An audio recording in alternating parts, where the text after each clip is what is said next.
Hello to the gamers. Oh, and we are live.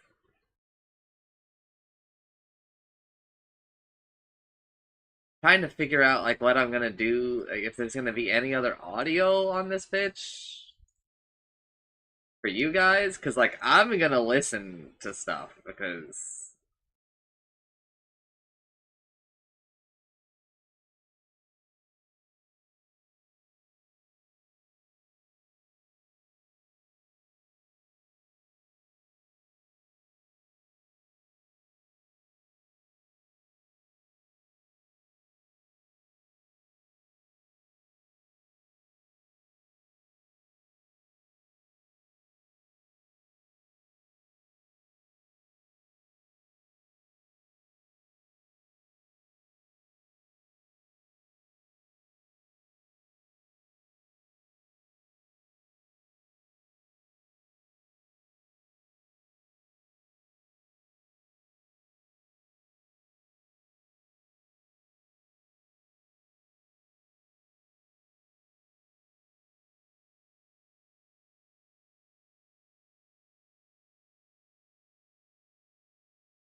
oh, all right, we have to wait for the allergy medicine to kick in.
Allergy medicine, please.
All right.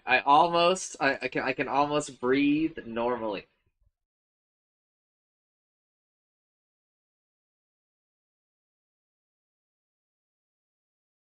A little bit more hodling, please.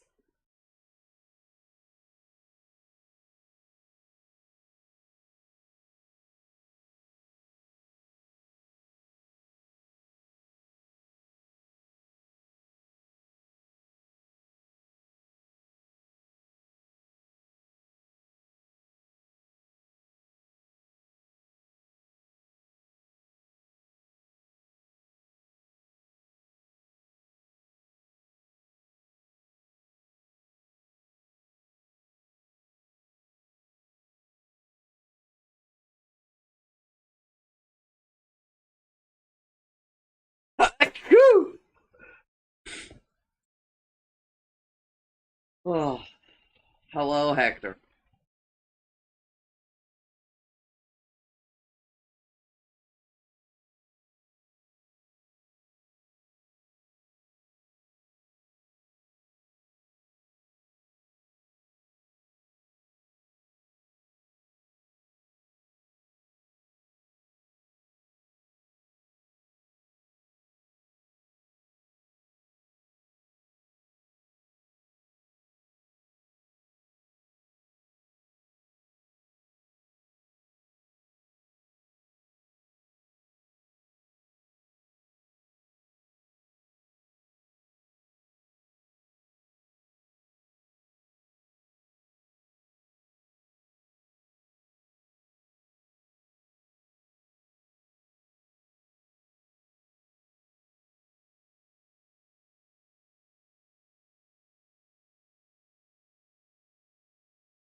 Oh,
Okay, gamers, I'm caught up on Twitter. I think my nose is almost fine. It's almost time to start reading. Are you guys ready? Have you guys found something to do while you listen to me read a book?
Alright, getting a little ice cream.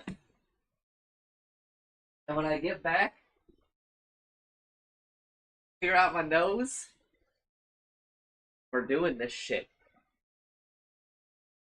You motherfuckers better be fucking ready by the time I get back. And if you're not, oh, misters,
Oh, all right. Wise decisions have been made. Well, not the ice cream. Although I did cut back on a lot of it.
Okay.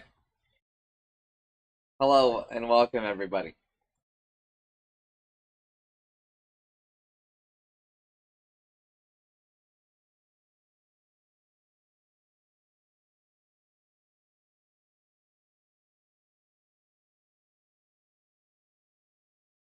to Bakemonogatari. The Bakemonogataris.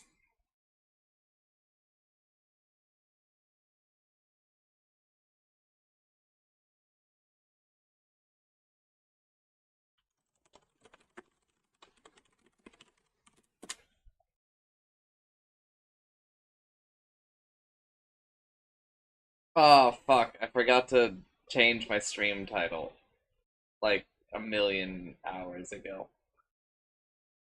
Damn it.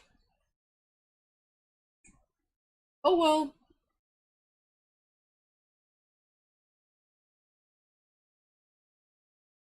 It's more accurate now anyway.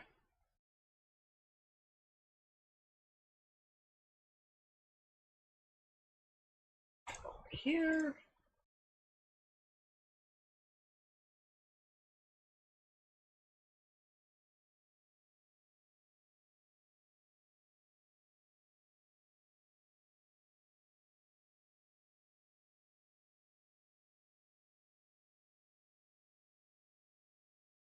Let me get a blanket.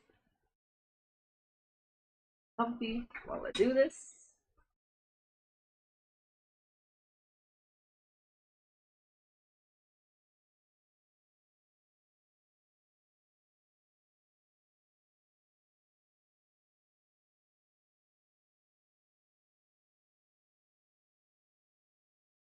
I didn't start the damn timer, bro.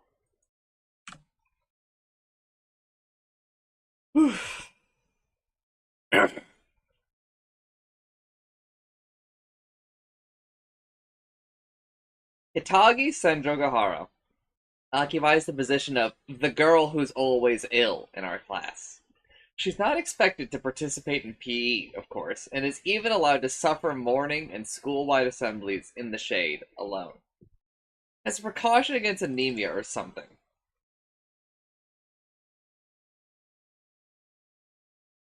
Though we've been in the same class, my first, my second, and this, my third and final year of high school, I've never once seen her engaged in any sort of vigorous activity. She's a regular at the nurse's room, and she arrives late, leaves early, or simply doesn't show up to school because she has to visit her primary care hospital, time and again. To the point where it's rumored, in jest, that she lives there. Though always ill, she is by no means sickly. She's graceful, like her thin lines could snap at a touch, and has this evanescent air, which must be why some of the boys refer to her as the cloistered princess. Half jokingly, half seriously. You could say earnestly. That phrase and its connotations aptly describe Senjo Gahara. I agree. Senjo Gahara is always alone, reading a book in one corner of the classroom. At times that book is an imposing hardcover, and at other times it's a manga that could permanently damage your intellect to judge from its cover design. She seems to be one of those voracious readers. Maybe she doesn't care as long as there are words in it. Maybe she has some sort of clear standard. Apparently, quite smart. She's among the top in our year. Whenever test results are posted, Whenever test results are posted, Hitagi Senjogahara's name is one of the first 10 on the list, whatever the subject. It's presumptuous of me, who can't pass a non-math test, even to compare myself to her. But our brains must be structured in fundamentally different ways. She doesn't seem to have any friends. Not a single one. I have yet to witness Senjogahara exchanging words with someone. The shrewd take might be that her constant reading is a behavior intended to tell you not to speak to her because she is reading, a way of building walls around herself. In fact, I've sat in the same classroom as her for 2 years and change, and can say that with certainty that I've never spoken a word to her in that time. I can and do. Senjo Gahara's voice is synonymous for me with the reedy "I don't know" that she utters like a catchphrase whenever a teacher calls on her in class.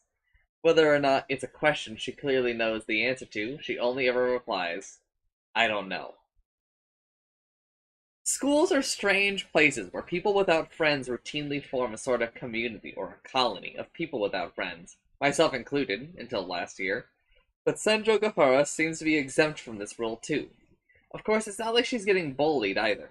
She isn't being persecuted or avoided in any deep or light way, as far as I can tell. Like, that's her natural place to be, with a cool face. Senjo Gahara goes on reading in one corner of the classroom. She goes on building walls around. She goes on building walls around herself. Like it's natural for her to be there. Like it's natural not to be here. Not that it's any big deal.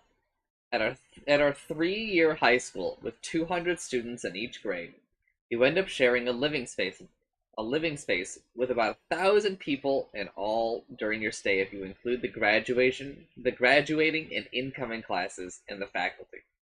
Start wondering how many of these people mean anything to you, and the answer is going to be bleak for just about anybody.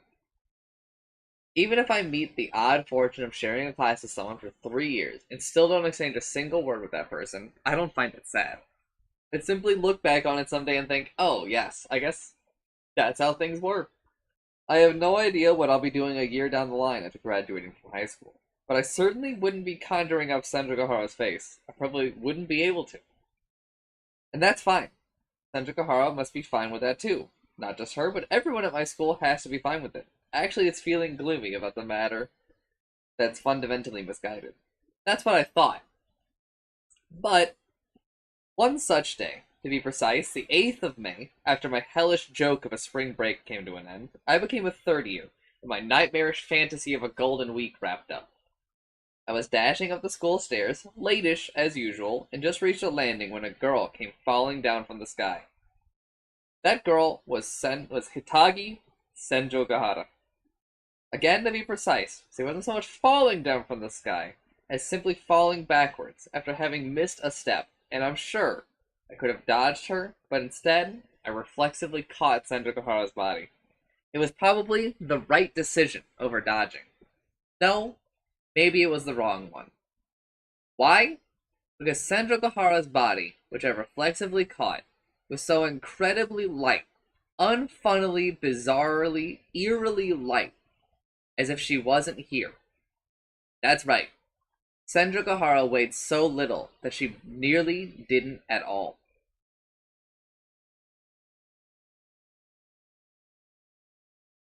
Senju Gahara? Hanekawa tilted her head in response to my question. Is something the matter with Senju Gahara? Nothing like that, I answered vaguely. I was just kind of wondering about her. Huh. I mean, isn't that a weird and interesting name? Hitagi Senju Gahara? You do realize that Senju Gahara is the name of a place. Or, no, not that part I was talking about. Her given name. Senju Gahara's? You mean Hitagi? Is it that strange? I want to say it's a term related to construction. You know everything, don't you? Not everything. I just know what I know. While Hanekawa didn't seem fully satisfied with my explanation, instead of pressing me any further, she said, "You're interested in someone other than yourself, Aranagi? That's unusual." "Mind your own business," I told her. Tsubasa Hanekawa, the president of our class. More than that, she's a girl who embodies what a class president should be. Her prim and proper braids, her glasses, her good manners, and good behavior. How incredibly serious and loved by the teachers she is. Puts her on the endangered species list in this day and age, even if you count manga and anime. The way she holds herself makes you wonder if she's been a class president her entire life, and is going to be one in some capacity even after graduating. In other words, a class president among class presidents. Probably a class president chosen by the gods, as one person has been rumoring like it's like the unvarnished truth. That would be me. We were in different classes our first and second years, but for our third year, we were placed together. Though I had heard of her before that, of course. Although we had at the though I had heard of her before that, of course I had. If Senju Gahara's grades are among the top in our year, Tsubasa Hanekawa's are at the very top. She regularly pulls off unbelievable stunts like scoring a perfect 600 across 6 courses in 5 core subjects. And yes, I still remember her utterly monstrous results for the first semester finals our second year like it was yesterday, when across every single subject, including PE and art, she missed only one question in Japanese history, fill in the blank. You hear about celebrities like that whether you want to or not. And the nastiest part, okay, I know it's a good thing, but either way, most annoyingly, Hanekawa is a very caring and decent person. What is actually nasty about her is that she's very single-minded, as is often the case with two serious people. Once she decides on something, no lever will ever budge her. I already had a brief encounter with Hanekawa during spring break, and afterwards, as soon as our new classes were announced and we found out we'd be together, she declared to me, "I'm gonna make sure you turn your life around." I'm no juvenile delinquent, nor really a problem child. I was a mere class ornament, according to my own assessment. So her proclamation struck me like a bolt from the blue. But no amount of convincing could halt her single-minded delusion, and before I knew it, I was appointed class vice president. Which is why, at that moment, after school on the 8th of May, I was still in my classroom alone with Hanekawa, hashing out what to do for the mid-June Culture Festival. Culture Festival or not, we're third years now, Hanekawa said. We won't be doing much. Studying for college exams is more important. Prioritizing exam prep over the Culture Festival, without batting an eye, indeed made her a class president among class presidents. With a vague survey, the suggestions would be all over the board, and just a waste of time. We could go ahead and narrow down the options between us, and have everyone vote on those. Are you good with that? Why not? It has a nice democratic veneer. You always make things sound so awful, Aranagi. Such cynicism. That's not cynicism. Hey, you're making me feel like a cartoon sidekick. Tongari, to be exact. For reference, Aranagi, what did your class do for the Culture Festival last year and the year before? A haunted house and a cafe. How standard. Too standard. You could go so far as to say commonplace, I guess. You could go so far as to say vulgar. Don't go that far. She laughs. And anyway, wouldn't it be a good idea to do something commonplace this time around? It's not all about our visitors. We need to enjoy our day too. Oh, come to think of it, Senjukahara didn't participate in the Culture Festival either. Neither last year nor the year before. Well, it isn't just the Culture Festival. Anything you could call an event, anything other than regular classes, Senjukahara basically skips. Sports day, of course, but also school trips, field trips, educational visits, the whole bunch of them. Her doctor forbids her from partaking in any strenuous activity or something. It seems strange now that I thought about it, strenuous activity. I could understand, but the weird nuance of strenuous activity. But if that wasn't some illusion on my part, if Senjukahara does not weigh anything, that ban would definitely apply to any activity at all outside of the classroom, including PE, where she was liable to come in contact with a large, unspecified number of people. Are you that interested in Senjukahara? Hanekawa asked. Not really, but, well, boys do like girls who are prone to illness. Ugh, yuck, filthy, filthy. She teased me. She sounded more sincere than usual, though. Prone to illness, huh? Sure, she was prone to it. But was that really an illness? Was illness it? Her body being weak and her being light as a result made sense. But that went beyond such an explanation. Thin girl or not, a human being had fallen from close to the top of the stairs to the landing. Normally, it was a situation where even the person catching her would get hurt pretty badly. And yet, there had barely been any impact. But don't you know Senjukahara better than I do, Aranagi? Why ask me? I mean, you've been in the same class 3 years in a row, haven't you? If you put it that way, yes. But I thought a girl might know another girl's circumstances a bit better. Circumstances. Hanekawa chuckled dryly. If a girl had any, wouldn't that be the last thing I should go around telling a boy? True, I said. Of course it was. So I'm thinking of this as the class vice president, asking the class president a question as the class vice president. What kind of person is Senjukahara? So that's your move. Hanekawa stopped scribbling out the list she had been making as we conversed, endlessly jotting down and erasing candidates since haunted house and cafe, and crossed her arms in thought. Because her family means battlefield. It might make her seem fraught with danger at first, but she's actually a problem-free model student. She's smart and she takes, say, her cleaning duty seriously. I'm sure, even I can tell that much. I want to know something I can't figure out on my own. But we've only been in the same class for about a month. I guess I really don't know her. We had Golden Week off in there too. Yeah, Golden Week. Did something happen then? Nope, keep going. Ah, alright. Senju doesn't talk much, and it seems like she doesn't have any friends. I've tried talking to her a number of times, but it's like she's put up these walls around her. What can I say? Hanekawa lived up to her caring reputation, of course. That's why I was asking her. It's a tough case, she said in a grave tone. Maybe it's because of her illness. She was so much more cheerful and energetic in middle school.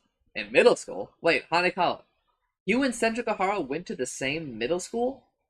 What? Isn't that why you're asking me? Hanekawa made a face like she's the one who never saw it coming. Yes, we're from the same middle school. Kiyokaze Public Middle School. We used to be in different classes back then, too, but Senju was famous. More famous than you? I almost said that, but I caught myself in time. Hanekawa hated being treated as famous more than anything. Personally, I thought she needed to be more self-aware, but she seemed to think of herself as a regular girl who had nothing to recommend her but being on the serious side. She wholeheartedly bought the can't that anyone who tried.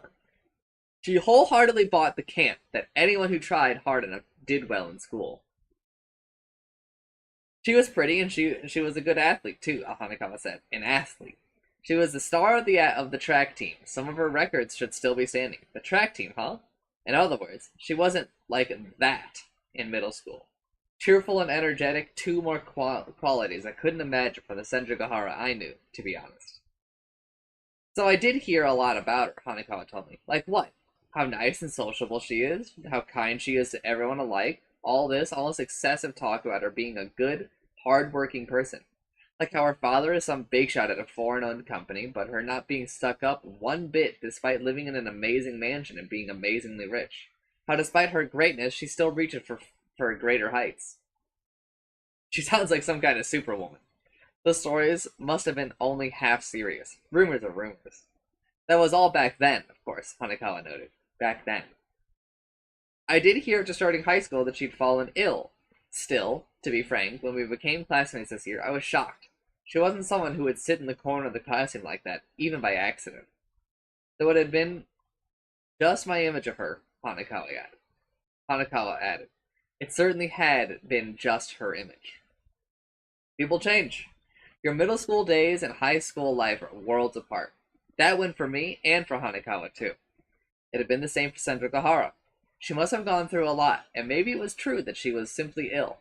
Maybe she'd lost her radiant personality for no other reason. Maybe she'd lost a lot of her fill of cheer. When your body weakened, your spirit tended to sag too, especially if you used to be active.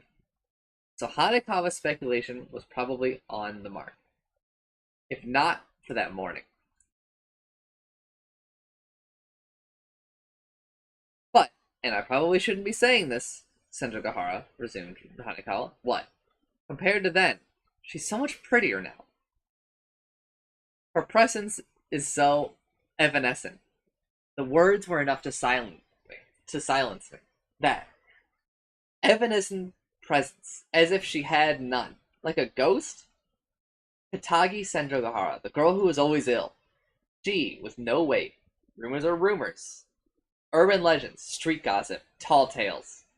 Only half serious, as it were. Oh yeah, I just remembered, I said, Oshino wanted to talk to me. Oshino-san? Why? Well, to help with his work. Okay, Hanekawa reacted uncertainly. She seemed suspicious at my sudden change of topic, or rather, blatant curtailment of it. My uncertain phrasing, to help with his work, could only have deepened her suspicion. This, I thought, is why I don't like dealing with smart people. Couldn't she just play along? Standing up from my chair, I continued a bit forcedly. So I need to leave. Can you take care of the rest, Hanekawa? You can for today if you promise to make up for it. There isn't any important work left, so I'll let you go this time. We wouldn't want to keep Oshino-san waiting. She was kind enough to say anyway. Oshino's name seemed to have worked on her. He had saved her ass, just as he had saved mine. So being ungrateful must have been out of the question. Well, naturally, I'd taken that into account, but it wasn't a complete lie. Then can I pick all of the options for our activity? I'll have you confirm them later, though. Yeah, I'll let you handle it, I said. Send my regards to Oshino-san.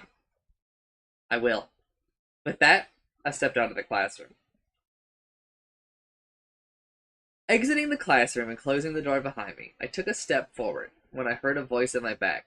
What were you discussing with Hanekawa? I turned to face it. As I did, I had yet to grasp who it was. The voice was unfamiliar, but I've heard it somewhere before. Yes, that Reedy, I don't know, that she uttered like some catchphrase whenever a teacher called on her during class. Don't move. With her second line, I realized I was dealing with Sendro Gahara. I also realized at the moment I turned, Sendro Gahara, as if aiming through a narrow gap, had stuck a box cutter, blade amply extended, right into my oral cavity.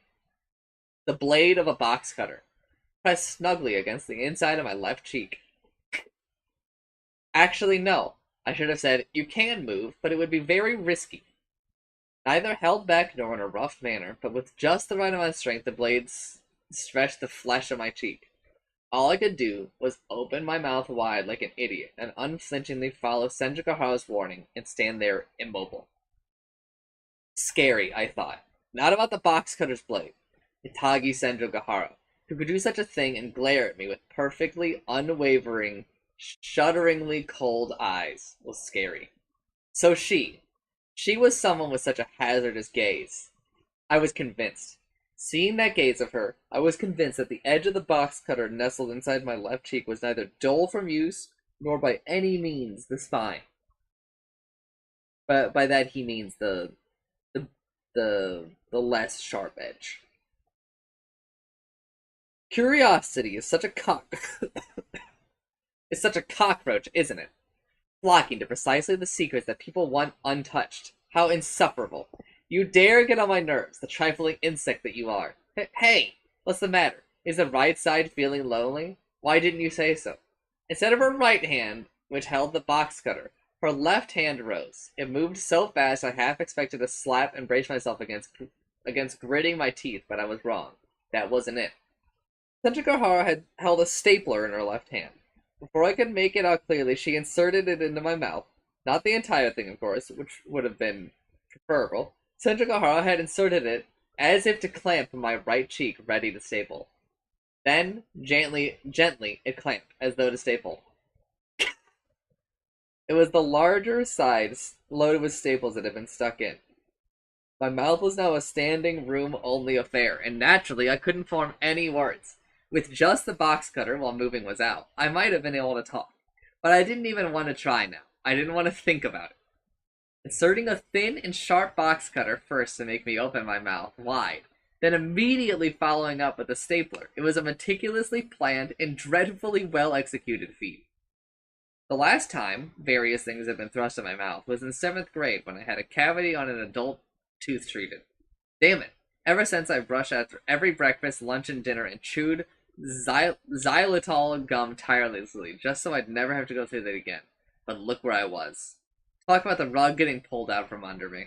I blink my eyes and this happens. It was difficult to believe that Hanekawa was picking out candidates for the culture festival on the other side of a measly wall, when an otherwise nondescript private school hallway formed such a bizarre space. Hanekawa. Sendro Gahara's family name might make her seem fraught with danger at first. She lived up to her name perfectly. Hanekawa was a worse judge of character than I had thought. Now that you asked, Hanekawa, about what I was like in middle school, who's next? Our teacher, Hoshino? Or would you like to cut straight to the chase and go to our health teacher, Harukami? I couldn't speak. However she took that, Sendro Gahara let a huge, exasperated sigh. I can't believe how careless I was. I try to be twice as careful as the average person when I climb stairs, but where did that get me? They're not kidding when they say a single fart can ruin 100 days of sermons. I can't exactly vocalize it, but there are several ellipses for Aranagi here, because he can't speak. Even though I was in a fix, hearing a fair teenage maiden utter the word fart felt wrong to me. Maybe I'm a sweet guy after all. An actual banana peel on the floor, right then and there. Who would have imagined? My life was now in the hands of a girl who had slipped on a banana peel. Wait, why was it even laying on the school staircase? You've noticed, haven't you? Senjukara asked. Her gaze was still hazardous. A cloistered princess? Yeah, right. That's right. I don't weigh a thing. She weighed nothing. Well, it's not as if I don't at all. A girl my height and body type would have an average body weight in the high 40s in kilograms. So 50 kilograms. That's his thought. My left cheek was pushed outward and my right cheek was compressed. No funny thoughts. You were imagining me in the nude just now, weren't you? That was completely off the mark, but she was sure sharp. An average body weight in the high 40s in kilograms, Senjukahara insisted. She wasn't going to budge on that one. But my actual body weight is 5 kilograms. 5 kilograms. That's not much more than a newborn baby. If you think of a dozen-pound dumbbell, that number isn't quite close to zero, but considering that the mass is distributed across the size of an entire person in terms of density, of how it realistically feels, it was as good as having no weight. Catching her would be a piece of cake. Now, if you want to be completely accurate, it's only that a scale displays my weight as 5 kilos. I personally don't notice it. Nothing has changed for me from my high 40s days. Does that mean... Well, did that mean gravity affected her less than a normal person? Not just mass, but volume, if I remembered correctly. The specific gravity of water is 1. And since the human body consists mostly of water, its specific gravity and density is also about 1. In which case, simply put, Senjukahara was only a tenth as dense. If that was her bone density, she'd get osteoporosis in no time at all. Her heart and brain wouldn't function correctly either. So it couldn't have been that. A question of numbers, it wasn't. I know what you're thinking, she said, staring at my breasts like that. Disgusting. I wasn't thinking about that, I promise. It seemed that Senjukahara was a pretty self-conscious high school girl. Who could blame her, with how pretty she looked? I wish the class president working a wall away from us could take a cue. This is why I can't stand superficial people. Clearing up that misunderstanding seemed impossible at the moment in any case. What I was thinking was that far from being always ill, Senjukahara found herself in a body that completely belied the package description. Weighing 5 kilos should have made her more than ill, and downright feeble, but not here. On the contrary, if I may, she was like an alien who had come to Earth from a star with 10 times the gravity. You'd expect her to have excellent athletic skills, especially if she used to be on the track team. Sure, collisions weren't her strong suit, but it happened after I graduated middle school, and before I came to this high school, Senjukahara said, during that fuzzy in-between period where you're neither a middle schooler nor a high schooler, nor even on spring recess. I turned into this. It happened after I met a crab. A crab? Did she just say a crab? A crab like the ones you eat in the winter? Those arthropods classified under Crustacea decapoda? It took my weight away, all of it. It's fine. You don't have to understand. I'm only telling you this because it'd be a huge annoyance to be kept sniffing around. Araragi. Listen, Koyomi Araragi. Senjukahara spoke my name and repeated it. I weigh nothing. I have no weight. Nothing at all you could call weight. What a fiasco. It's like I'm a character from a supernatural manga series. Do you like Yosuke Takahashi?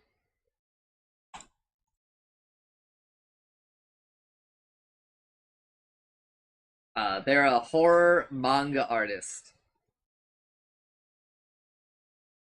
It's pretty fucking old.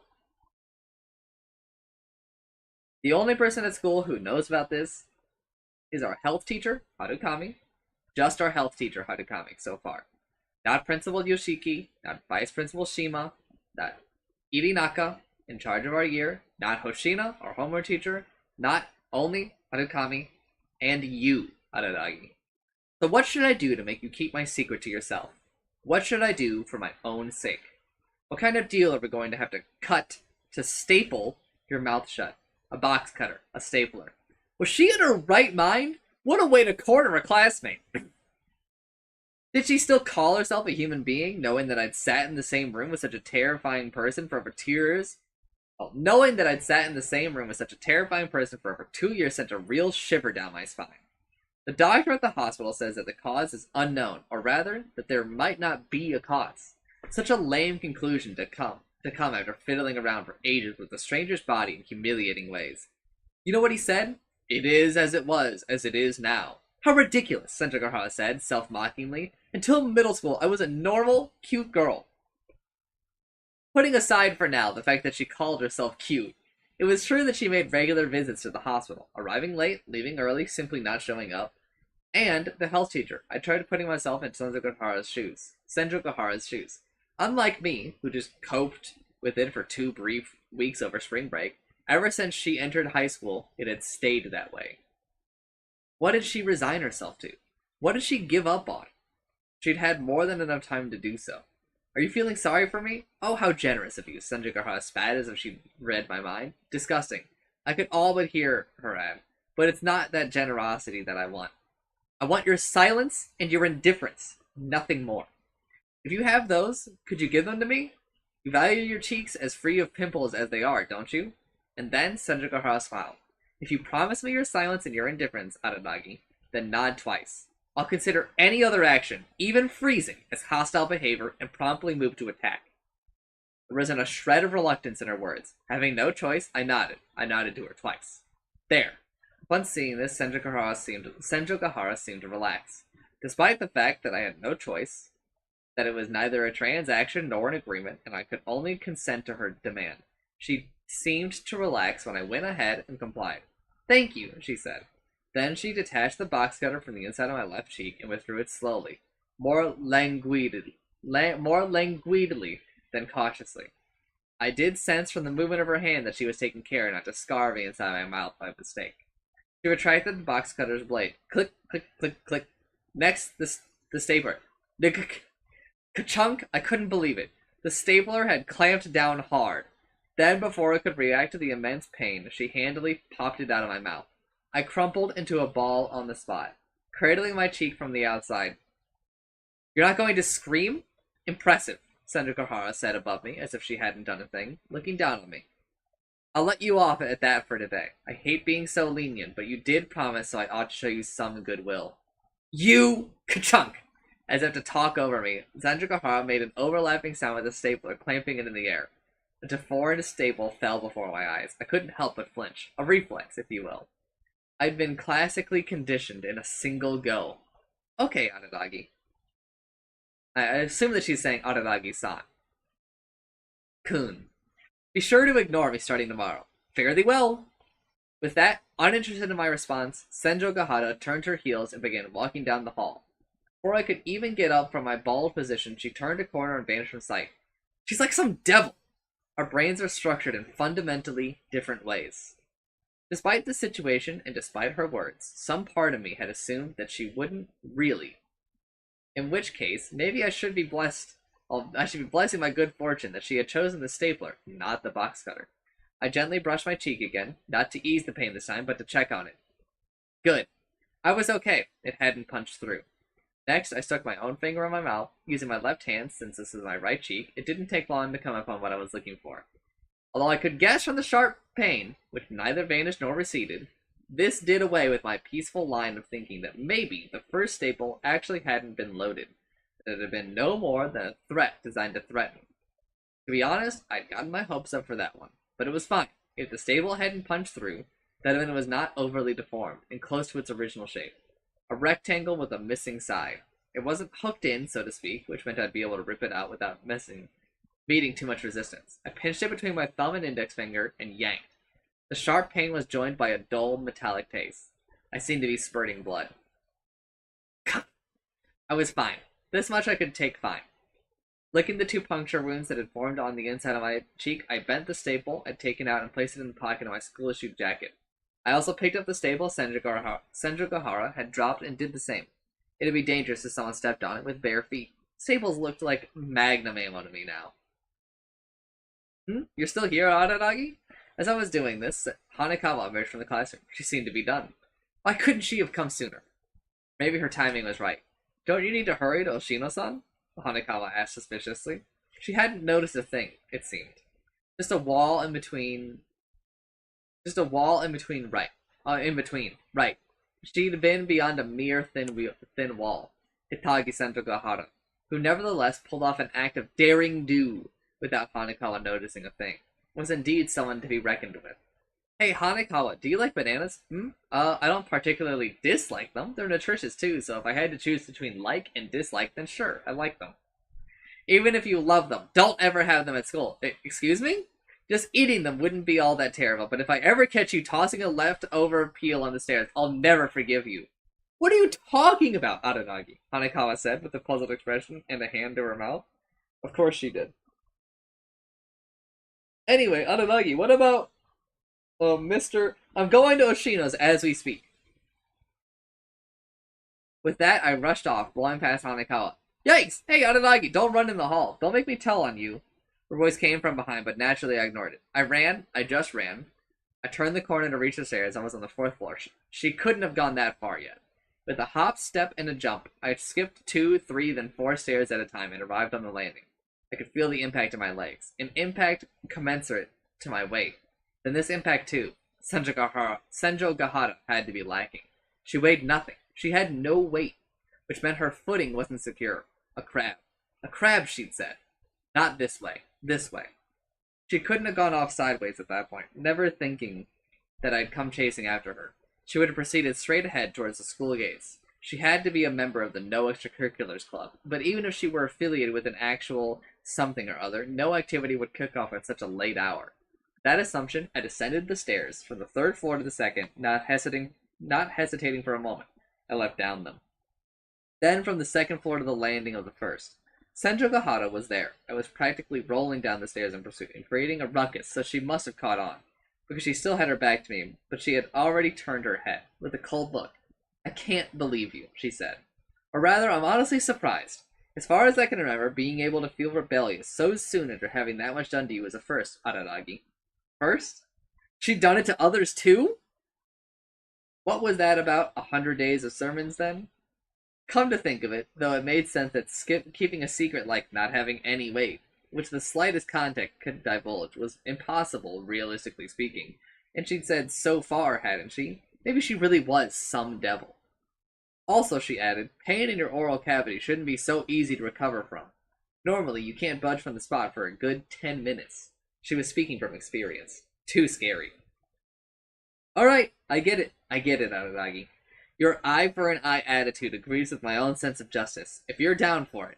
Senjo Gahara fanned her arms out to both sides as she spoke. Let's have ourselves a war. In her hands were stationary tools of every kind. The box cutter, the stapler, and more. Sharpened HB pencil, compass, tricolor, ballpoint pen, mechanical pencil, super glue, rubber band, paper clip, bulldog clip, power clipper, permanent marker, safety pin, fountain pen, correction fluid, scissors, cellophane tape, sewing kit, letter opener, plastic isosceles triangle, 30-centimeter ruler, protractor, rubber cement, an assortment of chisels, paint, paperweight ink. I began to feel that someday in the future, I'd be groundlessly persecuted by society for the mere act of having shared a class with her. I personally saw the super glue as the most dangerous. Wait, no, we're not having a war, I said. We're not? Oh well, she sounded a bit disappointed, but her arms were still outstretched.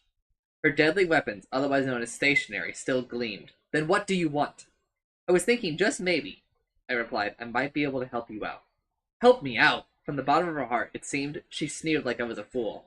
Now maybe she was angry? Give me a break. Didn't I tell you I don't need any cheap sympathy? You can't do a thing for me. Keep mum and pay no attention to me. That's all I want. Generosity, too, I will deem as hostile behavior. With those words, she climbed one step. She had to be serious. Our earlier interaction had taught me all too well that she wasn't the hesitant type. Damn well. And that's why without saying a word, I stuck a finger against the edge of my lips and tugged to show her my cheek. My right cheek with my right hand. Naturally, this exposed the inside of my mouth. What? The sight couldn't but shock even Senjo Gahara. The deadly weapons, otherwise known as stationery, spilled and fell from both of her hands. How did... I couldn't even before she'd ask.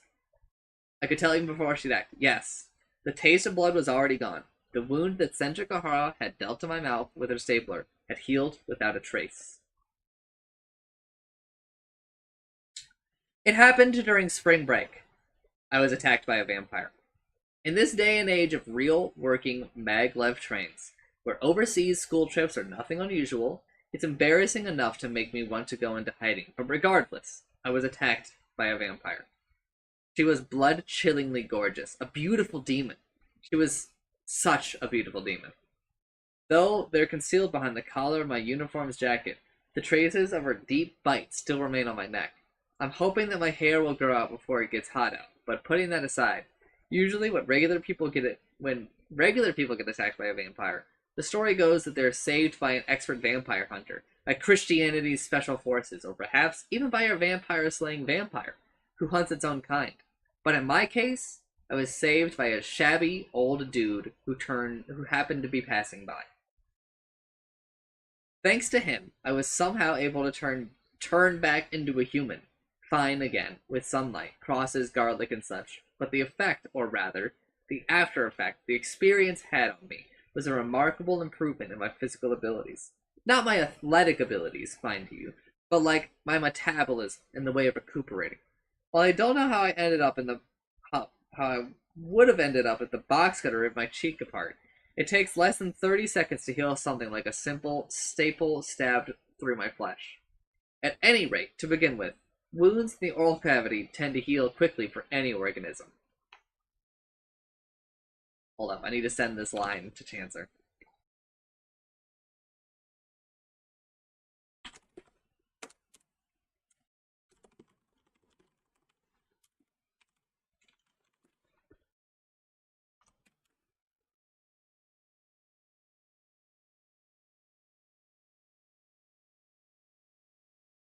Oshino? Oshino-san? Right. Meme Oshino. Meme Oshino. Huh, quite an adorable sounding name, I have to say. You shouldn't get your hopes up on that account. He's a weathered, middle-aged 30-something. I see, but as a kid he must have been quite a moe character. Don't look at flesh and blood people like that. And wait, do you even know what that word means? It's a part of common learning these days, Senjukahara said bitterly. And you call characters like me tsundere, right? Cold and mean at first, but loving once you get to know me? With how cold she was, tundra suited her better. But I digress. About 20 minutes by bicycle from Naoetsu Private High School, which Hanekawa, Senjukahara, and I attended, stands a cram school slightly separated from many homes. Stood. Apparently, a few years ago, it took the full brunt of a big cram school chain setting up shop in front of the station. Ran into financial troubles and went out of business. By the time I learned of the 4-story building's existence, though, it was an abandoned ruin, through and through. So all this is secondhand info. Danger, private property, no trespassing. Despite a plethora of such signs and the safety-first fence surrounding it, access is as good as unrestricted thanks to all the gas. In these ruins lives Oshino-san. He's taken up residence without permission. For an entire month now, starting during spring break. God, my bottom hurts. It's numb, and my skirt got wrinkled, Senjukahara said. Not my fault. Stop trying to talk your way out of this, or I'll lop it off. Which body part? This is my first time riding on a bicycle with someone else. Can't you be a little more generous? Wasn't generosity hostile behavior for her? Everything this girl said and did was beyond the pale. So how exactly might I have tried, I asked. Well, as a small suggestion, couldn't you have given me your bag to use as a cushion? Do you not give a crap about anyone other than yourself? Please, don't use such rude language with me. I said it was only a small suggestion. How did repeating that make it any better? It's the most questionable. Oh, it was most questionable. You know, I bet even Marie Antoinette was a little more modest and humble than you, I said. She's something like my disciple, Senjukahara replied. In what timeline? I wish you'd stop casually riffing off of everything I say. You're acting like we're buddies or something. Listening to you, a stranger might even think that we're classmates. We are classmates! How much was she going to disavow me? That was just too cold. Geez, I lamented. I guess dealing with you requires an unbelievable amount of patience. Araragi-kun. The way you put that, it almost sounds like I'm the one who's hard to get along with, not you. That's exactly what I wanted to say. Actually, where's your own bag? I asked her. You're empty handed. Do you not carry one? In fact, I couldn't remember ever seeing Senju Gahara carrying anything with her. I have all my textbooks stored inside my head, so I just leave them in my school locker. If I hide all my stationery on my body, there's no need for a bag, and in my case, gym clothes are out. Ah, I see. If both my hands aren't free, it's harder to fight when the time comes. Her entire body was a weapon. She was a human weapon. The only issue I have is with hygiene products, because it bothers me to keep them at school. With no friends, I can't borrow them from anyone either. You're being awfully open about this, you know? Why not? Mensis. Mensis is Latin for a month, and it's a natural phenomenon. Nothing uh to be embarrassed of. I'd say it's more indecent to be furtive about it. I wasn't so sure about not being at least a little furtive. No, it was a matter of personal choice, not my place to say. Maybe what I ought to be making a note of instead was her even more open admission that she didn't have any friends. Oh, that's right, I said, turning to face her after reaching an entrance. Though it was all the same to me, I'd searched for a particularly large one because to judge from her earlier comment about her skirt, Senju Gahara, being a girl after all, might not want her uniform to fray. Let me hold on to your stationery or whatever. Huh? Take it out. I'll hold on to it. Huh? Huh? From her expression, you might think that I'd made an outrageous demand. It seemed to ask if something was wrong with my head. Oshino-san is, well, he's a weird dude, but he did technically save my life. Not only that, he'd saved Hanekawa's too. And I can't have the man who did face a dangerous person.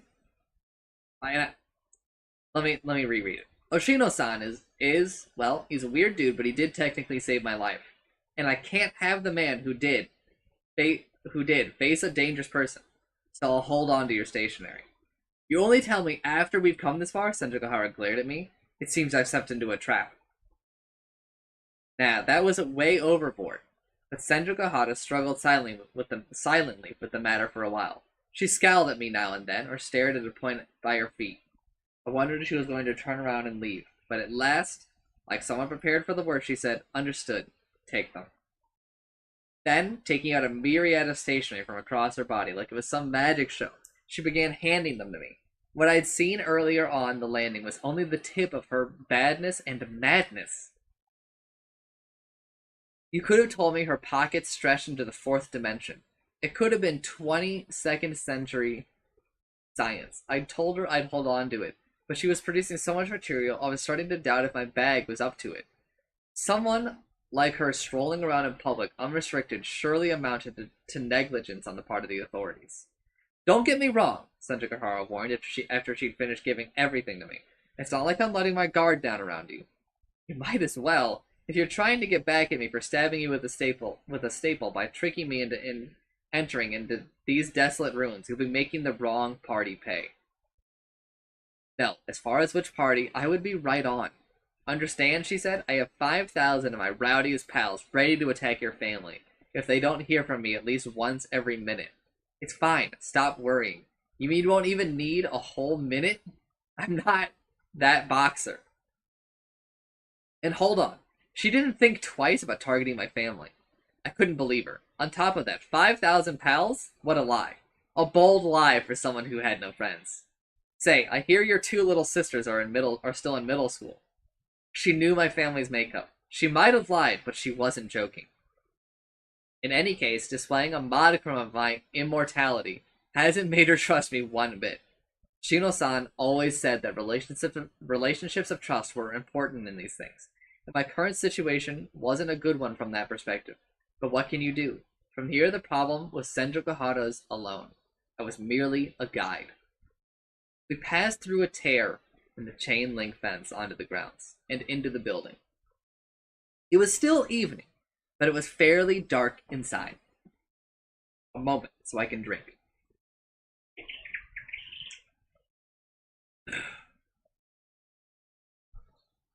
Also, let me pin a message.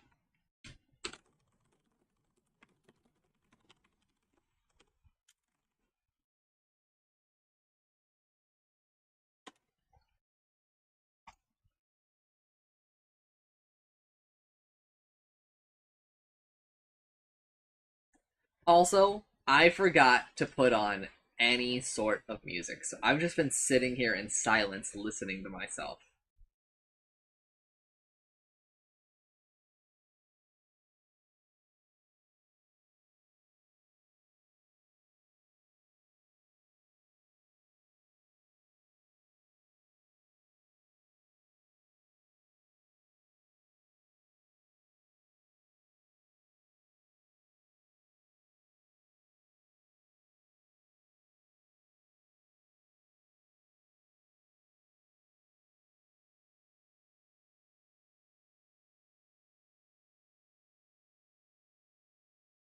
Uh, you have to give me a moment. I need to go find my playlist for this.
There we go. Monogatari series OST chill mix.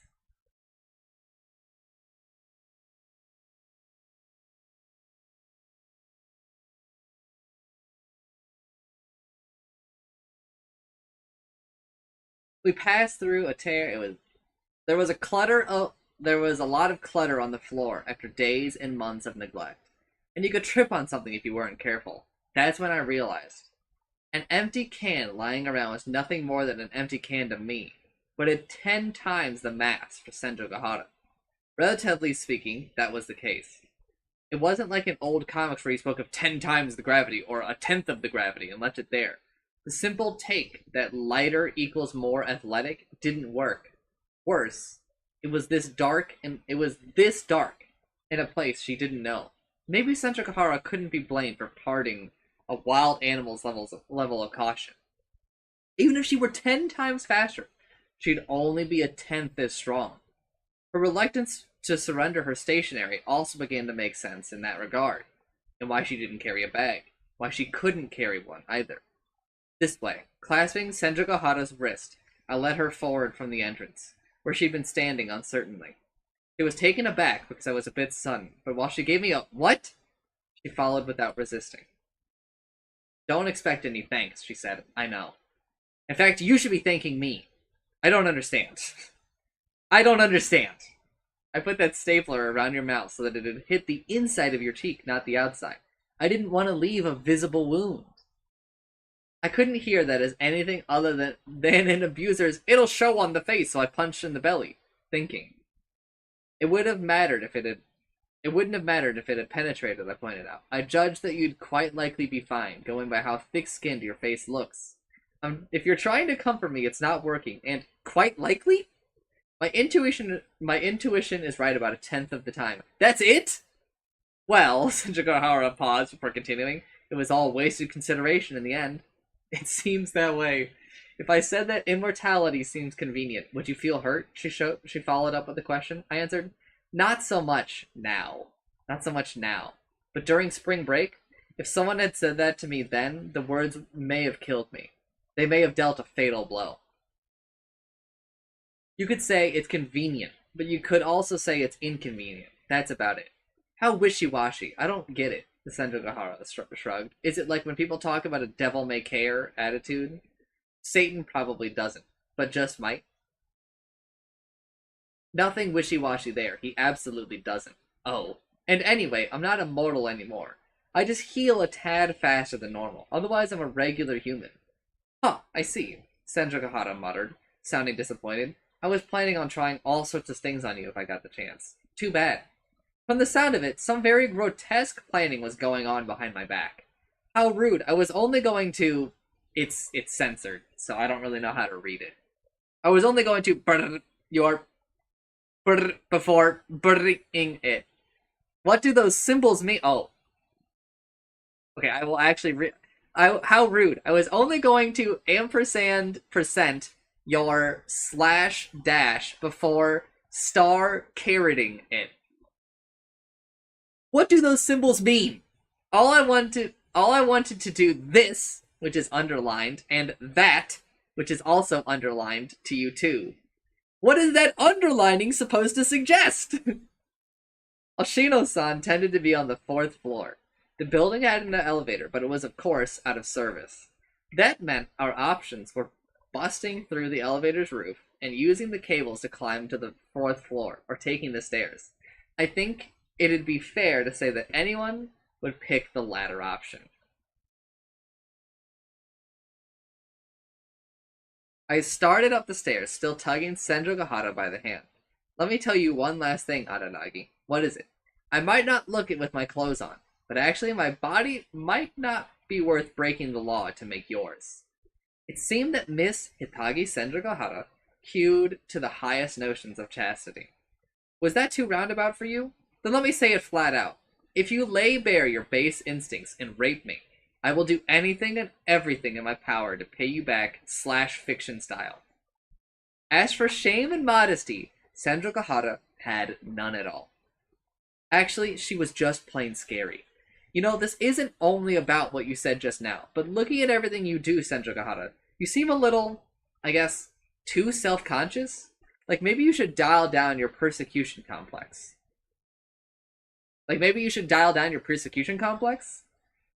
Don't you know that some things are best left unsaid even if they're true? You were aware of it? Anyway, this building looks like it's about to collapse. I can't believe this Oshino person lives here. Well, yeah, he's a pretty weird guy. Though if you asked me how he compared to Senjogahara, at that point, I'd have to think it over. Shouldn't we have contacted him in advance? She fretted. It's a little late now, but we're the ones who are seeking advice. Putting aside my shock at your apparent display of common sense, he unfortunately does not carry a cell phone. How enigmatic. How enigmatic. Almost a suspicious character. What exactly does he do? I don't know the details, but he says he specializes in cases like mine and yours. It was far from a proper explanation, but Senjogahara didn't try to dig any deeper. Perhaps she thought that she was about to meet him anyway, or that there was no point in asking. She was right either way. Hey, you wear your watch on your right arm, Aranagi. Huh? Oh yeah. Are you a contrarian or something? Start by asking if I'm left-handed. Uh-huh. Well, are you? I was a contrarian.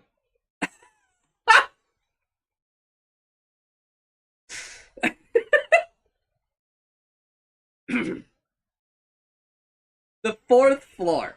As the building was originally a cram school, it had 3 class-like rooms, but with the doors to all 3 broken. They and the hallway connecting them were now a single area. When I peeked inside the closest one first, wondering where Oshino was.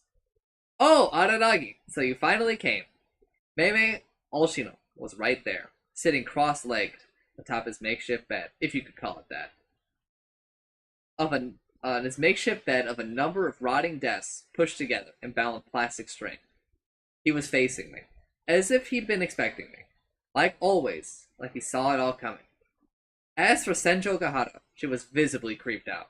While I did tell her in advance, Oshino's filthy demeanor significantly deviated, no doubt, from a modern-day high school girl's aesthetic standards. Anyone would look as ragged as him living in these rooms, but even I, a boy, could say that Oshino's appearance was not a hygienic one, if we're to be entirely honest. But most of all, his psychedelic Hawaiian shirt was the fatal blow. I think this every time I see him, but really, the fact that such a person is my savior can be a downer. Though I'm sure someone as mature as Hanekawa isn't bothered one bit. Oh, so you've brought yet another girl with you today, Araragi. You're with a new one every time we meet. Why, I'm quite glad for you. Stop making me out to be some sort of sleazebag. Huh? Hmm? Oshino cast a glaze in Senju Gahara's direction, as if he were looking at something behind her. Nice to meet you, Missy. I'm Oshino. Nice to meet you. I'm Hitagi Senju Gahara. She managed to give him a proper greeting, so she was discriminating with her acid tongue. At least. It looked like she could be polite to her elders. Oh, at least it looked like she could be polite to her elders. Araragi is my classmate, and he told me about you. Huh? Is that so? Oshino nodded meaningfully. He looked down, pulled out a cigarette, and put it in his mouth. But instead of lighting it, he kept it there and used it to indicate the windows, or rather, the scenery beyond the random fragments of glass that had long ceased to function as windows. Then, after waiting for more than long enough, he turned to me. So, Araragi, you got a thing for girls with straight bangs? What was it I just told you not to do? And girls with straight bangs? Isn't that what you'd call a plain old pedophile? Don't lump me in with your. He probably actually says lolicon. Don't lump me in with your generation who had Full House airing on TV when you were going through puberty. Right, Oshino laughed. Senju Gahara scowled in response. The word lolicon might have been what did it. Anyway, I said get the details from her directly, but Oshino, about Oshino-san, about 2 years ago, this girl over here, don't call me that, Senju Gahara commanded me. Then what do you want me to call you? Senju Gahara-san. She in her right mind? Miss Senju Gahara. I won't have you saying it in katakana. Say it normally. Senju Gahara-sama. She poked me in the eyes. You nearly blinded me. An eye for an eye, she said. How do you get an eye out of hurt feelings? Where's the equivalence in that? My inappropriate remarks are an alloy of 40 grams copper, 25 grams zinc, 15 grams nickel, 5 grams bashfulness, and 97 kilograms malice. That's almost all malice. Also, I was lying about bashfulness. And now you got rid of the saving grace! Oh, be quiet. I'm going to nickname you Menstrual Cramps if you don't knock it off. That's the kind of bullying people kill themselves over. What do you mean? It's literally a natural phenomenon, nothing to be embarrassed of. Then don't be malicious about it. Senju Gahara seemed to have gotten her fill and finally turned back to Oshino. Now, before we proceed, allow me one question. Her tone suggested that she wasn't asking just Oshino, but both me and him, as she pointed to a corner of the classroom. There, holding her knees, crouched a little girl who seemed to be out of place even in the cram school, because she was too little at about 8 years old, a pale, blonde girl who wore a helmet and goggles. What exactly is that child? Judging by her phrasing, she recognized that the girl wasn't fully a who. In fact, a prickly glare that surpassed even Senju Gahara's, and that focused on a single point. Oshino, and didn't waver, would have tipped off anyone attuned to such things. Oh, you don't have to worry about that, I explained to her before Oshino got a chance. It's not like she can. Oh, Oshino-san got a chance. It's not like she can do anything. She just sits there. It's nothing. A kid who's neither a shadow nor a trace. Not even a name or a presence. Hold on a sec, Araragi, Oshino-san cut in. You're right to say that she has no shadow, trace, or even a presence. But I gave her a name yesterday. She worked hard over Golden Week. Plus, it's a huge pain to have nothing to call her by. And without a name, she'll never stop being heinous. A name, huh? What is it? I knew I was abandoning Senju Gahara with the question, but I was interested, so I asked. I named her Shinobu Oshino. Shinobu, huh? A decisively Japanese name. It was also an alternative reading for the Oshi in Oshino. Not that it mattered. Written with the character for heart under the one for blade. A fitting name for her, don't you think? I let her reuse my last name as is, which, by luck, uses the same character. Double it up for triple the meaning. I'm pretty impressed with my sensibility, if I do say so myself. Well, why not? It really didn't matter. Reader's note here. It does matter. I'm actually realizing how much it matters. Now that I'm so much farther in the series, right? This is actually like a neat little detail that he doesn't know like why this matters. Even in retrospect, because, you know, this whole story is being told from Araragi's perspective. And But it's not at the latest point in the story that he's telling it. Like, there does come a point where we end up being like current, I believe. I don't know. I haven't read the books before. After giving it some thought, my savior continued. It came down to Oshinobu Oshino, or Oshino Oshino, with an Edo period style O in the given name. But I decided to prioritize how it sounds over linguistic uniformity. I'm also a fan of the way it resembles Miss Class President on paper, with two characters for the last name, but just one for the first. Why not? It absolutely didn't matter, though, well, Oshino Oshino did seem out of the question.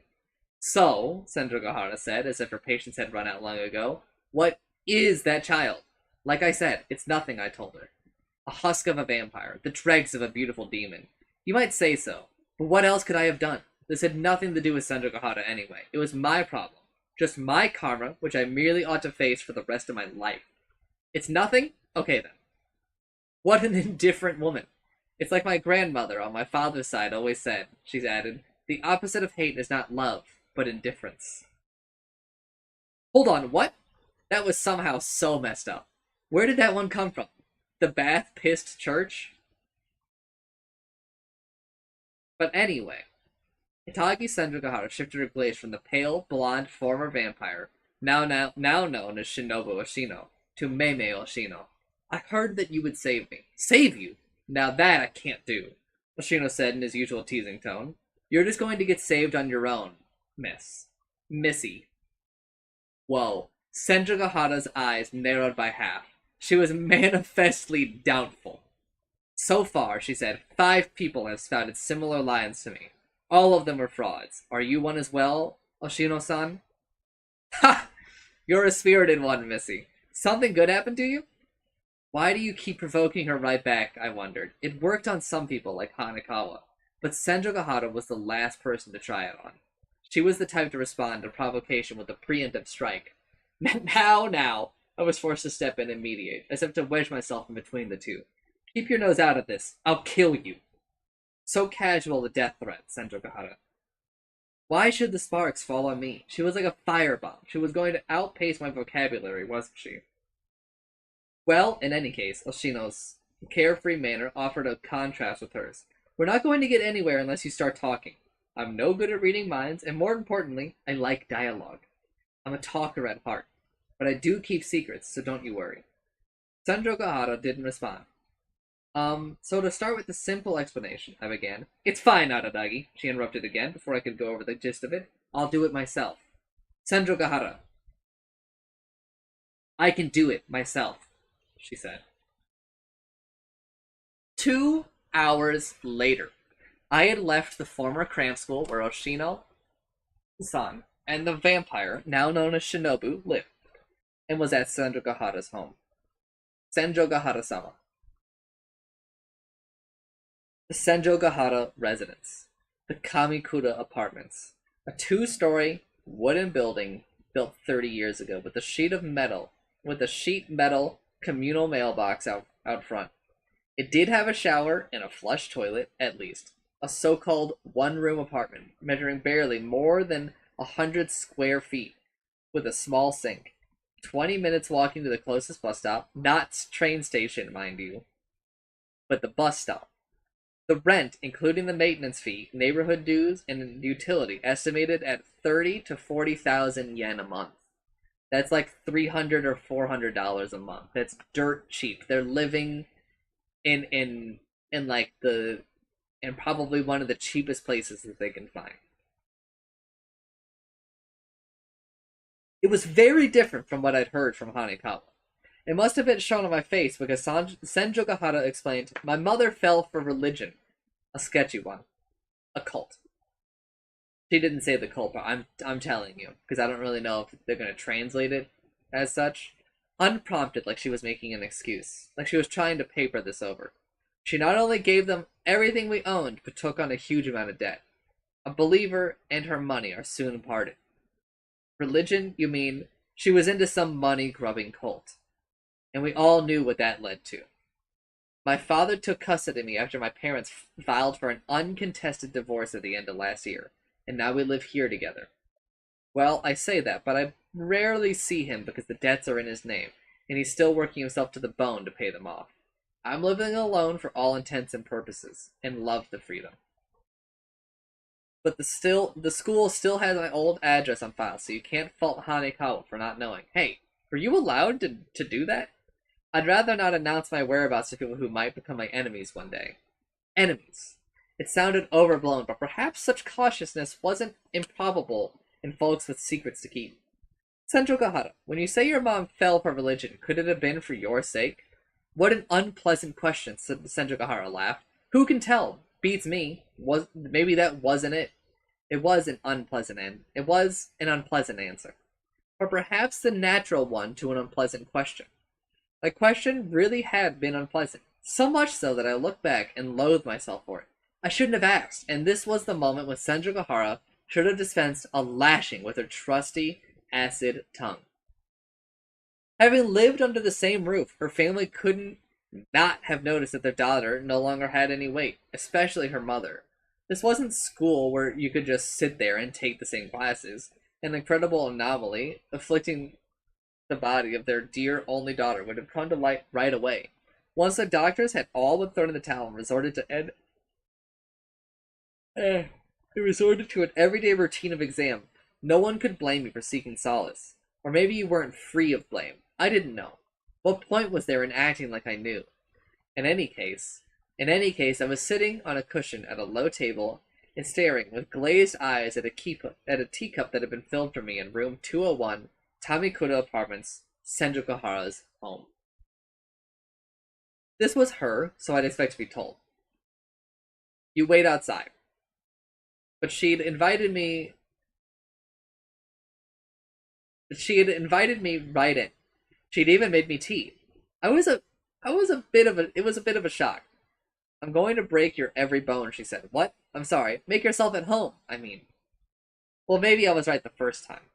You nailed it your second try. You couldn't have done better. That's really impressive of you, Senjokahara. Not everyone can correct their own mistakes like that. But that was the extent of our conversation, so I was flummoxed. It wasn't like I could utter some naive line about barging into the home of a girl I'd just gotten to know. All I could do was stare at my tea. Senjokahara was taking a shower right then. As a right to cleanse herself or something, she was to wash her body with cold water and change into a clean set of clothes, new or old would do, according to Oshino-san. Essentially, she had taken me along for this. Well, she almost had to because we'd gone from school to Oshino-san's place on my bike, and he'd advised as much. Having glanced around the Spartan 100-odd square feet that looked nothing like a young woman's room, I leaned back on the small closed door behind me and thought back to what Oshino-san had said. The omoshi kani, a crab of weight. After Senjokahara had conveyed her circumstances, not her life story exactly, but still, her situation from start to finish, Oshino-san nodded with an "I see," looking up at the ceiling for a bit, and spoke those words as if they'd just come to him. A crab of weight, echoed Senjokahara. It's a piece of folklore from the mountainous areas of Kyushu. Depending on the locale, it might be called the weight crab, the heavy crab, the stone weight crab, or even the omoishigami. That last instance is playing on kani, crab, and kami, god.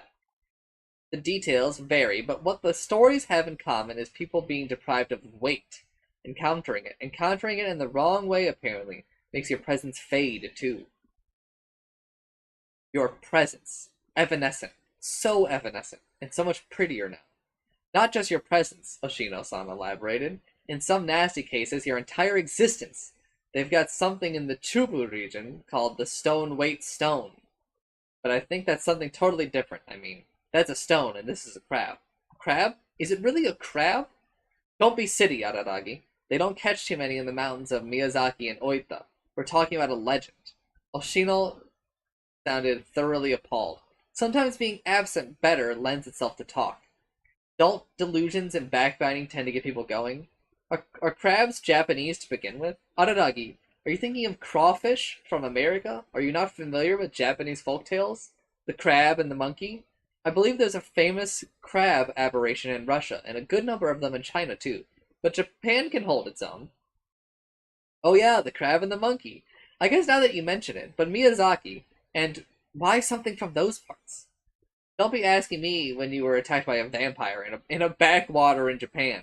It's not as if the location means anything, really. Given the right situation, it arises there. That's all. Of course, geography and climate were important factors, Oshino-san supplemented. In this case, it doesn't even have to be a crab. Some say it's a rabbit, or a beautiful woman, not to bring up little Shinobu. Huh, it's like the face of the moon. And hold on, he just called her Little Shinobu-san? Oh, Shinobu-chan. I felt a pang of sympathy for her, despite myself. She was a legendary vampire, and yet a poignant. But since the young lady says she came across a crab, we must be dealing with a crab. That's standard at the end of the day. What's that supposed to mean? Senjugahara asked Oshino-san, unshrinkingly. What it's called is all the same to me, but I wouldn't say so. Names are important. As I just told Araragi, there aren't any crabs in the mountains of Kyushu. It might be different up north, but they'd be rare down south. You can probably find freshwater crabs, though, I noted. Maybe, but that's not the real issue here. Then what is? Demanded Senjugahara. It's that it may have originally been a god, not a crab. That Omoshikani derives from Omoishigami. But that is my personal theory. Most people think it's a crab first, and the god bit is an afterthought. True. The straightforward view would be that they emerged simultaneously at the least. Most people? Straightforward view? I don't know of any such monster, Senjugahara objected. You wouldn't not know, after all, Oshino-san said. You've encountered it. And it's still right there. Are you saying you see something? I don't. Not a thing, Oshino replied with an all too truthful and light-hearted laugh that seemed indeed to bother Senjugahara, as it did me. Anyone would think he was mocking her. It's quite irresponsible of you to admit that you don't, Senjugahara said. Is that so? Spirits and such are basically invisible to the human eye. No one can see them or in any way touch them. That's the norm. That is the norm. They say that ghosts don't have legs or that vampires don't show in mirrors, but that's not the point. Basically, things of their kind aren't identifiable in the first place. But I have a question for you, Missy. Do things that no one can see or in any way touch really exist in this world? You're asking me? You said yourself that it's right there. Well, yes, I did. But isn't something that no one can see or in any way touch as good as non-existent, scientifically speaking? It's being there and not being there are exactly the same. That's what I mean, Oshino-san said.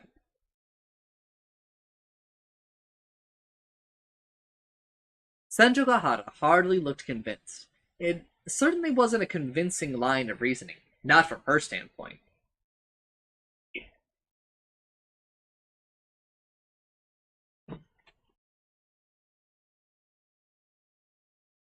But Missy, consider yourself... No, he's calling her Ojol, maybe. Let's just look it up real quick.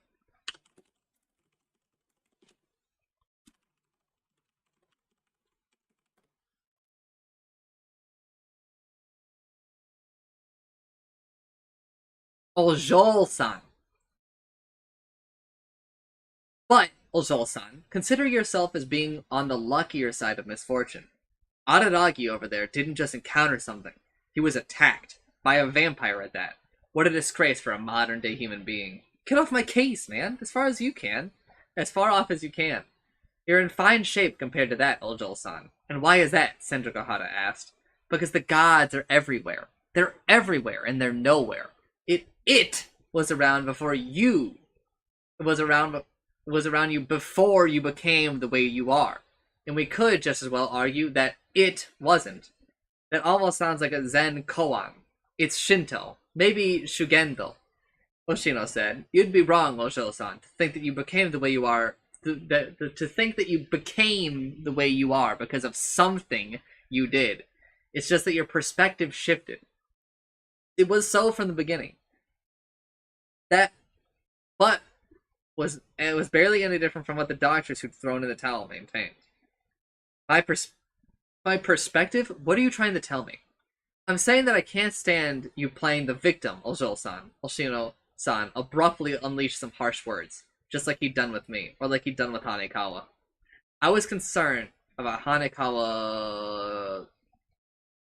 I don't actually.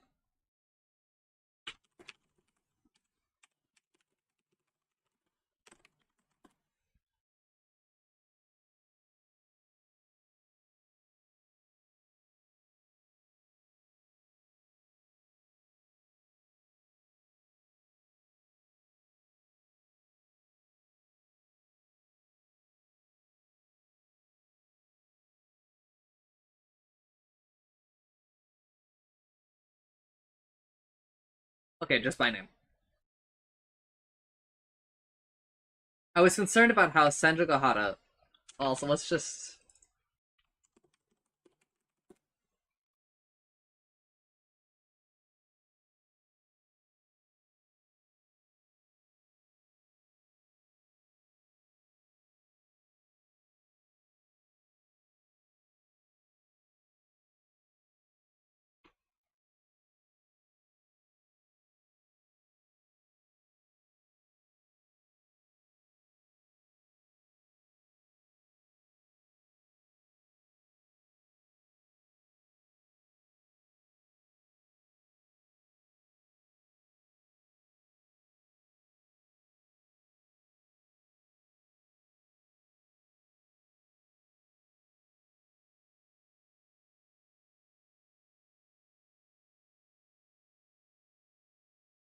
Alright, anyway. I was concerned about how Senju Gahara would react, but she didn't reply. It almost seemed like she was meekly accepting it. Huh. Oshino sounded impressed as he took in her state. Not bad. I was sure you were some stuck-up princess. Why did you think so? Senjugahara asked. Because most people who encounter the crab of weight are like that. You don't come across it by choice, and it's normally not a harmful god. It's not like a vampire. Not harmful? It's not harmful and doesn't attack? Nor does it actually possess people.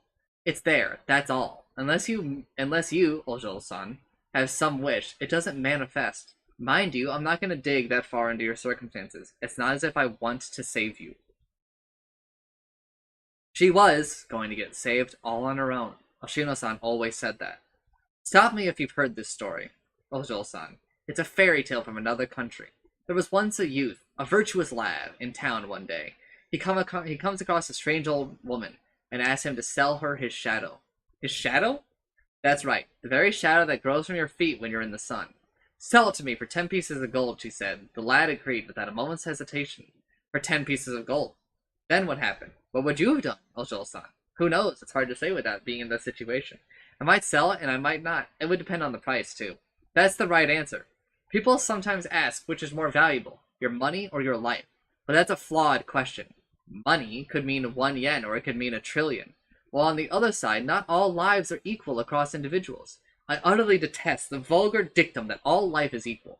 But putting that aside, the lad couldn't imagine that his shadow was more valuable than 10 pieces of gold. Why would he? In what way does not having a shadow inconvenience you? It wouldn't handicap you in any way. Shino-san continued gesticulating. But here's what happened as a result. The lad is persecuted by the townspeople and his own family. It creates discord with those around him who say, it's creepy not to have a shadow. Of course, they would. Because it really is. People talk about a creepy shadow, but not having any is much creepier. Something that ought to be there not being there, right? In other words, the lad sold what ought to be for 10 pieces of gold. He searched for the old lady to get his shadow back, but couldn't find her no matter how long or hard he tried. So tells the tale. Flourish of music. And, Sentogahara responded, her expression unchanged, and what's your point? There is no point. I just thought that, well, maybe it would strike a chord with you. The lad who sold his shadow and the last deprived of her late, you see. It's not as if I sold it. That's right, you didn't sell it. It was a barter. Losing your weight might be more inconvenient than losing your shadow, but in terms of not fitting in, it's the same. Still, is that all? What do you mean? Is Is that all, is what I mean. Oshino-san clapped his hands before his chest as if to say he was done with the topic.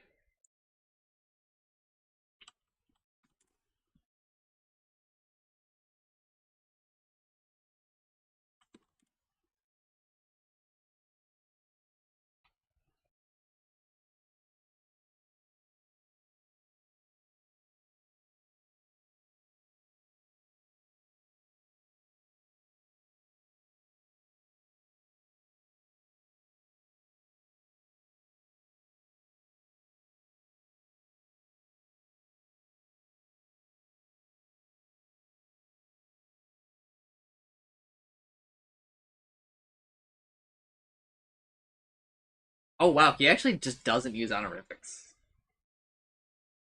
Okay, my apologies and a correction. Araragi does not use honorifics, so I will be henceforth be removing honorifics.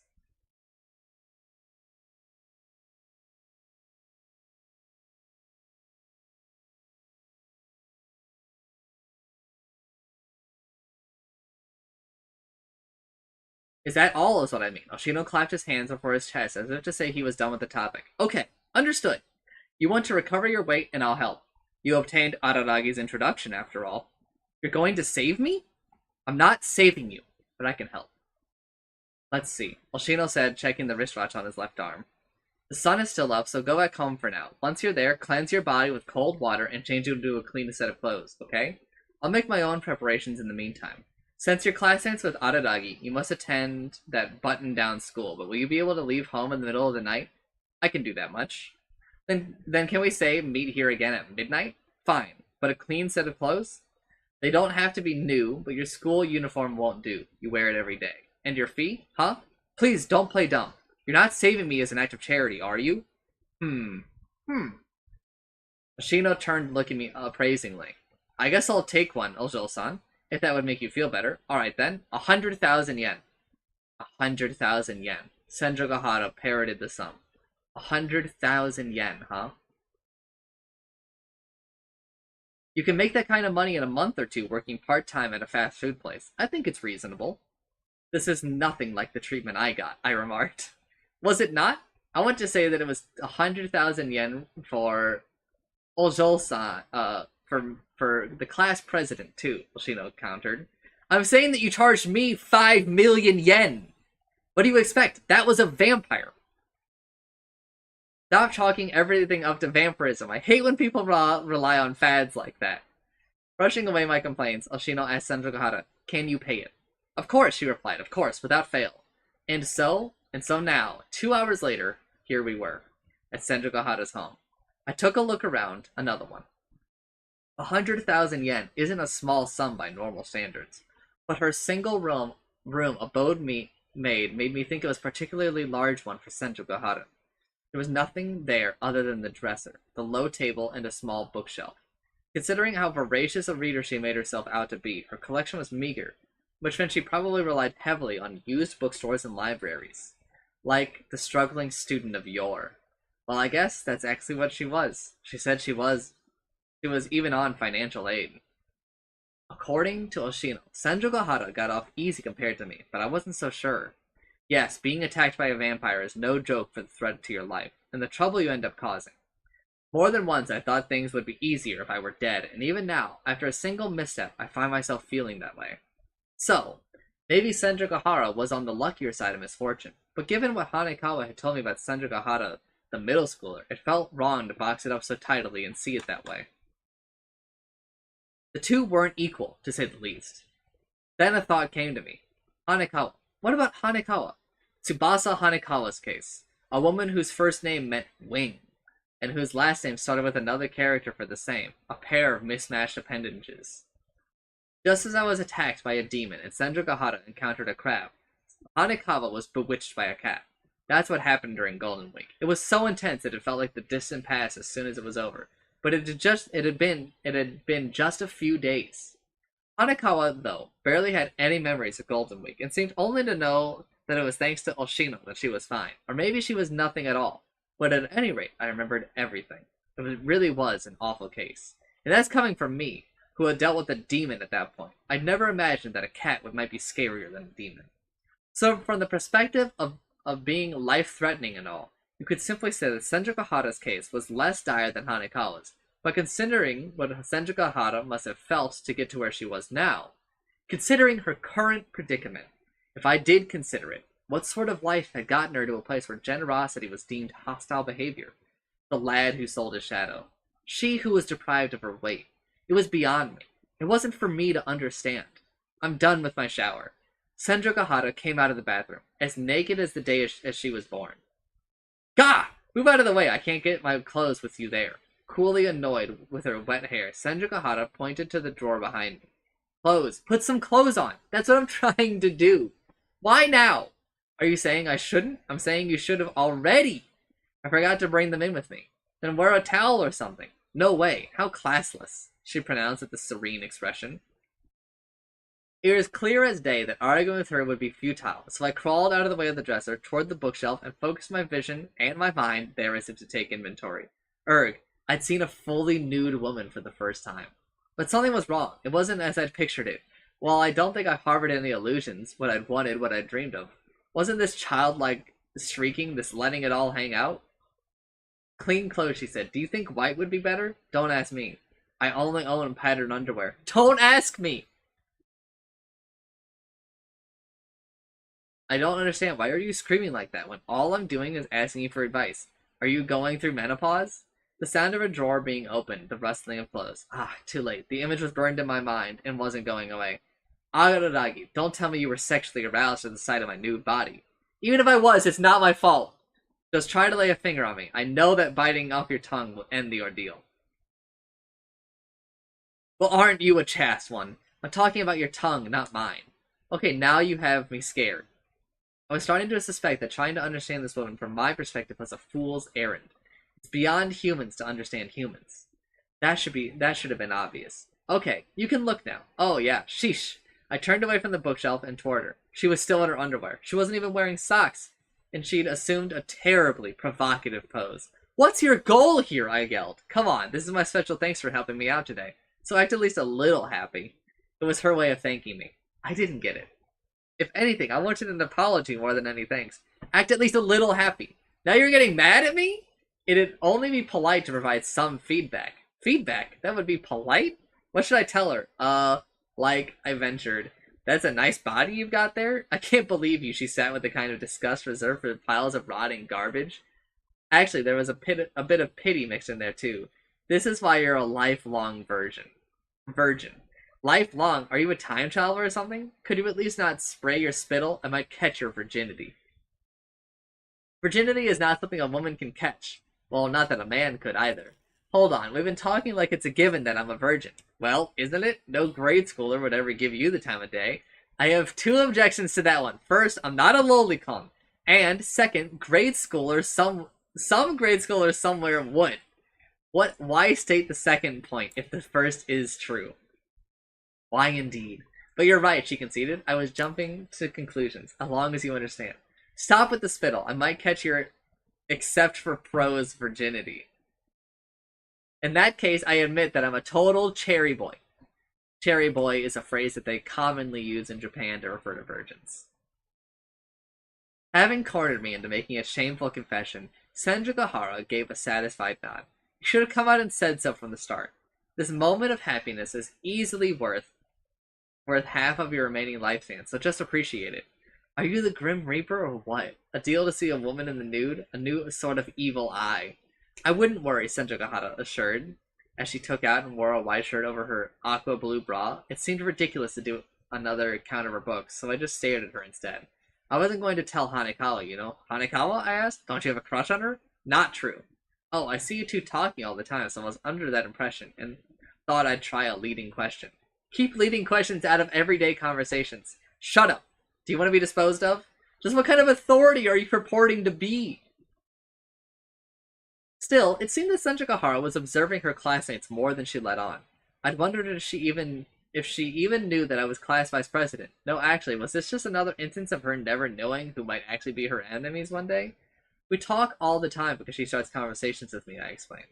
It sounds like you're forgetting your place. Are you trying to say that it's Hanekawa who has a crush on you? Absolutely not, I said. Hanekawa only does it because she's caring, simply and overly caring. She has this funny, misguided notion the worst loser in class is most in need of her sympathy. She thinks losers don't get enough of a break or something. You're right. How funny and misguided, Sentrikahara nodded. The worst loser is just the worst simpleton. Hold on, I didn't go that far. It's written on your face. It isn't! I knew you'd deny it, so I wrote that there a moment ago. You can't be that good at setting me up, in the first place. Even without my clarification, Senjukahara had to be familiar with Hanekawa's personality. When I spoke to Hanekawa after class, she sounded quite concerned for Senjukahara. Or maybe that was precisely the issue here. So, Oshino-san helped Hanekawa out too? I guess. Senjukahara finished buttoning her shirt and was going for a white cardigan. She seemed to be figuring out the top half of her outfit before staring at the bottom. I see. Before starting on the bottom. I see. I thought so we all have our own way of dressing ourselves. Maybe my gaze didn't bother her one bit. She was facing toward me, if anything, as she continued to get dressed. She said. So I think it's alright to trust him. I know he doesn't act serious, and he's a happy-go-lucky Thank you very much! Yes, we certainly appreciate this. Thank you for the resub, Killer Vida. Hold up. Don't leave. Don't leave just yet.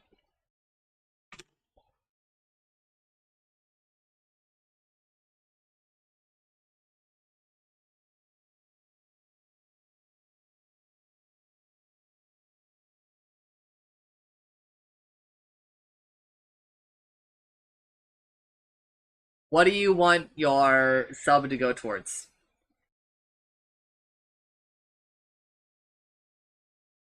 There are many new selections, so take your time.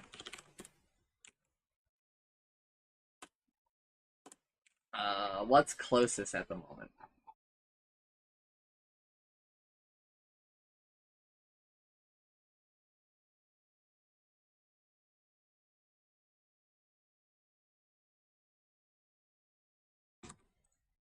Let me remove the filter, apply, create a filter.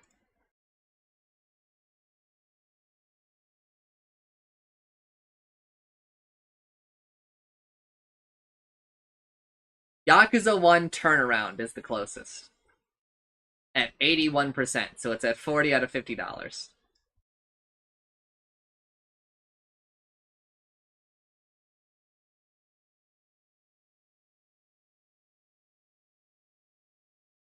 Okay, thank you.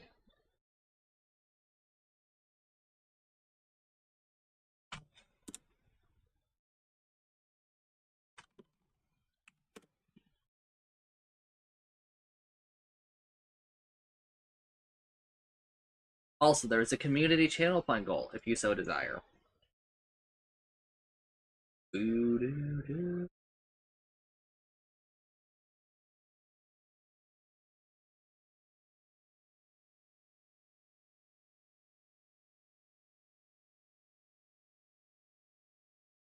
Thank you, thank you.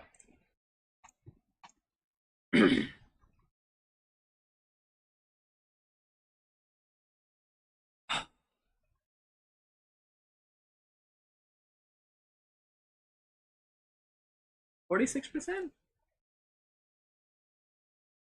While I'm thinking about it, and to give myself a little bit of a break from, reading, let me go and extend the thing.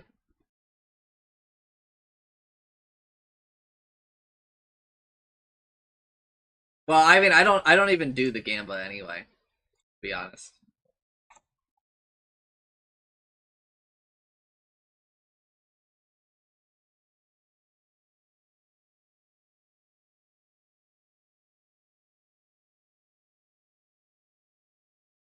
Whew.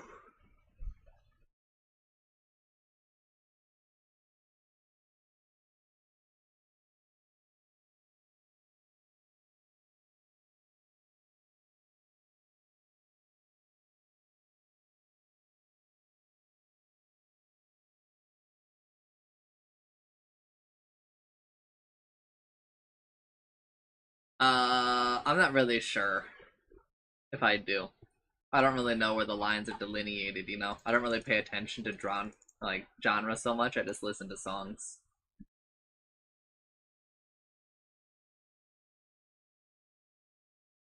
Candy would be the better person to ask on my behalf.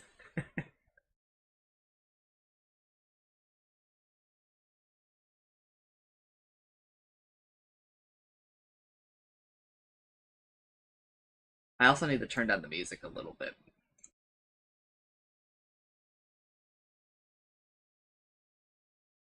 Negative. But I also, again, I don't really like pay attention. You know.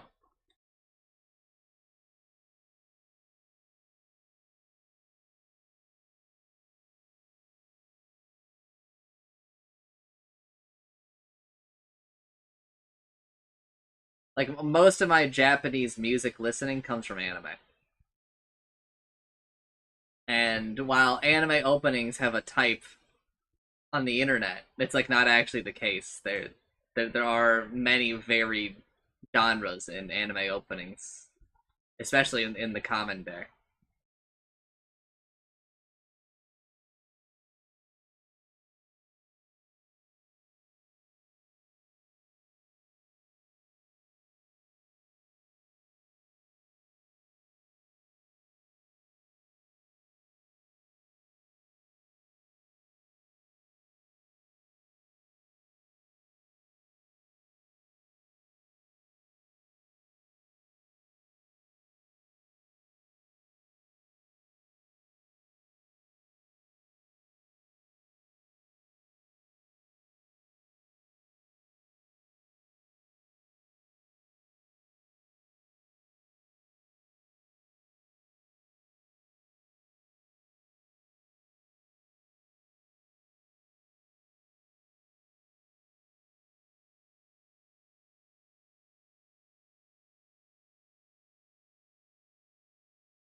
Let me lower the volume a little bit more.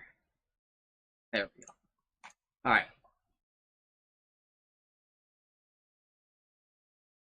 y'all. Oh, let me get the thing I was trying to get.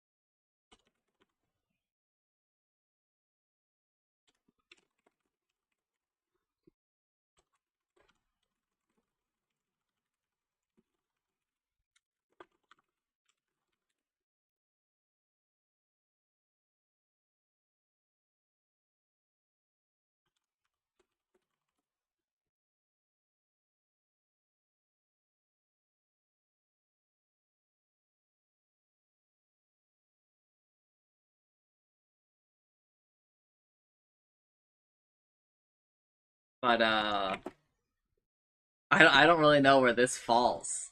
Like John, I don't really know genres well enough to be like this is that, this is that when it comes to music, right? Candy's way better at that, and Candy knows like all the nuance too, right? Candy's like that's not metal, Vash. That's hair metal, right?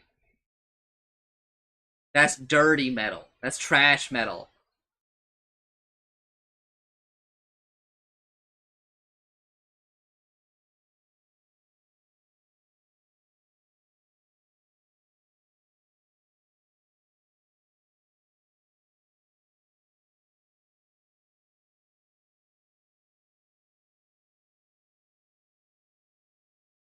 Well, I've got four.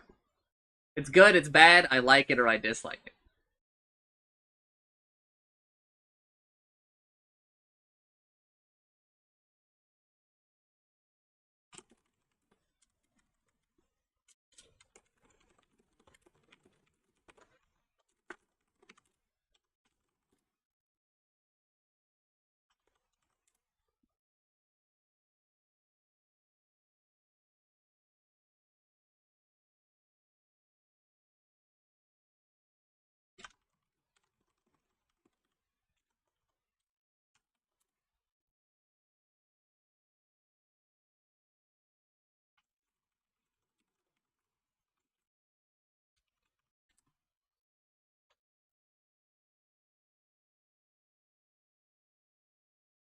You're I like it a lot. The animation for the video goes helps it a lot, I think too. Also, the show was good, so that helps the opinion of everything associated to it, you know?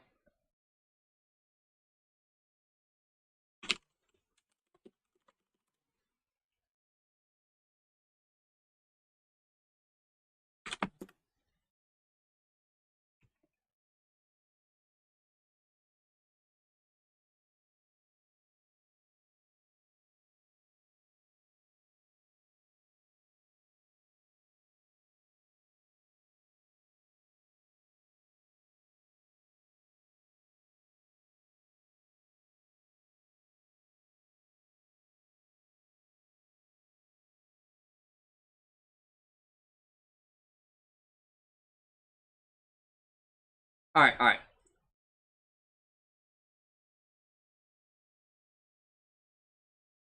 I am a fourth of the way through this book? No, no, I forgot. It comes in parts. How far into this am I?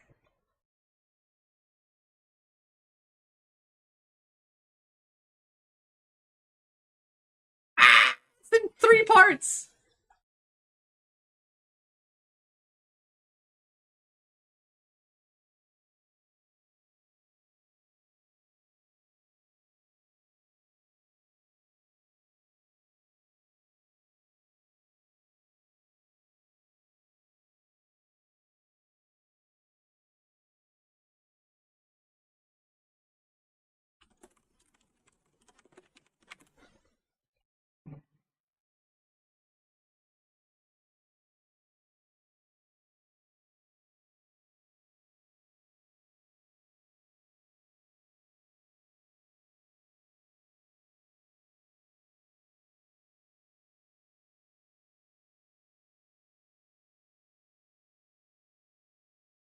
It was fine.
I'm trying to figure out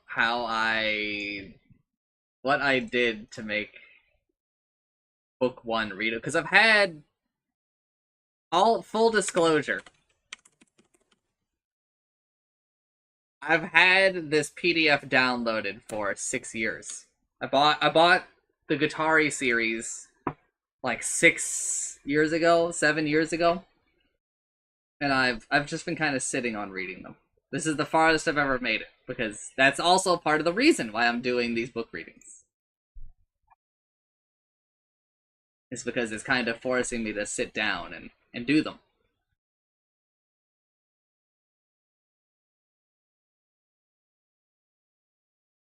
Am I enjoying it? Yeah. The only thing that kind of sucks is that uh, it's real rough on the throat. But you know, as I do it, I'll get stronger, basically. And I'm not gonna finish this. I'm not gonna finish this book today. There's just no way. But I'll probably make this like a recurring thing. Like I might just do this every weekend. Saturday for Gatari and Sunday for Overlord. We're nearing a good stopping point, so I should really just shut the fuck up and get back to reading.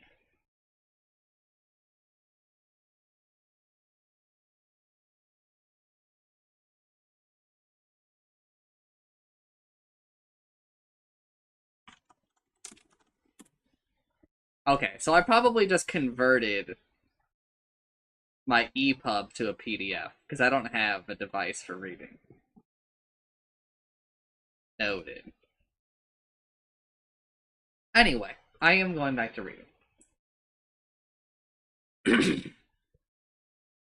Senju Gahara finished buttoning her shirt and was going for a light cardigan. She seemed to be figuring out the top half of her outfit before starting on the bottom. I see, I thought. So we all have our own way of dressing ourselves. Maybe my gaze didn't bother her one bit. She was facing towards me, if anything, as she continued to get dressed. she said. So, I think it's alright to trust him. I know he doesn't act serious, and he's a happy-go-lucky flippant and frivolous guy, but one thing I can say about him is that he's good at what he does. You can relax. It's not just my testimonial. Hanekawa agrees, so there's no mistake. I see. But you know, Araragi, I'm sorry, but I can't even half trust Oshino-san yet. I've been tricked far too many times to believe him just like that.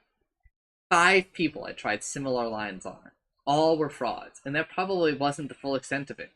I visit the hospital out of habit at this point, to be honest. I've all but resigned myself over the way my body is. Resigned. What did she resign herself to? What did she give up on? I can't expect to find any Van Helsings or Lord Darcys out there in our peculiar world. And I had no reply.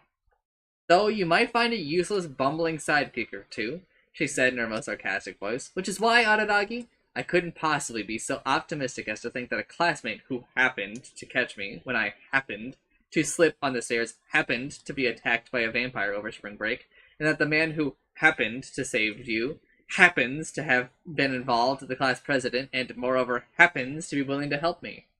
And then Sandra Gahara started taking off the cardigan. You finally put that thing on, so why are you taking it off now? I forgot to dry my hair. Wait, could it be that you're just an idiot? Please watch your mouth, Araragi. What if you hurt my feelings? Her hair dryer looked absurdly expensive. It seemed she did pay a lot of attention to her getup. Viewed from that angle, Senju Gahara also seemed to be wearing fairly fashionable underwear, but that target of my adulation was so enchanting and an overlord at the better part of my life until a day ago. Somehow looked like no more than a scrap of cloth now. It felt as though a terrible trauma were being planted in me in the present participle tense. Optimistic, huh? I said. Don't you think? Maybe. On the other hand, why not be optimistic? It's not like you're doing anything wrong or cheating, so be unapologetic about it, just like now. Like now? Sandra Gahara looked puzzled. The lady didn't seem to realize how unflappable she was. Not doing anything wrong. Right? I suppose. Sandra Gahara wasn't done. But, she continued, but I might be cheating. Huh? It's nothing. She finished tending to her hair, put away her dryer, and turned to getting dressed again. She searched her drawer for new clothes, having placed on hangers the now damp shirt and cardigan she'd worn with her hair still wet. If I'm reincarnated, Sandra Gahara said, I'd like to be Sergeant Major Kululu. Not only was this unprompted, but I felt her sadistic and self-centered behavior already put her halfway there. I know what you want to say, she accused. Not only was that unprompted, but I could never in a million years. Well, you got it half right. I knew it. Couldn't you at least said Lance Corporal Dororo? I don't know who these. One moment. Sergeant Major Kululu is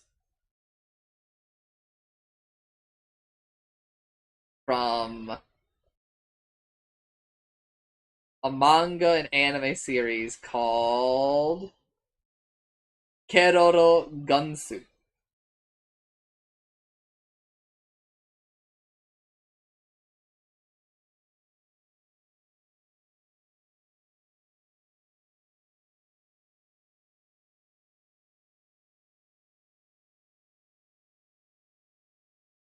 I can't really speak anything to his character. And Dororo is also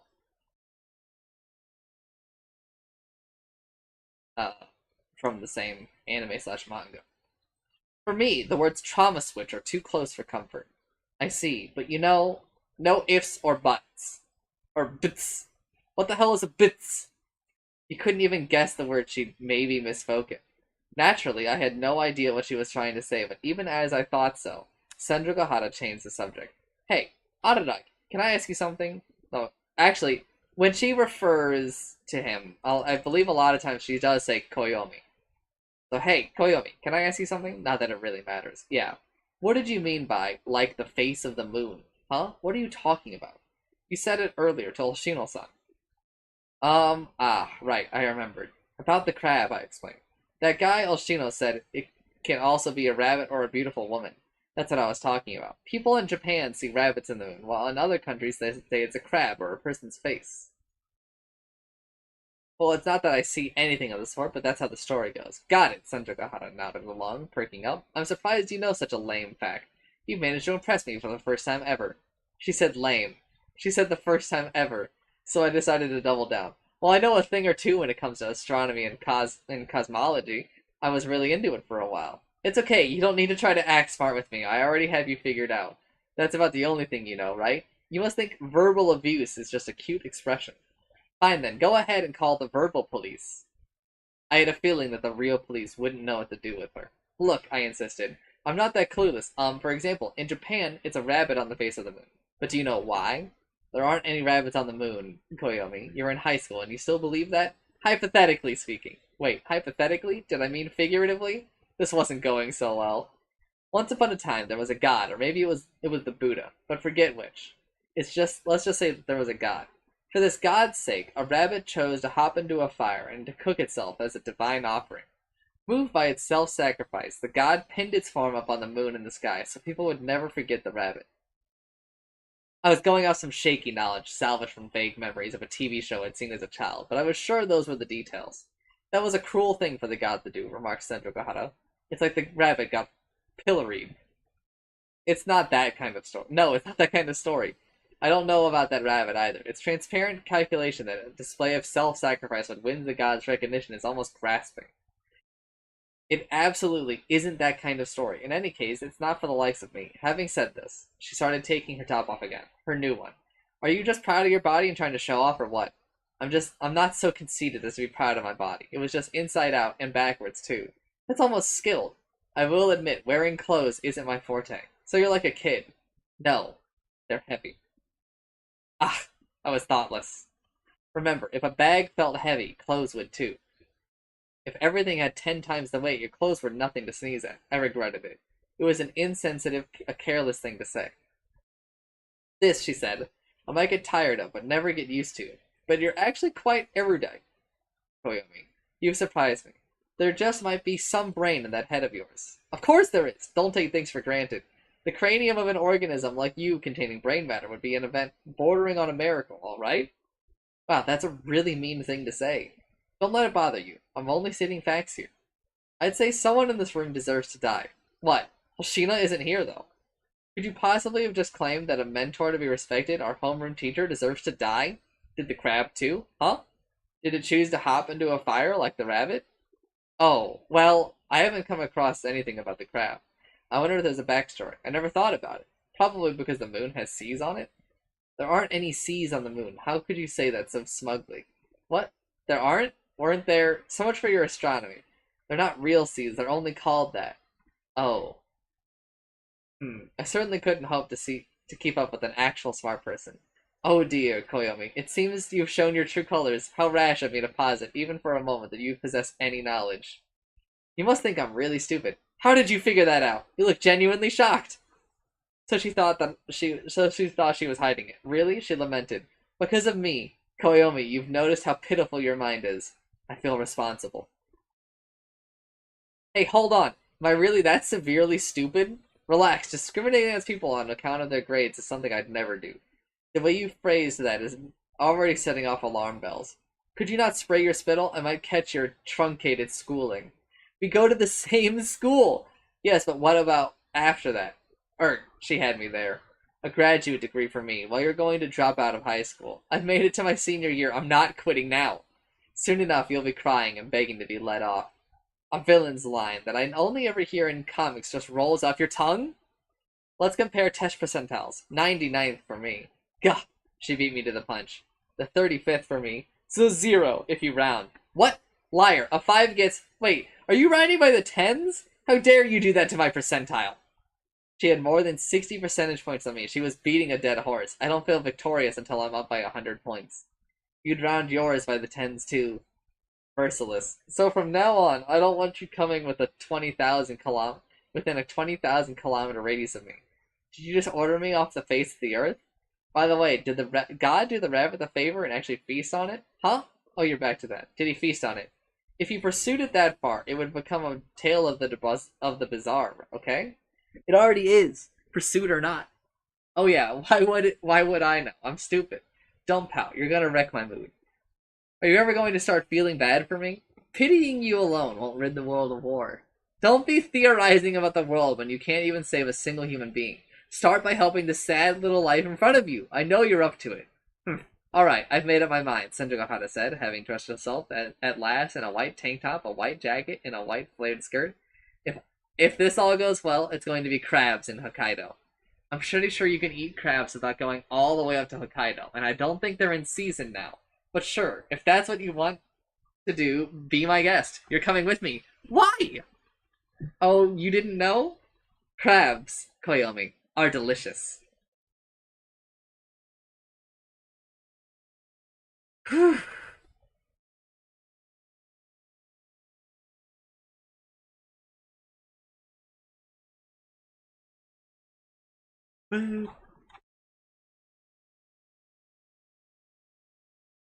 Let me see.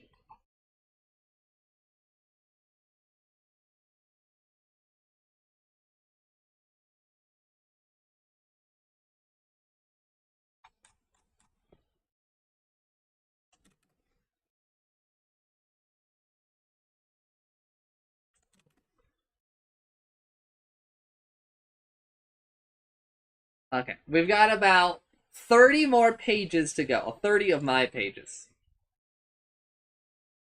So we're going to take a small break here.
Alright, hello, I'm back. My throat feels a bit better, so let's knock out the rest of chapter 1.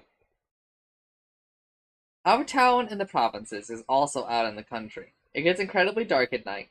Pitch blackness. The contrast with daytime is such that the interior and exterior of an abandoned building becomes nearly indistinguishable. For me, having lived here my entire life, that hardly feels off or strange, and really, that's how nature is supposed to work. But according to someone like Olshino, a drifter, the contrast tends to be entangled with the root of the problem more often than not. It made the root easier to discern and comprehend, he told me that too. Either way, it was now a little after midnight. Senjukahara and I biked back to the crayon school ruins. We used an actual cushion from Senjukahara's home for the rear seat.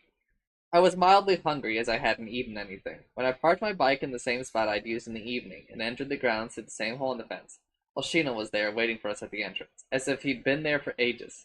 What? Senjukahara voiced surprise at his attire. Oshino was wrapped in a white robe, a Shinto priest. His scruffy hair was set neatly in place, and he at least looked tidier and was barely recognizable from the evening. The robes make the man. That he somehow looked the part was actually offensive. You were a Shinto priest, Oshino-san? Asked Senjukahara. What, no, he casually denied. I'm no chief holy or ritualist, it's what I studied in school, but I never went to work for a shrine. I had too many objections. Objections? Personal reasons. Maybe the truth is that it all started to seem silly to me. These clothes are just a way of dressing up for the occasion. I didn't have any other clean ones, that's all. We're going to meet a god, Ojo-san, so I have to look my best too. Didn't I tell you? Setting the mood. For Koyomi, it was holding crosses, dangling garlic, and fighting with holy water. The situation is what matters. Don't worry. I might be lacking in manners, but I know what the deal is. I won't wave around a rod offhand or toss salt all over your head. Okay. Senjukahara seemed a bit daunted. True, his outfit was striking, but coming from her, it seemed like a bit of an overreaction. It made me wonder. Yep, Ojo-san, you look clean and pure. Well done. Just to make sure, are you wearing any makeup? No, I thought it would be better not to. I see. Well, for now, that was the right choice. And you, Koyomi? You did take a shower? Yeah, don't worry. I hadn't had a choice since I was going to be present for this, and the little incident that ensued when Senjukahara tried to sneak a peek as I showered could stay a secret. Wow, that's not in the anime. Look your same old self. That's what got to do. What's that got to do with anything? I retorted. I mean, even if I was going to be present, I was an outsider, not having changed clothes too, unlike Senjukahara. Of course I looked my same old self. Then let's get this over with. I prepared a space on the third floor. A space? Yep, Yoshino said, and disappeared into the darkness of the building. Despite his glaringly white robes, he was soon invisible. I took Senjukahara's hand, just as I had done in the evening, and followed after him. You know, Oshino, you say over with, and are acting awfully laid back, but are you sure? Sure about what? I've summoned a boy and a girl of a tender age out here in the middle of the night. Any adult will want to finish up as quickly as possible. What I'm asking is if it'll be that easy to beat back this crap or whatever it is. What a violent line of thought. Koyomi, something good happened to you? Oshino shrugged without so much as turning around. This time isn't like little Shinobu. In your case, or that lust-besotted cat in Missy, class presidents. And don't forget, Koyomi, I'm a pacifist. My basic policy is non-violent total obedience. You and Missy, class president, were assaulted with malice and hostility. This crab is different. That's not true. It had done harm. In fact, so why not judge that it bore malice or hostility? Didn't I tell you? We're dealing with a god. It's just there. It hasn't done anything. As a matter of course, it's just there. Araragi, once school is over for the day, you go home too, don't you? It's like that. Missy's been wavering all on her own. Well, Ojol-san's been wavering all on her own. It doesn't harm, it doesn't attack, it doesn't possess. All on her own. It sounded kind of mean, but Senjukahara said nothing. Did she simply have no thoughts pertaining to that, or was she, given what was to follow, trying not to react too much to his words? So, Araragi, counseled Oshino, whether it's beating back, or up, or down, lose those dangerous ideas. We're about to ask a god for a favor. Be humble. A favor, huh? Right.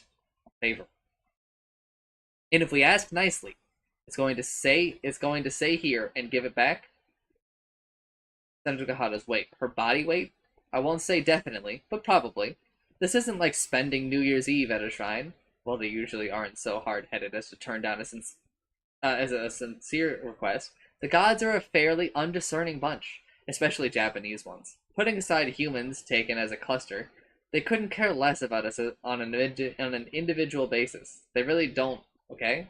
In fact, in face of a god, you, me, and Oljo-san over there are indistinguishable. Age, gender, weight, none of that matters, and all three of us are the same to them. Humans. We were not just similar, but the same to them. Huh. So this is fundamentally different from a curse? Or from a curse? Hey, Senjugahara said, her voice full of resolve. Is that crab still near me? It is. It's there and it's everywhere. But if we seek its advent here, then certain steps will be necessary.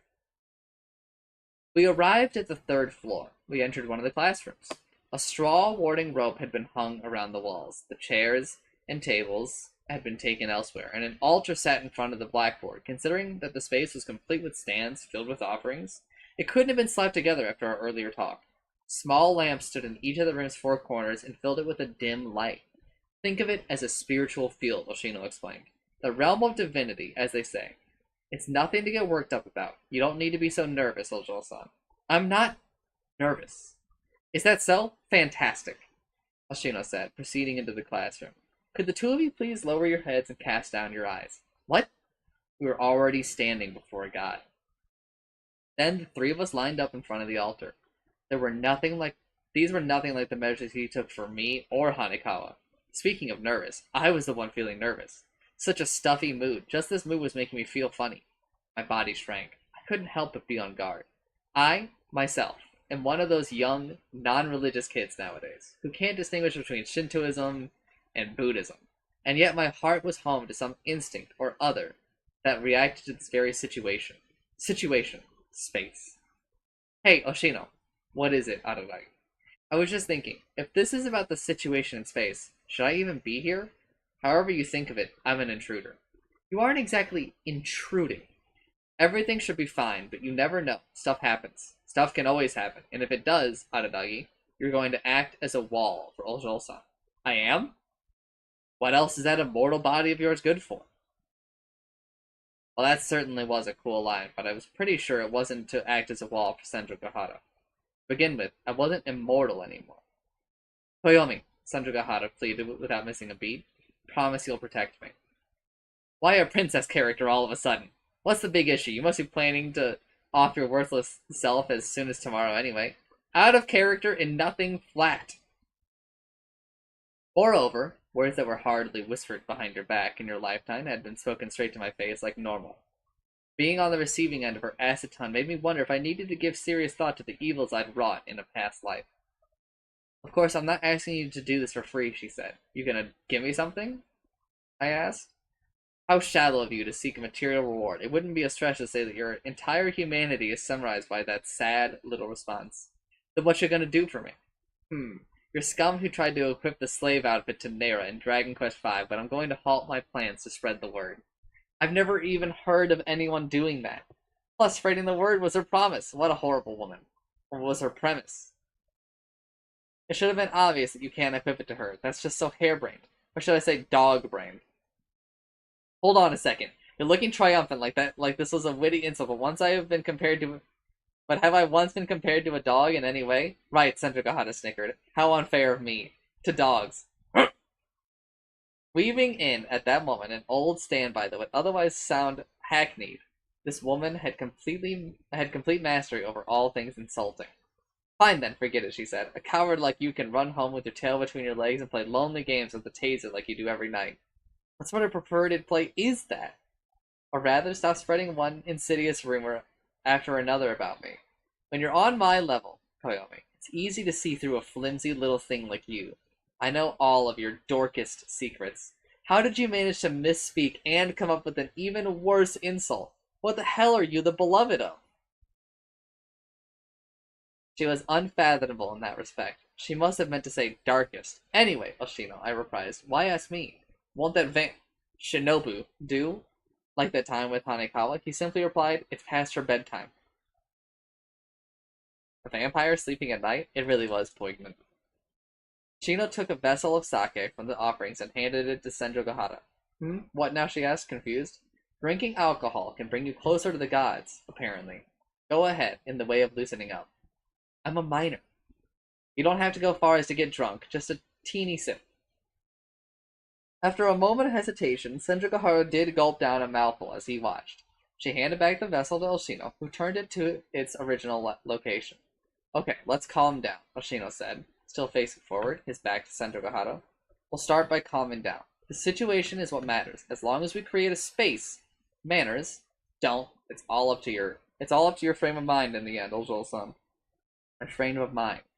Relax. Start by letting your guard down. This place is yours. It's natural for you to be here.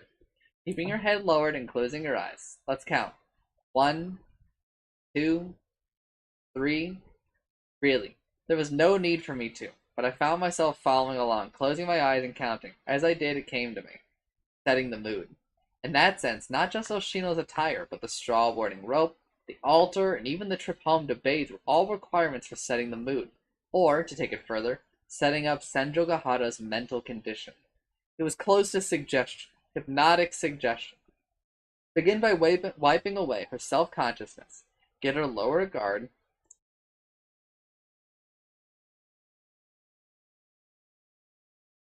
bring about a relationship of trust with him, although he was going about it in a completely different way. It had been no less necessary for me and Hanekawa. They say believe and you shall be saved, and getting Senjo Gahara to accept, in a nutshell, was crucial. Senjo Gahara had said it herself. She didn't even half trust Hoshino yet. But that wouldn't cut it. That wouldn't be enough. Because a relationship of trust was required. Shino couldn't save Senjo Gahara. She was getting saved on her own, and that was the true meaning of his words. I slowly opened my eyes. I looked around. Lamps. The lamp flames in the corners wavered. A wind blew in from the windows.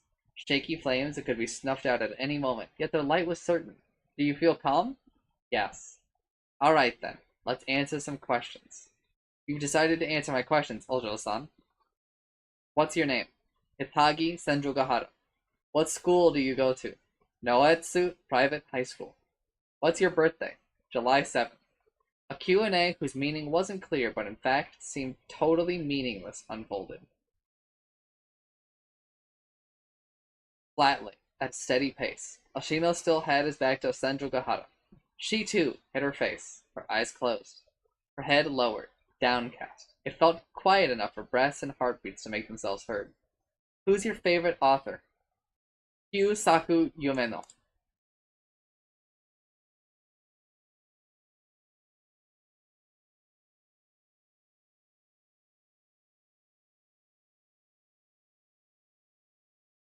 Wow, he's a really old author. Not really old by Japan standards, but really old by my American standards. How about an embarrassing story from when you were a kid? I don't want to tell. What kind of classical music do you like? I'm not very well versed in music.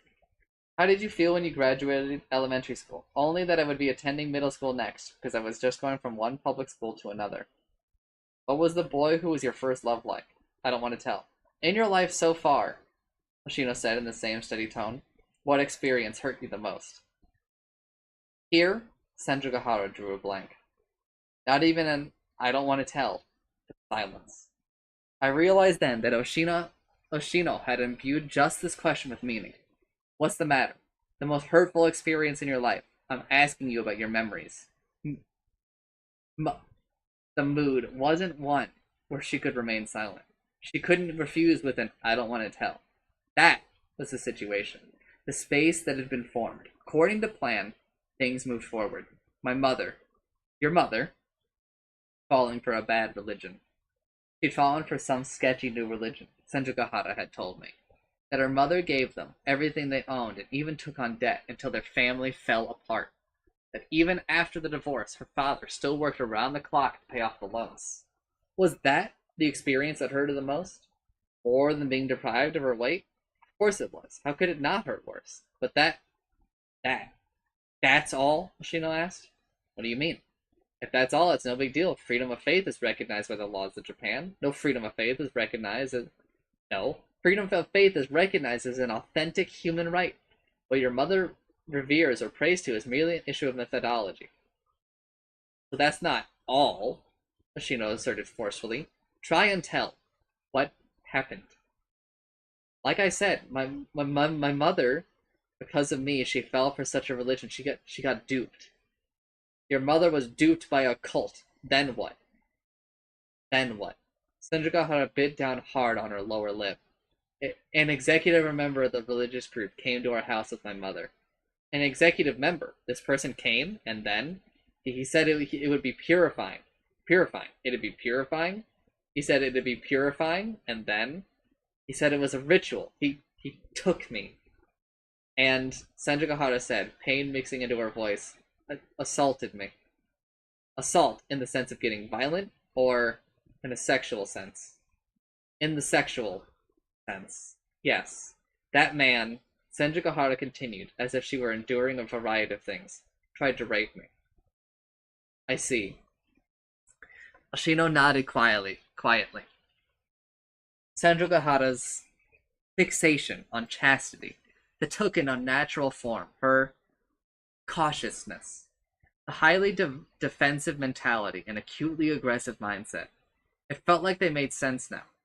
So did her excessive reaction to Oshino's ritual garb. For a non-pro like Senjugahara, the fact was that Shintoism, too, was a religion. That hypocritical lecher. That's the Buddhist perspective. A religion can even endorse killing one of your own. It won't do to generalize, but you said tried to rape. So it ended at an attempt? I hit him with my cleats, which were nearby. That was brave. He bled from his forehead and was writhing on the floor. And that saved you? It saved me. Good for you. But my mother didn't try to save me. Even though she was there the entire time, watching, Senjugahara said flatly. Flatly, she continued with her answer. In fact, she scolded me. That's all? No. Because I injured that leader, your mother was penalized. Ashino finished Senjugahara's line for her. The consequences of such a scene didn't take an Oshino to predict, but this seemed to have an effect on her. Yes, she affirmed, solemnly. Naturally, since her daughter injured one of the leaders. Yes. And so, everything we had, the house, the land, even going into debt, my family broke. Completely broke. It completely broke. And yet, it continues to fall apart. It continues to, sir. How is your mother doing now?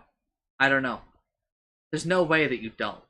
She's probably still practicing her faith. Still. Not having learned a thing, unashamed. Does that hurt too? It does hurt. Why does it hurt? She has nothing to do with you anymore. Sometimes I wonder, what if, at the time, I hadn't resisted? Then at least, it might not have gotten to this. It might not have broken. It might not have broken. You think so, asked Oshino? I do think so. You really think so? I do. Then that, Ojo-san, is your thought and burden, Oshino said. No matter how weighty, it's what you need to shoulder. Leaving it to someone else isn't the way to go. Leaving it to someone else isn't. Don't avert your eyes. Open them and take a look. Then Oshino opened his eyes. Senjugahara also opened her eyes, gently. The lamps in the corners, their light wavered, the shadows too. All three of our shadows also wavered. They swayed back and forth. Back and forth. Ah! Ah! Senjugahara yelled. She was still managing to keep her head lowered, but her expression was filled to overflowing with shock. Her body was trembling and began to gush sweat. She was losing it. Her! Senjugahara. Do you see something? Questioned Oshino. I do. It's like that time. Like that time. A huge crab. A crab. I see it. Do you now? Well, I don't see a thing. It was then that Oshino turned for the first time toward me. Do you see anything, Araragi? I don't. There was nothing to see. Only the wavering light and wavering shadow. That was the same as not seeing. I couldn't identify it. I don't see a thing. You heard him. Oshino turned towards Senjogahara. I bet you don't see any crab, actually. No, it's clear, it's visible, clearly, to me. It's not an illusion. It isn't an illusion, I mean it. I see. Then, Oshino traced Senjogahara's line of sight, as if something were there. As if some thing were there. Then, what do you need to say to it? Need to say. That's when it happened. I doubt she had any reason at all, but she couldn't have meant anything by it. But Senjogahara raised her head. It was probably the situation. The space had become too much for her. That must have been all. But circumstances didn't matter. Paltry, human circumstance didn't matter. The very same moment, Senjogahara leapt backward. She flew. Like she had no weight to speak of, her feet not once touching or dragging across the floor. She sped to the back of the classroom, opposite from the altar, and was slammed into the bulletin board. Slammed into it. She stayed there and didn't drop. She didn't drop. As if she'd been pinned up, she stayed there, as if it were a crucifixion. Senjogahara! Oh boy, Oshino said, dismayed. I thought I told you to act as her wall, Araragi. Once again, you're useless when it counts the most. Spacing out like a literal wall can't be all you're good for. Dismaying or not, I couldn't help it because her velocity had outpaced my eyes. As if gravity were functioning in that vector. Senjogahara seemed to be pressed, shoved against the bulletin board. Her body began to burrow into the wall. It looked ready to crack and fall apart. Or Senjogahara was about to be crushed. Ugh! It wasn't a scream but a groan. She was in pain. Yet, I still didn't see a thing. All I saw was Senjogahara pinning herself seemingly to the wall. However, that she must have been seeing it. A crab. A large crab. A crab of weight. So much for that. Sheesh, what an impatient god. Couldn't even wait for us to start praying. How so game of it. Wonder if something good happened to it. Hey, Oshino. Yeah, I know, change of plans. Too bad, but this is quite standard. Either way was fine for me from the beginning. Saying so with a sigh, but with a sure gait, Oshino approached Senjogahara's crucified body. Approached her without ado. Then, his hand reached out casually. It took hold slightly in front of Senjogahara's face, easily peeled away. Hup! In one motion, as if he were performing a judo throw, Oshino took the thing he had in his hand and forcefully, with all his might, slammed it against the floor. There was no sound, no swirl of dust, but he slammed it, just as Senjogahara had been, only stronger. Then, swiftly, in the very same breath, he stepped on this slammed it. He was stepping on a god, in a consummately violent manner. Irreverently, without an ounce of deference or piety. The pacifist made light of a god. To me, it only looked as if Oshino had mimed everything, performed an incredibly expert pantomime, as he still was now, seemingly balancing himself on one leg with aplomb. Meanwhile, for Senjogahara, who could see it very well, it was apparently the sort of sight that made her eyes grow wide. It's apparently that sort of sight. But a second later, no doubt, having lost her support, she went from being pinned to the wall to splattering onto the floor. Since she wasn't too high up and had no weight, the impact of the fall couldn't have been too severe. But she couldn't brace for it, having dropped completely by surprise. It looked like she hit her leg hard. You okay? Oshino called to check up on Senjogahara before looking down at his own feet. Indeed, purely appraisingly, evaluating with narrowed eyes. No matter how big a crab gets, in fact, the bigger it is, turn it upside down, and there you go. Whatever the creature, if it has a flat body, I can't help but think that it exists to be stepped on. Looking at it sideways or any other way, that said, Araragi, what do you think? Oshino abruptly addressed me. We certainly could redo this from the beginning, but it'd be such a hassle. Personally, it'd be neatest for me to go on and squish and squash it. Neatest and squish and squash is awfully vivid. She only raised her head for a moment. Just that. I wouldn't call it just that. Or rather, just that is enough in the end. This stuff is from your frame of mind. If we can't be nice and ask a favor, then we have to resort to dangerous ideas. Like what we dealt with the demon or the cat. We can't talk. If we can't talk, then there's only war, okay? In a sense, it's just like politics. Well, simply crushing it would solve Ojo-san's problems on a surface level. It'd be only on the surface. A palliative treatment that doesn't touch the root, but just mowing the weeds, so to speak. A method I'm not eager to take, but maybe on this occasion I should just go for it. Go for it? You see, Araragi, Oshino said with a disquieting grin, I have absolutely despise crabs. They're hard to eat, he explained, and with those words, his leg flexed. Wait! The voice came from behind Oshino. Needless to say, it was Senjougahara. Rubbing her skinned knee, she sat up. Wait, please, Oshino-san. Wait for... Oshino shifted his gaze from me to Senjougahara, the malicious smile still on his face. Wait for what, Ojo-san? I was just surprised earlier, Senjougahara said. I can do this. On my own. Hunt! Oshino wasn't pulling back his leg. He kept stepping on it, but not squashing it either. He told Senjougahara, fine, give it a try. Hold this. Utterly unbelievably from my point of view, Senjougahara knelt, righted from her posture, placed her hands on the floor, towards it at Oshino's feet, and slowly, properly bowed her head. She was prostrating herself. Itagi Senjougahara was performing a dogeza of her own will, assuming the pose freely, unbidden. I'm sorry. She began with words of apology. And thank you very much. She followed up with words of gratitude. But it's all right now. They are my feelings, my thoughts, and my memories. So I will shoulder them. It wasn't right of me to lose them. And then finally, please, I beg of you, grant me this favor. Please give me my weight back. Finally, words of supplication, as if she were praying. Please give me back my mother. Wham! It was the sound of Oshino's foot hitting the floor. Not from squashing the thing, I presumed. No, it had vanished. Just as simply was it... Oh, just as it simply was, it must have returned from being there as a matter of course back to not being there as a matter of course. Sent back. Ah! At Meme Oshino, who stood unspeaking, unmoving. At Hitagi Senjougahara, who maintained her posture despite knowing it was over, and who began sobbing, wailing out loud.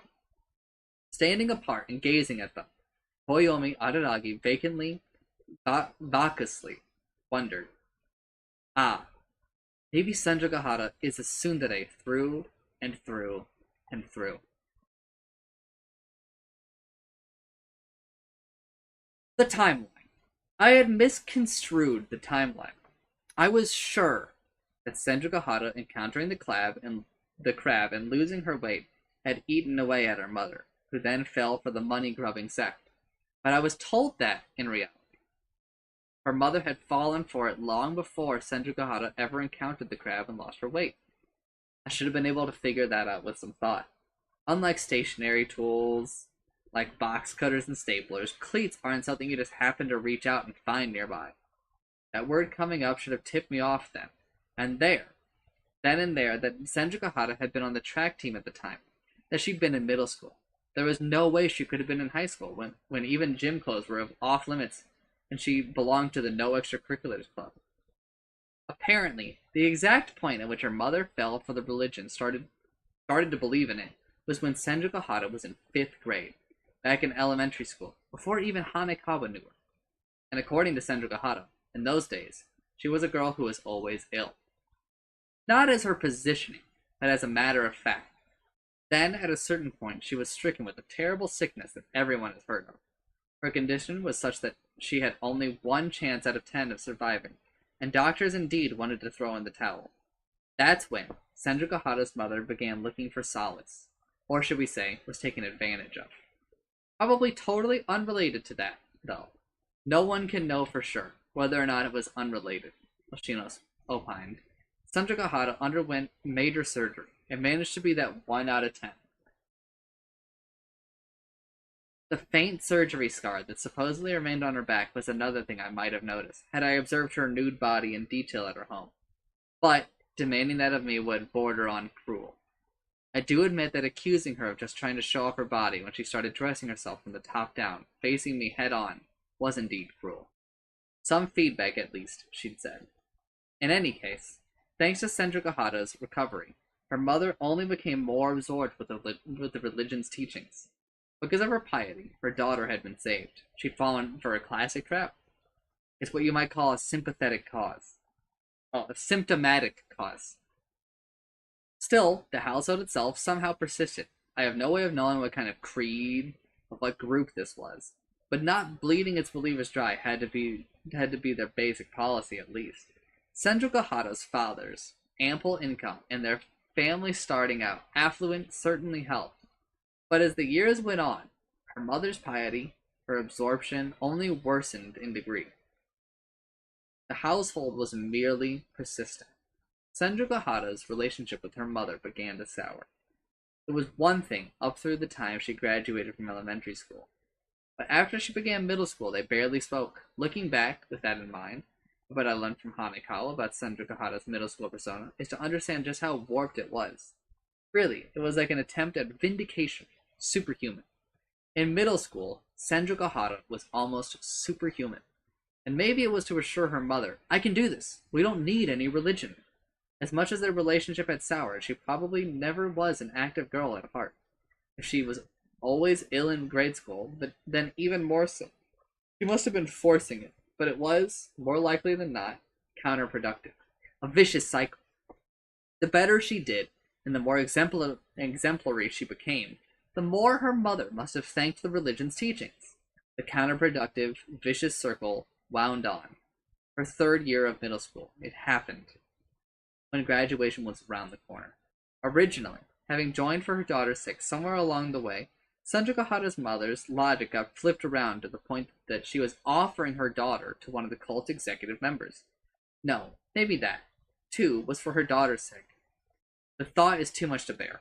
Senju Gahara resisted. With her cleats, she wounded the leader badly enough that he bled from his forehead. As a result, their family fell apart. It was in ruins, robbed, wholesale, losing everything they owned, their home, their land, and even taking on debt. They were all but literally bled dry.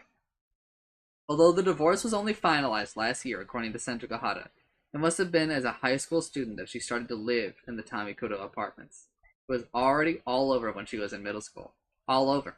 That's why Senju Gahara, during that halfway period between being a middle schooler and a high schooler, came across it. A crab. You see, Araragi, the omoshikani is an omoshigami. An omoishigami, Shino said. Do you understand? Omoishi as in thinking upon, and omoi and shigami as in thoughts and clinging. It has to do with an extricable bonds. Shigarami. Doesn't interpreting it that way explain why being deprived of weight also deprives people of their presences? People sealing away a memory when they've gone through too much is common fare in dramas and movies. If you want an analogy, that would be it. It's a god that carries people's thoughts in our place. In other words, when she met the crab, Senju Gahara cut off her mother. He had offered Senju Gahara to the leader like some sacrifice and not even tried to save her daughter, causing their family to fall apart. Except maybe that wouldn't have happened if the daughter hadn't resisted at the time. Senju Gahara had tormented herself.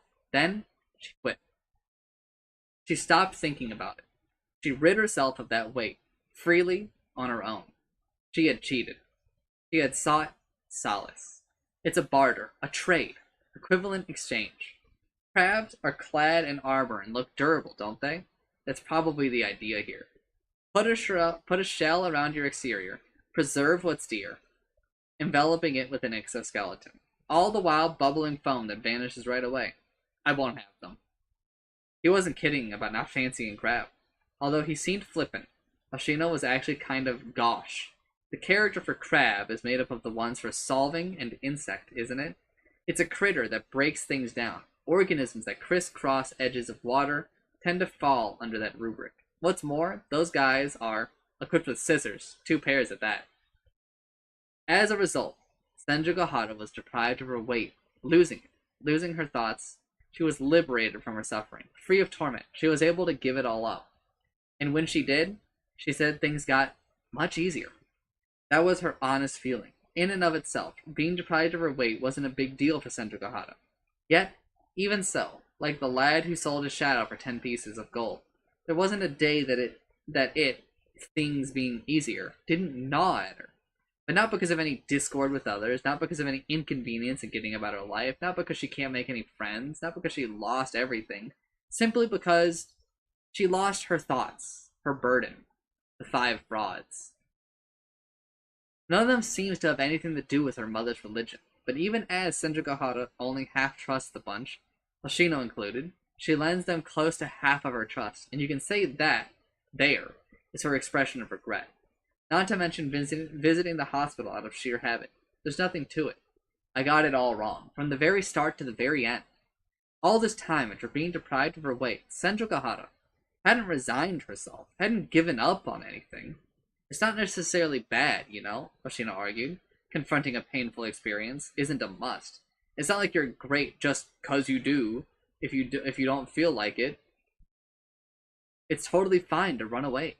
Even if it's ditching your daughter or taking refuge in religion, that's your own choice.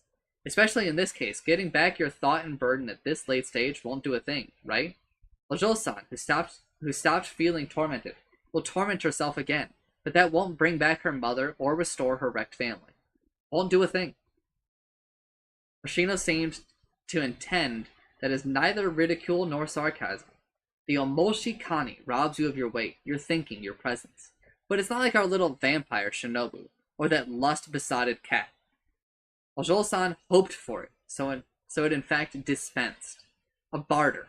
The god was always there. Ojo-san actually hadn't lost a thing, in spite of that. In spite of that, regardless of that, because of that. Itagi Senjugahara wanted it returned. She wanted it returned. Her thinking of her mother after the fact. The memory and the torment. I don't know what that means, and I doubt I ever will. And just as Oshino pointed out, it's neither here nor there, and won't bring her mother or her family back. And it will only steep Senjugahara in tormented thoughts. But it's not like anything is going to change. Senjugahara said at the end. Me, her eyes red and swollen from crying. And this definitely wasn't pointless, because I've made a very dear friend at least. Who would that be? I'm talking about you. I'd reflexively played dumb, but Senjugahara's response was neither bashful nor roundabout, but forward and proud. Thank you, Hadaragi. I'm very grateful for what you've done. I apologize for everything until now. I hope you don't find this brazen of me, but I'd be happy if we could continue to be friends. How careless of me. The surprise attack by Senjugahara seeped deep into my heart. Deep. Our promise to go eat crabs, though, it's going to have to wait until winter. The epilogue, or maybe the punchline of this story. The next day, when I was roused from bed as usual by my imoto, Karen, and Tsukihi, my body felt horribly sluggish. It was an ordeal just forcing myself to sit up, then stand. My joints ached heavily like when you have a high fever. Since there hadn't been any tussle or brawl, unlike my time or Hanekawa's, it couldn't be muscle pain, but at any rate, every step hurt. Walking down the stairs, too, I was afraid I might tumble down them if I didn't pay attention. My mind was clear, and it wasn't flu season either. So what was going on? I thought for a bit, before an improbable thought crossed my mind. I made a detour to the bathroom on my way to the kitchen. In it is a scale. I got on. I weigh 55 kilograms, by the way. The scale read 100. Hey! Hey! So it's true. God's surely an undiscerning bunch.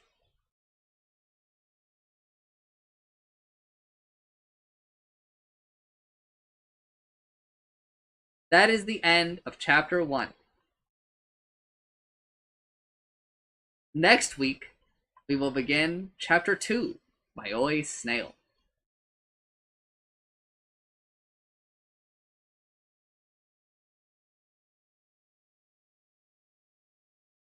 Whew!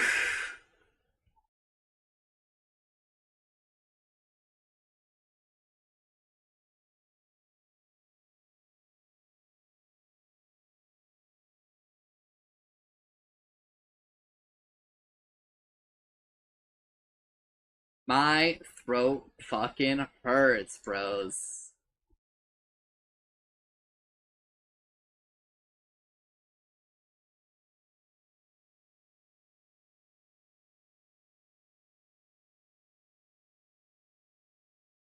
We'll hit them with a slash marker.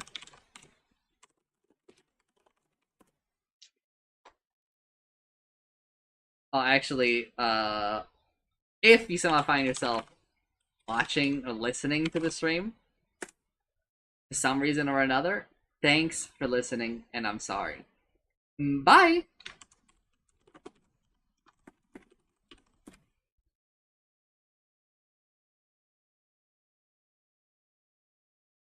Okay, I need a small break because my throat hurts. So, be right back.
Alright, hello gamers. I'm back.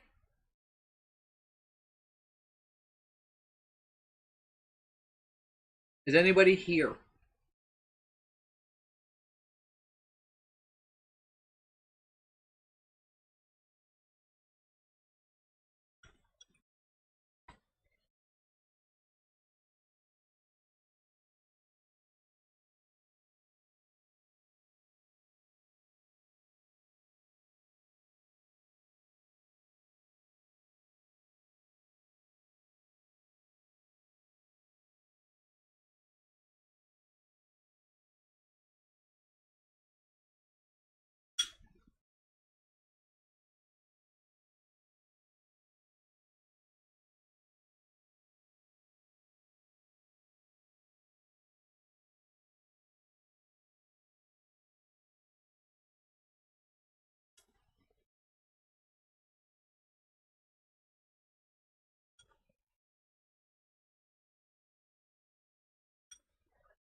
Alright, my friend is coming over.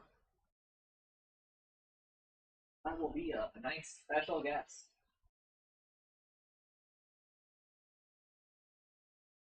Before he gets here, though.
Alright, I'm gonna do a little cleaning.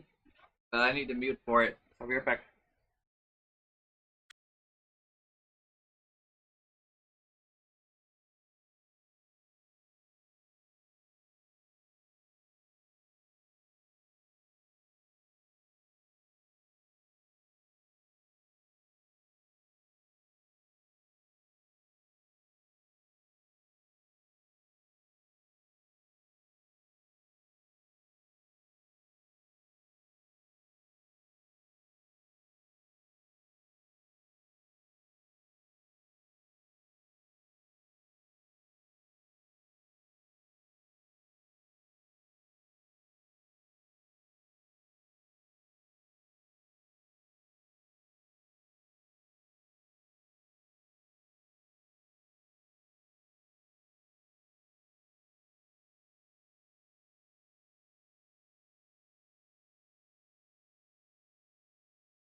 Alright, hello.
What to do?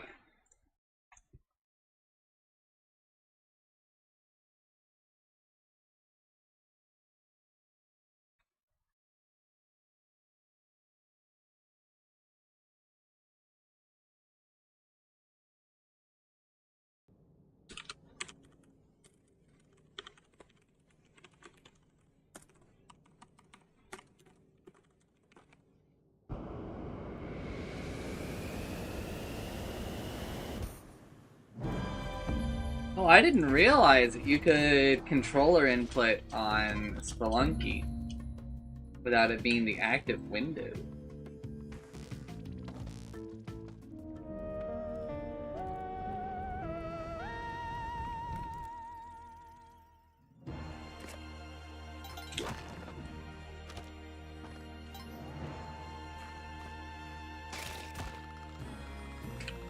Amazing.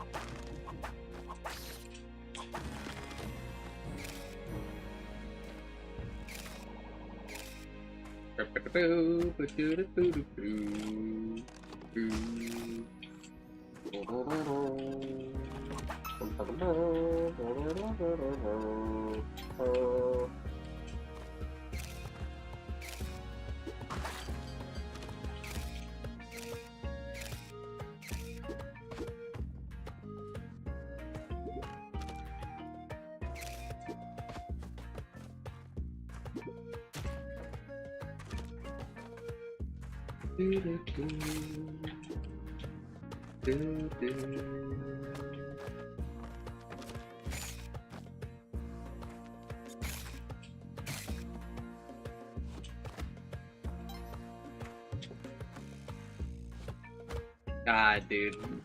Spelunky 2 1.0. Just flashbanging the whole damn game. Alright, the camera has served its purpose.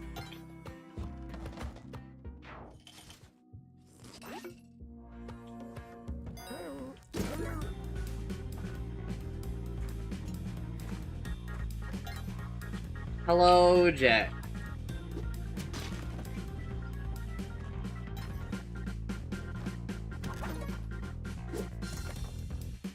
I should have bombed. Nameless was screaming at me there to bomb instead of roping.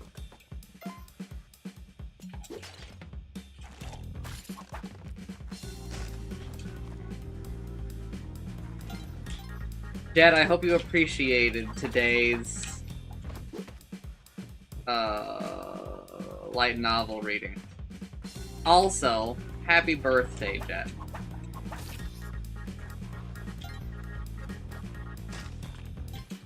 That's why Spelunky's on the screen instead of just being, you know, discarded.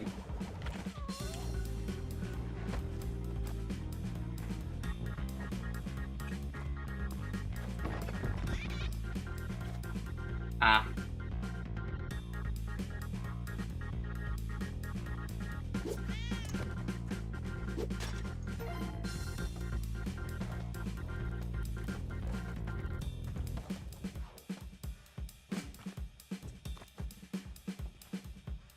But you're actually gonna listen to Guitar? I thought you were just gonna listen to Overlord.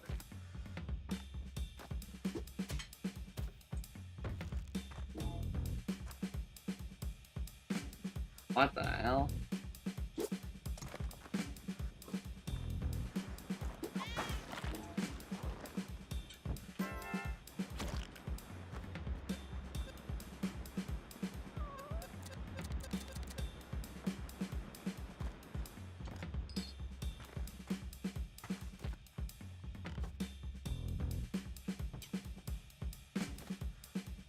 This is the word nameless is shaking his damn head at me, man. He's like, you reap what you sow.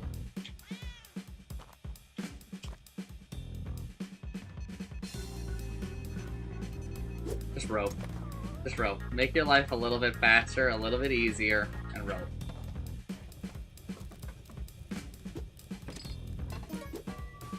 I'm trying to figure out what I should do while my friend is here. Because my friend is coming over. But I don't really know what's good filler content while he and I yap. I don't even know if, like, stream enjoys, like, he and I talking. I just kind of assume that people do, because, I mean, I don't know, I think it's good yaps.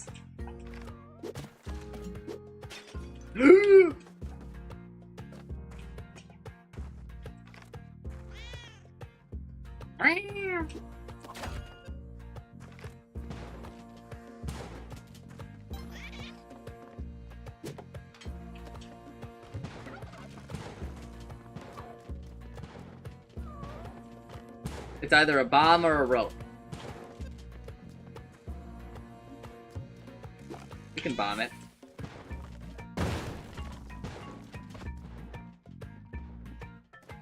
Or it's both, because you didn't do the monster math. Huh?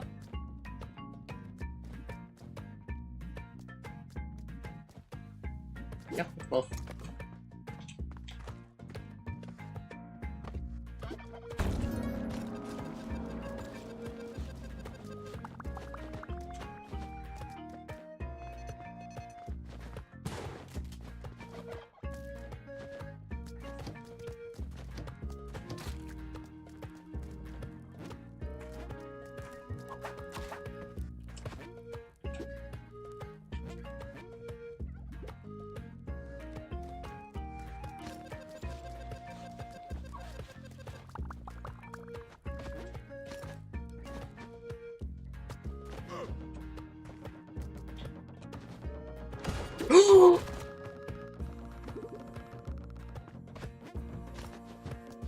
I'd have forgotten about this little detail.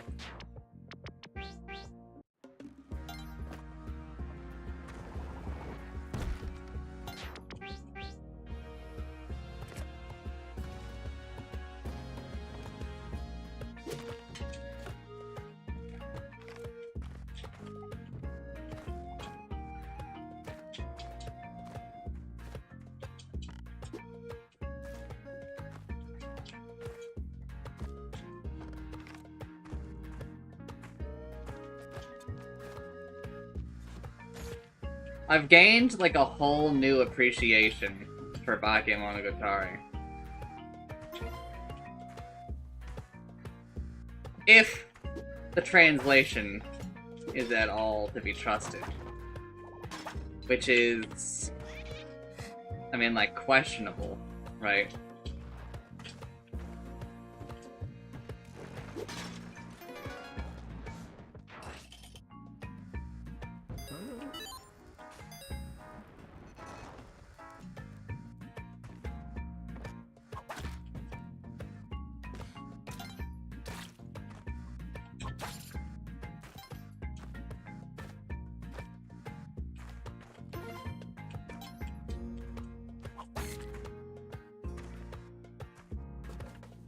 It's a little annoying because, like,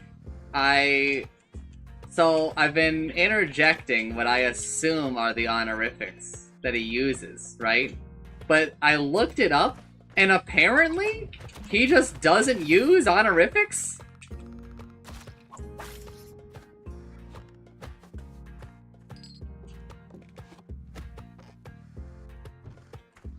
The leading narrative is, like, literally just, he's just a rude dude. So he doesn't use honorifics. Like, for anybody.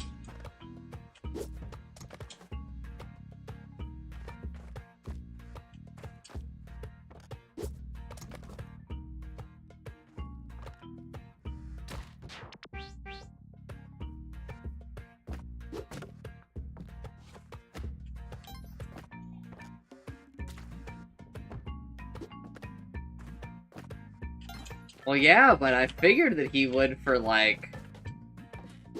For Mei.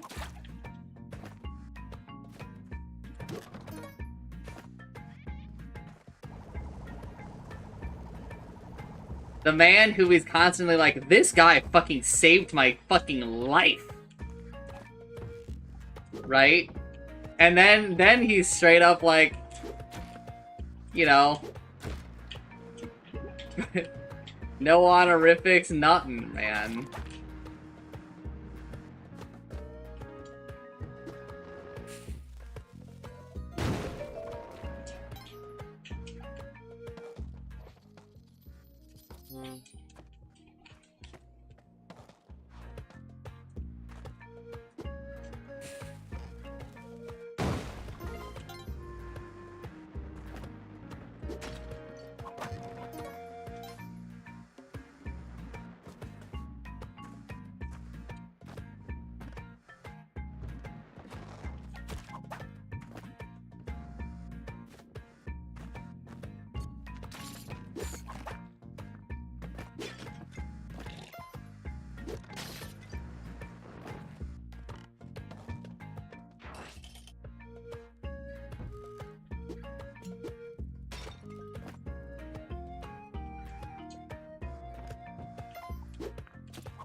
Plus, I think it's very neat to get in his head like a bit more.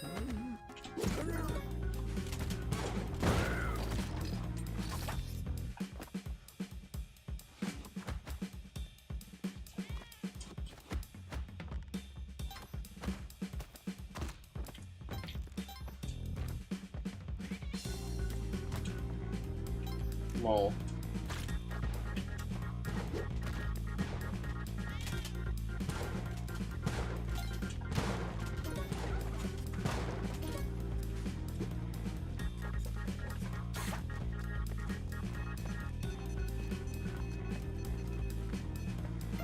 How are they gonna do me like this?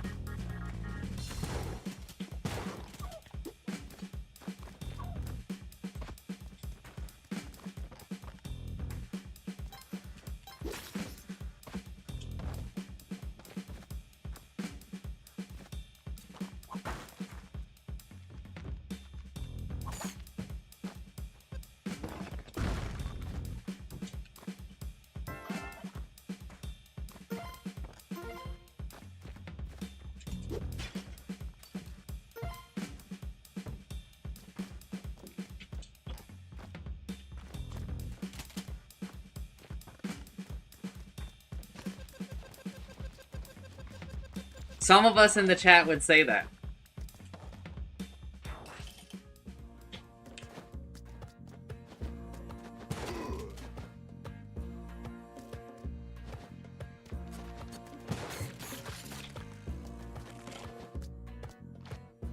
Most of us in the chat would not, but some of us in the chat would.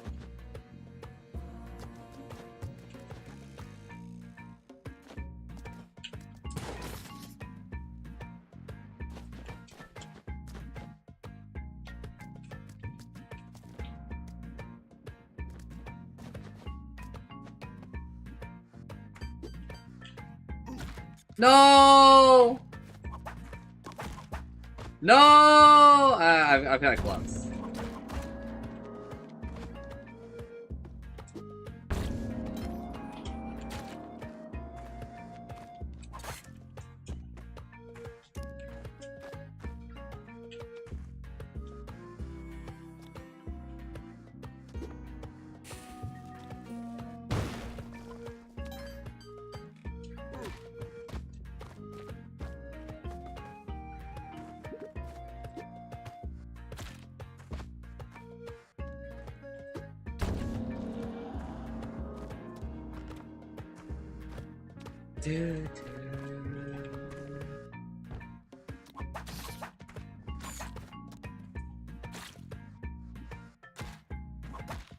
There's no way that guy's making it up.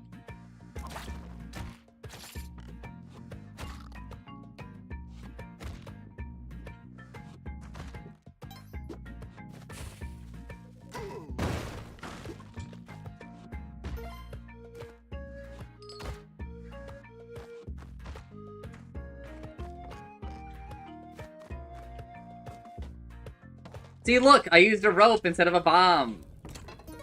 Aren't you guys proud in both situations? No. Okay. You didn't have to use anything. You could have just climbing gloves down onto the spikes. Okay, okay, okay.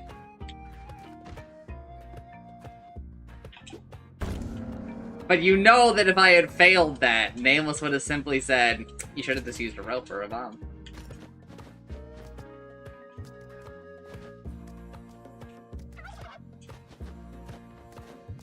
I didn't see an object close enough nearby, so I was just kind of like, fuck it.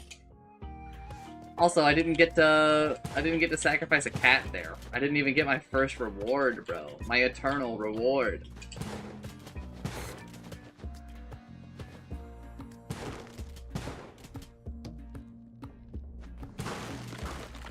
You feel forgiven. Nameless, look at that. That's gotta be like the most dangerous spawn of all time, bro.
Whoa!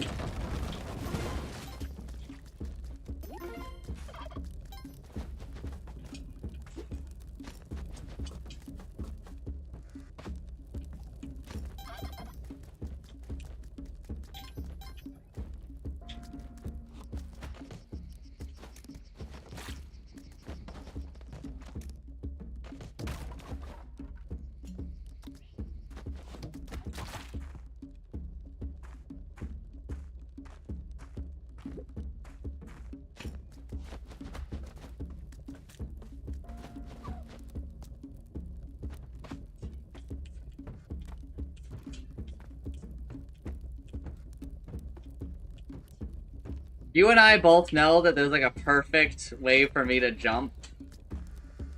Right? where that all works out.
Of course.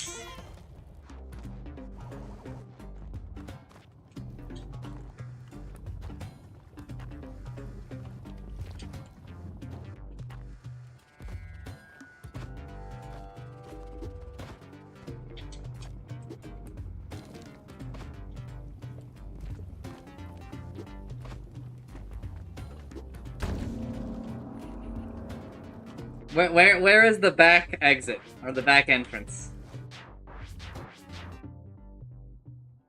Give me the site, Jet.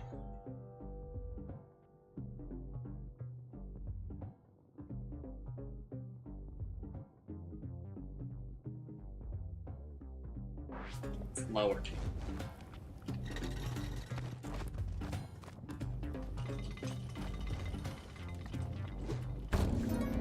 Well, I still obviously want to find it.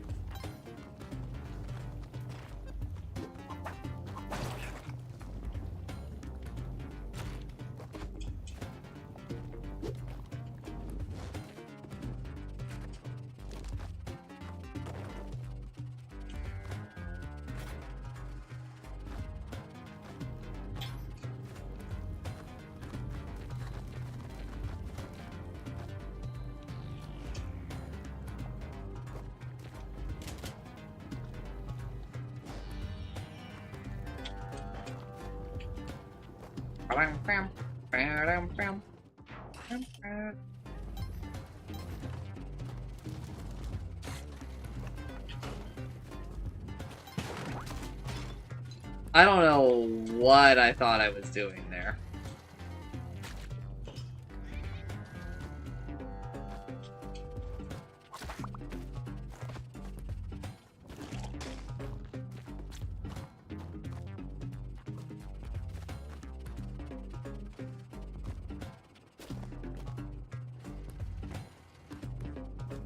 Doing the kind of shit that makes Nameless say goodness. Ah!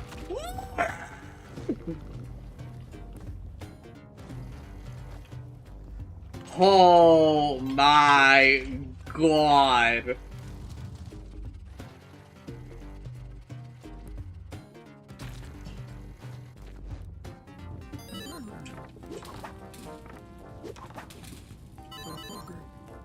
Okay.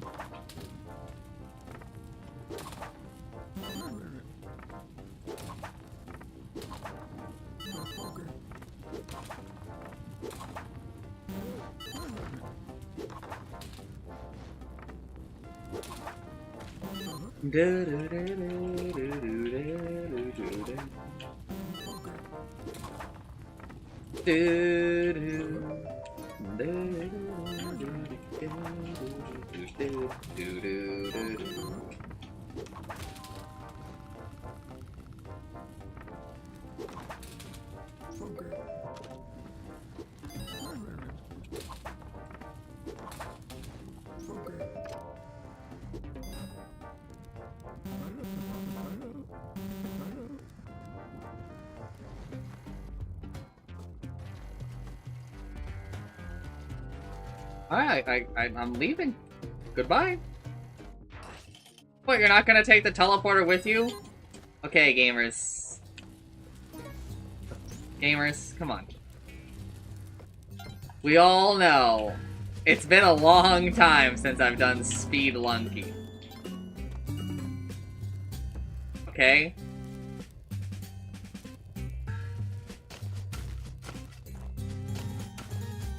That's a magnitude of power that I'm not ready for.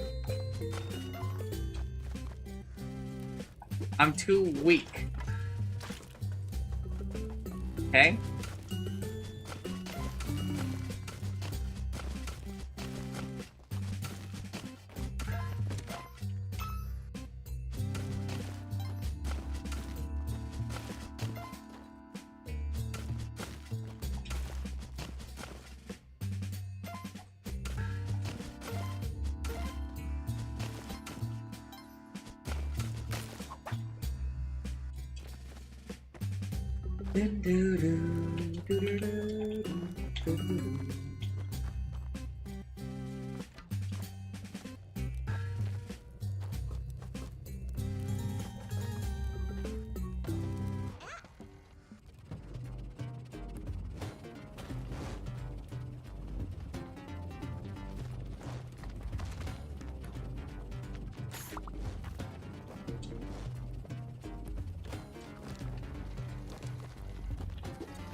That's enough Spelunky forever.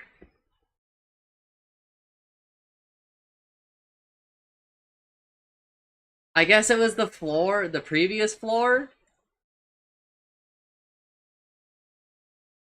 This is what no compass does to a motherfucker. I didn't see the drill, I didn't think.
Gamers, what do I do now?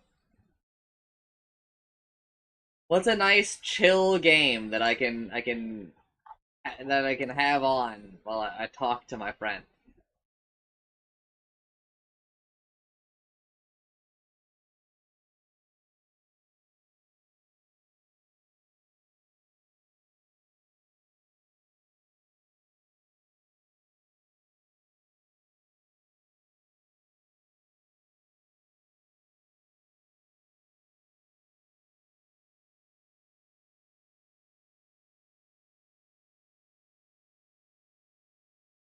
Wait, what the fuck? What do you mean 130 hours?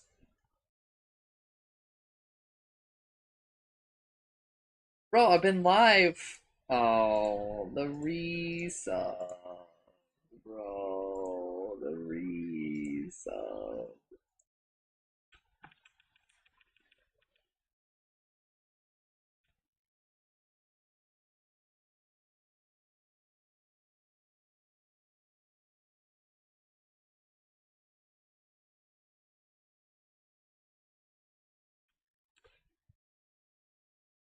Resub. Okay.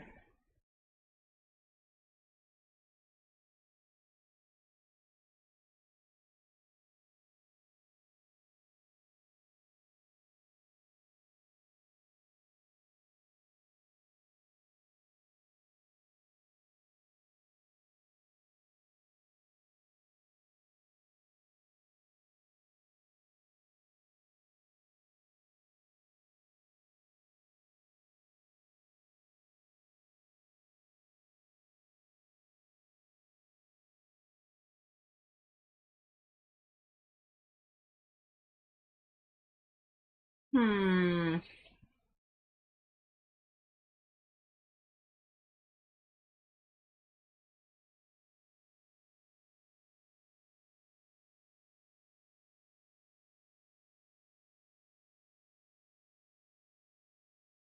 Death Stranding is the leading game at the moment.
Damn, I shouldn't have closed Spelunky.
Honestly, a little surprised. The gyro is kind of like okay there.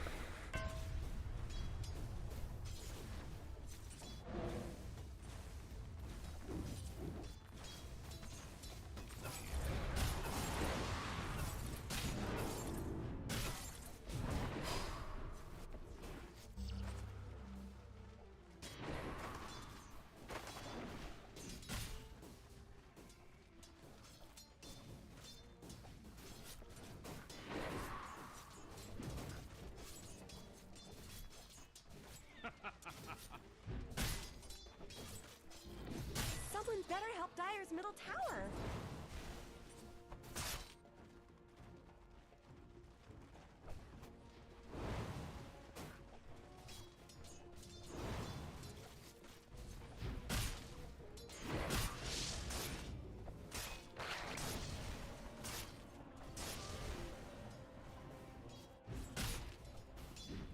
Not on my watch.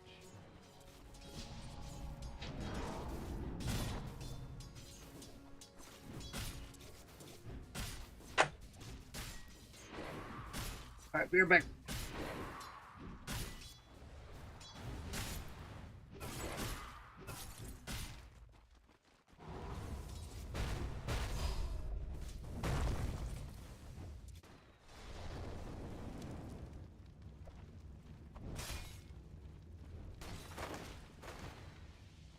Denied.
defies you.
Radiant's middle tower shouldn't have to take this abuse.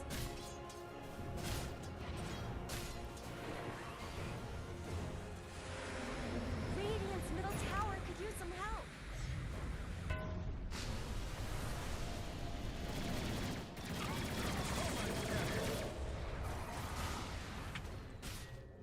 Otherwise, we'd be going over her replay.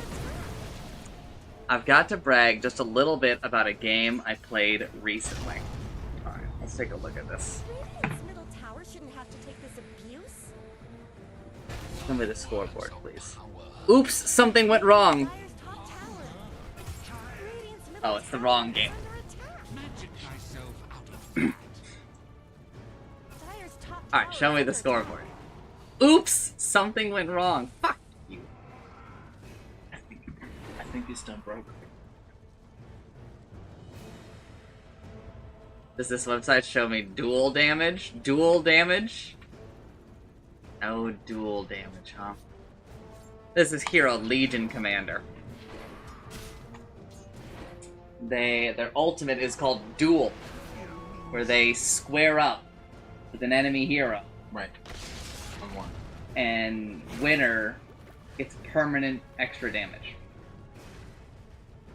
That's risky. But like they could just suck. They're beating on Dire's Yeah. top tower. Just keep getting permanent damage and handicapping themselves. Mm-hmm. The dual damage is wrong on the site, which is perfectly fair because I still can't even find a counter for it on the website. I actually ended with 450! Dire just denied their top tower.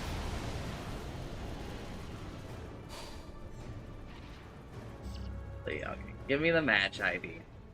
Look at this shit in game. Go to the watch tab, go to replay, search for a match ID.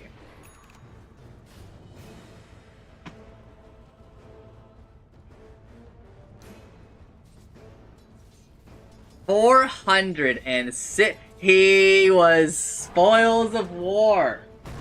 So the faucet as I call them, spoils of war, makes it so that everybody who was involved in the duel on the team that wins also gets damage.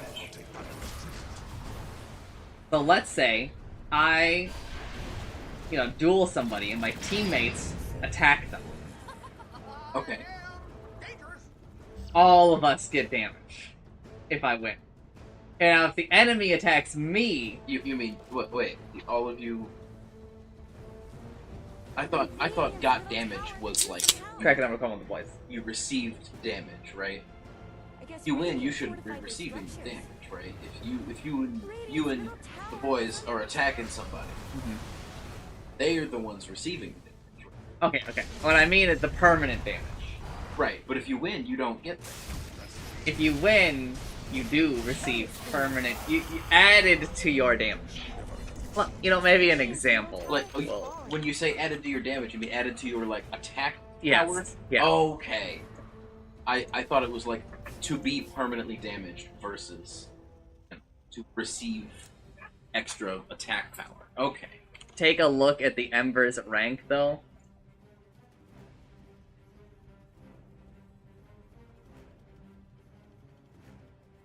Allegedly immortal.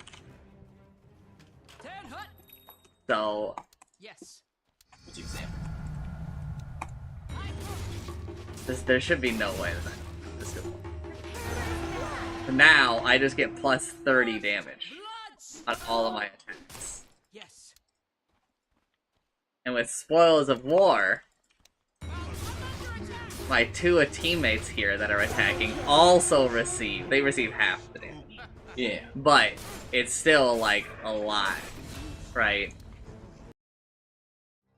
I mean, even doing that a couple of times. Yeah. 'Cause every time you do that, it makes you more likely to. Yeah, it makes you more likely to win your next duel. Goodness. Itadakimasu.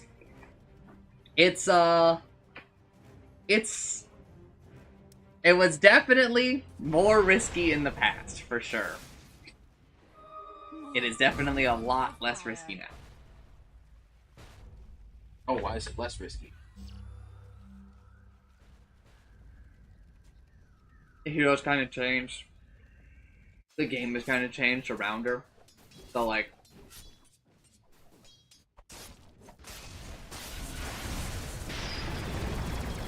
the vital item for the hero is Blink Dagger. The item that lets you blink, right? Because Duel has, like, a really, really close, like, a really, really small range. Tower is under attack. So, So you hop in range and then duel? it's become a lot easier because, like, Someone better help Dire's Link has just middle gotten a tower. lot better in the game as Radiant's well. bottom tower's Yeah. got problems. Blade Mail is an item that when you use it, Fortified their all structures. damage that you take Dire's middle tower is isn't reflected Dire's middle back tower has fallen. at the person who dealt it. Oh, so they also receive said damage in addition to you? Yeah. So, it's really good for a hero like Legion, who can force you to do damage to her.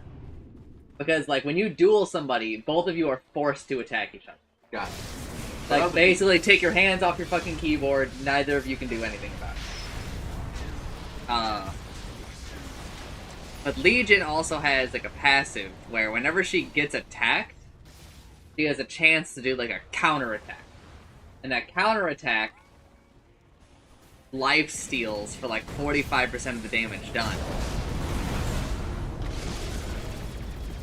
Radiant's bottom tower is under attack. Someone better help It would be Dire's middle embarrassing if my friend, whose game that we're watching, I haven't spoken to this person for fucking years, loses this game. tower. Killing spree. Oh, we're watching the game live. This is Yeah, we're watching a game that's Radiant's top tower deserves just as much help as bottom. So you can only duel player characters. You can't like duel a creep or a neutral creep. correct. Radiant's bottom tower's got problems. You can accidentally duel a, like an illusion, but you will not gain damage, but if you lose, the illusion will gain The damage. humiliation. Burns, Oh, doesn't it? so like if someone else has a skill where they can create.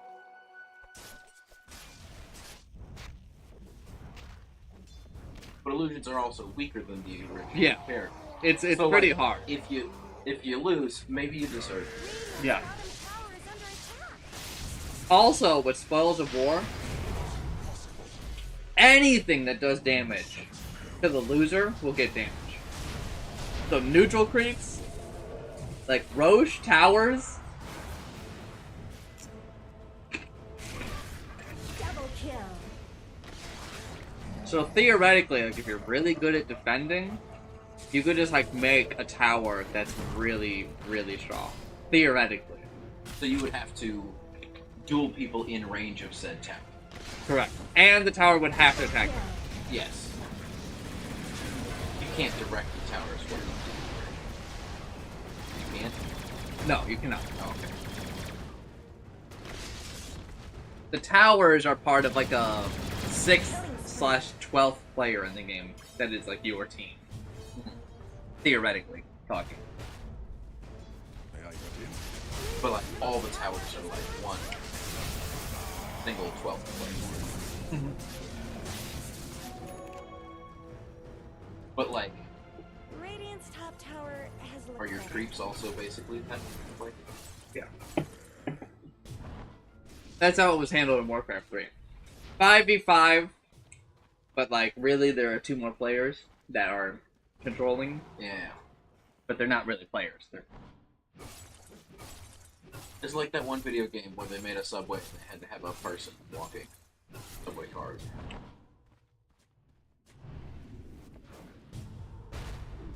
It's not at all like that, but yeah.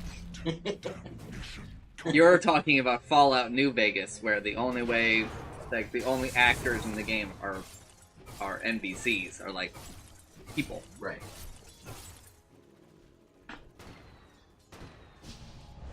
Like a service account as your Active Directory fire.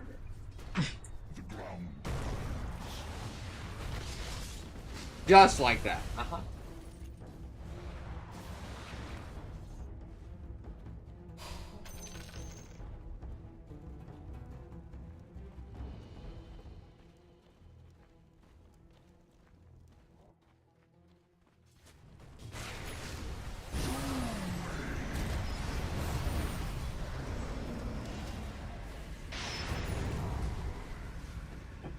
Double kill. What a There's no way, draft-wise, just looking at the heroes that the teams pick, that they should lose. But that doesn't mean they won't. It just means they should. They should. It's always possible.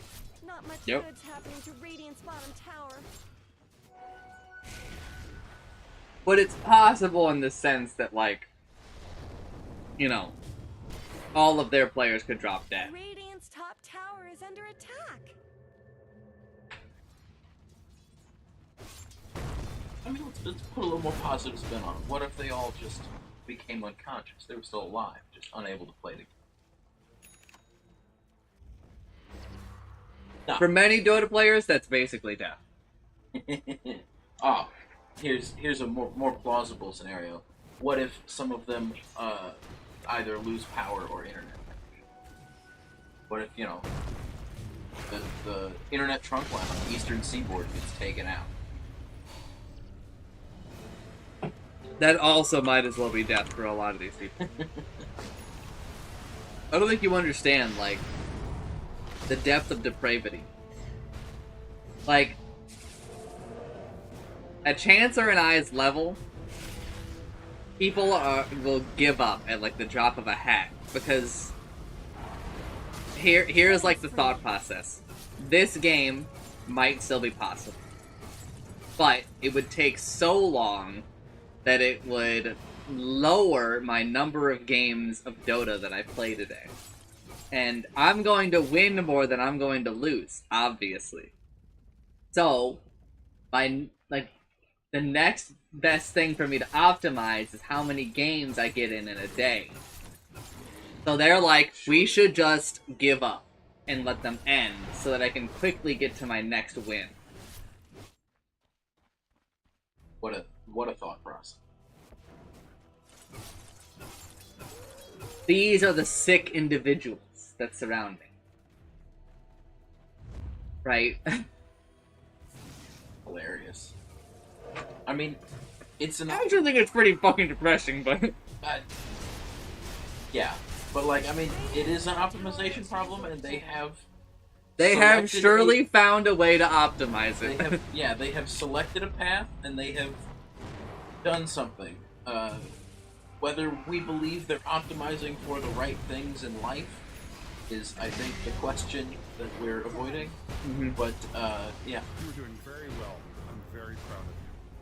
I did some video gaming today and yesterday. Oh, really? Yeah. To hang out with another friend of mine. He's a console gamer, so, you know. And he bought the new Battlefield 6 on whatever PlayStation number we're on. I think we're on 5. 5, that's the one.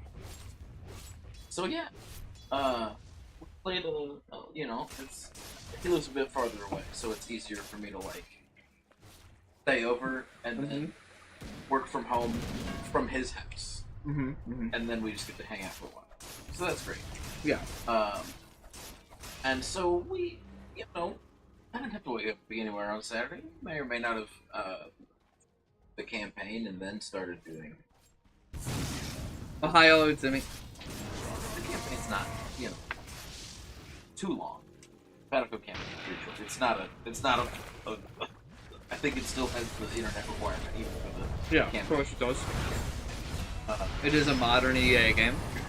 Yeah. So yeah, it's you know, it was a fun time because I mean I think I've played Battlefield 4, Battlefield 2040, whatever, and then this one. So I'm at least versed in. Yeah, You know. But you get the gist of it. yeah, it was a fun time. They've made some positive changes. I think they've taken some feedback. You know, not everything's perfect. Yeah. But you know, I like some of the stuff they're doing. Buildings are more destructible. They've done that in previous Battlefields, but they kind of went away from it. Like you can take down a whole building with a tank. Yep. Radiant's bottom tower is under attack. I feel like, I and guess this is just Radiant based on can't find vibes. I didn't instructions. measure anything. I feel like the player movement speed has Been drastically increased. in Battlefield 6. Yeah. Really? It's actually a cause of a lot of criticism of the game. Increased even from the 2042. No, compared to other Battlefields. Oh, okay. But I mean, how is it compared to 2042? Because that's the one I mean, it has to be lower. Yeah. Because, I mean, 2042 has, like, you know, cannons that you shoot yourself out of. Well, yeah. And Double kill.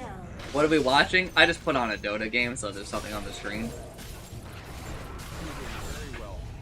You were doing very well. I'm very Chatting proud about of you. video Ready games. to clean up in the middle lane. Video games. Clean up middle lane, thank you. But yeah, I think they're slower than 2042, which makes the actual pacing of the game feel better. Most people are saying that the game is too fast. I thought it was fine. I mean, people are still loving the game, Yeah. but Structures are I fortified. think that the audience for Battlefield are a little starved at the moment. Dire's middle tower isn't going to last long. That's possible. Whereas I think like the rest of like the gaming world is like we've got too many good games Yeah, it's coming like out. my library's full. Dire's middle Please stop. tower just Well, I mean like in the past like 2 months it's been like a lot, Oh, okay. right? There's been like 7 big releases.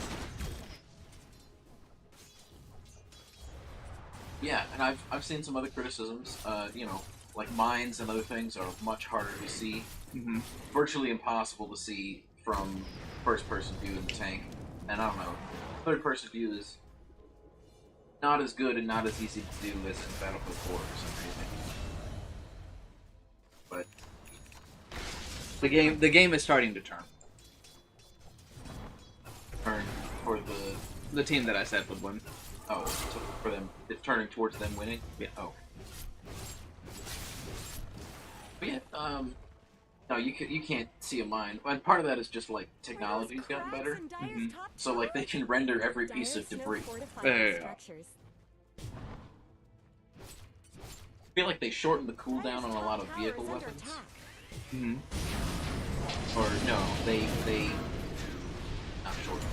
They shortened the amount of time you can fire before you have to have a cooldown. Oh, okay. So they've increased the cooldown. But the cooldown time itself does feel like it's longer between bursts. It's just the bursts themselves, you can't get as many shots off before you charge. More frequently, your stuff has to cool down. Yeah. So there's words. Yeah. I am sad that they don't have boats.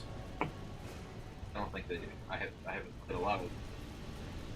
As far as I know, there are no boats, but I'm not 100% on that. Yeah. Cause see, in Battlefield 4, They're beating on Love Dire's top boats. tower. I mean, boats. Dire's I- top tower has fallen. Like they give you like rankings of all of the Battlefield players of where you are, Mhm. and like I was like down to like the low 3 digits rankings Mm-hmm. in boats players. Okay, and this Okay. was like casual every couple of days at a friend's house on his PlayStation in college. Like I wasn't like a dedicated player. Yeah. I just loved boats. He's the boat guy. Oh my god, the big boat with the double cannons. I would just like people didn't know what to do. I just did circles around the other boats, and then for some reason the cooldown of the two weapons you switch between, one of them cools down when you switch to the other one still, so you don't have to like wait. But that doesn't do that. Do Battlefield 6. Like cooldown is still there. Yeah. Since it's a reload. It's a global cooldown. Yeah. But like, so I would just like, you know, they all have names. I don't know any of the names. The big old ka-chunk cannon and then the little machine gunny thing. And so I would just like went in circles, ka-chunk, ka-chunk, ka-chunk, ka-chunk, and then switched to the machine gun. And he just died, and I just repeatedly did that. And then when they start to get a bead on me, I stop and then I start circling in the other direction, and it takes them so long to figure out how to hit me again that I have murdered them. You were in the damn flow state. Yeah, it was so good. But now, there are no boats. And I can't fly a jet to save my life in that game. So some people can. I hit not. I think I barely was able to shoot the ground. Okay, couldn't shoot anything. No, I understand. Like helicopters, I can do okay because you can kind of just like feel like you're in a boat. But then I just like pretended I was in a boat and didn't change altitude a lot because I was similar. Yeah. But so I know you can customize the control, but we didn't. Yeah. The spot button used to be R1. Now it's L1. And R1 is in fact throw grenade. And so I still have the muscle memory. Like I'm like, yep. Just I see a guy all the way over. I'm like, oh, I should spot him. He's gonna get away. I want my teammates to know he's there. Chucks grenade. Never gonna make it there. Friend looks at me and goes, try to spot him. Yeah. Yep. So, but L1 is also like the communicate button, so you can like spot or point things out or thank people for reviving you. And so I was like, oh yeah, just hit the spot button to thank for the revival. And so revived me. And I threw a grenade into a barrier and then blew myself up. Yep. As a thank you for them reviving me. Yeah, you gave him another revive. No, I killed myself hard enough that it wouldn't let me. Oh no. That is a neat thing though, like the amount of damage and type of damage you take affects how long you can sit there to be revived. Or if you're revivable at all. If somebody gets a sniper headshot on you, there's no revival. Paddles don't put the brains back in the head. I'm cool with that. Only some occasional bugs, you know. Nothing too crazy. I mean, it's only one of the largest companies in the world. Yeah. I mean, some of them are cosmetic, and some of them are in the campaign, so they probably do shit. But like, there was, you know, the floating, like a pile of rocks, linear pile of rocks on a hill that was just like. Top tower deserves just as much help as bottom. There was this one section in the campaign where the one guy's like, "All right, I go this way, you go that way," and I'm like, "Okay, I'll go that way." And then I went too far. There's a pier over there, and I fell into the water. I was like, "Oh, this seems like a problem. I just gotta crawl back out. It's fine." Like, they won't advance until I get to the place and start the scene. Yeah. But the part I fell into the water, right? Yeah. There's no ladder. I was like, okay, I'm gonna have to go find it. But they're trying to like railroad you to where you're supposed to go. Yeah. So you're like, oh, you're outside the mission bounds. In the water where I was inside the mission bounds, but like 2 feet in any direction, either along the pier out into the lake or along the shore. Then you're out of bounds. You're out of bounds, and so there's no way to get back. And so I'm just stuck there. I have to go out of bounds or drown myself. to doomed to like go back to a checkpoint and try again. Great.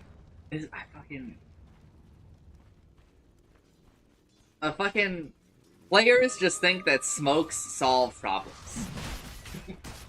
This team just smoked and they sat in their base for like 40 seconds.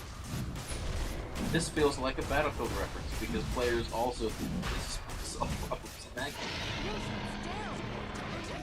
Yeah, but like Battlefield is a good game where like skill can overcome like literally all strategy in the game. That's true. Like this is not, right? There is like a limit to how much like your skill influences Dota, That makes sense. right? Because there's a broader. Like you can't click A harder to attack harder in the game, Right. right? You're limited to like what your character can do. Well, and it's not like targeting someone requires a specific effort. You don't have to like move a joystick to hit this person over here versus shooting next to them. Actually, there is like a fair bit of that, but like for most situations in the game, it isn't that difficult. Oh, okay. Like you said, there's a limit on the skill. It's not. Yeah. It doesn't mean anything. It doesn't mean everything. Mega kill. Problem with Battlefield though is you can have all the skill in the world, but if you're on a team that doesn't, then they'll lose the match. Yes, Which I mean, I guess is true here, but it's true of like literally any video game right. where you have a team, basically. But with Conquest, you have like 31 other players. Yeah. Right. Here's a smaller like split.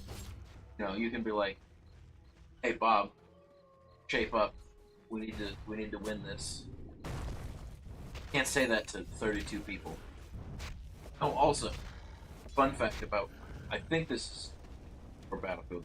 On the PlayStation, by default, the microphone on Yes. the controller is on, but I don't Yep. think that's the case with crossplay on. I don't think that's the case for Xbox or console. Yeah. Well, no, I'm pretty sure it is also. I mean, the Xbox controller doesn't have a microphone. Oh, well, so it's not, yeah. But I'll just tell you, on every platform, the default is that your microphone is fucking on, Okay, if you have one. gotcha. This is Xbox a doesn't. staple of all of these series. Gotcha. The Xbox doesn't have one, so built in. Yeah. So if they have one, Yes. does the Xbox controller have a mic jack? Yes. Okay. So if they have like earbuds with a mic in it, Yes. hooked up. If they have any sort of peripheral for it, yes. Yeah. They just don't build it into the controller because that's dumb. I agree. Radiant's top tower is under attack. Because, like, the PlayStation microphone is also ass. Uh-huh. Because, get this, it's in the controller. So click click clackety clack. Yeah, like, Uh-huh. you know, like a whole bunch of shit that you don't want to fucking hear. Yeah. Uh-huh. And also, you know, it's not like they want to break the bank, right? They're already breaking the bank because they've got, like, HD Rumble or... No, what is... It's like the... I can't remember what they call it. They're super fucking proud of, like, the Rumble. Like Nintendo. Nintendo, when the Switch came out, they were like, it's HD Rumble. It's like you can feel the ice shaking in the glass. And I'm like, what the fuck are you talking? Do you guys need to chill the fuck out? We've had Rumble for over 10 years. It's the same fucking shit. It doesn't feel any different. It vibrates. To me, that sounds like Kill. when, and I'm gonna apologize ahead of time to Mac users. When Mac users are like, "Oh yeah, the fancy feedback on the touchpad on Mac laptops is so good," when like it like rather than having a physical button that depresses and makes a clicky noise, Mhm. they like do a vibrate that simulates. it. Yeah. It's like, why do this? Do you somehow think that a precision controlled multi-vibration motor system has less moving parts and is more robust than a clicky button? Is that what you're telling me? Mhm. Because I don't believe you. Great. But yeah, no, they didn't put a Harman Kardon system in this controller. Fortified their structures. Radiant structures are fortified. Though a cool thing they did do with the controller is some things make controller sounds versus Dire's middle tower has fallen. Yes. It has a speaker in it. Well, right, but like not everything comes through there. I know, but what you just described is a device having a speaker. Well, right, but a game utilizing that. I know, but like that's easy. They could have just had all the sounds come through the speakers, though. They had to put some sounds in there. Like when you're setting C4, it beeps on your controller. I know. On the TV. I know. I get it. I know what it is. Listen, I played Kingdom Hearts 3, where at the end of the game, Donald Duck and Goofy yell at you through the controller. Beautiful. I've been there. Yeah. And I was like, just shut the fuck up and get me to the next part. Listen, they were, it was supposed to be like an emotional moment where like Sora like almost dies or some shit.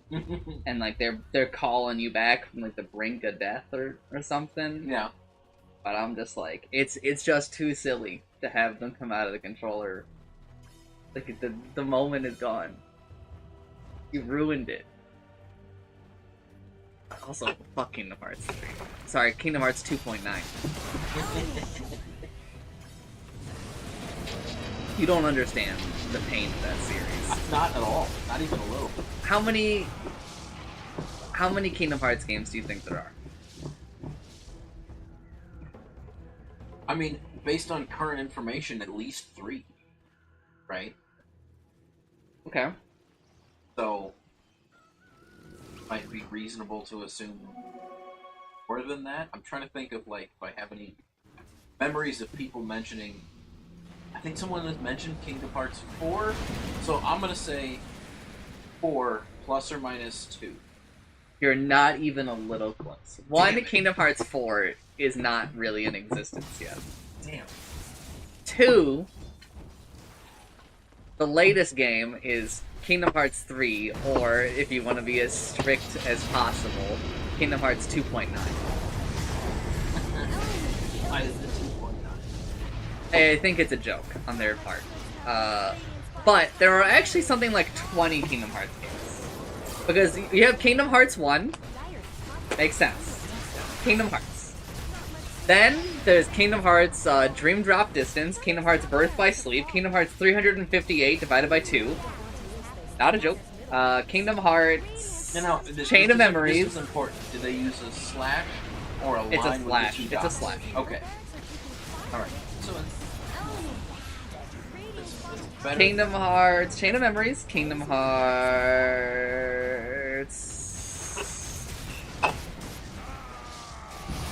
You've already named more Kingdom Hearts games than I knew existed, so... Tower isn't going to last long. Dire have fortified their structures.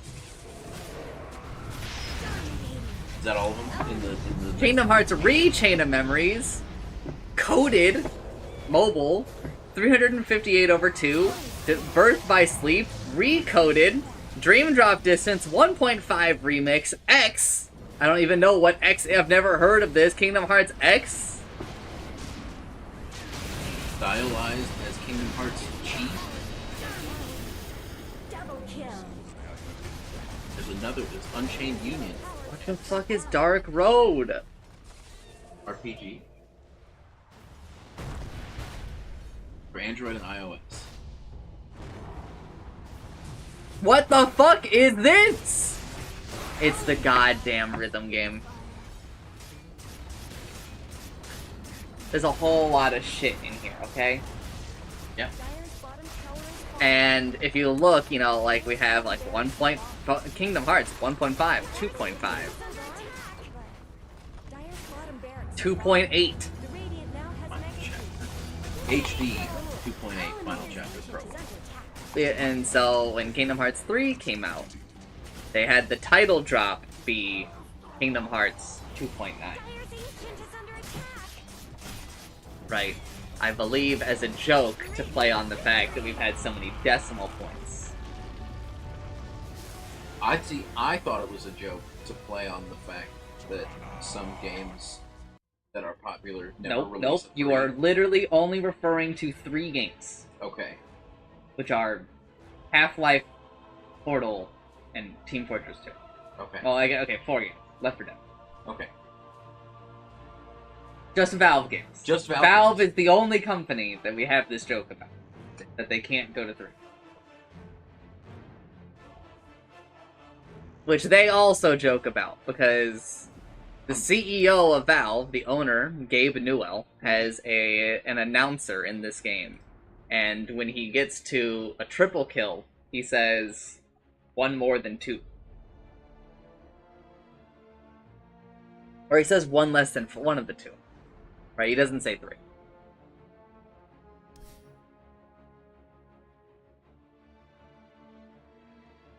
Give me something to put on the damn screen. He just immediately queued for another game. Yeah, more than 2 kills and less than 4 kills.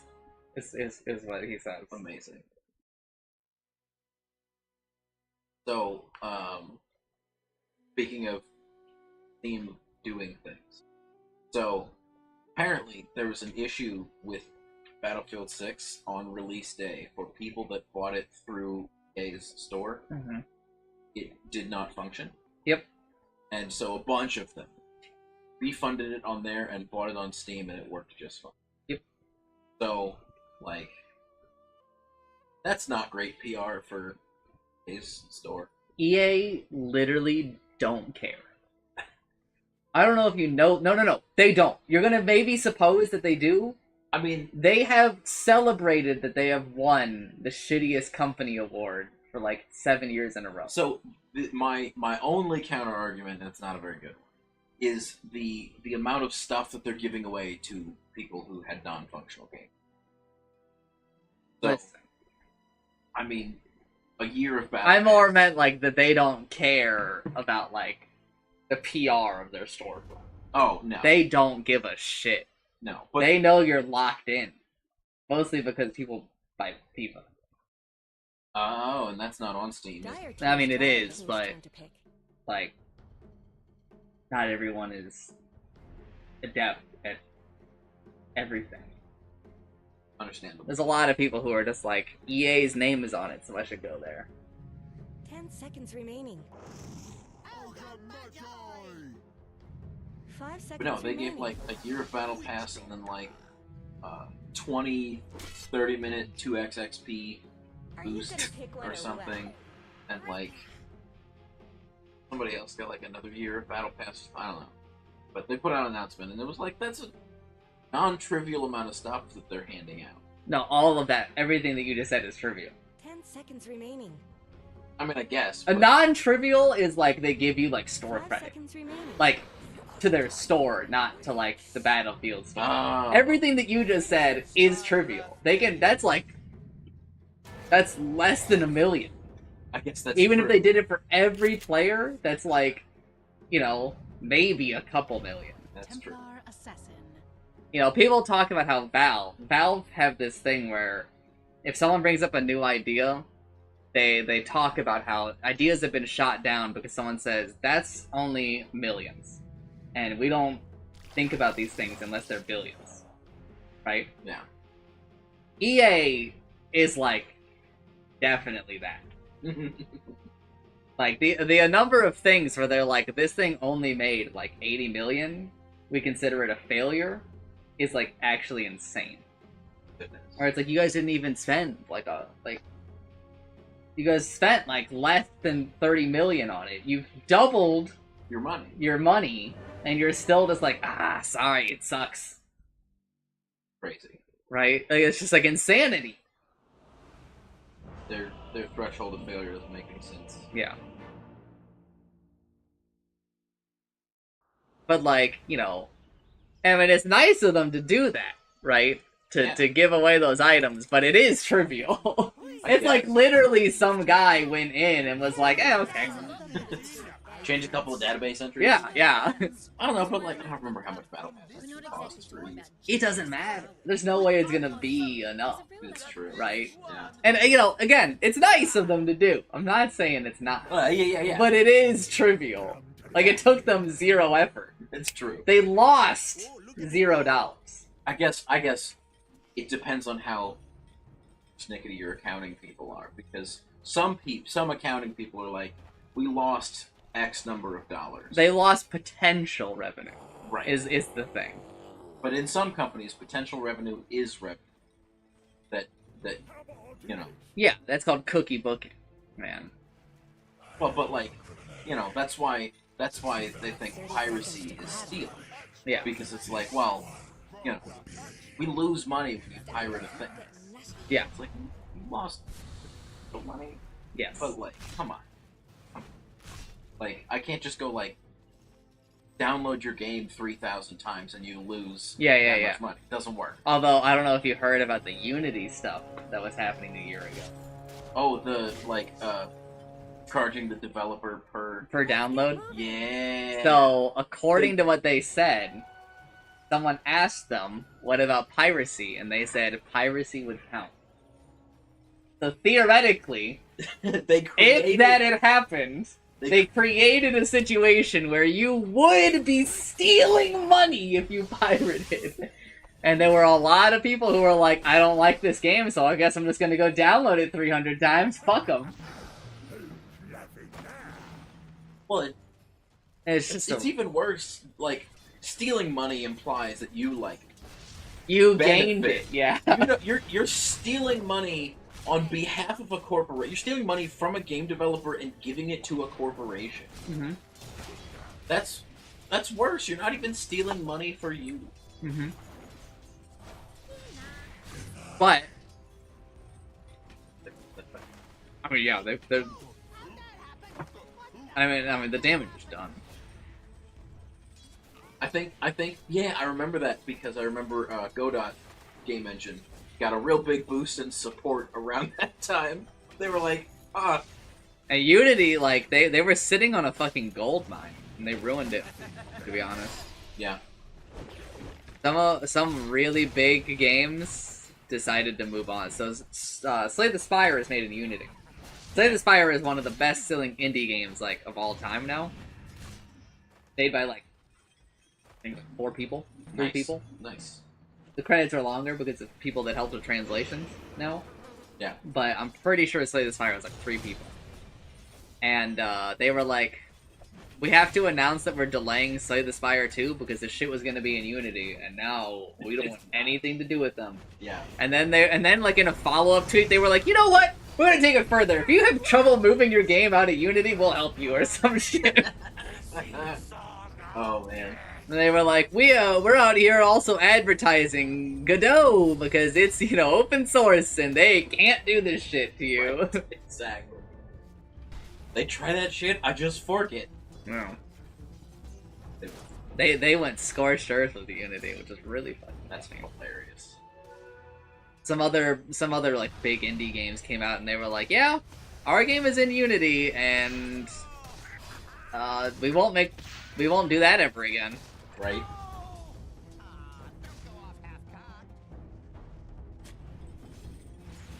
Like if I were Unity, I probably wouldn't have walked back the decision. Radiant's middle tower could use Like with it? Yeah, I mean like the damage is done. Yeah. Might as well profit. But that's the thing, is are they actually going to profit? Because they have to make more money. I mean, I guess, I don't remember if the initial decision was like all games going forward, or all games currently. There was kind of some dubious wording on it, I'm pretty sure, where they were like, it wasn't exactly clear, so. Because like, all games developed in the next version of Unity having this license is one thing, but like all games that are currently using Unity we're gonna push out a patch is like terrible and like, I don't know, potentially lawsuit inducing. What are you? Dying by tower? That was so You bad. really wanted to kill that other dude.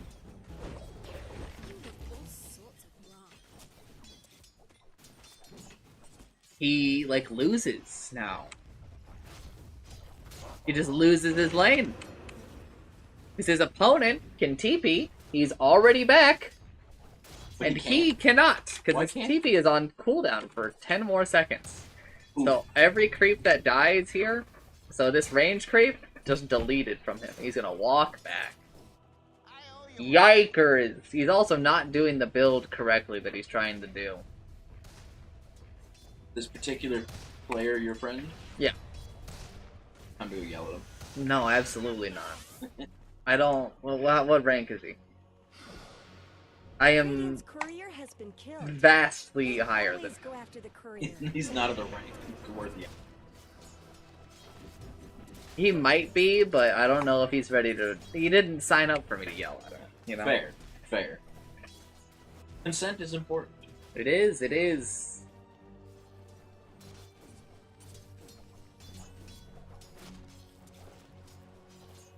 Hate this undying cosmetic because I keep thinking he's Rubik. Dying is the zombie. Oh. Real name Dirge. Yeah, it is pretty sick. That's why I call him Dirge a lot. Or what? Dirge. You call him? No, that's why I call him it a lot. Instead of Undying, which is like his hero name. Right, like this guy's name is Sniper. But his real name is Curdale Sharpeye. You know, every time I think that a marksman-based character can't have another, you know, name, Mm-hmm. people come up with another one. And like Deadshot, we got. Mhm. I can't think of those, but I know there were more. Hawkeye, Mhm. you know. The word "I" is kind of a shortcut. Yeah, but like, you know, Deadshot, like we know what that is also. yeah. But yeah, just like put I in there somewhere. Witch Doctor also has a name, but I don't remember what it is. I think Ogre also has a name, but I don't know what it is. This guy is Lifestealer. Real name, Nyx. Not to be confused with Nyx, who is another hero. And a reproducible build system for the next one. It's named after a god, then. Probably. The god is Nyx. Nix OS. File. Radiant have fortified their structures. This is that Skywrath Mage, the floating bird dude. His real name is like Chandelier or something. He's a nerd. People Like are you should just call him Chandelier. no. No, he's like Looks like Dire fortified their structures.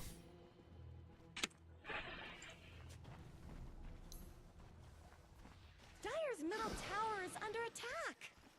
Dragonus. Dragonus. Not Chandelier. No, that's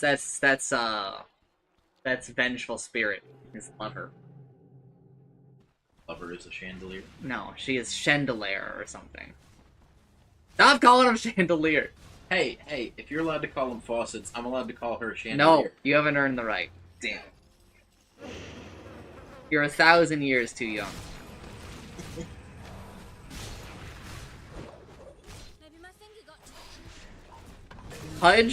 Pudge's real name is Pudge. He doesn't have like a title. These other people have titles. He's Dirge the Undying. He's Curdale Sharpeye the Sniper. Pudge is Pudge. He doesn't. He's Pudge the Butcher. Dire's middle Oh, tower okay. isn't going to last long. Yeah. It's not like Cher, right? Or I have one. No, it is kind of like that. He doesn't have the last name. Oh, okay. Yeah. Someone better help Dire's middle tower. A lot of these other heroes like have like full names, but we just don't know them. Right? Like, are they written in lore somewhere that someone knows, or Probably. Okay. But like, they haven't shared that with players. Yeah. Mostly because I think 90% of players just don't give a shit. Arc Warden? Why are you at? You already know his name is Zet. Yeah, Z-E-T. Radiant's middle tower shouldn't have to take this abuse. My friend is fucking this up. Like he is blundering right now. He's hanging his goddamn queen, and no, not Zek, but Zet. He's hanging his goddamn queen right now, and he's all chatting. He's like taunting his opponent after he blundered. What are you doing? Bro, focus on your own fucking game.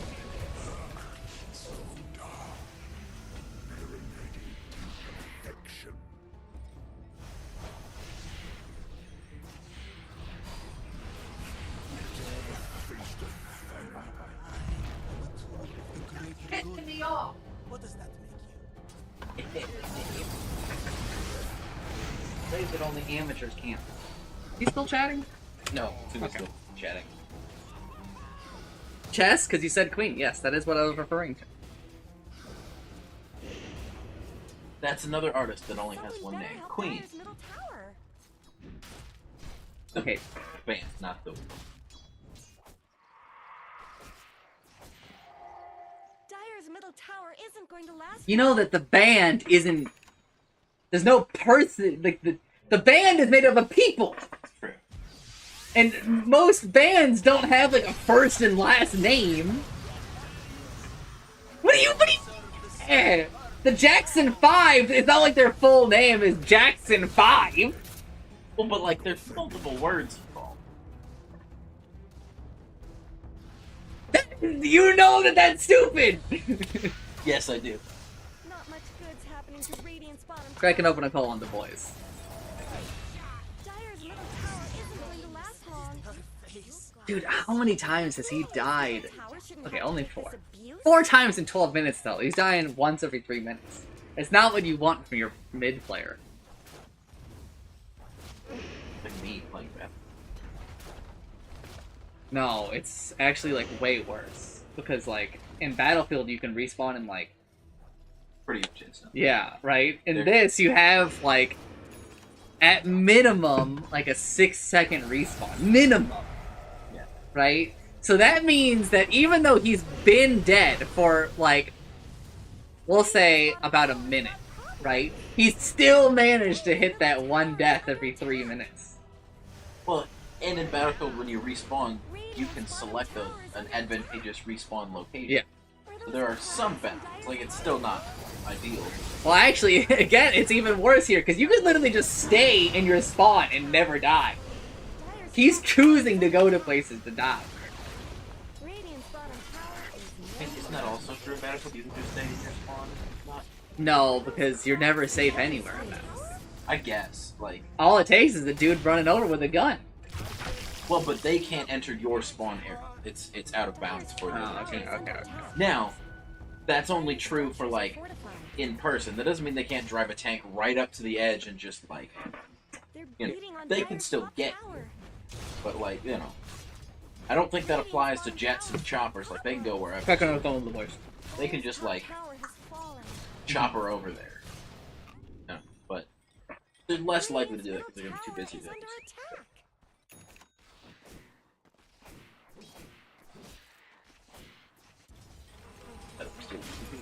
Yep, it's fine.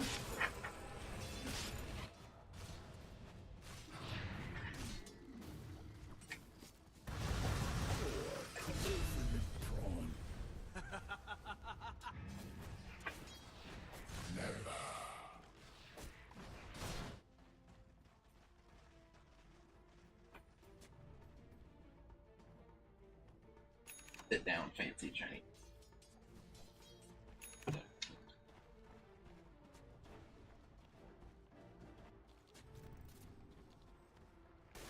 Utsumi, he says, chin chopper, chin chopper.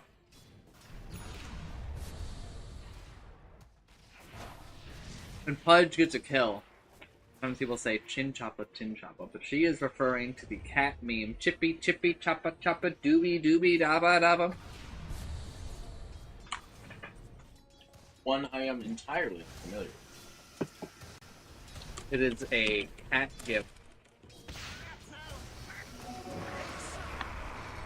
Or a cat. Oh. Nope. Nope. There it is.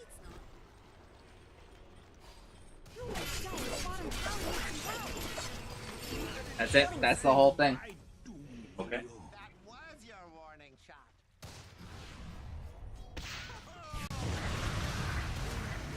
It's always good to know there are still corners of the internet that I have yet to reach. Yep. I mean, listen, you barely scratch any of it. Oh, I know. I mean, I barely scratch any of it. I'm like terminally online.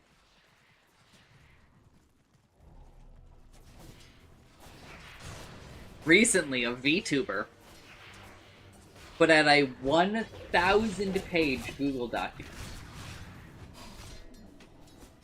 Okay. because she was involved in a number of drama, and they decided to respond to all of it. And I watched a 23-minute video summarizing it last night. Because, well, one, I mean, I ain't reading all that. Two, the video was just, like, well made. Dyer's bottom It was tower just is being engaging. chipped Yeah. away. Right? Dyer's should have fortified their And my big structures. takeaway from it is that I don't think I like anybody involved in this whole thing. Like, I think that she is probably not a great person. But I also think that a lot of the other people involved are not great people. So I will just take this as a warning sign for all of them. I mean, fair. But it is also really weird that unprompted, she is like, I cheated on my boyfriend.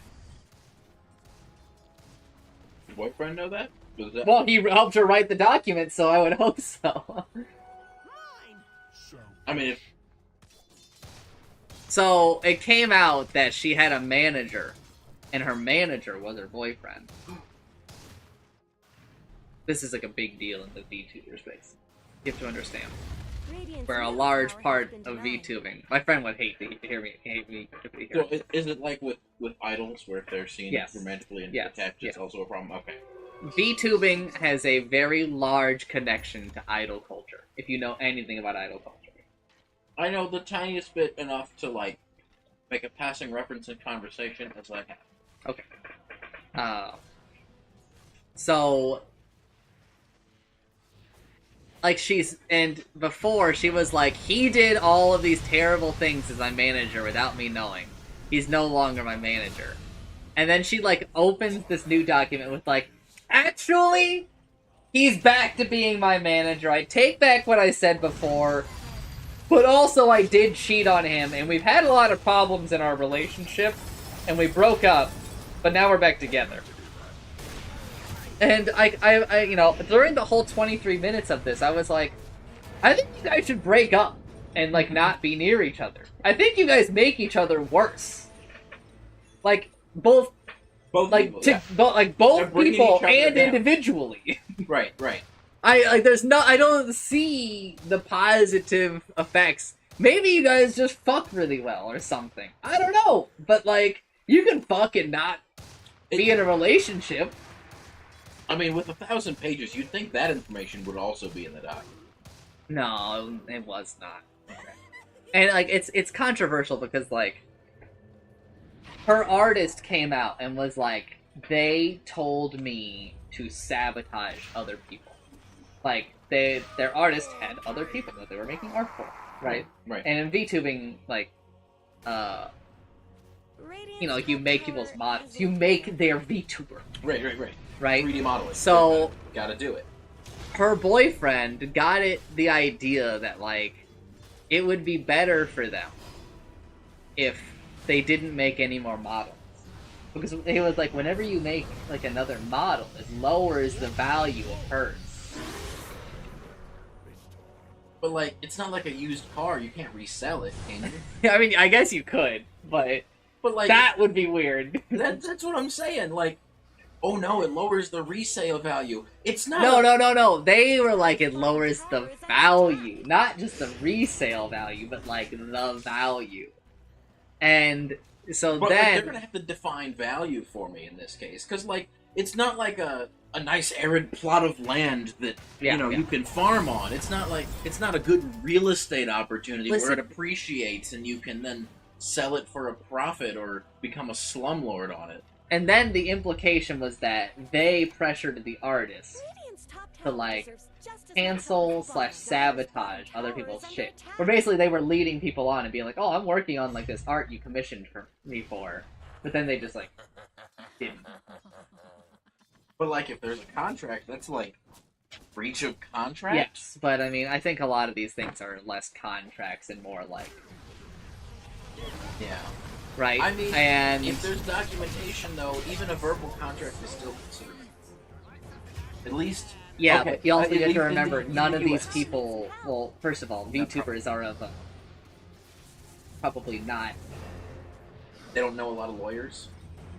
They probably don't know a lot. I'm insulting VTubers right now. Oh, okay. But also, they probably don't know a lot of lawyers Radiant's either. courier just got killed. Radiant's middle tower Probably could not. use some help. But like, then in the document they're like, actually, the artist was the one to suggest this. Where it shows like a thing. The artist was like, what if I like just made art for you guys? And it shows like the manager made like a joke, and he was like we could pay you to cancel your commissions. And then like a month later, the artist comes back and is like, let's explore that. Let's explore you paying me to cancel doing my other work. And then, but like in like the artist post, they were like, they forced it on me. They abused me and made me do it. And it's like, I don't know, man. It looks pretty bad from our perspective. I mean, Like, they can edit their messages, but they can't edit yours. yeah. I mean, the funny thing is that, like, corporations, I'm sure, do this kind of thing all the time. I mean, there's everything from... I don't think that it happens. No, like, in a more broad sense, let me explain. Non-compete clauses, exclusivity or agreements. Yeah. Things like that. But they don't call it, I'm gonna pay you to cancel your other work. Okay, because it's, like, literally not that. Well, When HBO contacts the people who are making Game of Thrones and says, we want you to do Star Wars, they didn't make them do shit. They decided to blunder the last season, right? yeah. They did that. Whatever happened is on them. It's not. No one goes to Disney and goes, "You shouldn't have done that," right? Right. Because it's not the same thing. No, I would not even compare a non-compete clause to sabotaging your current work, right? It just means because a non-compete clause does not, encompass that. Radiant's I mean- bottom tower is under attack. Maybe not a non-compete clause, but like, let's say you poach an employee that's working on a product that would Radiant's compete with bottom yours, tower's got Mhm. problems. and then you just pay them to work for you doing boring stuff and not developing the thing.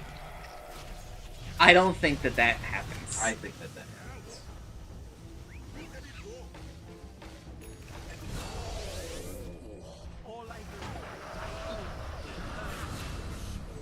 Because that would require more corporations to treat people like people.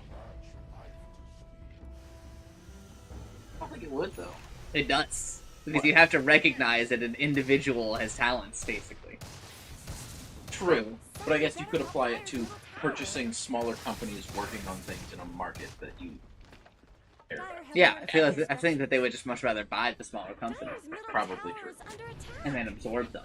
Yes, Radiant's top right. tower deserves just as much That help as bottom. sounds like the easier thing to do. it probably is. Someone They have better big help money. Dire's middle tower. Visibility. Radiant's top tower has looked better.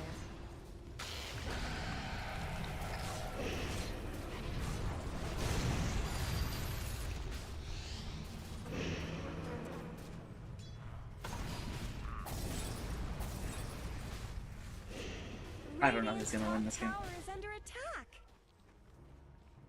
I mean, if your boy keeps blundering, but they also keep blundering. Well, I mean, I don't think that the enemy team is blundering that much, but I think that there's a lot of more ease of execution on my boys' team. Alright.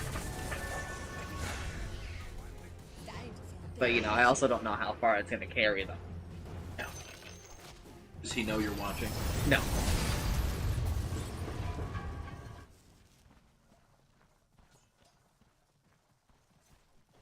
But I don't know. It's just like insane. Like when like the little bit of it that I read, where it's just like I can't get over the like that I cheated on him. Like I'm not even like paraphrasing. She goes, "I cheated on him, so what?" And it's like this was like a minor footnote of what people cared about. Because some people were like, she cheated on him. And it's also just, like, a large part of my reaction to a lot of it was, I don't really know if I care. Right. Like, it's literally not my business. It's like when Dr. Disrespect was like, I cheated on my wife. And I'm like, bro. What does that have to do with it? What does that have to do? Why did you bring this up? Right. You were forthcoming with this information for some reason. I mean, like, it's relevant in, like, other romantic contexts that, you know, you have previously cheated in a relationship. But, like, if I'm not trying to date you, I don't. Yeah. Right? Like, okay, if you're a close friend and you want to confide in me, fine. But, like, guys, public announcements about that don't make any sense. Like, for some of the things that, like, she did, or whatever people say, I'm just like, do people realize that they're just, like, a streamer? We should hold politicians to the level that we hold streamers to. At least.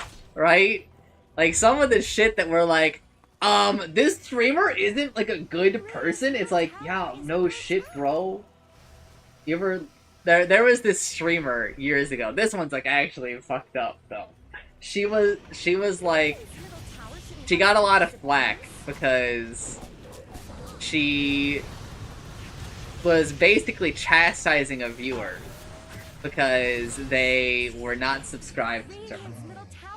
She was like, if you, and they were like, I can't like not everyone can like afford to sub to everybody, and she was like, if you can't afford the $2, like the $5 to subscribe to me, you should just go get a job. And a lot of people were like, you're like insanely out of touch, huh? And then they you know, they were looking at her like, or like some other things, and there's this clip of her where she's talking about how if you've like ever given her money, she's like kept track of you. Goodness. She's like, yeah, I keep track of like anybody who's ever given me money, and I try to, you know, figure out like where you live, like what you do for a living, and she let, you know, all this other information. She goes, so that I can try to figure out like how much money I can extract from you. Wow, why would you even say that? Certain things you just don't say in public. What the fuck? Why would you say that live on the air, recorded for all of history? Yeah, like, alright, being a stalker for one person is unethical and a lot of work. Alright? And it's just so much work, and it's not worth the effort, right? Yeah. But, like, being a stalker for just entire groups of people who have given you money is just like, okay. Radiant's middle tower could use some help. Even from a practicality standpoint, right? Mm-hmm. Let's forget how creepy and ghoulish this is. Yeah. And let's just think the amount of person hours you spend doing this. Mm-hmm. Like the dollars per hour that you gain is gonna be so low. You make more money flipping burgers and stalking 0 people. Yeah. Like you can't be doing this for the money. You're stalking for the love of the game. Yeah. You're not stalking because it's profit. Yeah. Insane. This is like years ago, and I dog on her because I don't know. She just had like she had a lot of really bad quotes. It was, you know, she doubled down when people were like, she's out of touch. She was like, I don't know, it just like $5 a month is like nothing. People, she was, you know, just get like a job. It's like, girl, you can't say that. You're currently in a pillow fort that you made. Dyer's courier has been killed. Precisely. Right? Like, That's animal cruelty Yeah. on my book. there's like a lot of things that people said to her. Like, and it was really fucking funny. Seems like she deserved all of them. Someone better help Dyer's middle tower. I'm not entirely sure if I understand that, Itsumi. Dyer's middle tower is under I mean, if you I think like, we need kill more- with stalk. You stalk one person, you're a stalker, but if you stalk a lot of people to find out the finances and the amount of money you can extract, then you're Okay, an okay. entrepreneur. I understand that a bit more. Yeah. But also, Itsumi, Bakemonogatari, it's pretty fucking good.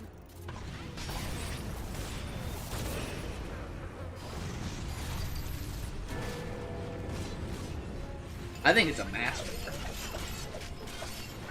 So, you know, he's a really good author. tower is under attack. And it's crazy how he opened the fucking series.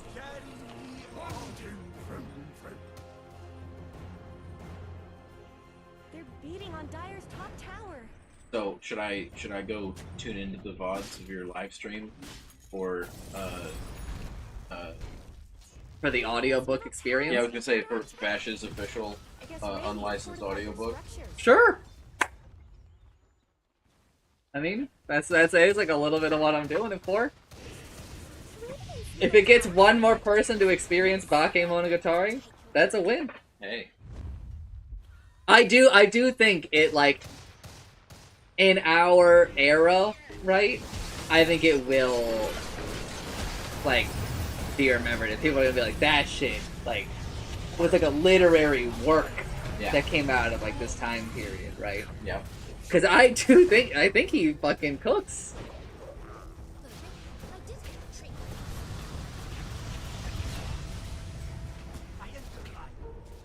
I have a video essay open that I really want to get to.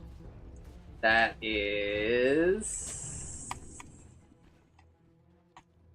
this, the Conversations as Combat, that kind of looks at about how, like, a lot of things are kind of structured in the show. Like, there are like fights in it, but the main character is largely like a pacifist, sort of.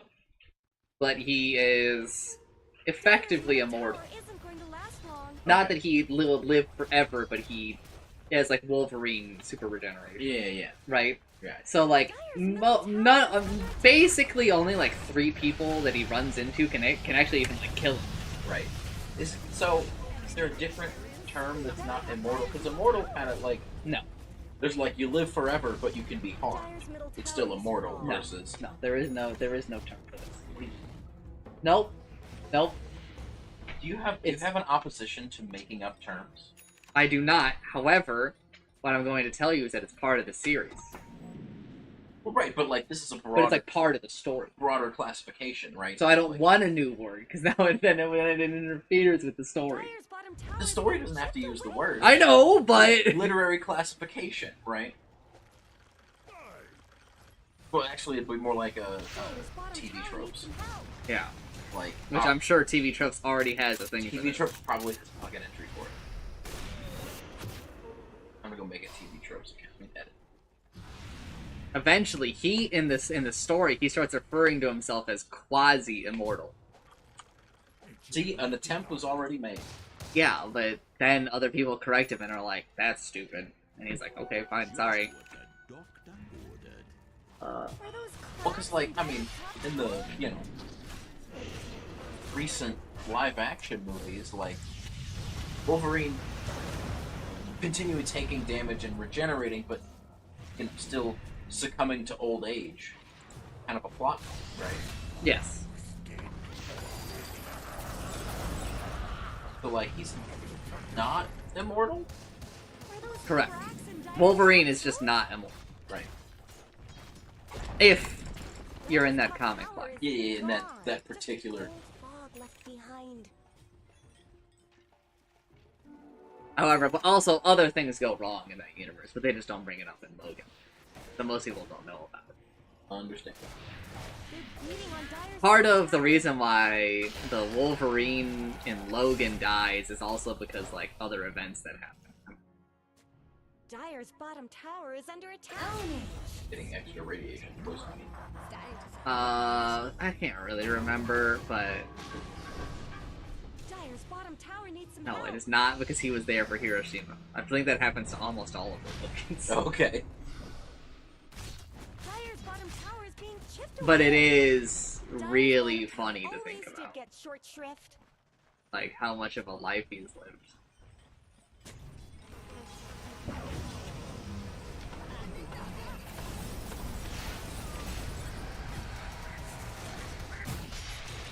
Man, what a Chad. Uh-oh! Icarus. Fortify their structures. Alright, GG, they win. Tower is being chipped away. As soon as Sniper died, the game was over for them. Yes. Dyer's middle tower isn't He does going not to deserve last to long. win. Morally or skillfully. But, Dyer's barracks have fallen. Dyer's middle barracks are under attack. Gitari opens in such like a Dyer's weird middle way barracks have fallen. where it like gaslights you a bit, because it's a story that starts like in like the middle-ish, right? But Dyer's top tower is under it attack. acts like it didn't. So like these characters keep fucking talking about shit that you're like, I don't know what the fuck you're talking about. Cracks in Dyer's top Like, tower. what the fuck? You're like, did I fucking miss a book? Did I miss like 2 or 3 books? And you did! You did! They just haven't come out yet. Top barracks. No, they're out now, like in our time, right? Right. So they just what, did a Star Wars sequels, prequels kind of business? Yeah, but like with like a million more acting like you've seen everything, like you know so much more than you do. Because also the books are told from like a character's perspective, Gotcha. right? And you know, like as you go through the story, like you understand more why it's told the way that it is. I think because like he's working through his own drama, right? Yeah. I think Star Wars doesn't have that level of assuming you know a bunch of stuff. It has basically none. Right. They explain everything. Right. But Dyer's I do top think barracks are under that attack. the more recent movies, in an attempt to capture nostalgia, have like tried to explain things by Yes. Yes. working backwards rather than like you do about it ahead of time. Yes. to, Yes. like, Correct. Yeah. So they've tried to retroactively create that feeling in the Correct. yeah, weird. It's very weird. Yeah. His team has 2 Radiances. They do. Nice. It's an item that doesn't stack.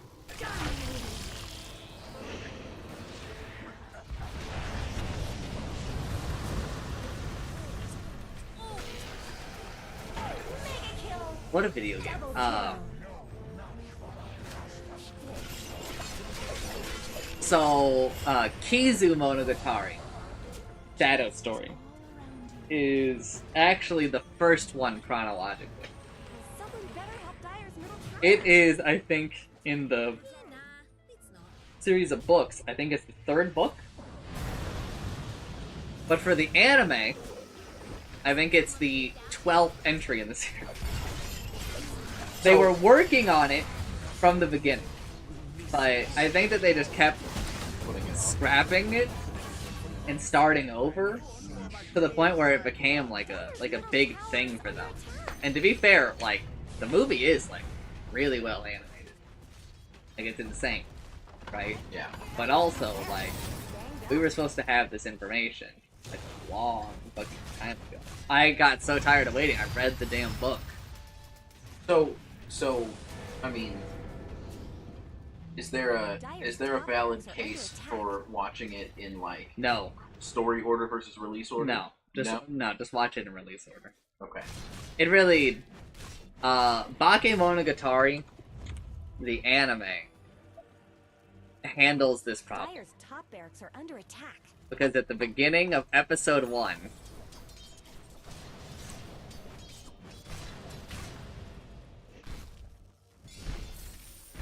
This is how the book opens. Well, not the book I'm reading.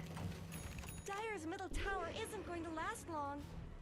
But this is how Kizu opens. This is how Bakemonogatari opens, just like this. Amazing. Where the first, I want to say, 4 to 5 pages Under attack. are describing this second Yeah. that he sees her panties.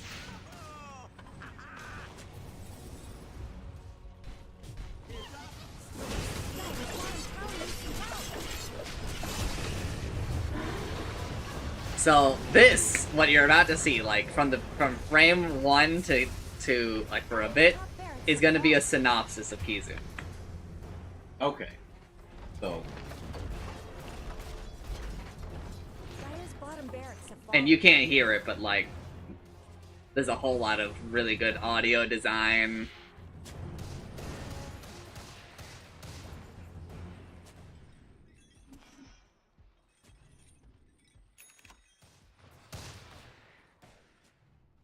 And it's animated in a very unique way. There's basically no other anime like this out there at all. There are imposters. There are people who have, you know, made jokes and stuff about this like style that they do, where they'll leave in this, yeah. right? These are in normal Japanese animation, these are the frames that they'll use like at their workstations, where they'll be like, hey, like the next set of frames are this scene, Ah. right? They just leave this shit in. Like it's like literally just animation number, right? And not only did they leave it in, they had to translate it to English? No, this is all fan. Oh.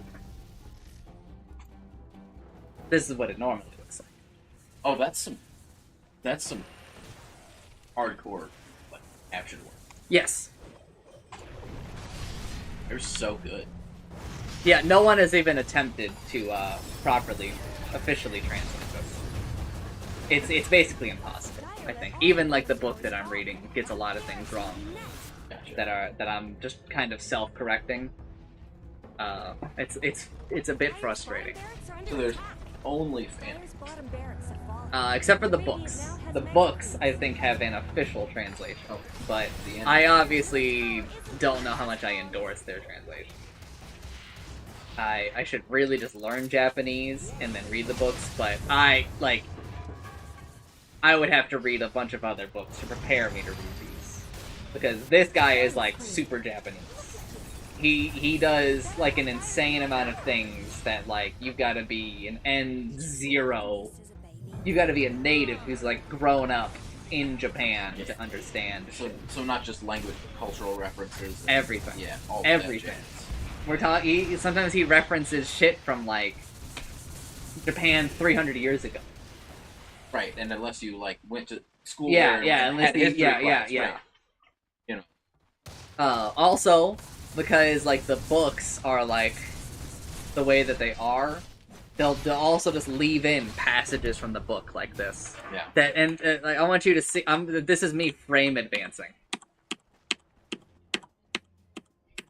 Yep. 8 frames. Oh yeah, I Right. saw it flash on there. I was like, how are you supposed to read all that? You're not supposed to. But people did. I mean, I can now. That's the point. Is I think that for people like at home, they can pause if Yeah. they really want to. Yeah. But none of this is necessary. Dyer's middle Right. tower is Right. under attack. Also, I read this today. Yeah. Oh, because it's literally a segment from the book. Yeah. Yeah. In fact, I could pull it up.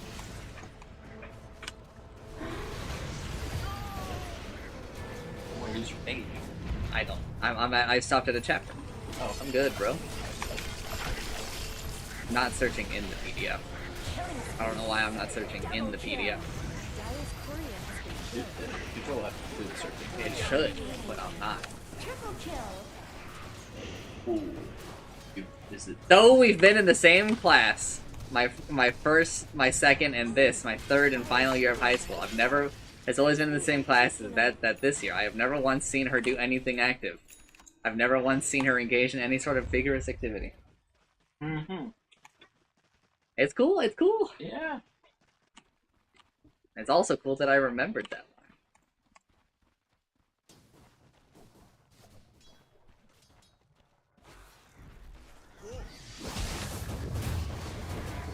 So this is kind of like a very, very shortened version. And by the way, the movie looks nothing like this. Mega kill. So how do you get the good subs? Like, You go to a website called Nya. Nya. Just type in Nya into your Google. Second link here. This is what almost everybody will use. Sort by anime. And then type in Bakemonogatari.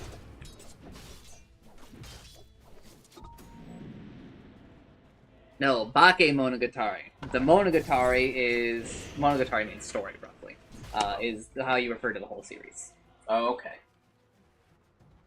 Like if I'm gonna watch one. Well, you should see if you like it first. Well, yeah, but I mean, And if you do like it, I've got great news. There's like 7 more fucking seasons and like 3 movies.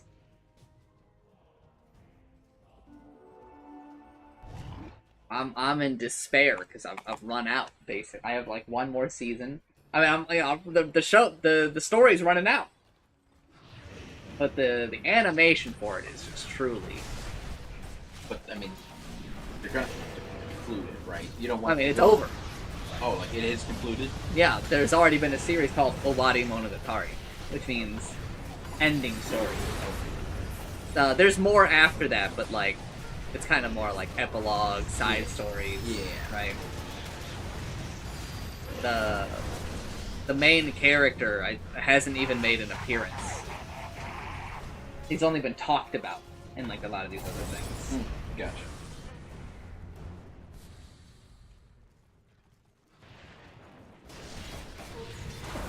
Unstoppable.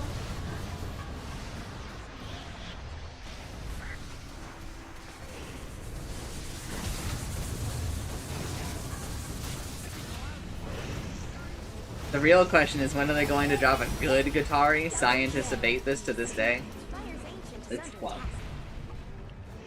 You can tell it's Plum because he just starts spouting fucking stupid bullshit. Thanks. Throwing out the red meat. Under attack. Here.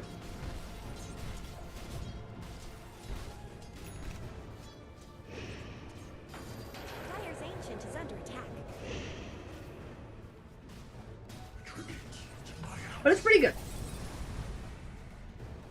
There's a reason why I really wanted it to win the poll. Fire's ancient is under attack.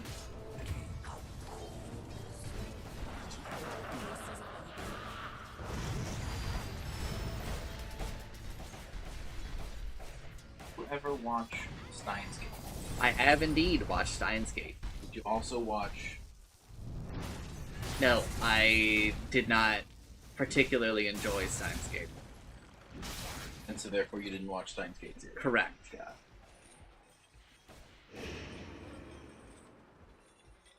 I thought that Steins Gate was okay, but it was not good enough that made me go, you know what? I could sign up for another season of this.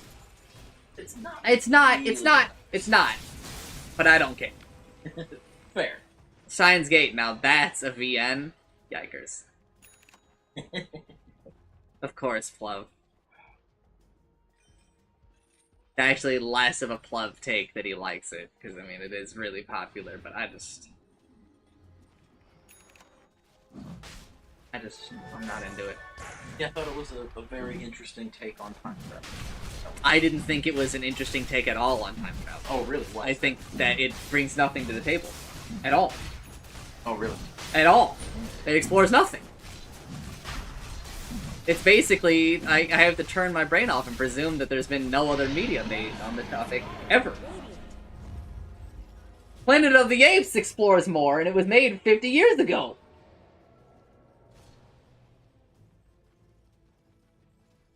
Like, Planet of the Apes has time travel.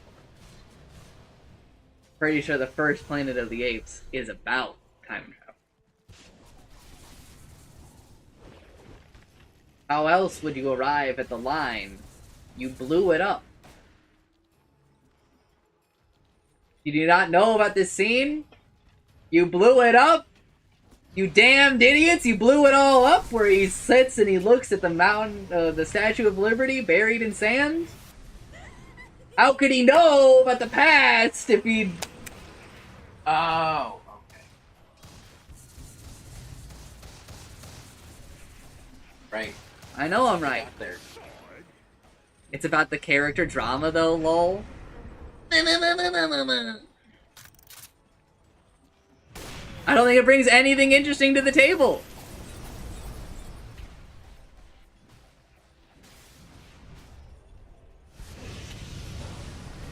I did what I did is I watched like most of the episodes until I got to I got to the point in the timeline where Steins Gate Zero splits off, and then I watched Steins Gate Zero and then finished Steins. Well, you see, I watched it before Steins Gate Zero was a twinkle in their eye. Ah. Double kill. Dire have fortified their structures. There's like a 6-year gap there or something. There. Let's see. What's Steins Gate 2018? Steins Gate Zero. Okay, never. Not 6. Might be like 2 then. Triple kill. Oh, sorry. Oh, no.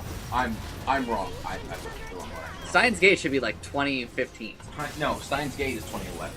I'm correct. Steins Gate Zero is 2018. Okay. So 7-year gap. Yeah. More than you thought. Yeah. Like, I don't think it's bad, but I'm just kind of like... Listen, Western media mogs you on time travel. It's like how when I watch ReZero and Chancer's like, it's good, and I'm like, nah, I actually think it's pretty ass.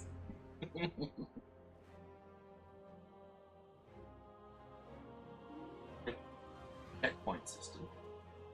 No, it's just Groundhog's Day. You don't need to make a different comparison. We have the movie.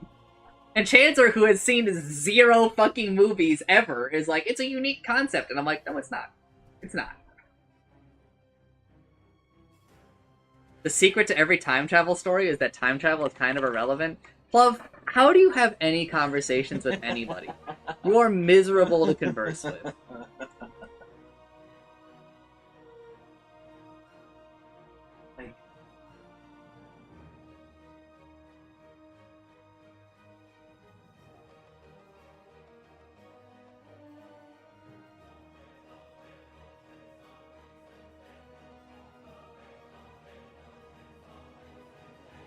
But yeah, this is where most people go. I don't go here. For most things. Okay. I do come here if I have to look for a specific thing. Gotcha. So, I, have my shit that I download from. I pay like $5 a month for this. Because it speeds up the process, like, considerably. Right. I just go here and I type in Bakemonogatari, and then I lament because it has not the people that I like the translation of. But actually, now that I've done more digging on the matter, I actually think that it has... I think that this download is actually several of the translations rolled into one. Oh. Because there are subtitle tracks. Oh. Does MKV allow multiple subtitle tracks? Here. Also, this is an MPV. Ooh. Let's...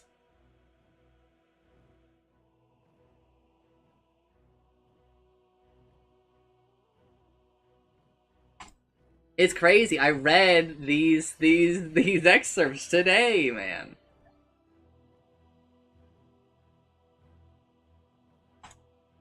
Like Planet of the Apes is about humanity. I know!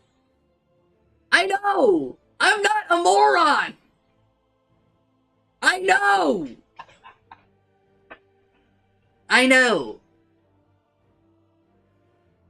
I know. And I know what you're saying. I get it. I'm not a moron. I'm not an idiot. I'm not stupid. I get it. You're understood. What you're saying is able to be comprehended by these people.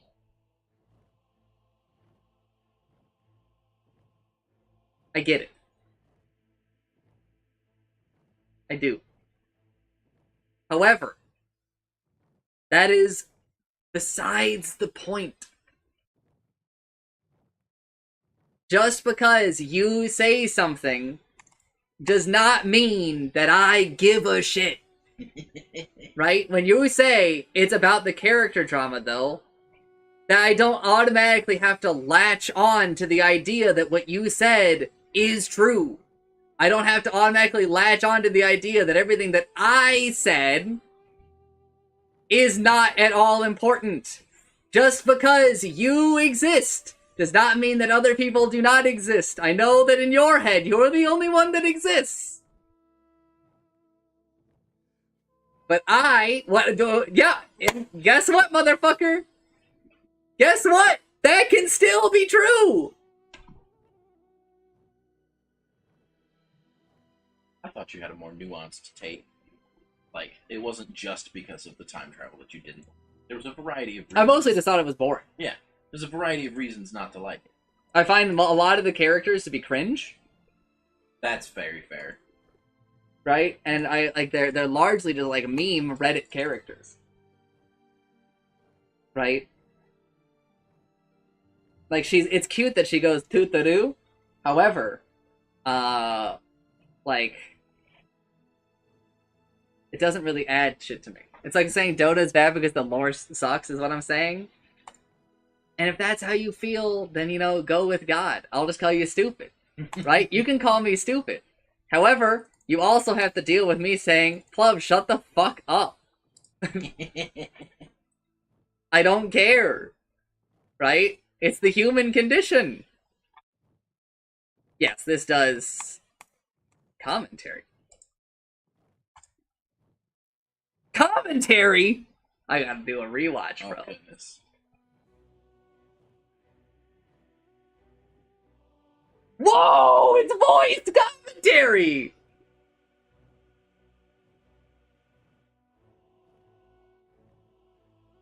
Discovered more information.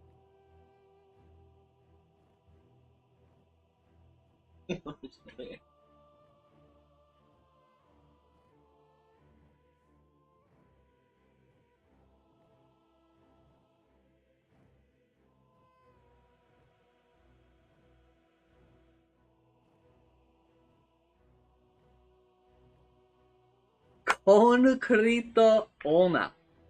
The concrete woman.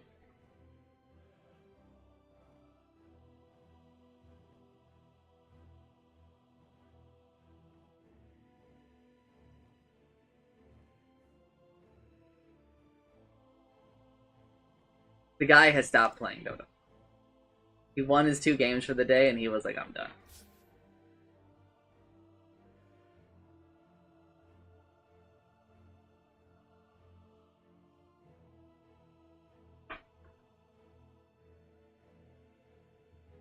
Oh.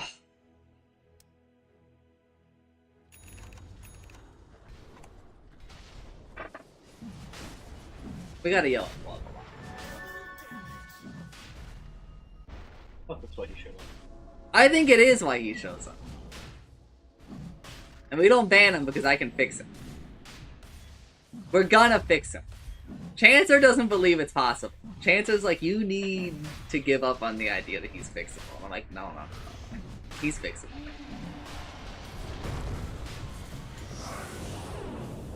Lower your standards for fix. No. Like, any amount of change. Any amount of change is an improvement. Yeah. So, where's your threshold? Okay. I'm not fixable. Every time I leave the stream, I go back to my VTuber board friends. Killing spree. Double kill. I gotta get into a higher position at an ISP. I thought you were gonna say, I gotta pay somebody on the dark web. No. No! Why ruin 4chan for me? Just because he can't use it responsibly, because he chooses to go to a fucking awful place, I have to suffer? Fuck that!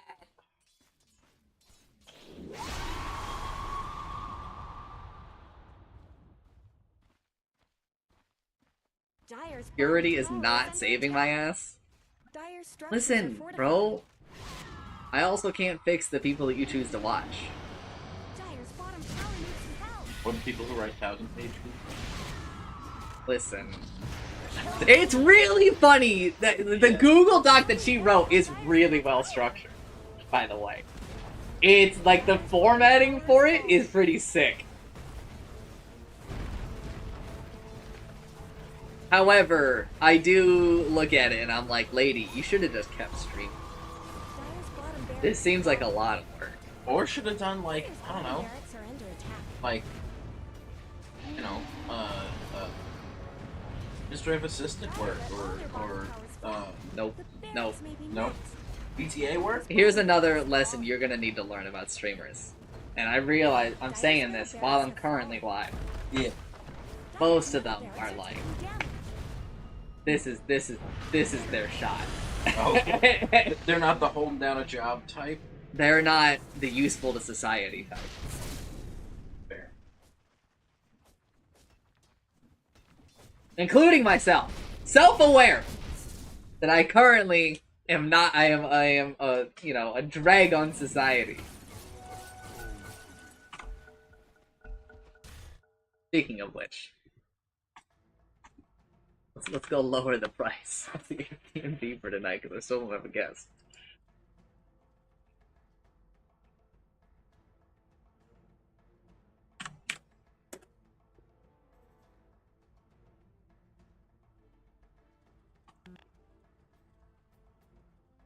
Oh. Who's even my friend in here? I spent $30 today trying to get that new cute ogre skin from the gacha. What is wrong with you?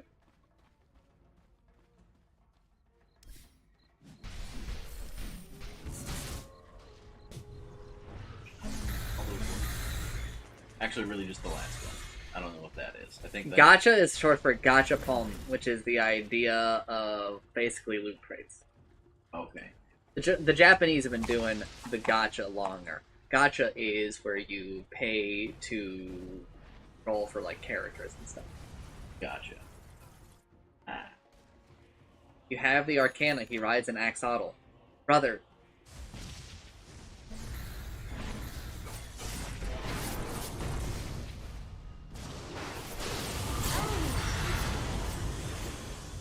You should enjoy your digital toy differently.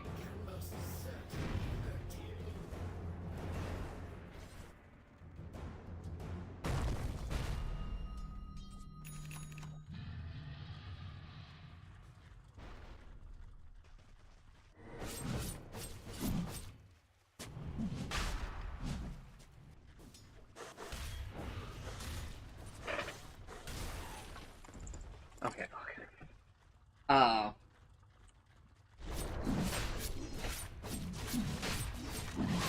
This is Ruri. Sometimes she and I do streams together. Nice. Radiant She is very funny. Trust there was a good reason. It's hard to truly, so like, she looks very cute, right? Accurate. The shit that comes out of her mouth betrays her appearance. It's hard to fully, truly describe to you because you don't know Japanese, but I think I get the sentiment, right? Like, she will, while we're playing Elden Ring, Night Rain, she will call the enemies Zato and shit, and she'll call them like Gomi and Kuze, which means like garbage, scum. Man, it's just very funny. Double kill. Dire's top tower. And I'm like, what? Like, you didn't used to say all this shit. And she was like, Overwatch made me toxic. Dire's top tower is gone. I'm like, Ruri, why do you still play it then if you know that it does this? Why do people still drink? Because it gives a different feeling. It's not the same thing. The Radiant now has mega creeps. This one might be It's way easier to diagnose the pathological things that happen to you when you ingest a chemical, right? Because your brain's like, I gotta drink to live, so I might as well. And you're like, okay, yeah, but actually alcohol, like, doesn't really help you live. But those people don't know that, right? Own it. Radiant wins. Have it.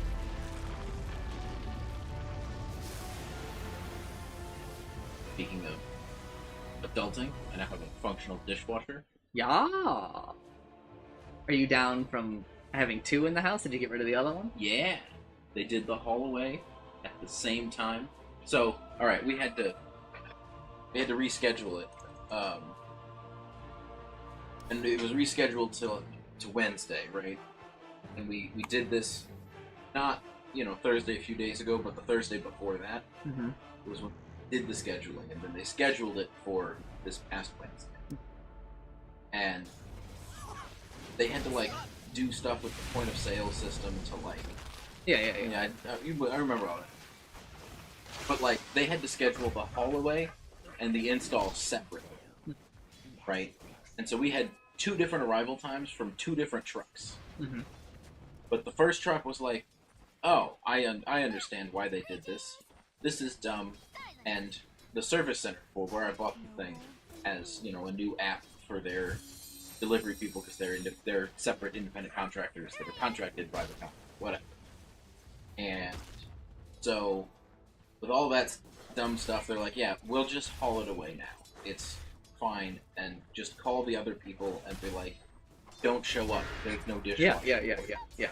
So, the only thing that they could not do was the drain line was not long enough to reach the sink drain where it is supposed to attach to. So, we casually walked over to the dishwasher sitting on our porch and yanked the drain line off of it before they took it away and cut that down as a drain line extension. Worked great. Phenomenal. And it just works. We ran the drain line correctly now through the upper hole so that it is angled appropriately so that water can't wash back into the dishwasher if your sink overflows. The old dishwasher was not set up that way. That actually caused it to break free. So, it now works. It is phenomenal, right? Every now and then, like, there's some features and I was like, that seems like a dumb feature. Yeah. And now you're a dumb rich person. Oh my god. I said that, I said this when I got my fridge about the self-filling water pitcher that refills with filtered cold water in the fridge and you can just use it in. Like, that's for people who host dinner parties and need to have a carafe of water for the guests. And then I was like, how have I lived without this? Sitting in front of the fridge and waiting for the little stream to I'm piss in your trying to have these moments for Utsumi's parents. Yeah. Utsumi's, I got them an air fryer. And Ooh. they were kind of against it. They were like, we really want something else in our kitchen. And I was like, yes, you do. It's pretty sick. And this is, even with, like, the Japanese already kind of have air fryers built into their house. Nice. So, like, at their, like, stove, they just have, like, a little compartment that's kind of like an air fryer. Okay. But it is pretty small. Is it more like a broiler? Like, is there a fan? I don't know. So it's probably more like a broiler. No, but I'm pretty sure I think it has a fan. Okay. Because of what I've seen them do with it. Yeah. Right? Like, that isn't... but I can't... I don't... You can't confirm. No, I can't confirm. Right.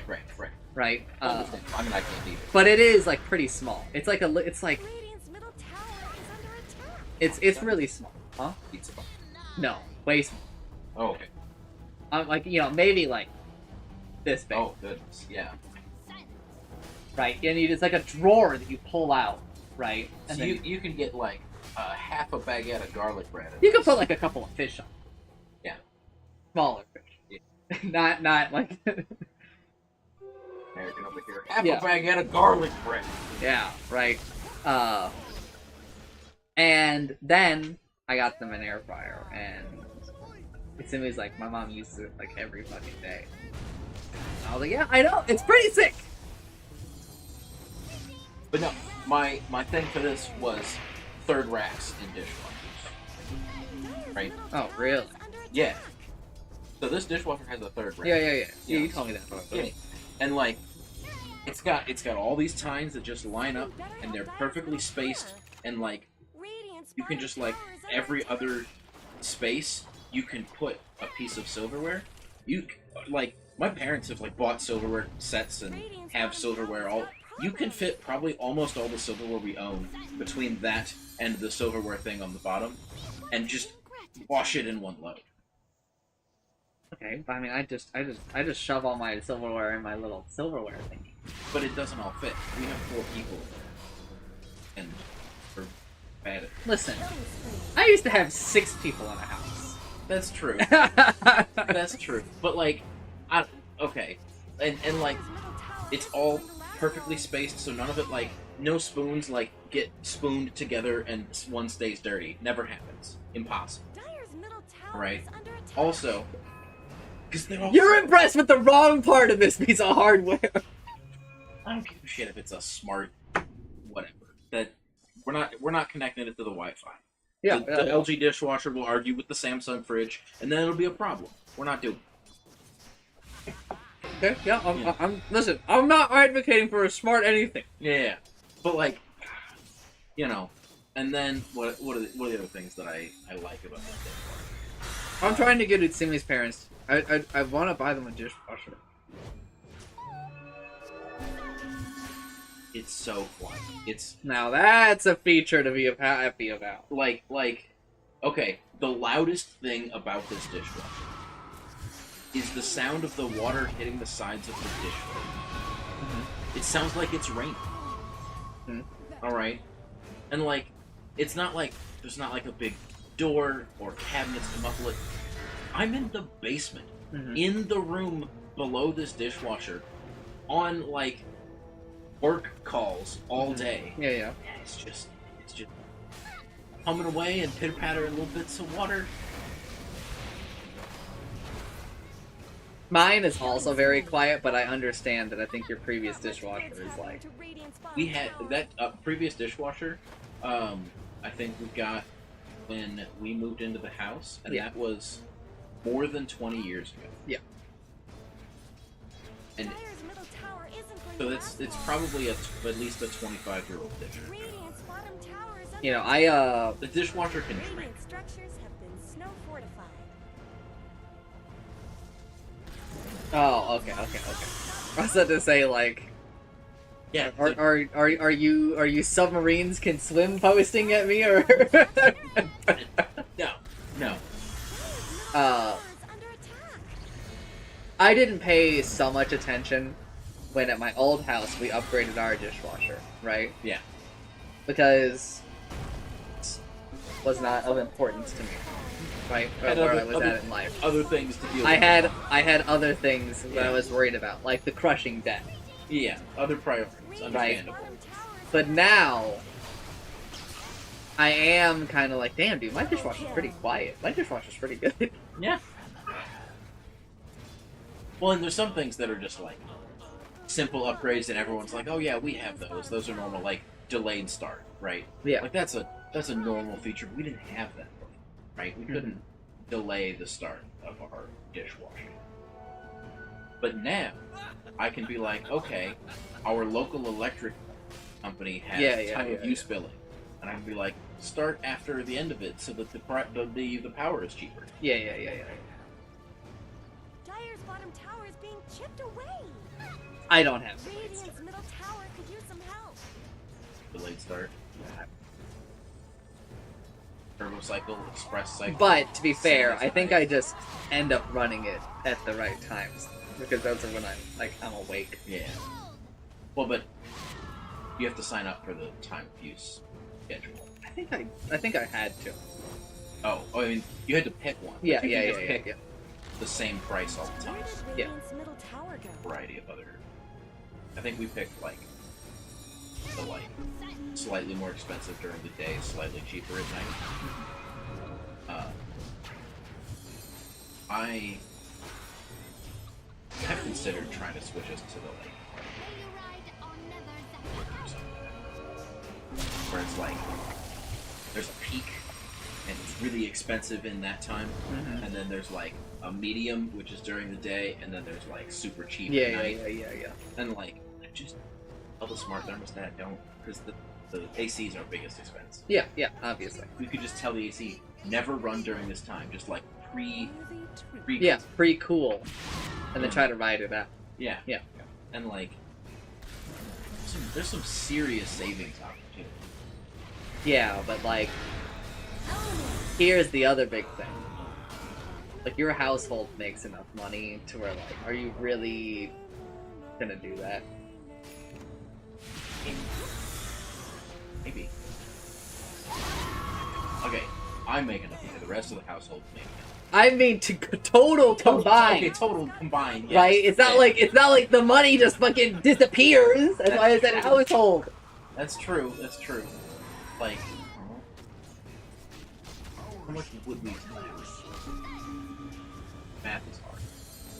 The math is like a little bit hard, but it becomes a lot simpler to not do it when you think about it in several other ways. So like, sure, let's just say that for math's sake, your electric bill is $100. It's not, right?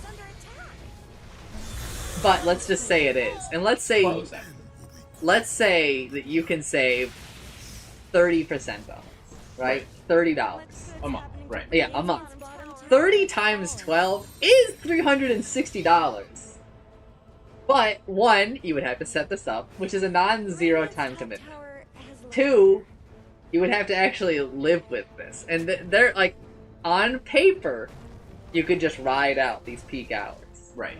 but what if, like, it sucks, right? Yeah. Whereas what you're doing right now works. That's true. And, again, we'll just say, you're also looking at, like a max of $360 a year in savings. Well, Which is not zero, but is it really enough? and also to your point, gas heat. The savings would actually only be in the and warm like season. yeah. Because we don't have a heat pump that also uses power in the winter. Yeah. So the savings are only like half as much as your theoretical situation here, right? So Yeah. it's half of. So, like, you are excited for all these benefits. However, I think that the benefit list is actually a lot smaller than you think.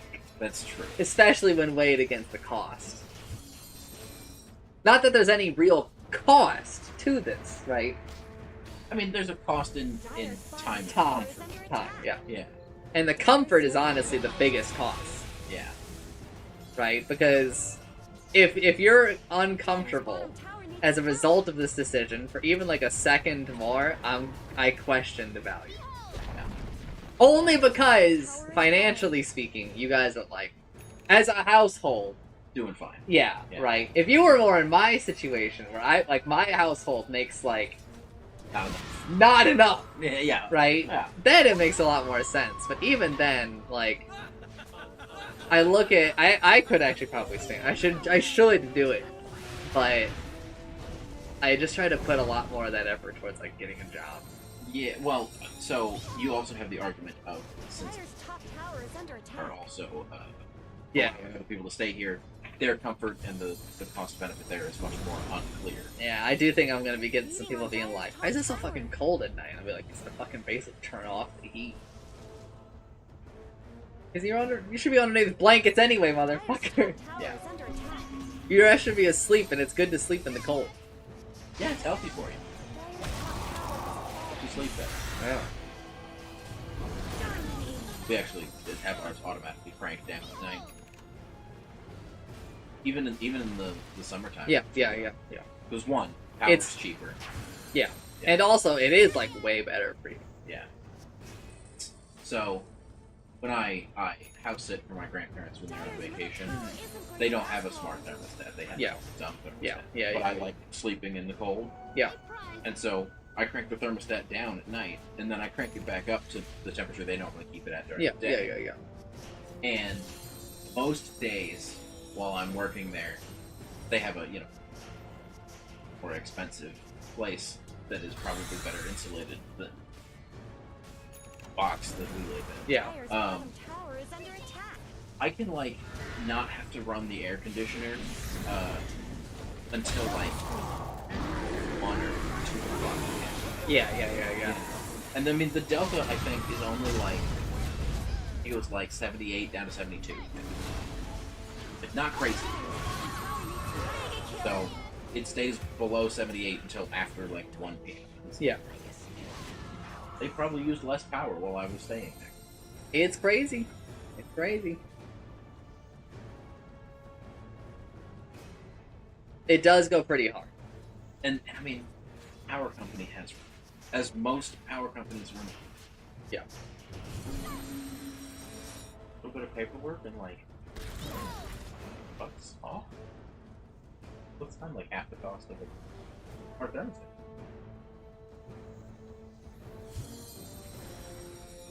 I think mine, I think they paid for half of my thermostat. Mm-hmm. Yeah. I think I have the same model with you. Yeah, I think that's what it paid for.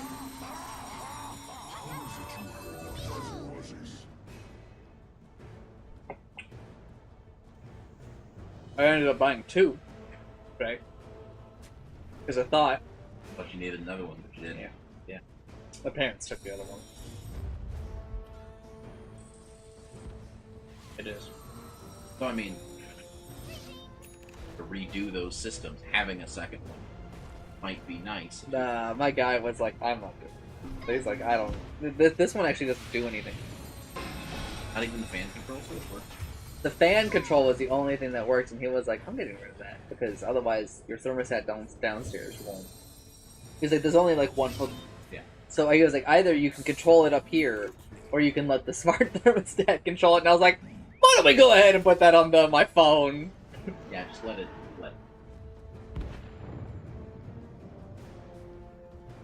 My Southern California coastal climate just endures the current outside temperature at all times. Easy heating cheat code.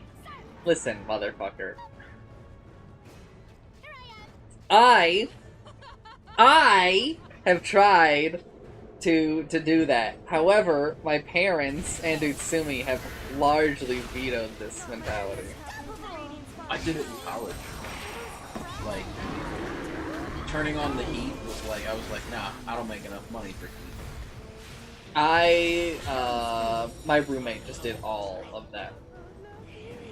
See, I had baseboard electric heating in every room. Do not call my wife a femoid! Plum, you gotta chill the fuck out. You've been spending too long on VT! Also, it's Pyramid Head. Do you know what Pyramid Head is? No. That's fucking wild. Pyramid Head, you know the series Silent Hill? Heard the name. Okay. It's a psychological horror. Horror, your favorite genre. Yes. But I actually do like Silent Hill. I haven't played it, but I love that it exists. And there's a bunch of weird shit in the game. Such as a man that has a pyramid on his head. On his head or as his head? As his head. Who is aptly named Pyramid Head. And the people love him! When he shows up, they go, ah! And even though it's in a game where you're supposed to be like, ah! Everyone loves him. They love to see him. And the creator's like, I don't really know why people like him so much. He's just a little weird dude that I made, but whatever makes you happy. He does have a head underneath. What the fuck? Dire's top tower is under attack. That's fucked up. So it's a pyramid helmet. No, stop. It's Pyramid Head. Stop. They're Come beating on. Dyer's top tower. And- But then I'm not debating that his name, not pyramid. No, stop. It's Pyramid Head. You don't need to go any further. Don't listen to Plum. Plum is lying to you. It is a helmet, that's the lore explanation. No.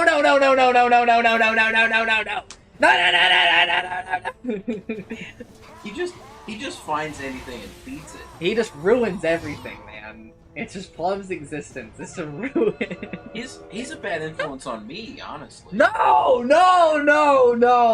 He's gonna feed your Minecraft comparison. That's what I'm saying. He's So Pyramid Head is like when you build a pyramid in Minecraft. It's not though. It's not on anybody's head.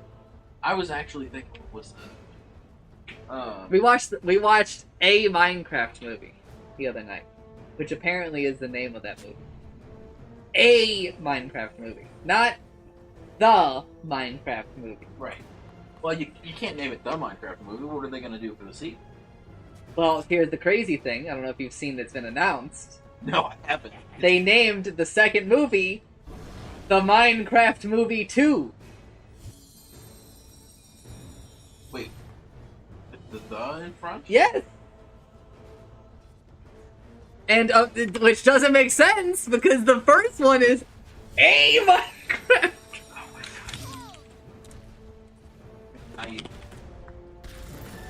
So look, it clearly says here in the poster, a Minecraft movie.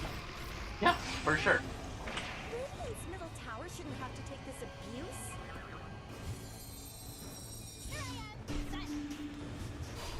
Dyer's bottom tower is under attack. Okay. Apparently they haven't officially named it yet. Radiant's middle tower shouldn't have to take this abuse. Radiant structures are fortified. Dyer's bottom tower is being chipped away. Radiant's middle tower is under attack. Dyer's Okay. bottom tower There's is still under hope. There's still attack. hope for the world.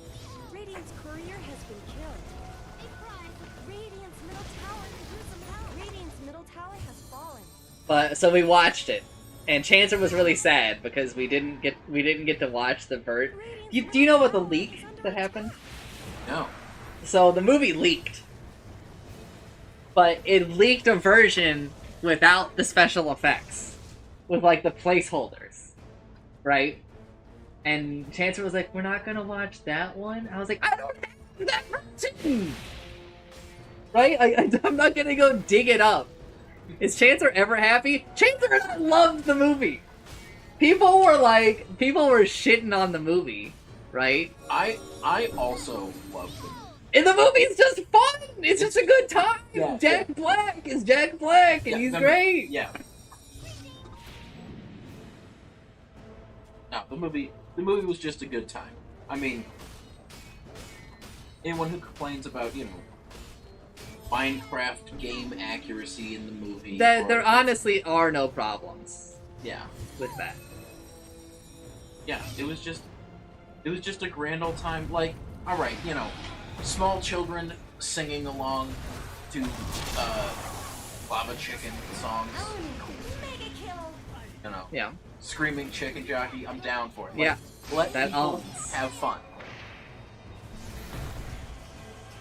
The reason why we watched it, by the way, was because that VTuber Google Doc came out, and one of the replies in the Twitter thread was Google Docky. Instead of chicken jockey, they Google Docky, and man, it sent us, man. Oh man. We're still laughing about it. It's such a good gift. Radiant's top tower deserves just as much help as bottom. Because whenever like these things happen, a lot of people put out Google Docs of like these things. So now it's kind of become like a little bit of a meme, I love it.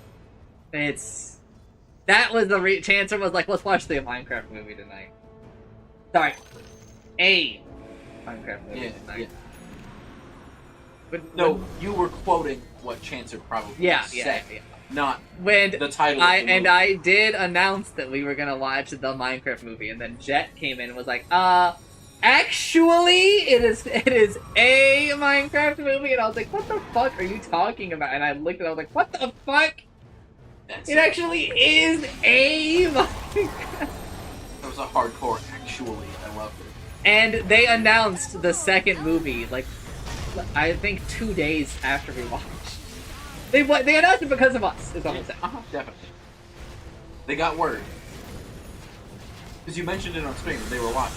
Yeah. Yeah. Not to be confused with an Minecraft movie. No, it's not. Doesn't work. Come on. Yeah. Which is also why it's listed. It's not the Minecraft movie ever. Triple kill. It would never be the Minecraft movie. It's always the. That tracks. That feels like one of those intuitive English rules, but I don't know why it is I that way. can tell you what it is. Good, because it feels like it is It's supposed the to be same that way. reason as and. Oh, okay. Then that makes sense. It has. It's that the other thing has to start with the sound of a vowel. Mm-hmm. The sound of a vowel. So Important distinction. even though H is not a vowel, it is an honorable discharge. Right. Right. Because it's the phonetic pronunciation of the letter, not actual letter. It's the Earth, but the Minecraft movie. This came up in a song in choir called "The Beautiful City," where in the lyrics there are 3 gates to the north, 3 gates to the south, 3 gates in the west, 3 gates in the east.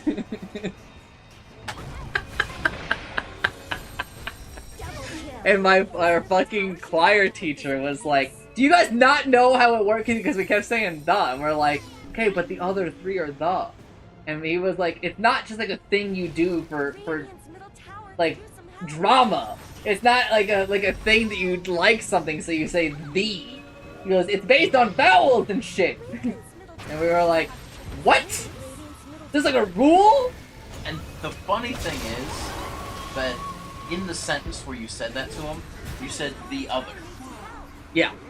Right? Yeah. You Yeah. did it correctly. Yeah. Not knowing. Well, I mean, why. I do it correctly now. I know, but saying that sentence, you did it correctly. Chancer hates whenever I bring this up, too.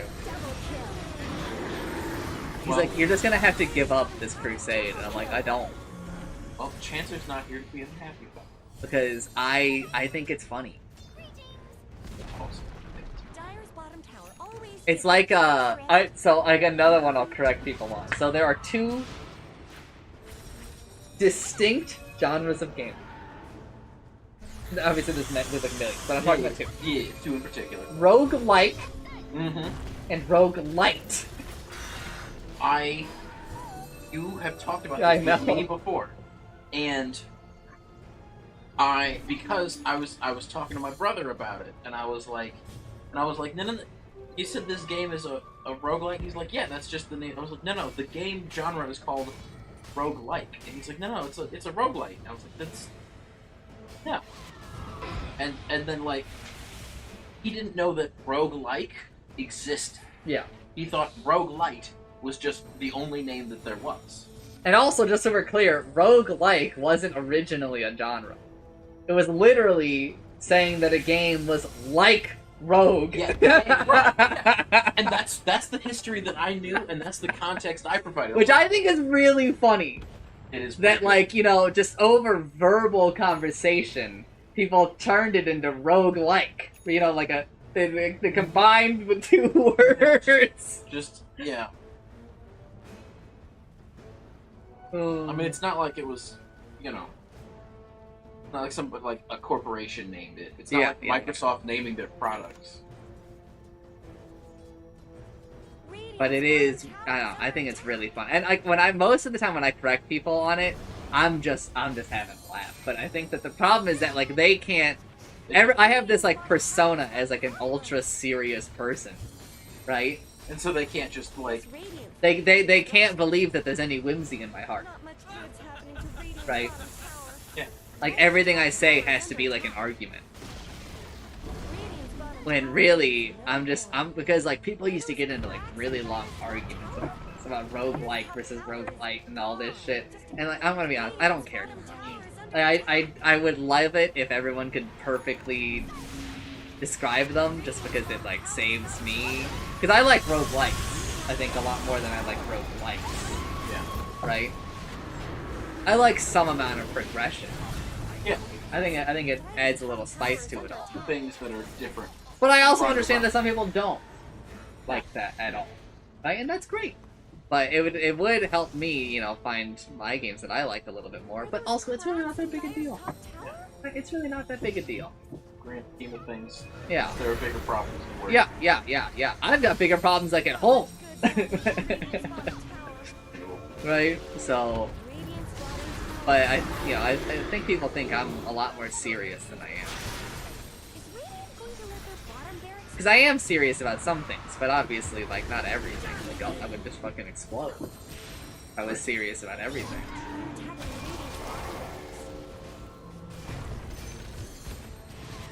I think that's also where a lot of people went wrong with a Minecraft movie, is I think that they took it a little bit too seriously. Yeah. Instead of it just being, you know, like fan service. Which is really what I want from a movie like a Minecraft movie. Yeah. I just want it to be like, here's a bunch of shit from this thing that you like. Like the Mario movie did the same thing. They're like, hey, here's like a million references to the game. And I'm like, yo, that's sick! Yep. That's cool, they get me. I am a gamer, and so are they! Yippee! That's really all I want. The only thing I would have done differently is not ask Chris Pratt. I literally just don't care. There's no way we would have made it through a movie with Charles Matinee. No, Okay, it doesn't need to be.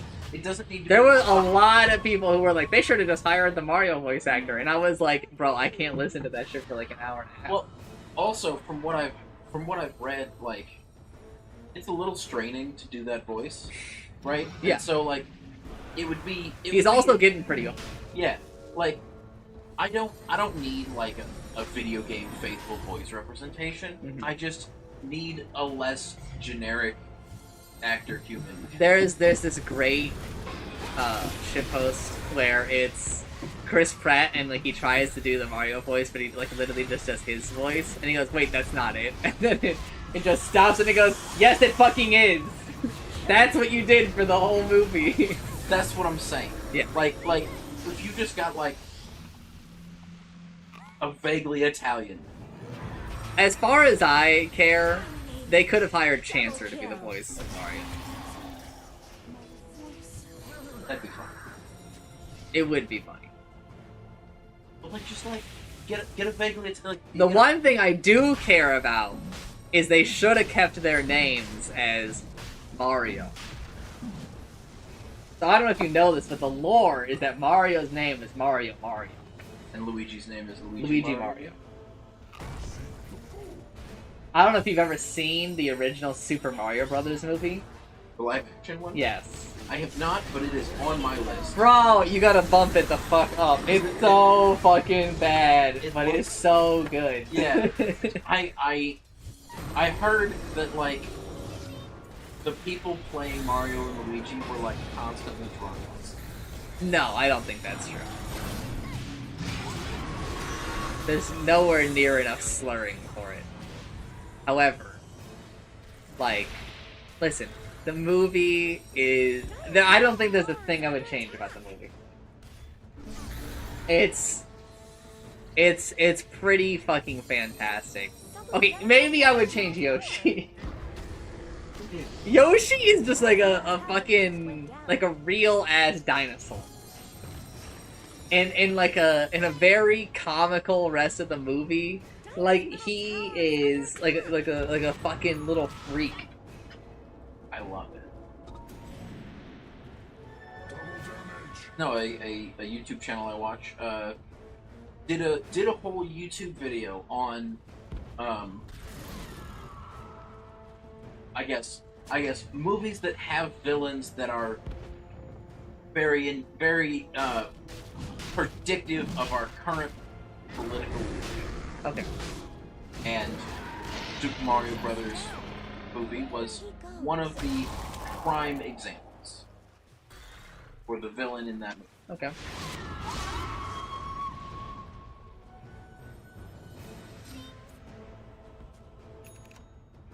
You know, this Rubik was all chatting a whole lot a bit ago. And now he is not all chatting at all. Is it because he's now losing? It is indeed because he is losing. It could be this way.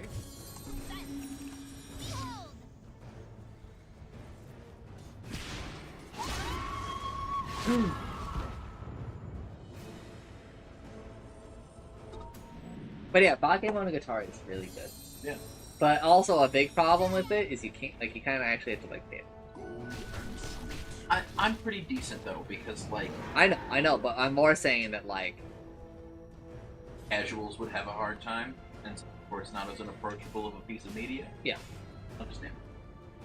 Because like, I think it's a lot easier for someone like Mitsumi, who is Japanese. well, also Eating true. on Dyer's Right, top Because floor. like, yeah. So since I prevent myself from binge watching one show by limiting it myself to one episode of any given show per day. So I can watch 3 or 4 shows, but I can only watch one episode of a given show, right? How do you feel about movies? Watch a movie. Okay, well, you're gonna have to Dyer's top bear that tower in mind is if you falling. watch Katari. Because, I mean, like, some of these are movies, and some of them are a movie slash a show. I mean, So, oftentimes in anime, what they'll do is they'll call it a movie, but it's really just 3 episodes that they aired, like, back to back. gotcha. So what we in the U.S. would call a made-for-TV movie? No. Oh, is that it? Yeah. It's very weird. Okay. But, like, originally, they aired, like, all next to each other. I think that they cut out the opening. But then when they sold it just as, like, 3 episodes. So you'll get the opening and ending 3 times. Uh-huh. Right? So that gives you, like, the illusion that it's, like, it's weird! It's weird! Indeed. It's weird. Alright. In this long article about all of the production problems in the original Mhm. 93 Mario Bros. Yes. movie, Hoskins and Leguizamo attempt to drink away the pain only made everything worse. Title of the second. Cast and crew were very aware that they were working on a bad movie. John Leguizamo, who played Luigi, admitted in his autobiography that he and Hoskins drank whiskey between takes as a coping mechanism. Jesus! They learned the hard way that drinking on the job is never a good idea. Hoskins broke his finger during the shoot, reportedly after a drunk Leguizamo accelerated a van too quickly, causing the sliding door to close on Hoskins. Dyer's middle tower isn't going to last Amid all the chaos on set, keeping people safe stopped being a priority. In the 1993 interview with Entertainment Tonight, Hoskins revealed that he was stabbed 4 times, electrocuted, and nearly drowned during the production. What did he drown? I'm trying to think about them. Hold up. You're like, what? Where did this happen in the movie? Where was there water? How was there drowning? Like at the end? I have no idea.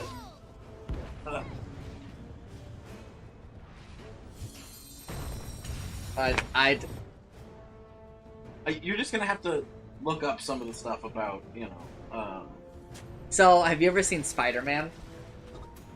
With Willem Dafoe as the Green Goblin? Oh, yeah. has been killed. So, there's this scene where he goes to Aunt May's house. Yep. And she is praying. Mhm. And she's doing Our Father, Mhm. right? And then the fucking wall of her house blows off. And you know, she's at Deliver Us, and he blows it up, and she's looking at him, and he goes, "Finish it! Finish it!" And then she goes, "From evil!" Apparently, the legend is that this was not originally part of the movie. That this is something that Aunt May Willem Dafoe and like a stray pyrotechnics dude went and did. Dyer might have to say goodbye And that to the top barracks. they did it and they were told not to do it. But they went and did it anyway. And I don't know if it's true, but I choose to believe it because it's so insanely funny that there's this idea that Willem Dafoe was like, my character is not evil enough. Like, we need to go further. I think it was more, my character is acting too sane. We need to... He was born for that role. So, I don't remember... it was some picture of, like, Willem Dafoe and some other celebrity on vacation somewhere. And it's Willem Dafoe just, like, looking at the camera like... Yeah. And it's like, sometimes the mask still speaks to me. Yeah. When the newer Spider-Man movie came out, and spoilers, he's in it as the Green Goblin. Chancer and I had this running thing. We were like, he's actually so good at the role that they couldn't have someone else play it. They had to have a way for him to come back and play it. Oh, yeah. Right? I mean, that was the whole point of the multiverse business. I mean, that's not the whole point. Listen, this... No. That's why they did it. The other stuff is a byproduct. Yeah. Hello, it's me, well, you too, Ohio.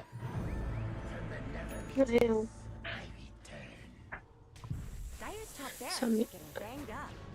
This guy who was all chatting for like 15 to 20 minutes is going to lose. Dyer fortified their He has structures. a 0% chance of winning Some this game. bad things happening to Dyer's middle barracks. And to be fair, when he was typing that shit, I think he still had like a 30% chance to win. Dyer's But like, that's not great. fire Yeah. rate is bad. I mean, some people shit talk because they're confident. Dyer's middle barracks Some people explicitly shit talk because they're You not. really They don't want want to lose those things. I think he might know some of these other players. This game is really highly ranked. These are all like top 1,000 players. Ah, gotcha. I feel like once you get to that point, it's kind, You- it's kind of a small village. You know a lot of the people. Yes, that Right. is in fact what the Dota developers believe as well. When you reach this level, Yeah. you don't matchmake into teams. You matchmake into players, and the players draft the team. The two highest ranked people take turns picking their team, Ah, and the Dota developers and all of their wisdom said, if you guys still have problems with matchmaking, it's your fault. No. There's still like a million fucking problems with the system. fair. It doesn't handle parties. So Chancer and I, before they raised the limit for this mode, were in the mode. Ah, And we would queue together. We would play, we would, Right. you know, matchmake together. Right.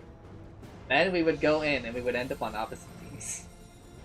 By being friends, so I would just have to leave the channel, and I'd be like, hey, good luck, Chancer! have fun. And then I would tell my team, yeah, so I taught this guy how to play the game. So, here is a sentry ward. I know that he places an observer ward here. Deward it. And I was right. And I told Chancer after the game, and he was like, what the fuck?! That seems like insider trading. It is, but I mean, I taught him, so... Inside. Yeah. Good thing you're not betting on the games. It could be. $322? Yeah.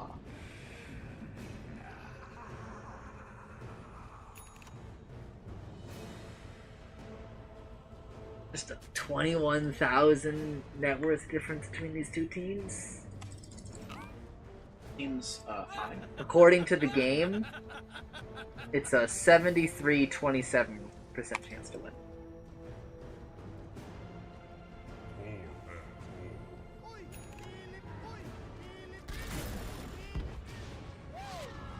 They got them stats down if they have it. No, it's just fucking worthless. He doesn't know anything about the game, to be honest. Friend who wanted to build like a machine learning based Magic the Gathering deck simulator. Yeah. Dyer's bottom tower has shattered to little pieces. Analyze your deck and the interactions between the cards and figure. Yeah.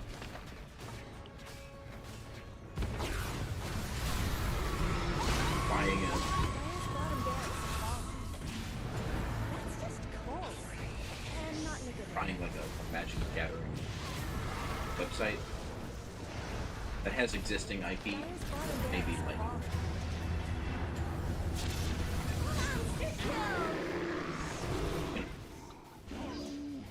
they're not very good.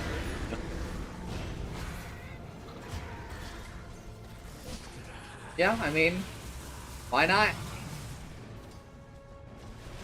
You know? Yeah. Anything to give me my solar panels before the end of the year. I'm definitely not getting. As I'm running out of gear. Yeah.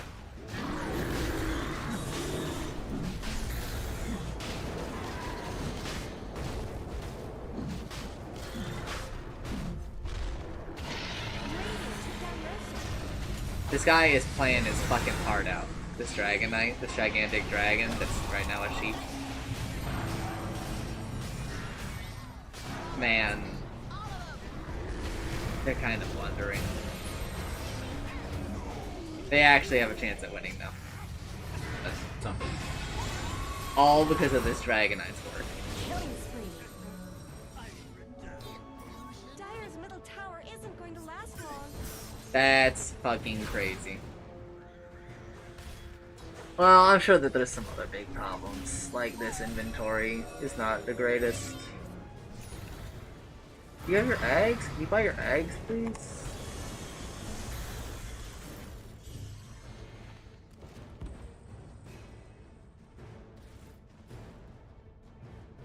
No. 誰見てんのこれ。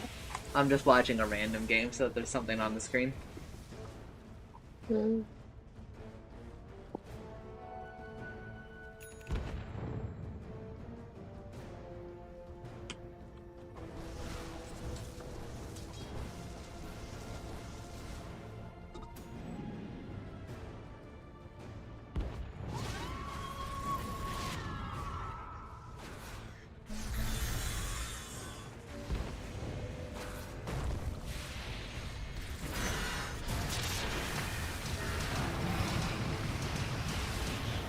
Element.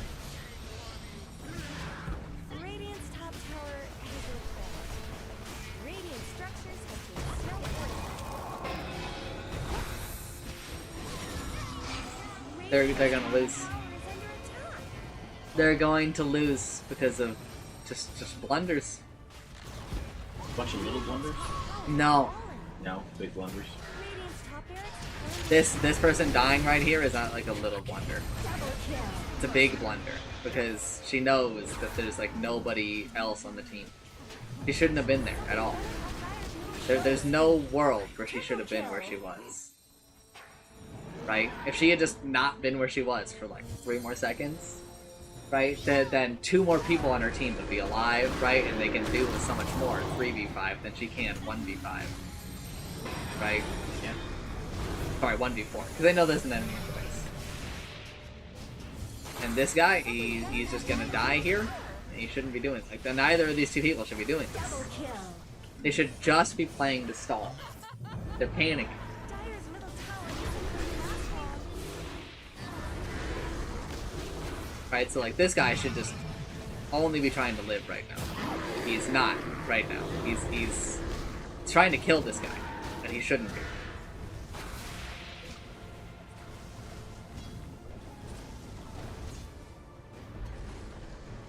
Dyer's middle tower is under attack. Figured it out. Sleeping. No. They should be doing what they're doing. These 2, the green health bars, that are playing too aggressively.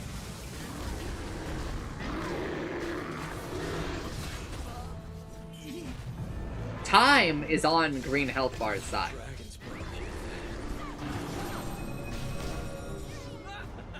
Dyer's middle tower is down.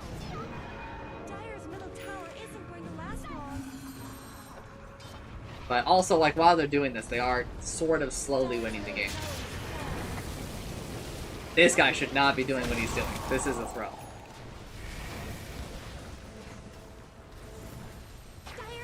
I understand the idea of what he's doing, but, like, if it works, sure, like, he wins. If it doesn't work, he just delayed this game by, like, another 7 minutes. Right? This is not good Dota, what he's doing. This is fine, what he's doing right now.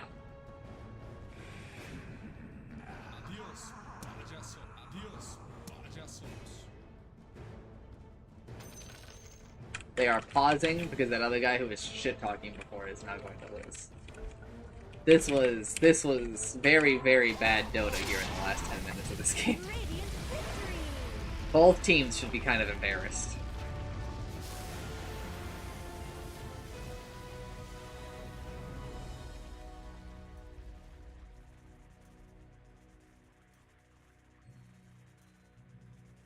Itsumi, did you know that Araragi doesn't use honorifics? そうなの？ Like, I was looking it up today, but apparently he doesn't even call him Oshino-san. He just calls him Oshino. うん。 That's fucking weird. Yeah, he's weird. That is his main character. Reason.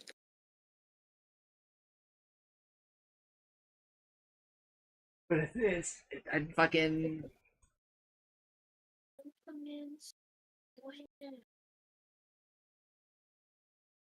The fuck was that, Itsumi?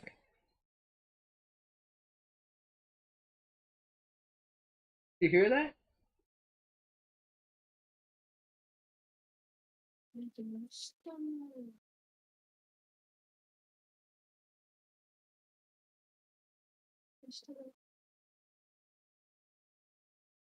Sure, it's true. This guy's name is Razzle, which is the name of my favorite hero when he was originally added to the game. When he was a completely different hero, he was named Razzle. Then they removed him and then added him back into the game several years later as Dazzle.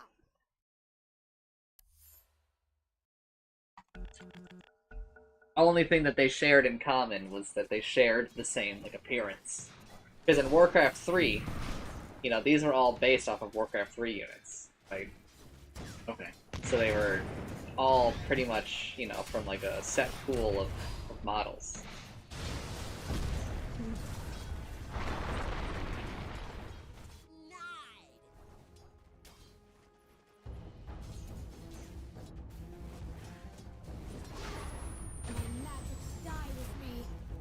Almost a double kill, man. Like where they both kill each other. Yeah.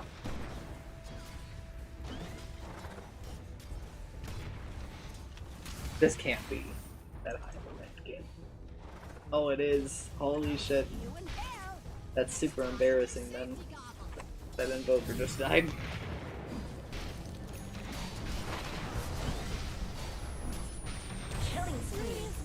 Hey, what were we talking about? Oh, listen. You should watch Guitar. Yeah, that was one of the topics. I'm gonna be reading Overlord tomorrow. Do you know about Overlord? I mean, I've watched the anime. Okay, yeah. I've already read the Overlord book. Your stance on Slime Boy? you're gonna get reincarnated with. I don't really know anything about it, really. It just never caught the eye. They're beating on Dyer's top tower. I've got 2 anime that I've picked up recently because of YouTube Shorts. I've got That's this. a hit or miss source. No, actually, it's almost entirely been hits for me. Okay. I think I've had 1 miss anime-wise.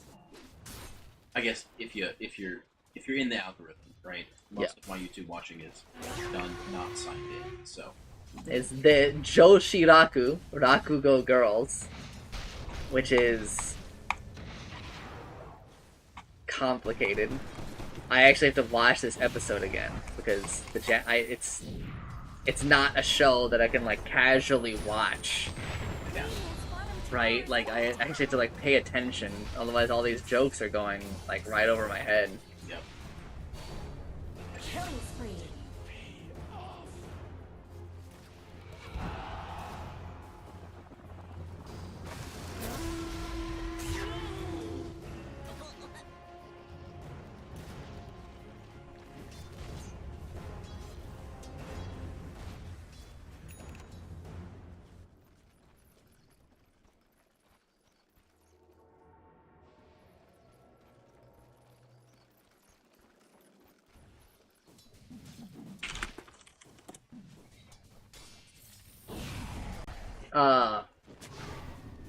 And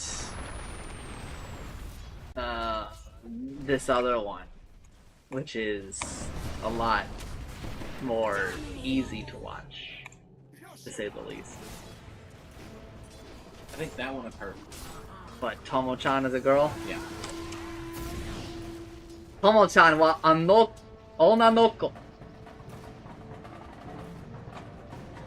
Tomo-chan is a girl. Actually, it's a woman. For some reason, we're putting down women in the translation. Probably. We're chastising her. We're belittling her. We shouldn't do that, but Dire's top tower is under we are. attack. And that's fucked up. Yeah, I agree.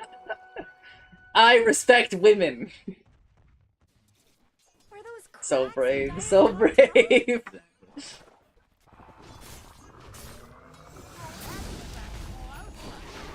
Yep. Fucking plum call, dude. Sumo up family, man. Killing spree. I mean, you're consistent. I am. You know, Haste. both can't get away with it. Neither can. Radiant's Translators bottom of tower's anime. got problems. Okay, well, there's kind of a big gap between the two. They called a woman a girl. I mean, to be fair, she is high school. I think middle years. So like, is she a woman yet? Is she a girl? Right? Where do we draw the Radiant's line? middle tower could use some help. I We'll take that. will not be involved in publicly drawing those lines. Just, you know, Radiant's If you middle tower call should be people updated. gal, it's translate onnanoko. Like, Oh, really? women is onna. Gal is onnanoko. Oh, okay. So- I'm just ignorant. so it is actually that in the. I lacked the knowledge.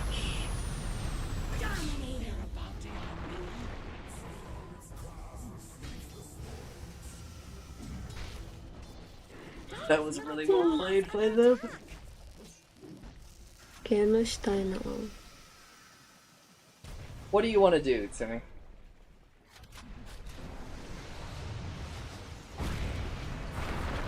What do we have? I don't fucking know. I still have to play Dota at some point, because I haven't done that. I've just been watching Dota. I But don't want to play with you, Dota. I don't want to play Dota with you. Not fair! I'd have that opinion sometime. Hmm? Don't encourage. Nani? What are you saying? Why don't you want to play Dota with me? Because I trying to play game, but you often say like, I don't have any teammate. I don't have any functional human being. I feel don't know about doubting often. on me. So like, well, I'm playing game with you, but you feeling I'm super sucks, so you feeling nobody helping That's you. even not what I'm I mean playing when I with say you. that.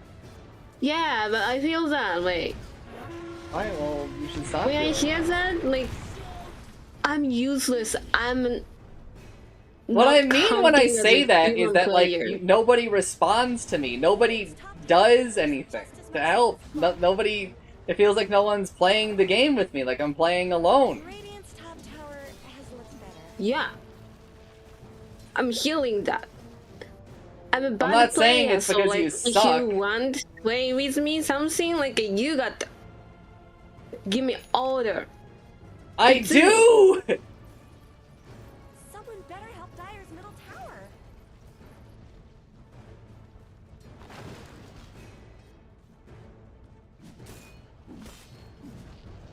Radiant's bottom tower's got problems.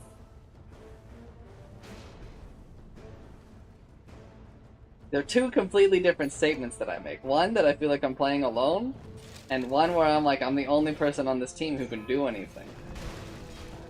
And the doing anything isn't necessarily your fault. That's more of a statement of facts, that I'm the only strong hero on the team. Sometimes. So bad.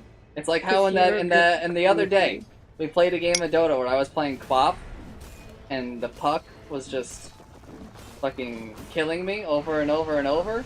I was not a hero in that game. I was useless. I didn't do anything for like 40 minutes in that game. Dyer's middle tower isn't Right? gonna last long.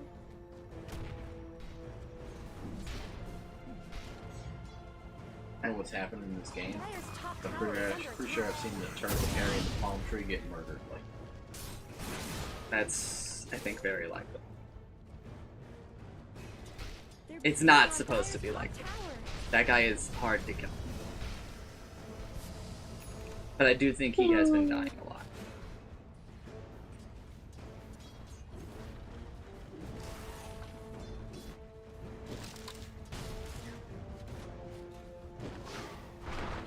Well, I mean, he did die several times. but like, the clip I just saw Okay. wasn't, you know. Also, survived that. this isn't technically live. This is 2 minutes behind.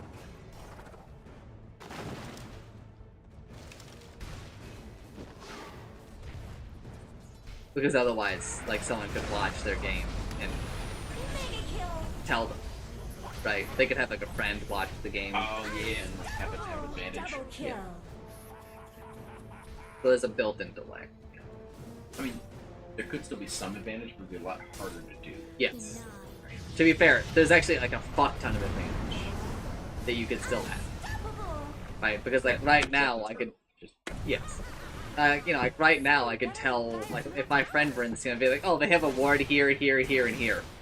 Yeah. Which, I mean, Radiant's top they tower had is one there under 2 minutes attack. ago, they probably still did. Yes.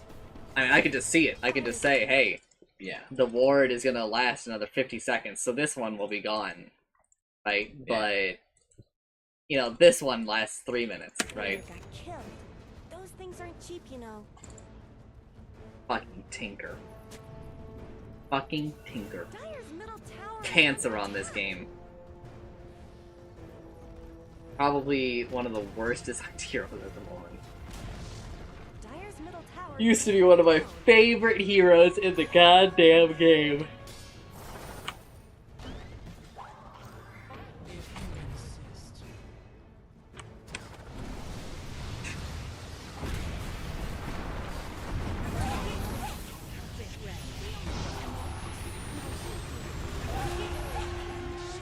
Yo! Spoils of War! They're farming damage.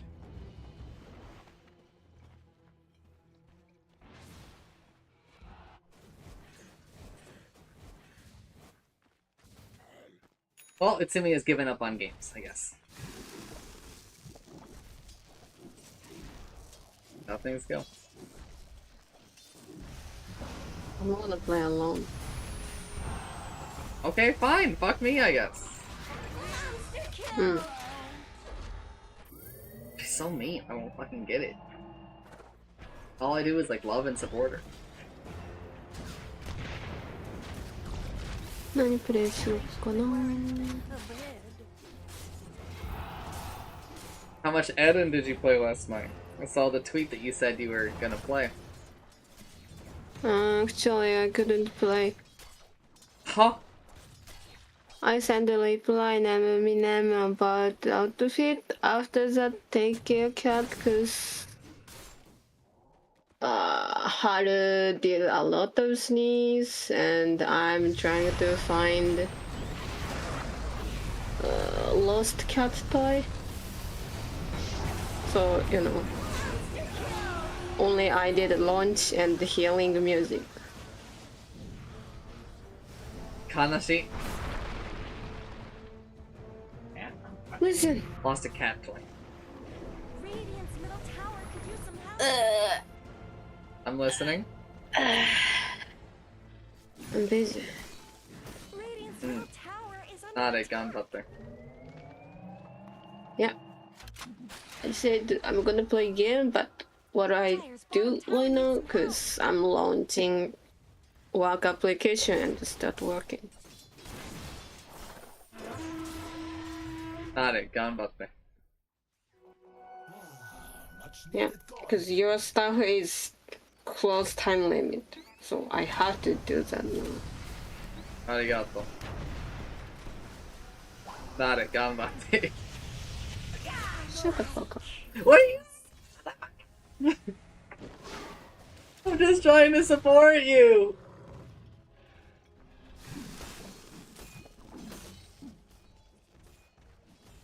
Not everything works like you supposed to. Radiant's top tower has looked better. そうだよ。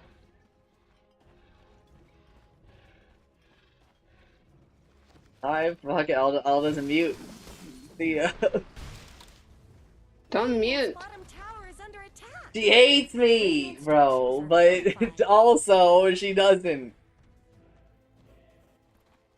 Not much good's happening. Yeah, to I Radiant's bottom downloaded tower. the application. Yes. Radiant's bottom tower's got Do it, problems. Their whole team just won duel. So if you, Yeah, spoils of war with the. so they all have like plus. like 15. every time they win one like that, it's +5. But she gets she gets like +10 every time. Plus 48. No, +30. Oh, 10. Leading on Dire's Yeah. top tower. No, so what is it set to now? Yeah. Are What's those that? cracks in Dire's That's 30. top tower? 10. 1. Oh, that one's 0. Actually, they don't have it. Oh, Dire's top tower is I was looking at the top. just a cold fog left behind. You have to look at the symbol. Oh. So this guy, there's different buffs, right? Right. This person has 15. Right. It's really hard to see the symbol behind the numbers. Like, it's easy to see on these, Yeah. but it is really hard to see the dual damage. This person's got 5 dual damage. I was just looking at the green number next to the top number on the left. Green number next to the top number on the left. So, You mean their health? picture a person. Yeah. Radiant's bottom tower is Picture a under person. That's Oh, okay. You're talking about in their attributes panel. Yeah. Okay. Where are you looking? I'm looking here at the buff bar. Oh, that's not where I'm looking. So, obviously none of these people are gonna have it, because they shouldn't be losing any duels. So Well, the 30 is here. Ah, okay. I see. Radiant's middle They got tower buffs is from under other things attack. too, because Yeah.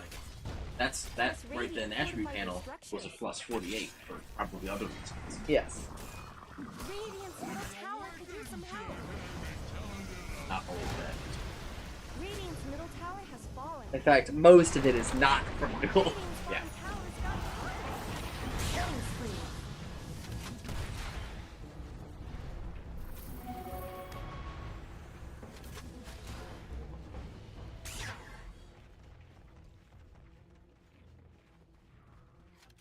A lot happens in the game of Dota.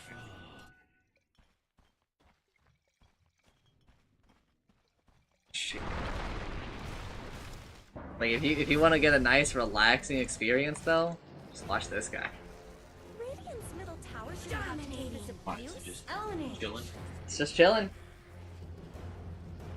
His Aghanim Scepter, like an item that he can buy, is he can buy it for other people. Use some help.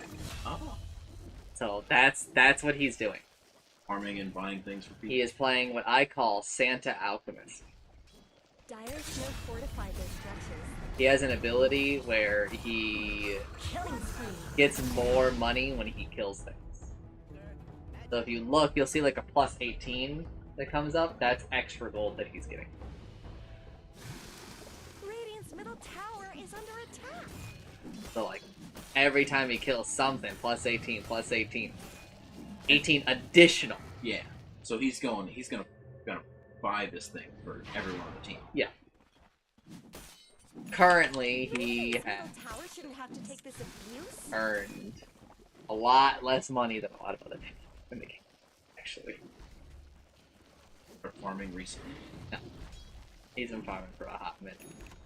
But It's bad also, no, I don't know why. This calculation feels very wrong. It might be calculating it based on his net worth, which is, he's gonna lose net worth whenever he sends the item to somebody else. Take that. Right, which is why I had to look at his GPM and not his Radiant's bottom tower is under attack. net worth. Because he's gonna have really bad net worth. Yeah. Because he gave away an item. Right. But he does have like a... Oh, man, fuck it.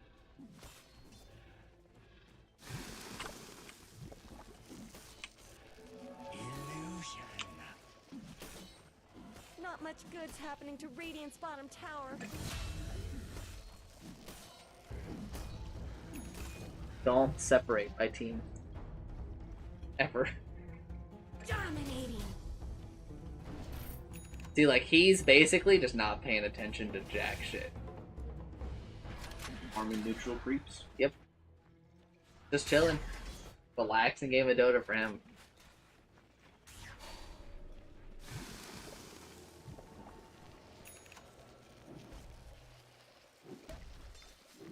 Radiant's I can't bottom believe he's tower is using under unstable attack. concoction like this.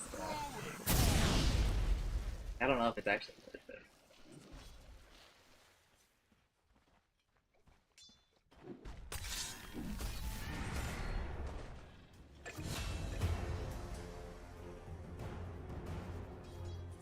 But I mean, I think he's just better at the game than me, so Double he's kill. probably right, but dangerous logic. I mean, pretty highly ranked player. Pretty fucking high. It's like top Radiant's Top middle 3,000 tower at shouldn't have least. to take this Yeah. abuse.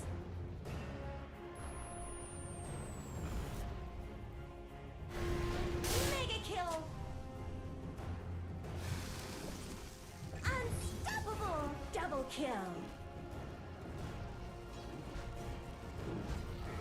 But I largely just don't think that it's worth his mana to do this. Radiant's middle tower is under attack. He's not doing anything else, right? Else would he use it? Just his leftmost spell. The AoE thing that does damage, the green goop, like that. Yeah. It de-armors, so it makes it so that the enemies take more damage. Right. And it does damage. And it's pretty fucking expensive. So like right now he doesn't have enough for another one. Right, but like, not doing anything else other than this. Well, yeah, but he attacks. Are you And saying when it's- he does this, it stuns himself. The Okay. way he's using it. But it does AoE damage. So like, in some of these situations I think it's worth it, but in a lot of these situations I don't think it is. I think he's just wasting his mana. I think there would be a more efficient use of mana? Yeah. Own it. Just putting down the goop.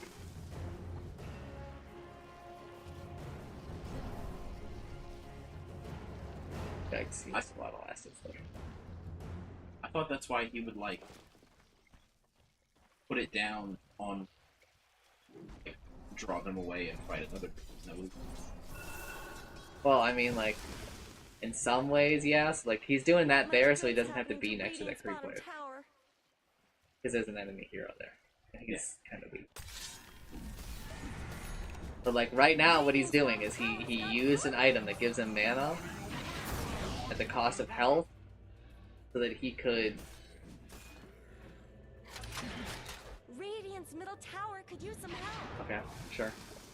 So that he could charge up that number above his head, which is him brewing a Radiant's potion. bottom tower's got And problems. it does more damage and stuns for longer based on how long you charge it up.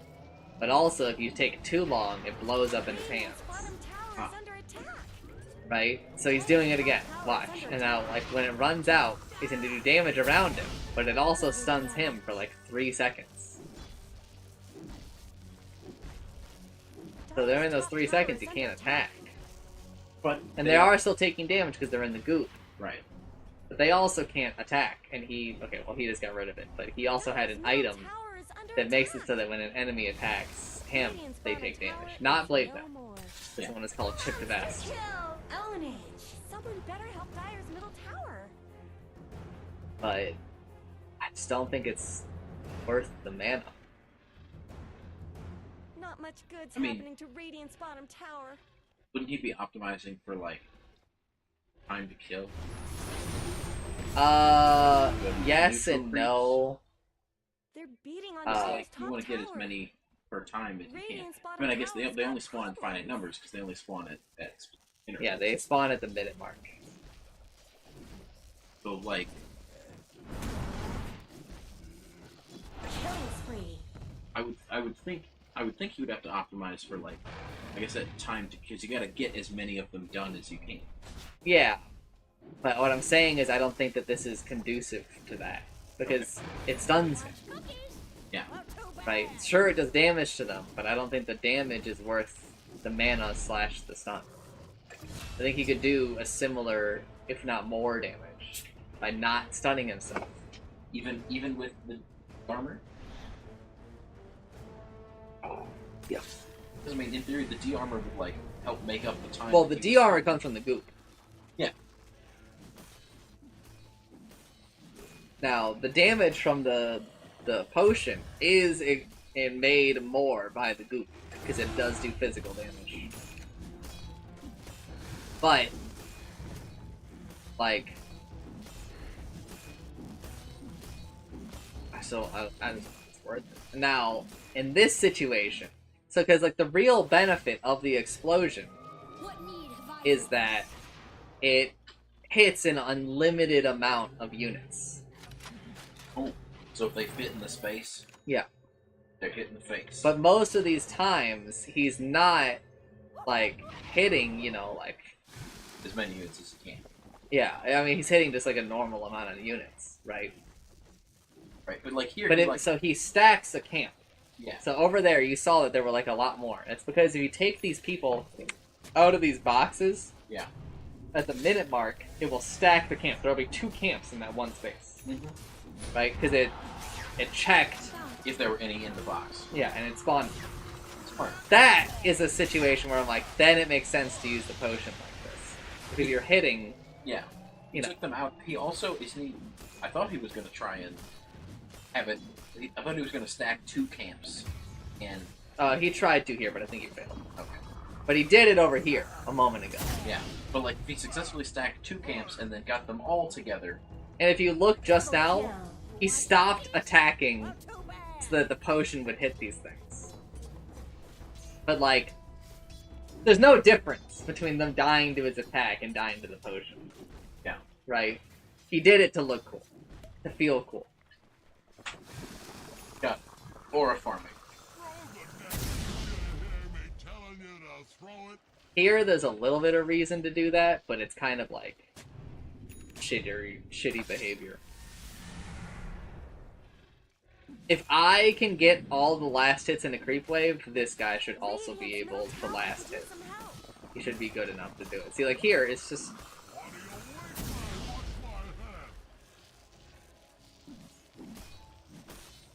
And he doesn't care about how much damage these enemies do. Because he has 100 health regen. They basically do 0 damage. Oh, gotcha. So they do Wolverine damage as a callback. Yeah. Damaged Wolverine. Yeah. Like right now, he doesn't have 100 health regen, because like his ultimate is that he gains movement speed, I don't want to explain attack speed in this game to you. We'll just You say mentioned it. You mentioned it. okay. I know cursory enough to understand. You understand base attack time? I think so, yeah. I don't think I've explained base attack time. Not important. Not important to this current discussion. Yeah. Right, but he gains like 1,000,000 health regen whenever he becomes this big purple ogre. It's the same ogre, he just drank a potion. Because he's alchemist. Yeah. There's a lot of potions involved. Like you do. Here.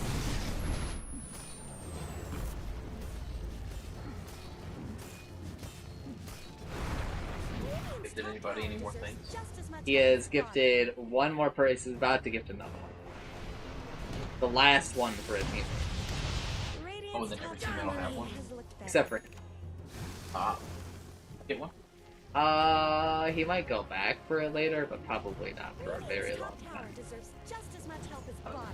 Yeah. He still benefits if he gives it to himself, because his faucet is that whenever he gifts an Aghanims, he gains passive gold generation of 70 GPM, so 70 gold a minute. So right now he's giving out 4, so he's just passively generating 280 gold a minute, which is like a lot. So that makes each successive one to get Easier. Also, whenever he gives a teammate an Aghanims, he gains like 20 damage. Makes it even easier. Yes. The He money gains maker. 25 damage. This It's dude is just like the balloons tower defense banana stand.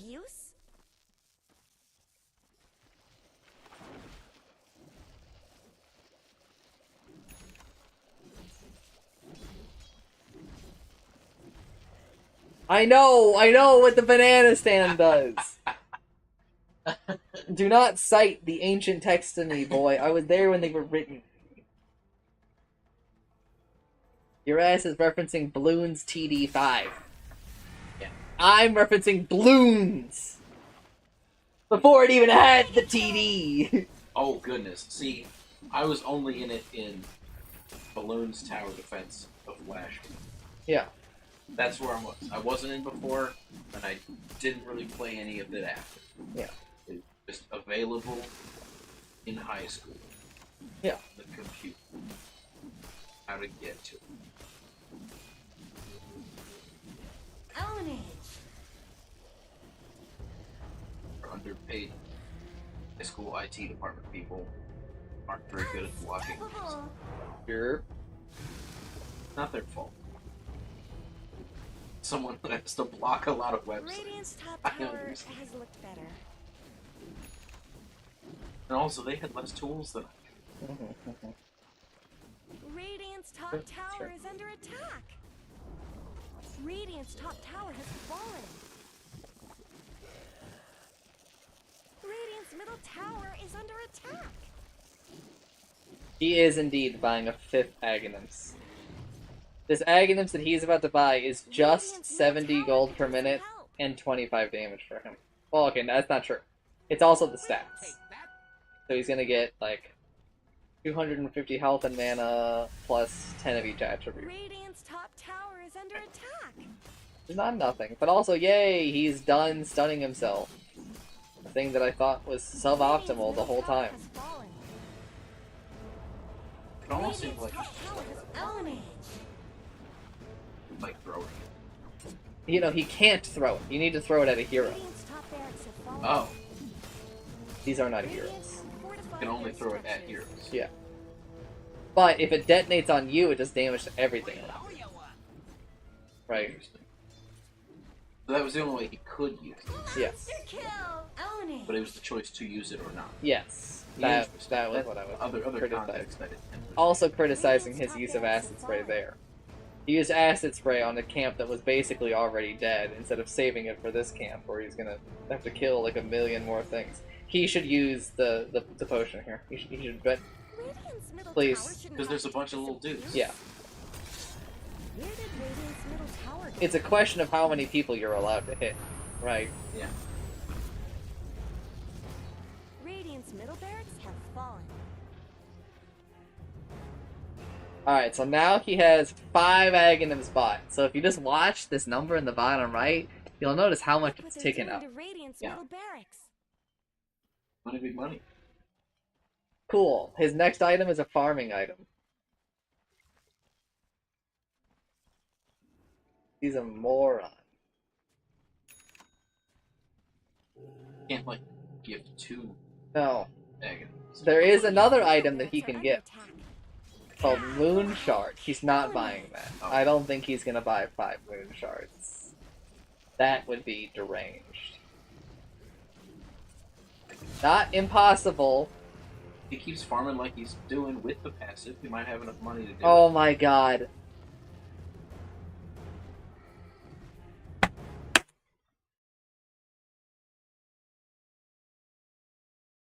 That's Moon Shard that he just queued up like 8 times. Double kill. Radiant The structures thing, you're like, that would be deranged. Does exactly that. Radiant's middle This is barracks not are under attack. acceptable play. I need everybody to be aware of that. Holy shit!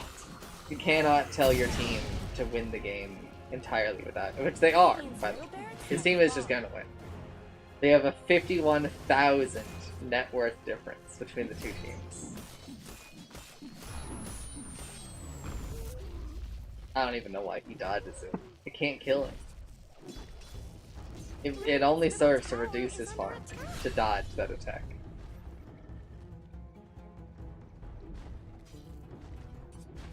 So, that's Moon Shard number 1. Have to take this abuse? He will be giving to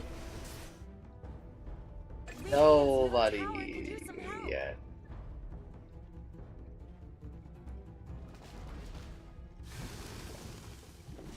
He could still lose. His team are worth an insane amount of money. They killed 3 people. They closed the gap by 7,000 gold. The other team did? Yeah. He is going to keep the Moon Shard for farming purposes, I presume. What does the moon shard do? It's a fuck ton of attack speed. Oh, so he can farm faster. Yeah. I mean, that would mean he can buy the other moon shards faster, right? Correct. Double kill. They don't stack. You can only use one at a time, right? No. But you can only give 1 Moon Shard to each person. Well, Moon Shard is a unique item in the sense that you can eat it. Killing spree. well, but like Triple what I'm kill. saying is, I can't use 2 moon shards. Yes, he can. Oh, It's just like an item in his inventory. When you eat it, you get half of the benefits. But it doesn't take up an inventory slot. Double kill. so he could eat one and then have another. Yeah. Or he could just hold 2. Goodness. But he can't eat 2. Okay. He can only eat 1. So the maximum is eat 1, hold 2. The maximum is eat 1, hold 6. Oh. Okay. The maximum eating on your team is 5. Gotcha. Also, anybody can give anybody else a Moon Shard. Dyer's Oh, bottom okay. tower is under attack. But he's probably one of the best heroes to do it because he gets more money. Yeah.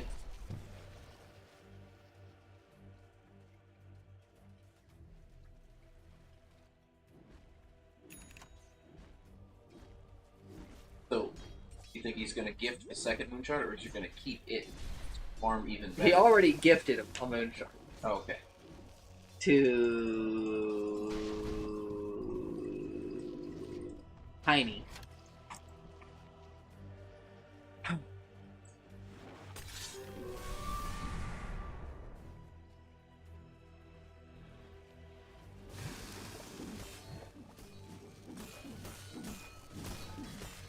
See, now this would be a time to use the potion.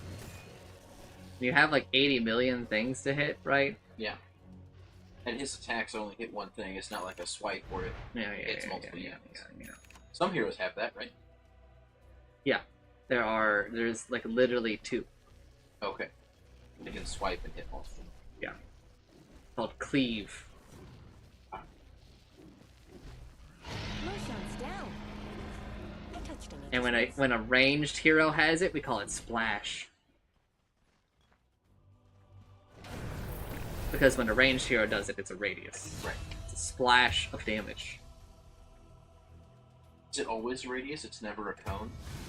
There are no ranged cones in the way that you're referring to. Okay. However, there are cones in Dota. There are also trapezoids. Yeah. There's also an octagon in the game. But yeah, I was specifically referring to like a ranged attack that spreads in a cone and affects all. I don't believe that we have that. I guess Drow sort of has that. I mean, trapezoid is kind of that. Right, because it's not an unlimited cone, right? Yeah. Radiant's middle tower is under attack. Trapezoid's just like cone without a point. Starts at a smaller. I wonder how many Dota players even know that there's a trapezoid in the game. Radiant's middle tower is under attack. Probably Because not a Radiant lot. fortified their structures. Radiant's middle tower shouldn't have to take this Probably not abuse. a lot. Plus, season another moonshot. Just bought it, I think. You bought it. Radiant's Okay. middle tower could use some help. Did it? No, I think it's on the way. Radiant's middle Bounty tower Hunter is has received a falling. moon shard. Oh no, he bought one half of it. So he still needs another one. He bought an odd number instead of an even number. Because he's fucking Radiant's stupid. ancient is under attack. They're trying to delay the game, I think, so that he can buy more. Just because he wants to buy them all? Radiant's Yeah. ancient is under attack. He might be going for a record for him. Ah. These things happen. Radiant's ancient is under attack. That would explain the behavior. A little. This is his like a semi-tournament game for them. Every weekend, Dota hosts battle cups, which are little mini tournaments that you can sort of pay to enter. And there's no like real prize. It's kind of like you do it for fun. Yeah. I am going to now play a game of Dota because I need to do that before clock strikes midnight. And apparently I'll be doing so alone. Because my wife is busy. I mean, this is a different time of day. Yeah. Oh, dude. I'm not playing a ranked game. I'm losing a whole lot of range right now. Why is that? I think a combination of things. But I do largely think that I've been basically matched with NPCs lately.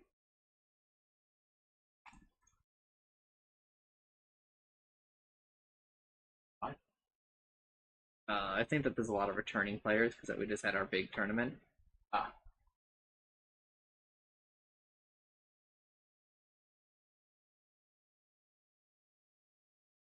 Hmm.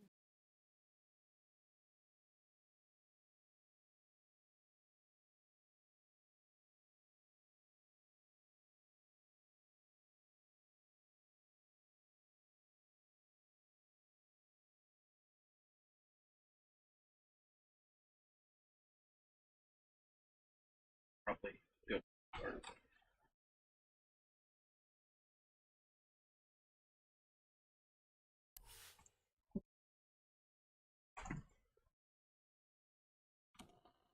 Also, let me go drastically lower Airbnb price. If someone wants to last minute reserve.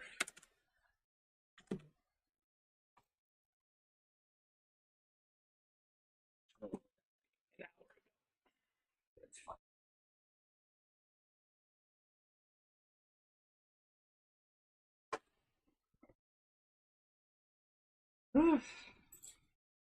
We're back, gamers.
Love.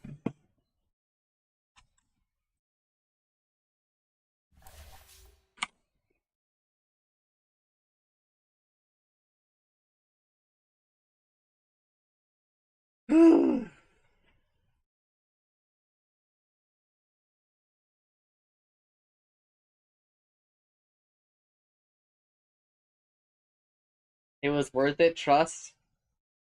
Yikes. The worst part is I think you believe it.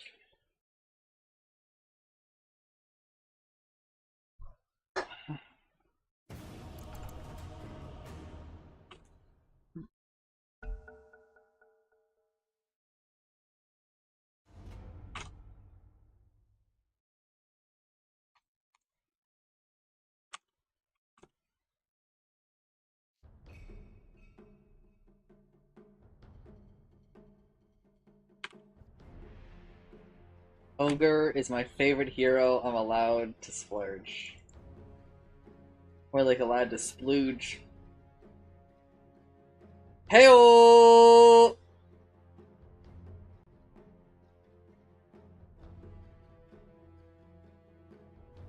Hey, it's your turn to pick now.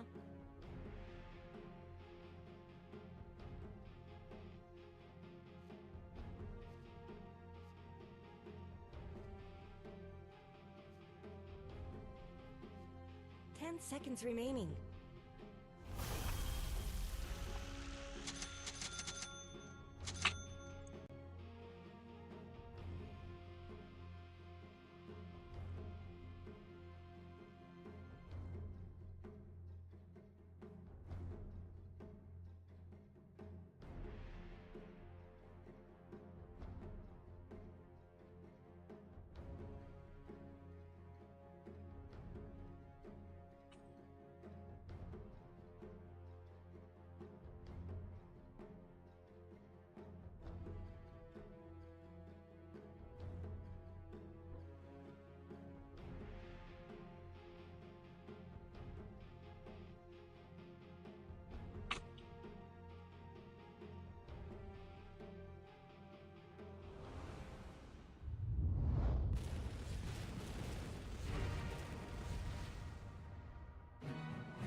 From the nether reaches. Forward. Prepare for battle. Thrust ahead.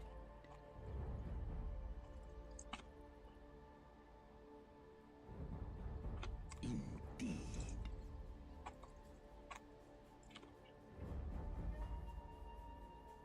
It's in the bag. Seen.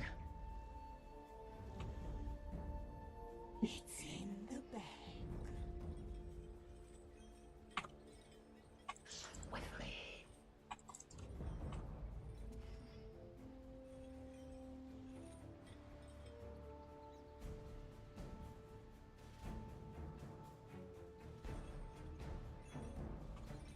With malicious intent. 30 seconds to battle. I fly. Where's the listening back? I roam.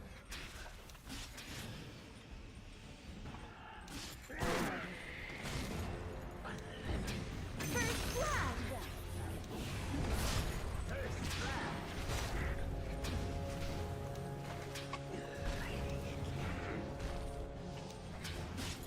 This ain't no snowball fight. I fly.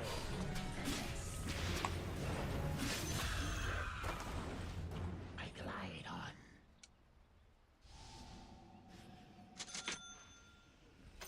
Swoop to battle. I fly into a rage. Close, but not quite. Indeed. Yes. Must be driven. Poison closes your veins. Spitting this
your middle tower fall? I fly. Yes.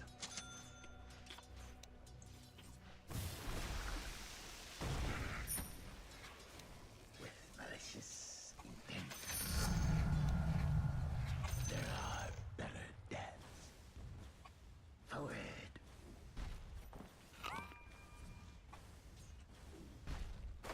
On leathern wings. I glide on. Swoop the battle. I roam. Killing spree. Indeed.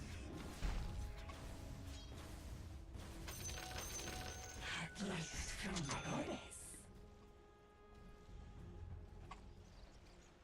I fly into a rage. Over. Dominating. I fly into a rage.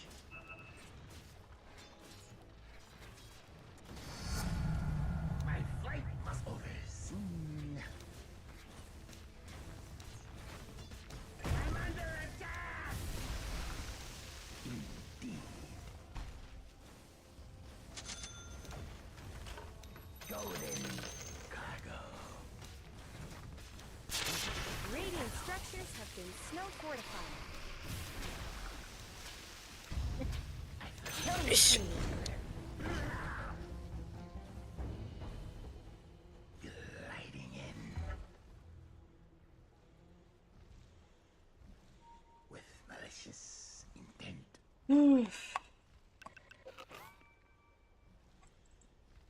Forward. Invisibility. I roam. I glide on.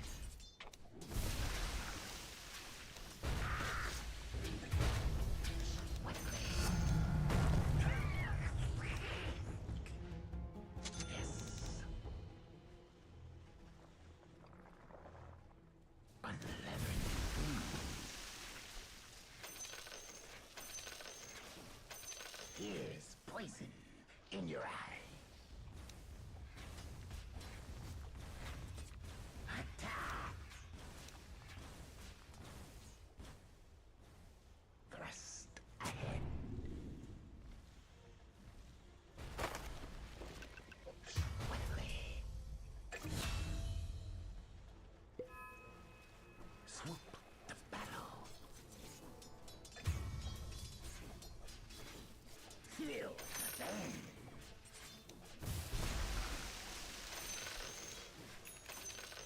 Forward.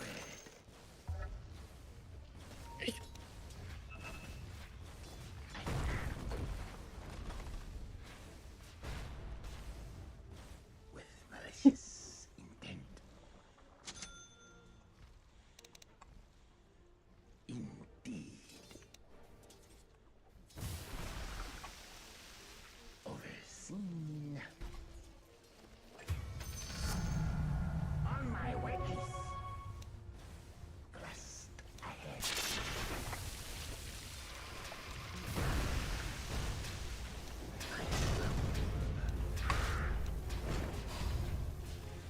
Dominating. Got you.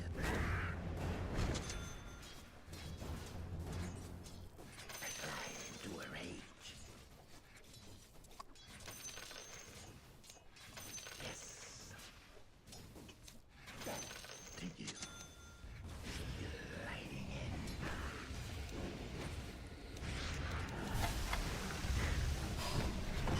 My endless begins. Look at that. Radiant's courier just got killed.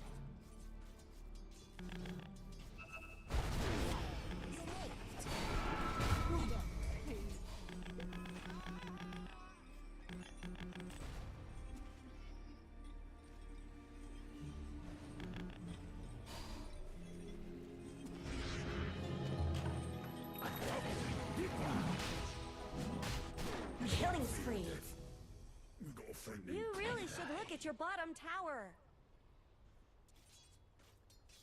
I fly into a rage.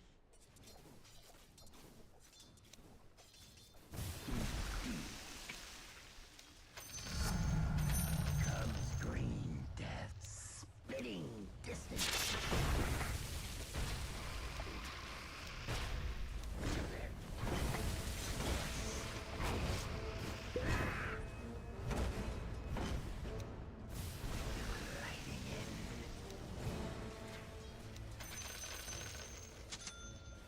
Swoop to battle. Forward. A flight of fancy.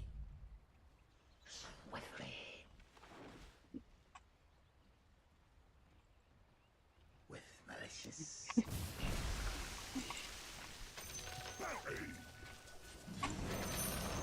Help me! Killing spree.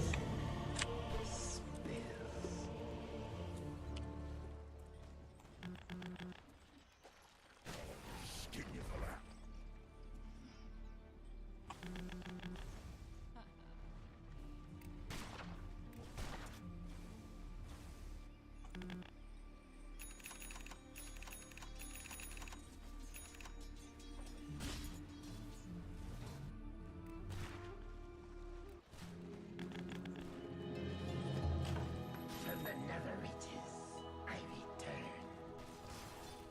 Yes.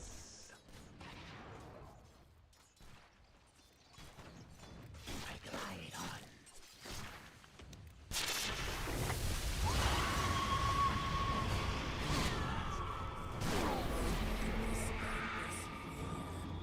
Overseen.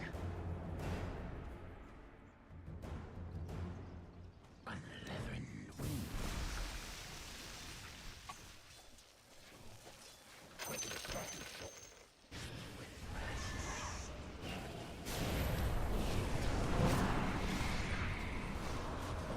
Your middle tower is under attack. Dominating.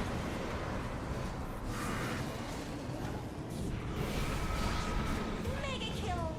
Double kill. Your middle tower is under attack.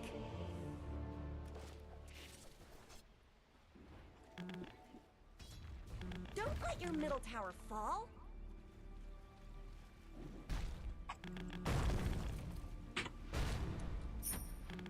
Your middle tower is under attack.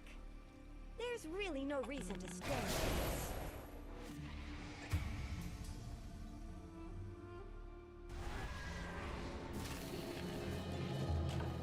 Enough waiting in the wings.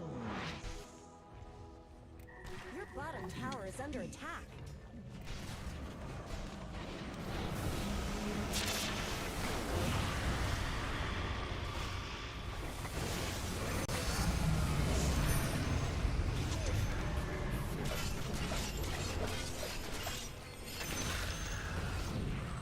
My poison works its magic.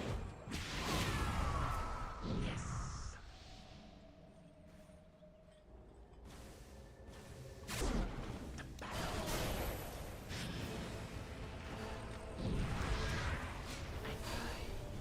Radiant have fortified their structures. Forward.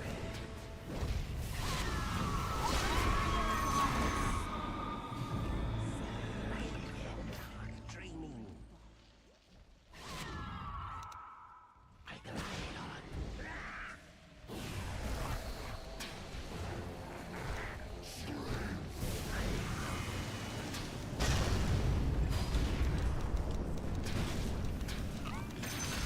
Killing spree. Did you wonder what that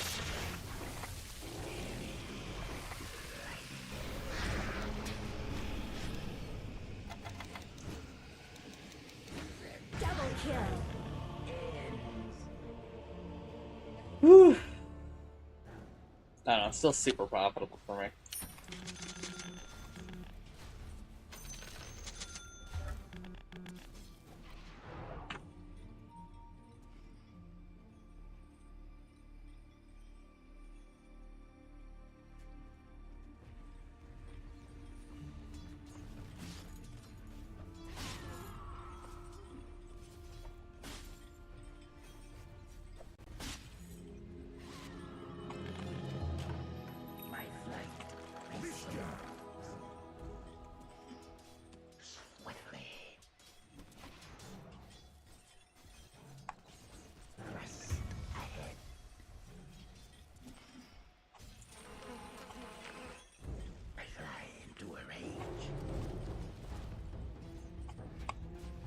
Look at that! Radiant's courier just got killed. I roam.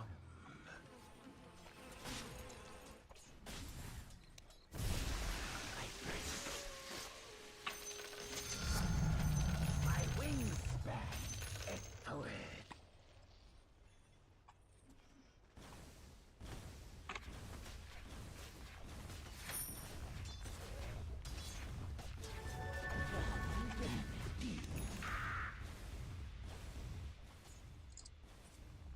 I glide on. Yes.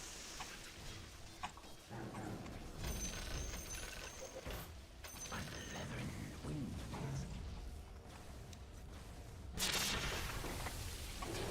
Sing. Swoop the battle. I'm under attack!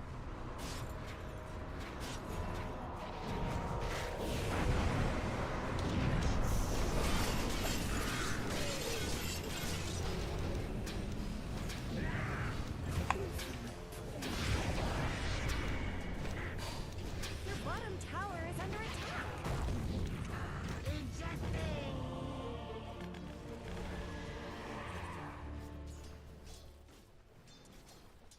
Your bottom tower is under attack.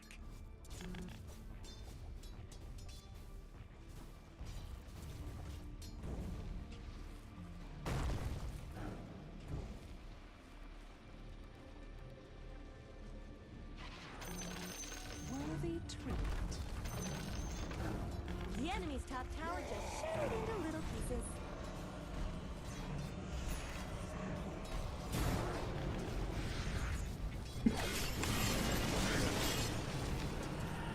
Killing spree.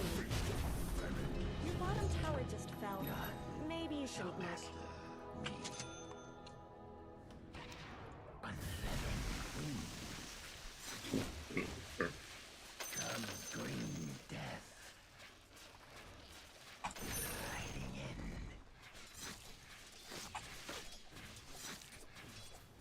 Poison burn.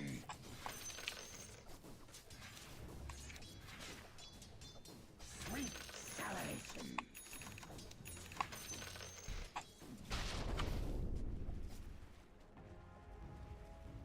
Your middle tower is under attack. I roam.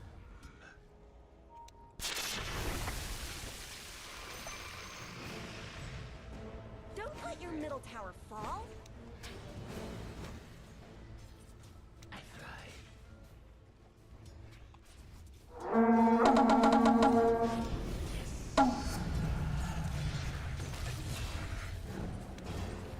Overseen. Sweep the battle. Swiftly. I glide. Hello, Chancer. Hello. Feel the burn.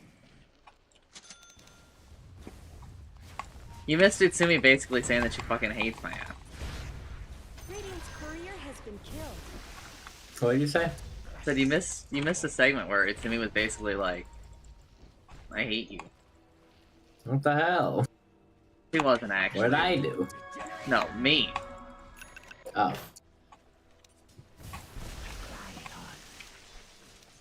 That's fucked up. I fly into a rage. I'm under attack! The enemy's middle tower didn't know what hit it. Indeed. Yes. Thrust ahead.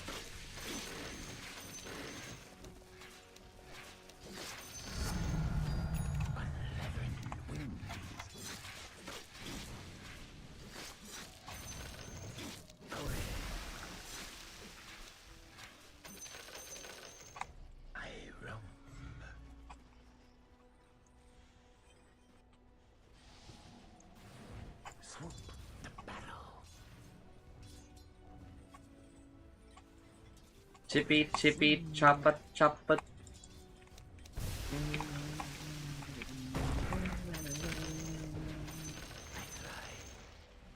Your top tower is under attack.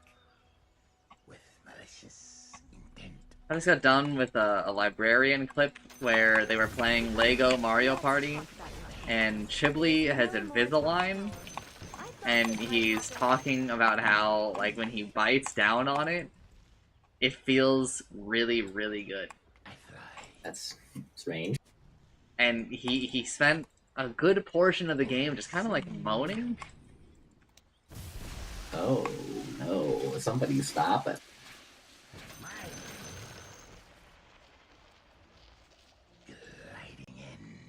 Don't tell Chancellor I bought loot boxes, please. Which loot box? In what game?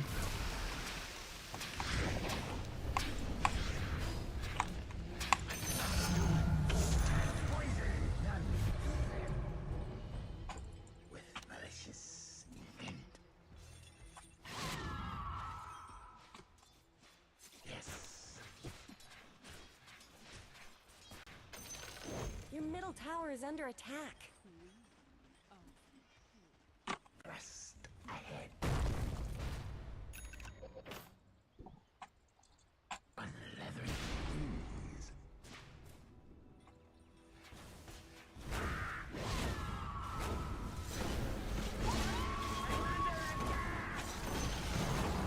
Enemy's bottom tower has fallen. You did it!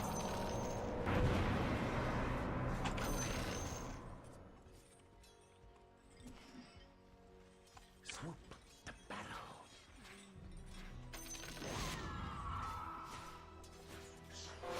Radiant's courier has been killed. Riding in.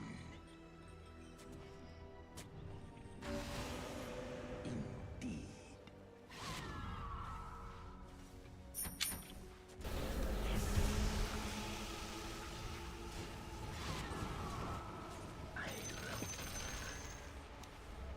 So I have a Deadlock librarian video on, where it's NL playing Deadlock, right? I heard Yeah. the Goo Man punch, and I tried to dodge it in Dota. Well, that mean you didn't get hit by it, so nice dodging. Leathern wings. I fly into a rage. With malicious. Killing spree. I glide on.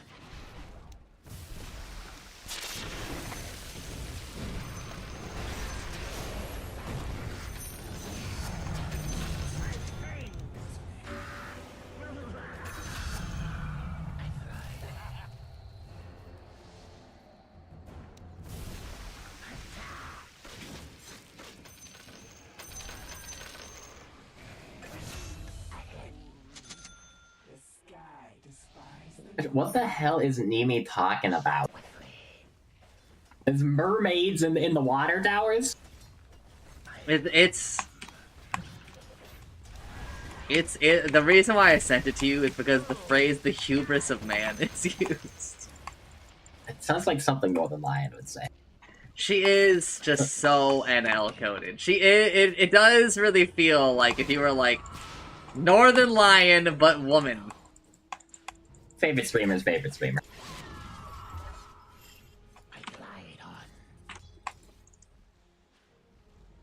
You know that Toby Can't believe Fox. she got married just because NL did that one time. Toby Fox at like a recent stream started talking about NL. Also, you know that fucking Toby Fox got to go to the Modesty Hero Sakurai's house and just chill with him? I did not know that. It should have been That's a little me, weird. bro. It should have been me. And he got to like meet the Pope one time. He gave him a copy of Undertale. That shit was not real. That is real. That well, I mean, that Pope like died. So like, I don't know. I wonder what happened to the copy of Undertale. Like, does the new Pope get it now, or? Killing spree.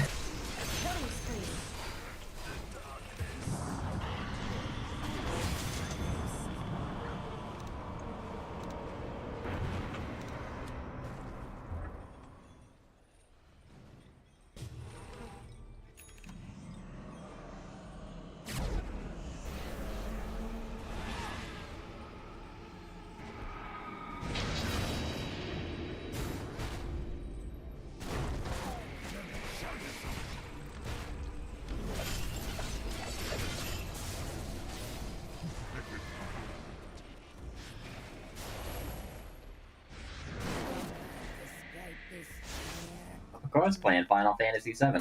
I know, it's fucking insane how fast she got there. Okay, It's kind of it's insane. Chancellor, It I'm sounds gonna like send she's you. posting about Sephiroth right now. I'm gonna send you this image. Who the fuck is the guy on the right who has his face covered? What game is that? Obviously, the guy on the left is Toby Fox. Also, if you don't recognize that bald motherfucker, that's Kamiya. You kind of recognize him. And the guy to his left, I think, is Yoshi P. It's crazy. I mean, surely it's not the Nier guy, because it doesn't look like that, but it's pretty similar, right? What somebody in the comments just said. But I don't know what any of these people look like, so I don't know who's fate. Oh, it is Yoko Taro. That's crazy. I don't know who the other two guys on the right are, though. I feel like I do. They say there's a Masahiro Sakurai, who is listed as Kirby, I guess. I feel like he does a little bit more than that. But...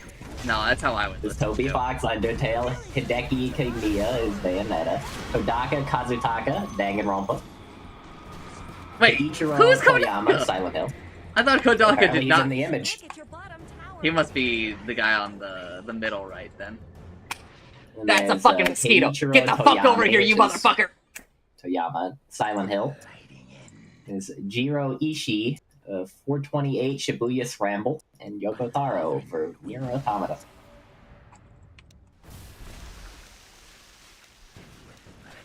What a crazy dinner, man. It is a crazy gathering here. But also, it's kind of weird for me to imagine the guy that like made Silent Hill being in the same room as the guy that made Kirby. It's pretty crazy for me to imagine Kodaka in here. I feel like Kodaka. I have a lot of respect for Kodaka, right? I literally like sucked his dick for a large portion of yesterday. It's hard for me to imagine him in this room because I feel like literally everybody else in the room has outsold him by like a million but listen, times. listen. Just because they outsold him doesn't mean his game isn't And good. now what you really should have said was, really, Kamiya outsold him? And I would say, okay, yeah, but they all know that Kamiya's really, games. Yoko Taro outsold him. Yoko Taro did outsell him. I think just with that one game, though. I think Automata is like the only one that's really sold that well, isn't it? I'm not so sure about that. I mean, like, okay, we're not saying sold well, we're saying sold better than Kodaka. I think Danganronpa has sold at least alright. Like the first and the second one.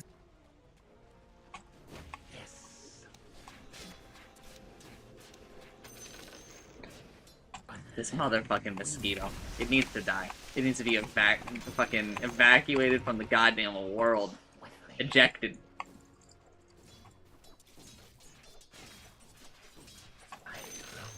Sheena got a new outfit. She's a banana now. I can't really tell you why she's a banana, but she is a banana. I read Hitagi Crab today. Yeah, you did send me a screenshot of that or something. The quote. Yeah, what did that quote talk about? Nothing.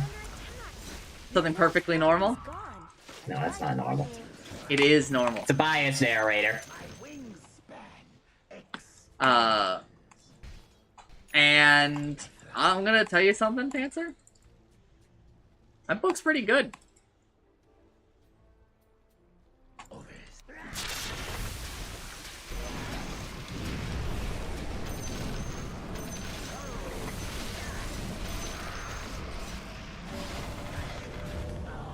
Sheena has like the weirdest outfits.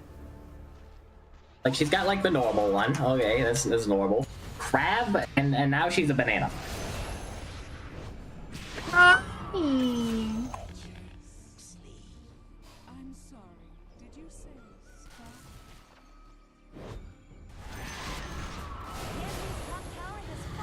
think one of the other FaZe Connect members, like also at the same time, got a monkey outfit.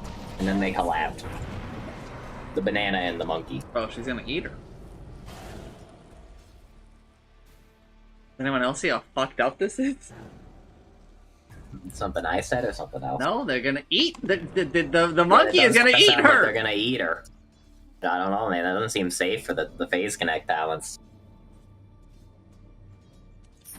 Local fishman hates his talents. Has them eat each other. Sells coffee.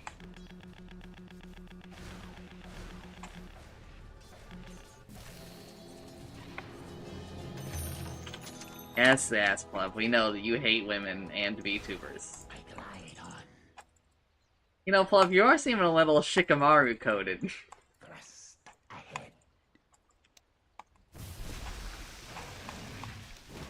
I'm putting him into the banana suit. He's not allowed to take it off until he becomes a better person. He's got it right. No. It's the new crystal. No, the new crystal is satisfactory. Okay, but some people like satisfactory. What if they just enjoy the suffering? And that doesn't really work. Triple kill.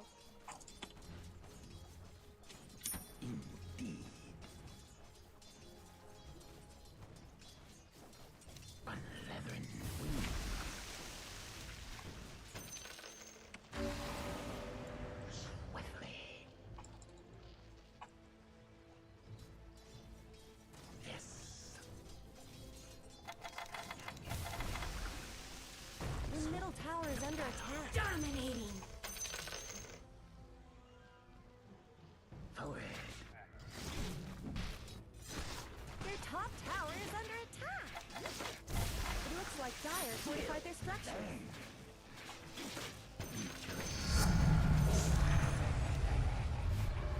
Don't let your middle tower fall. With malicious intent. I thrive. I roam.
Mega kill. Look at that. Radiant's courier just got killed.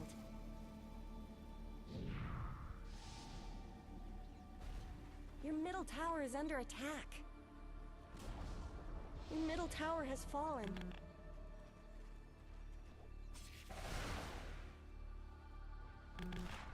Your middle tower is under attack. Radiant structures have been snow fortified. Your middle tower is under attack. Dire structures are fortified.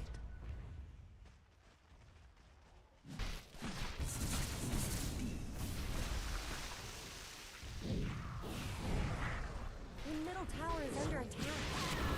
This is not cool.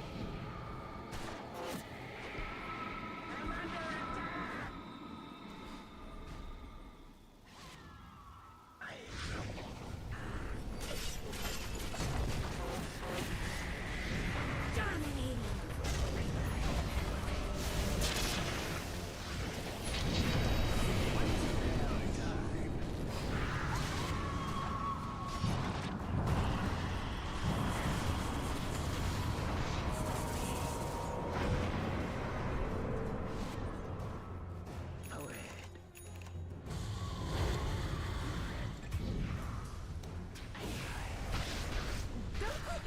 tower fall?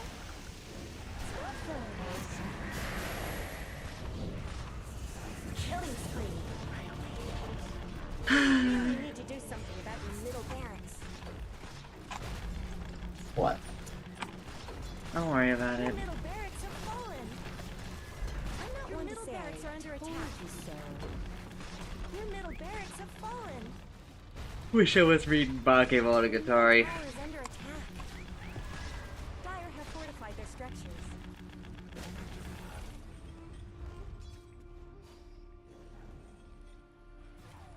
Your bottom tower is under attack.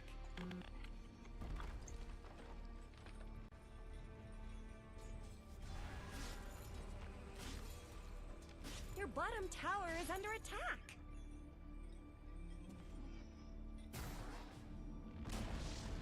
Your bottom tower has fallen.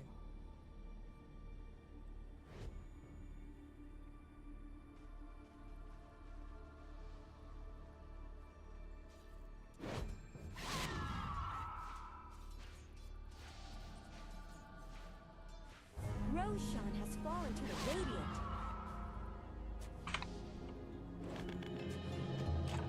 Air support arrives.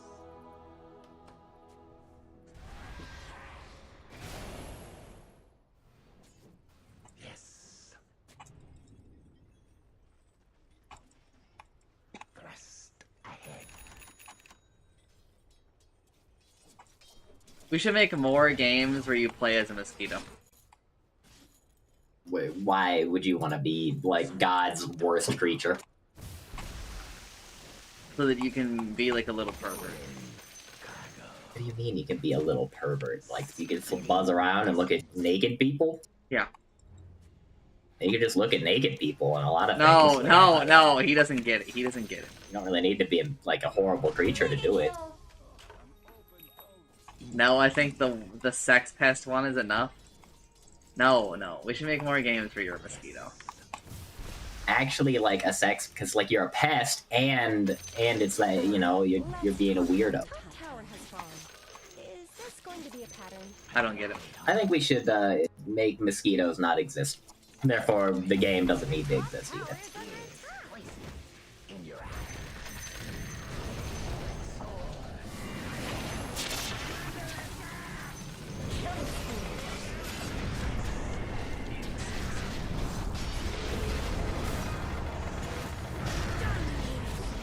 Double kill.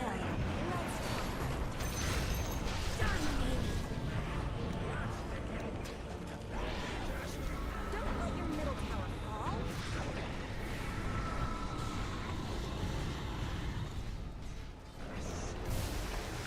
Your top barracks are under attack.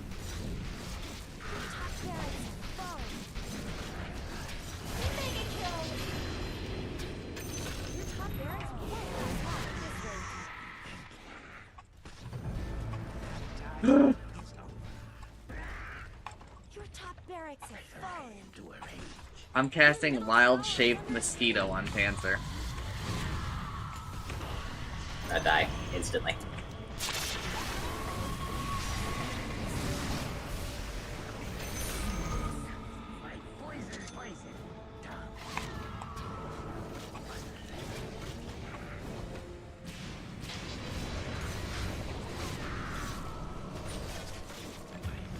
Unstoppable. Don't let your middle tower fall.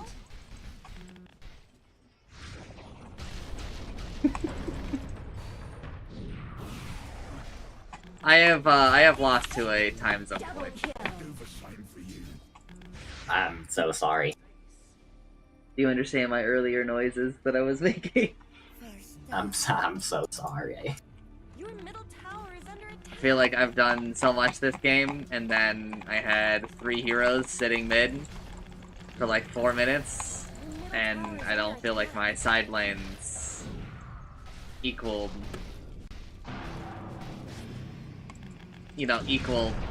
right, like my impact. Monster kill. But here we are. Your middle tower is under attack.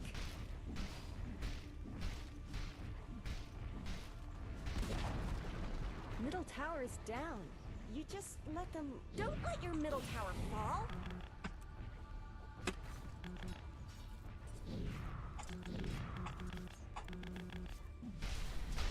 Your middle tower is under attack! I don't think you want that to happen. Your bottom tower is under attack!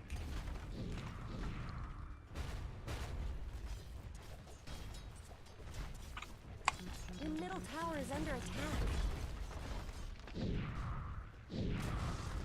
Your middle tower has fallen. 3 people sitting AFK and well. Tower is gone forever. We banned Oh, that's Come on, fun. man. It's kind of the name of the game. I know they're taking the ancient, but come on, come on. Turrets are under attack.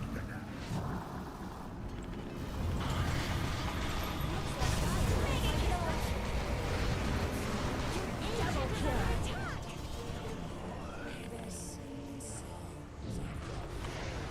Radiant victory!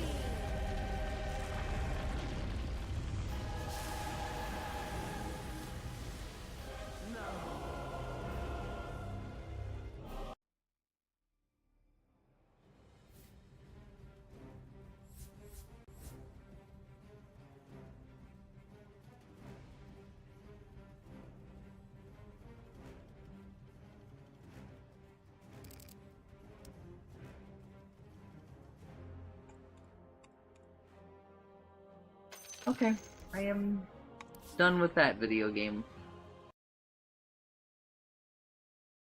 Is there a desire to do stuff? Sure. Kitsumi? Nani?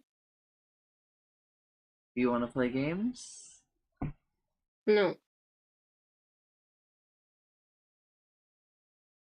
She hates games. I want to play again, but I got work. She loves work. Hey, go man. How am I supposed to know you're still working? Because I haven't.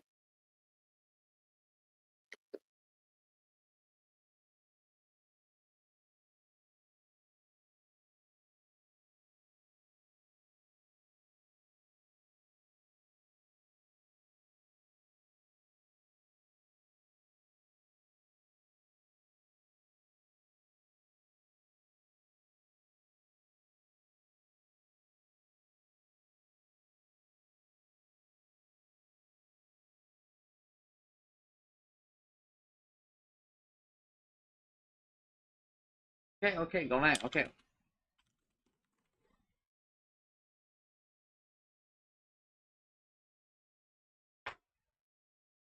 I've been thinking about becoming a Bobby Niku recently. It's kind of becoming a problem. I did see you posting about this shit, that, like, fucking the sexy no jutsu, like, awoke it something inside you.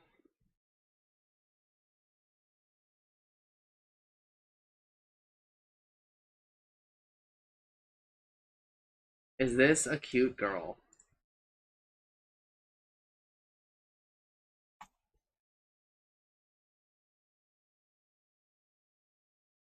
No, but I'm the wrong person to ask. Why is Gargura one of the top results when you Google Bobby Niku? I don't know.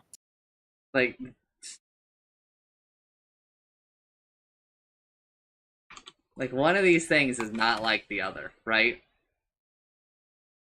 I don't know. Could not tell you. I guess it's just VTuber related. So she's a VTuber. Put her on there.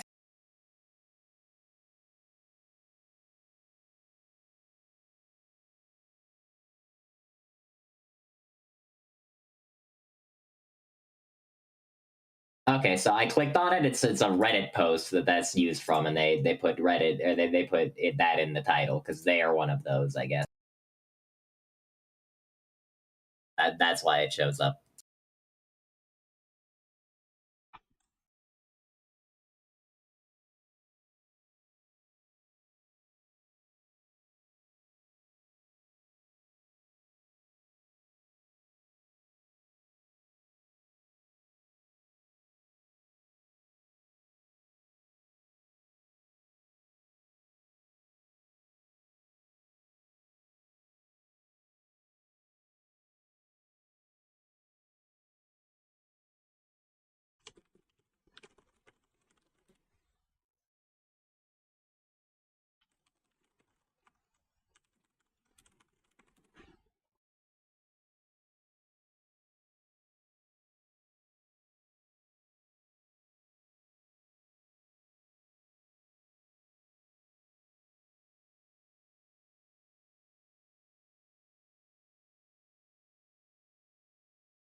Okay.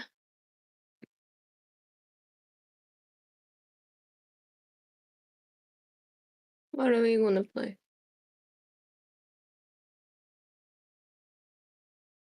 I don't know. What are we feeling? Okay, go continue that obelisk run. To me? Real. Alright, let's do it. Aviotic Factor have released their post 1.0 roadmap. Oh, I want to see that. Well, they got a lot of stuff on here.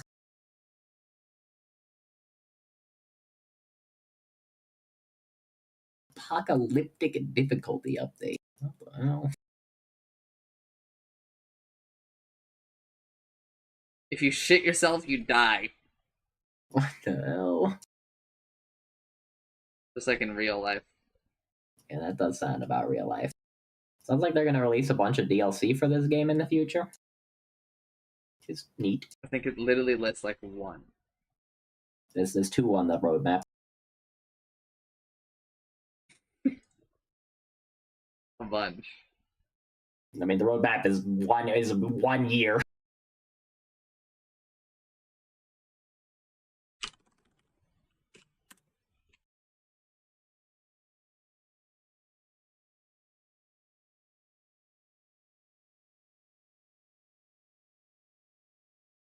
Boats.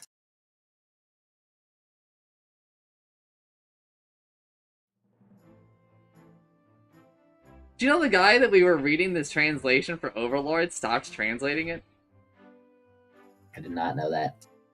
It's been almost 4 years since I started translating Overlord, and I am no longer enjoying it. Therefore, I will not be translating Overlord material anymore. That's like sucks.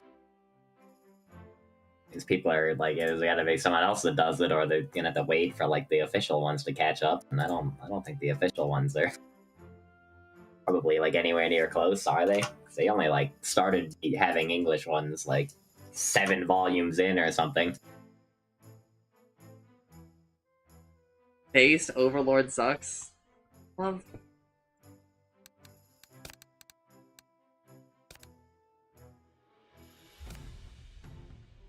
You should see the fucking absolute nightmare of a run Utsumi and I are on, man. Is it just really hard or something? I don't think we've done a single combat where Utsumi doesn't die. Oh. Like, I heal her to full, but then, like, every enemy just, like, just whacks her, man. My game is up.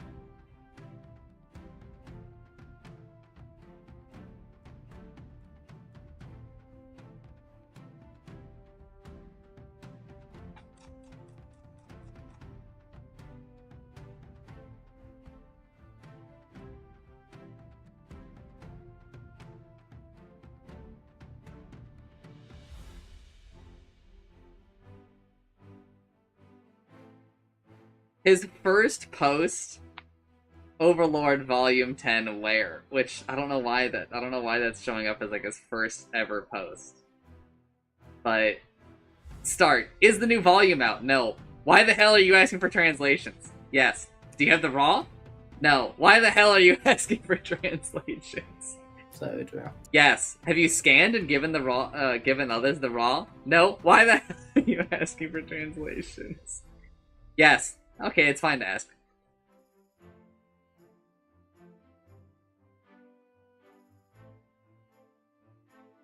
One of my favorite anime memories, back in junior year of high school and trying to get a robotics team member into Overlord, and he sat for 20 minutes watching it silently and just said, damn, this anime shit sucks, huh? Love, you suck. Like, you're... Oh, got his ass.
Alright, we're all in. Launch game.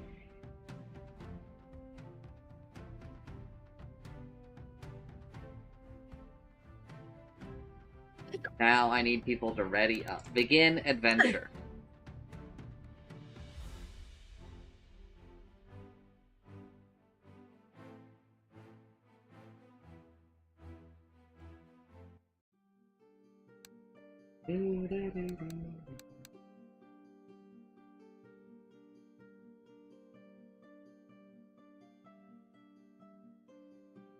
You know, I'm thinking back and that guy got in trouble like 3 times for being weird around girls. His taste in anime was probably questionable. Well, if your taste in everything is questionable.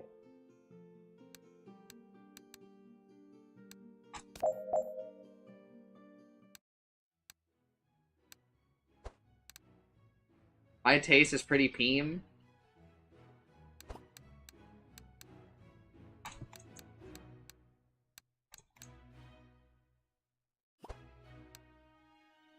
Damn, Utsumi, if you had bought those boots before, look at that. Need boots. I have those boots. I have the steadfast boots. Yeah, you can buy them again. Well, I got. Those would do. Vash, should we put very more important resistance. things on the top or bottom of Asimov's hierarchy of needs? Like Gyarus, are they at the top or bottom? Gyarus are at the top. Gyarus are not necessary for living. The bottom part of the pyramid is the most important. It is, you know, food and water. Then you go up to Gyarus shelter. are necessary for living.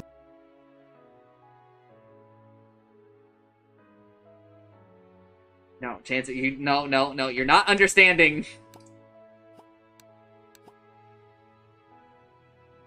They're necessary.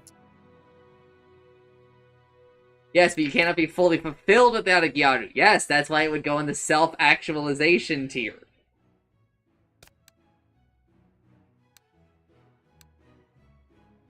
Maybe you should buy Ling.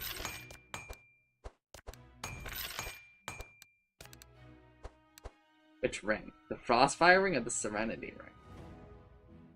I don't think the Serenity ring is all. I mean, maybe it's better than what I got, though. I have a lot of gold. Should I, like, re-roll the shop? No, I don't think so. I'm thinking about maybe buying one of these weapons, but...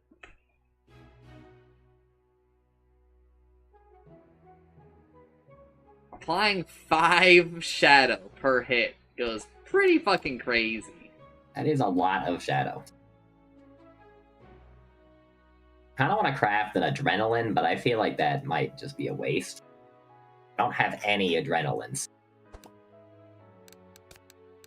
That's That just like is fucked one up. of the downsides of that character. Does not get any adrenalines, or you mean So like you the don't energy start with economy? one. You don't start with one. I think I should just buy one. Sure, up to you, brother.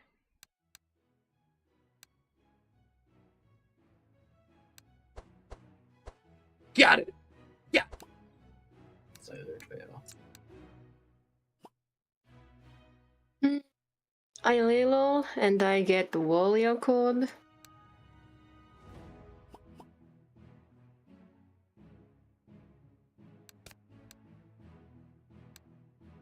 Get anything interesting in there for me?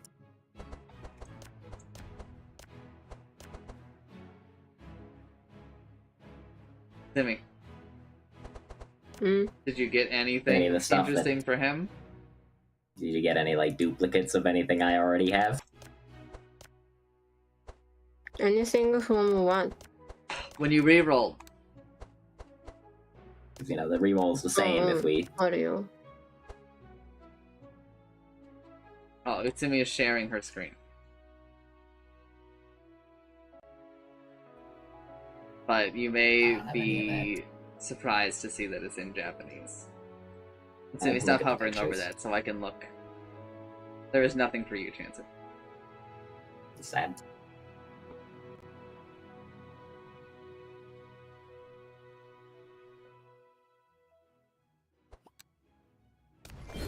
Well, I got pretty good items.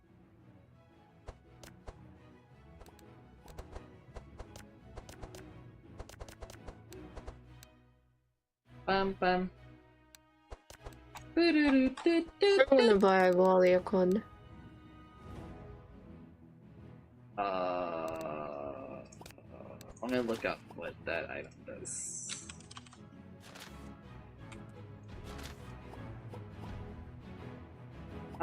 Sure. But I do really like the banner, but I understand.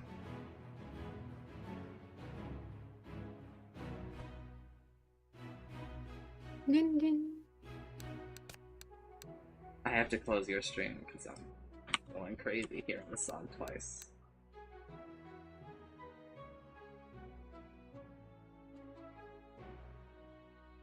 The knight in full plate armor stood before the girl and her little sister. Man, we're in the first sentence of Overlord, and it's already mentioned a little sister. That's crazy.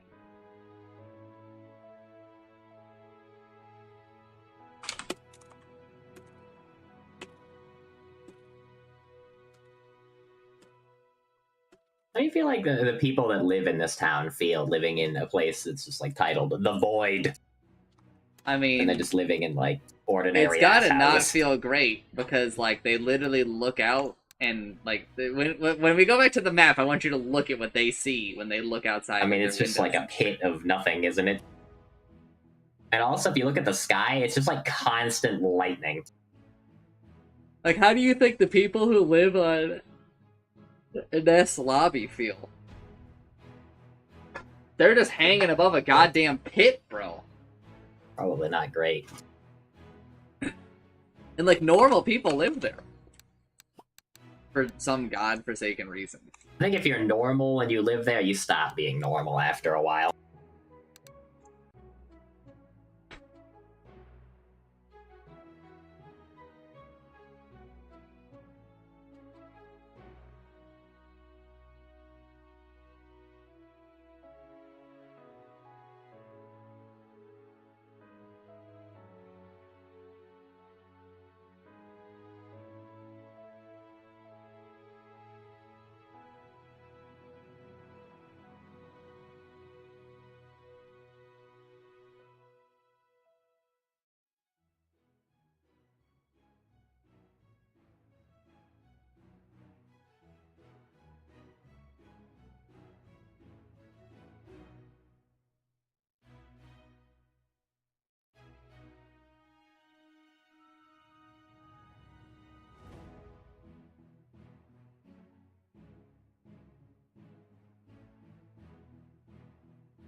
Are we waiting for something? What's happening? What's up? Are we waiting for something? I think that Utsumi I'm is... removing card. Okay. Just checking. じゃあまあ I sentenced Chancer to 見えない。 24 hours of berry farming in Pikmin 2.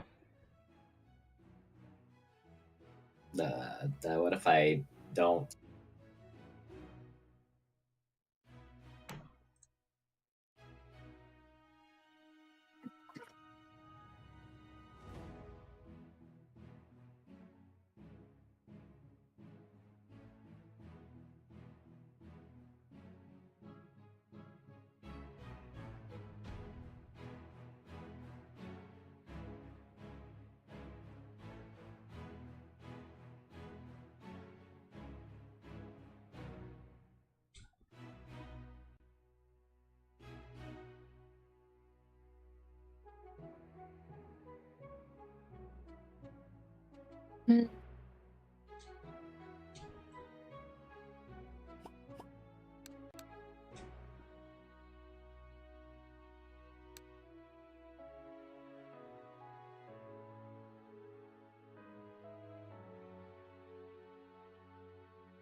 わかんねえ。とりあえずこれでいこう。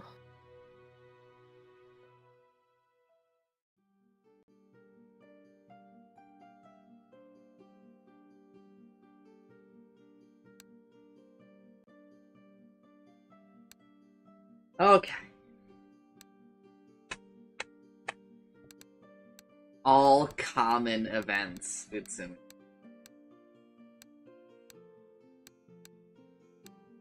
Doesn't that just depress you? Hey.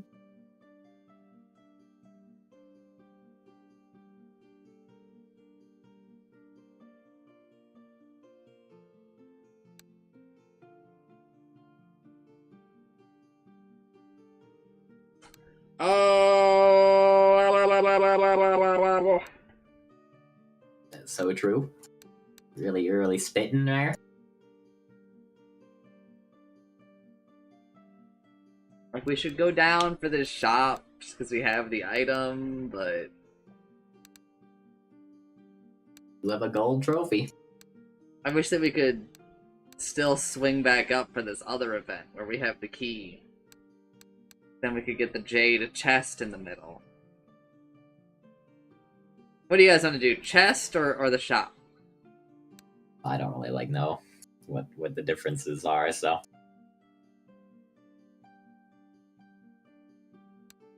Middle, because the item one and the jade chest is I haven't stepped before. sounds reasonable.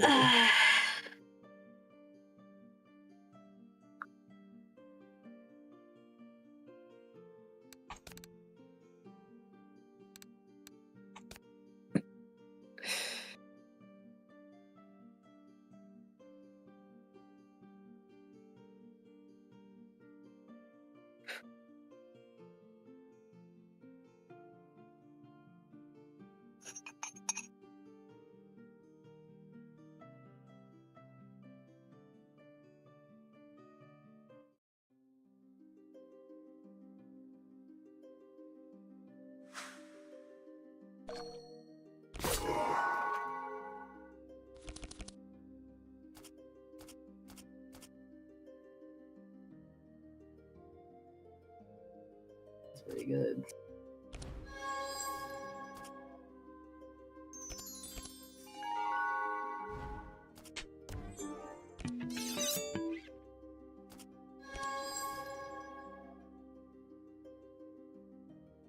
I don't need.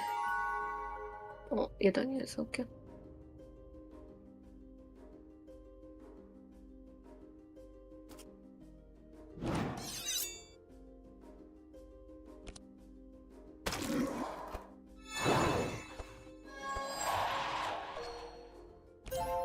足早い。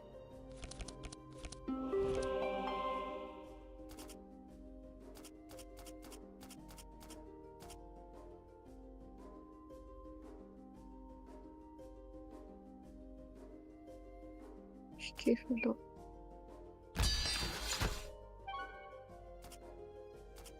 Oh, I shouldn't use. Fuck.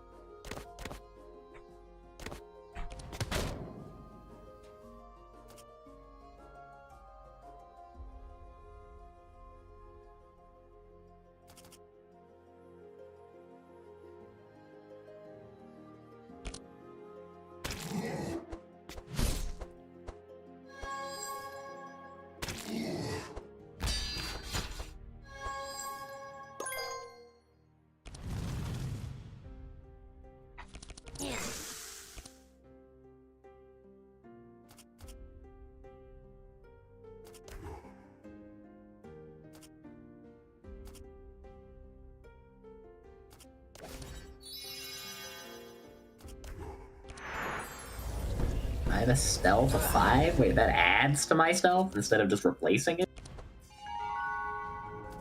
And they work like that.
Woo!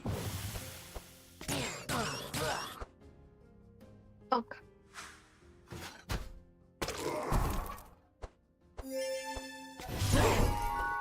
We might be restarting this combat. I think we've made some critical errors somewhere. We'll just kill all the enemies. What the hell? I'm not stealthed anymore. That's fucked up, man. That's my plus 100% damage.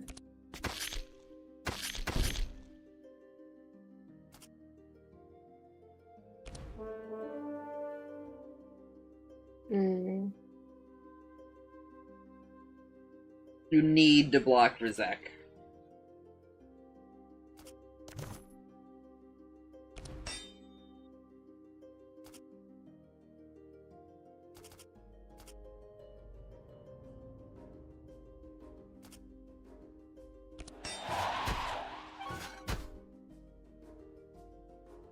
I don't know what you do here. Both of them are good choices. Because this one helps you in the future, right? Because it gives you 3 energy.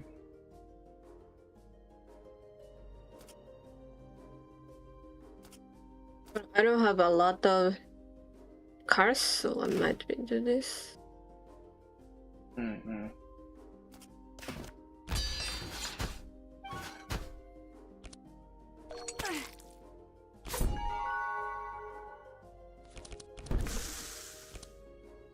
Panzer's finding a lot of weaknesses. Am I... Who do I kill here? Or, like, try to kill? Either back or third. Oh fuck, the front guy's gonna devastate.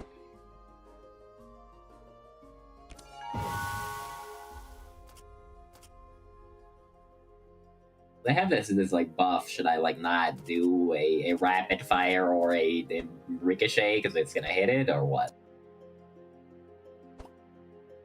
I mean, by the way, Fujiyama playing a Factory. Oh, either. My Am I hitting him with this or not? I think you should still blast.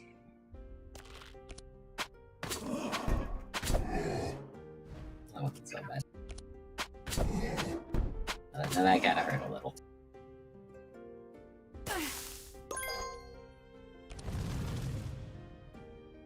I don't want to bleed on that guy.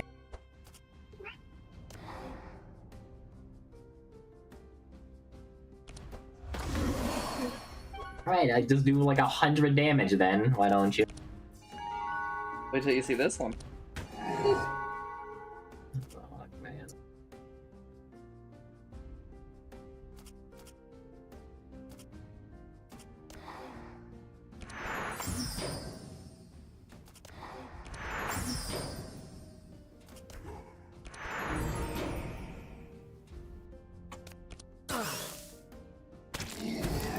Well, let's hope you don't die.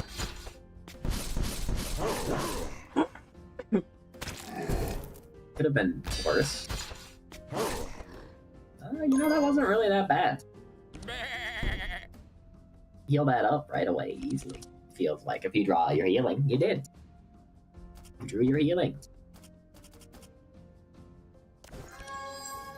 Fuck, I forgot to... We don't have another town! I can't swap it! Oh, you're gonna swap an upgrade or something? Yeah.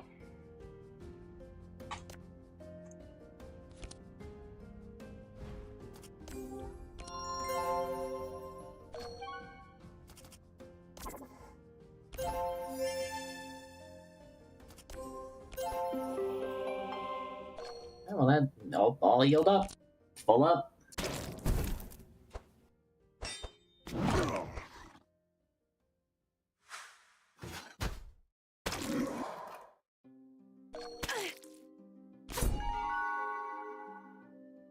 Now time for me to kill this orb.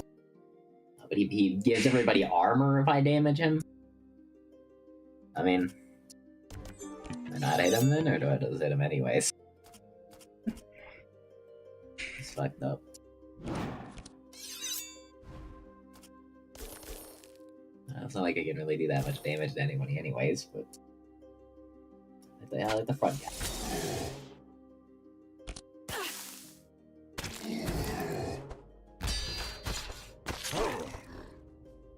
That did a lot of damage! No, no, there's... No, dude, what the hell? just 100 to 0'd him. It's just fucked up, dude.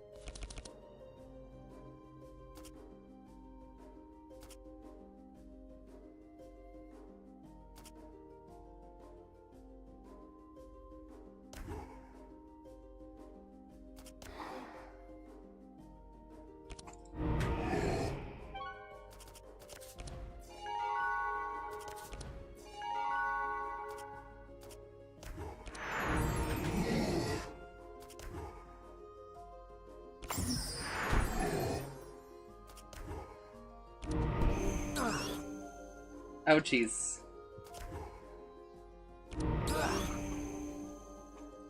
Have to do that one. It's nice to have energy. I need to have some fucking dark on me. This is on the bug. The 24 HP bug.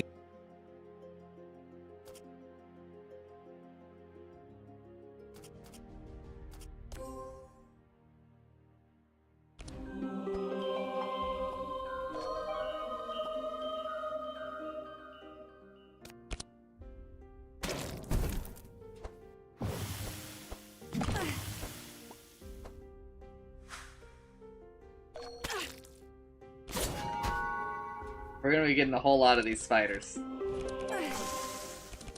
Yeah, I see.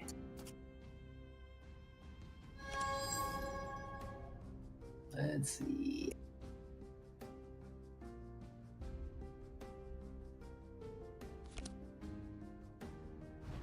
Like, what do the spiders do? Are they like a real problem, or should I hit No, they're the fucking other... jokes. Focus on the other guys. Okay. Honestly, in some ways, the spiders help us. Why is that? Because instead of there only being one enemy, we have multiple enemies to ricochet off of and stuff. That is true. But also, he just ate a bunch of my multi-shots. That kind of sucks, but... Kill the orb.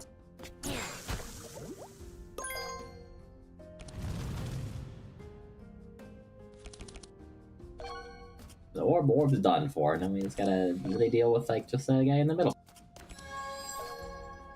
So he doesn't just, you know, instantly kill somebody like he did the other time, but he's only blocking, so I guess he can't.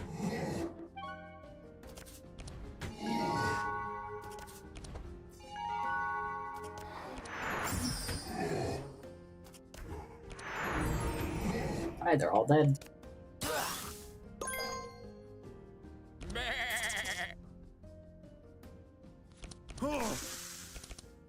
Alright, they're not all dead. We got another spider to kill.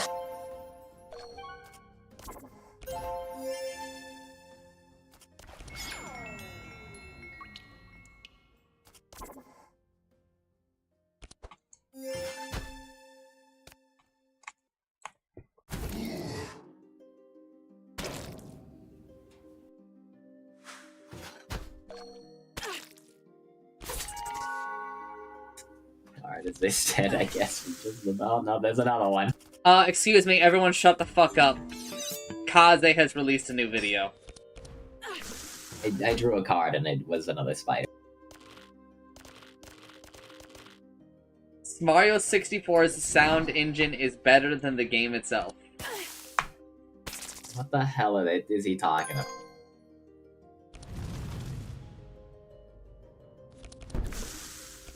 So many spiders coming out of our hands.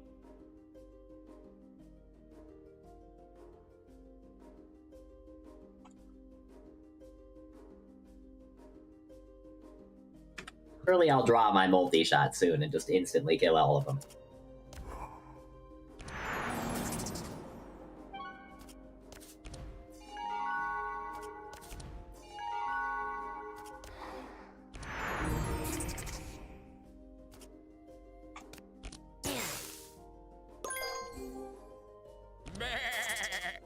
I bet he had us covered.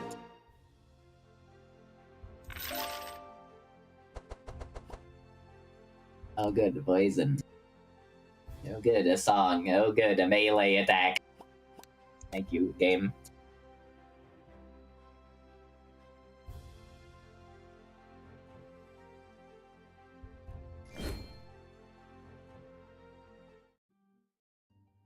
Oh, this was what Shaba got for us. Zimmy, it's Warrior Code.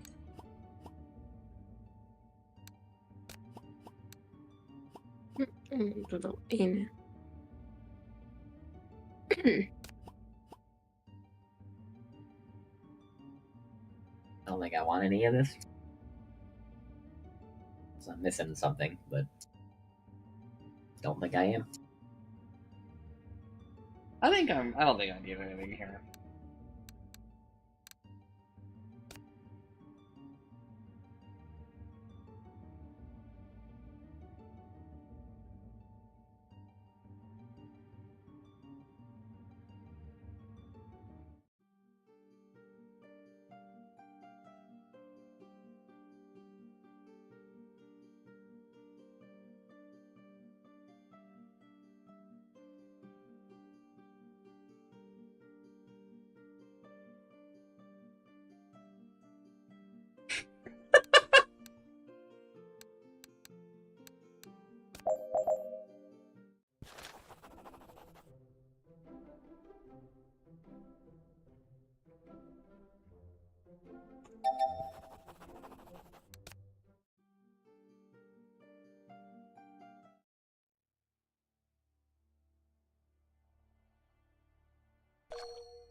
I'm finding weaknesses and I'm sharpening up.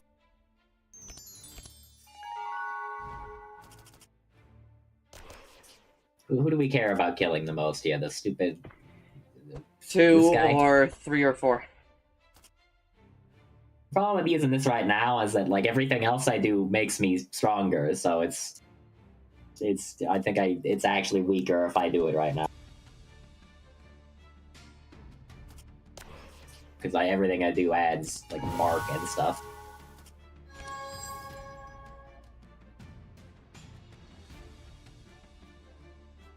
I'm gonna make us a little fast, so that we can block before we get hit by these guys.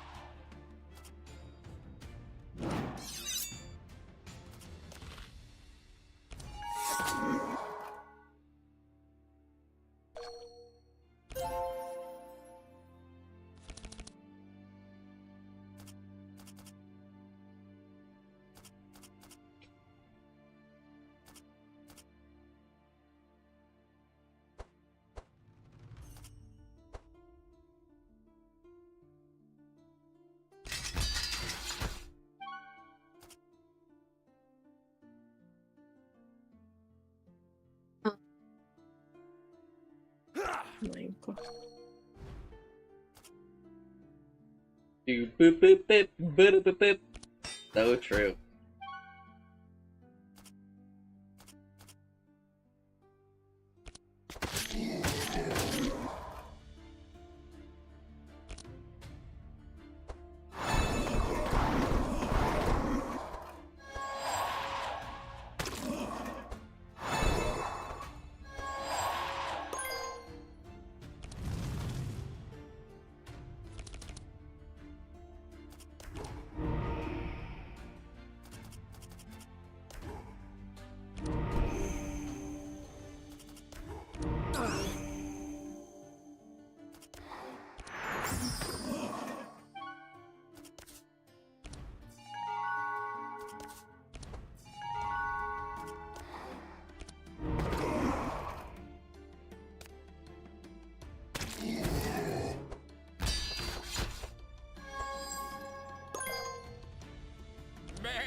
They're fucking blasting us, dude.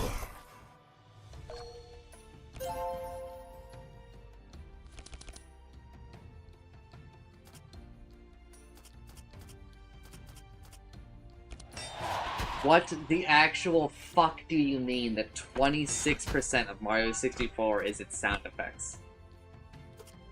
What? Like, file size wise? Yes. Man, I can believe that, honestly.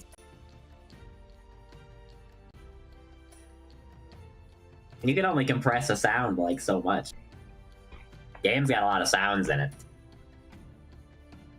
I think that when you watch this video, you're gonna loop back around to being where I am. I mean, I'm sure it's insane.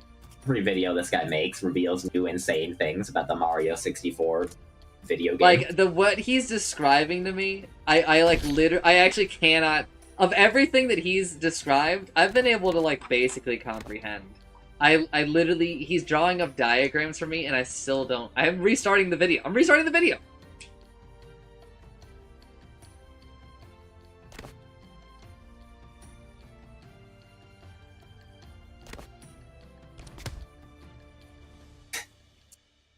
So the sound that made was really funny. Yeah, I agree. I agree. I do like damaging cards for once. If you ricochet, you're gonna take a lot of damage, but I still think you have to do it. You think I should do it first? Maybe not first, but Well, I mean, it does have marks, so I guess I kind of have to do it first, don't I? Well, I don't think I'll die. Yeah, I'm fine. my goal is to kill this guy. I hate this guy. The sound I'm gonna engine actually- is 10,000 lines of code. That's quite a few. Think I should rapid fire or just storm javelin?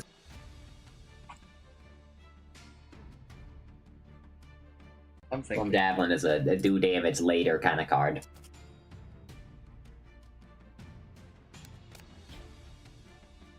I think you rapid fire.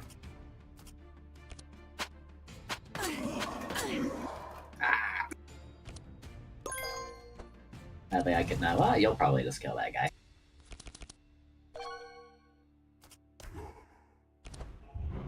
Killing a guy, that's what we do around here. We kill people. What the fuck?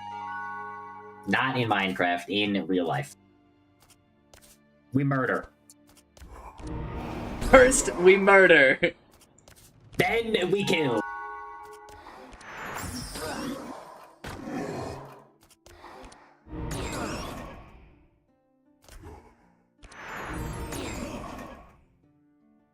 Oh shit.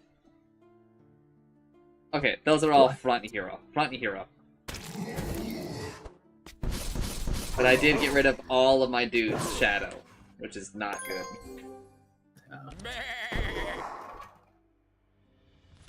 Well, drew healing, so I think we'll survive.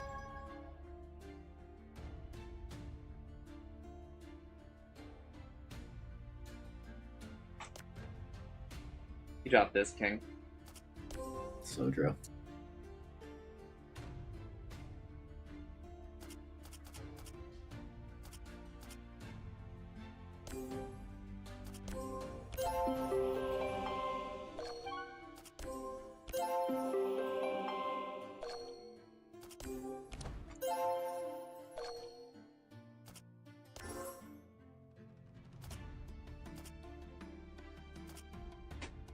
This is really awkward, man. I wish I had drawn just a little Yeah. bit more healing.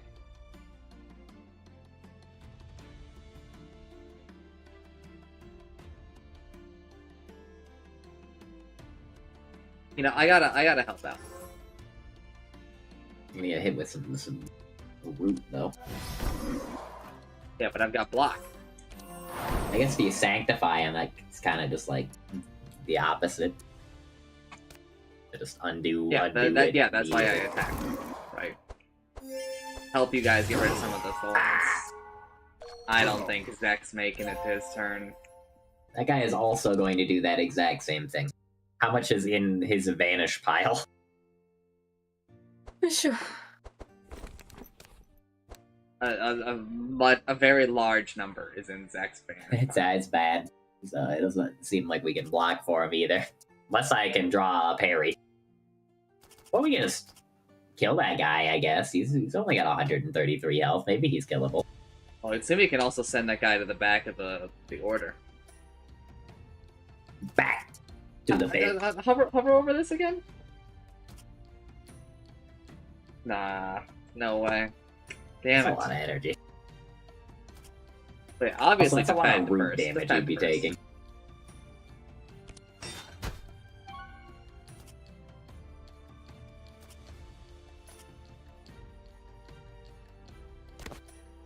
Yeah. I love that for us. I think we're just gonna kill that guy. I mean, that does damage anyways, so it's fine. But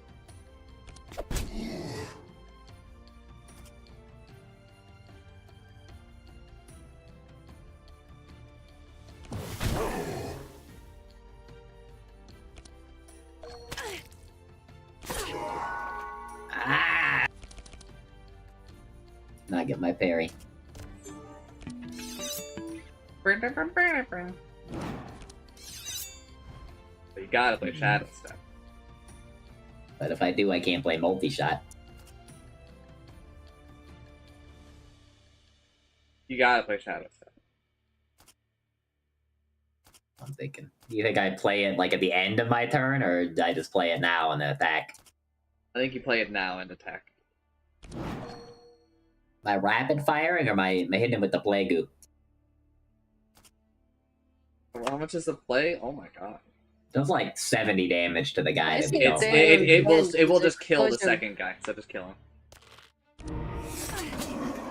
It obliterated him.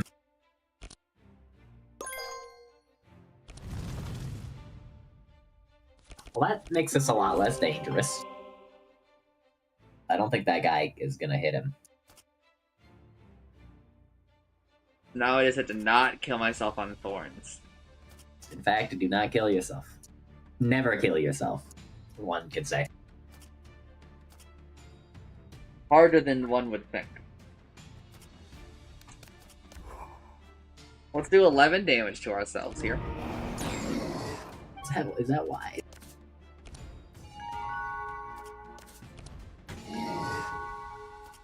He's got like 1 health.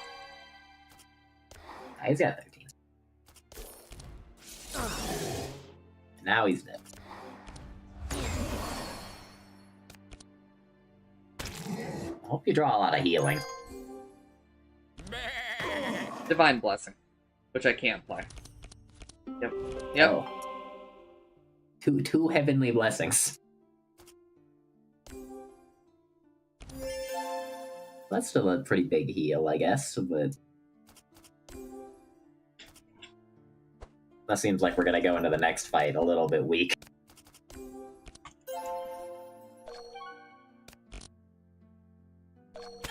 It's like, kill this guy? Yeah. Oh, there's my adrenaline, finally.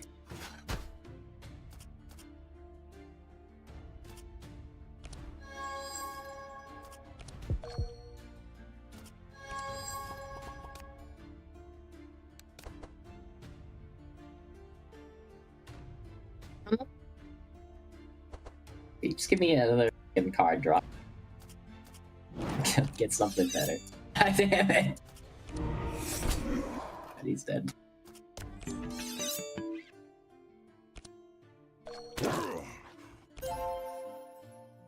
Fucking... Somebody in Grimmy's chat just said some motherfucker is always trying to ice skate uphill, and I got jump scared by her reading it. Based. Based and blade pilled. It's because there was a vampire on the screen.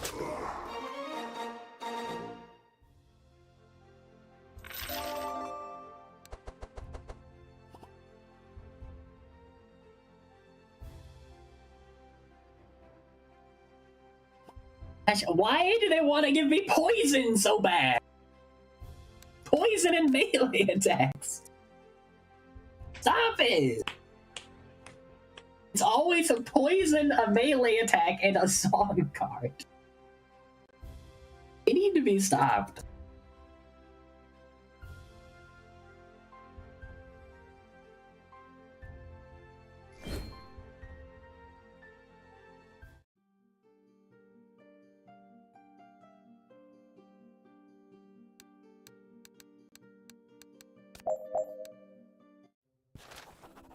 You use the white key in the lock. What does that get us? Is it just a way forward? A way forward.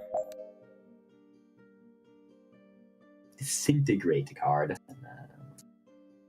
9 mana. We will not be taking a challenge because I think that we will lose.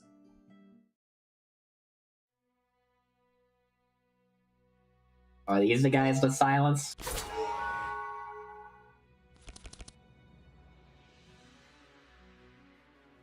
I don't remember, brother. Hell did I just draw? It gives me another draw, so nice.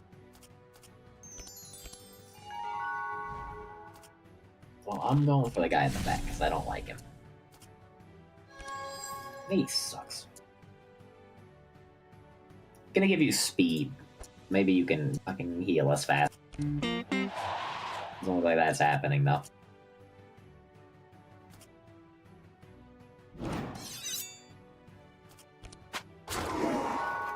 Subaru plans his revenge against mischievous Fubuki.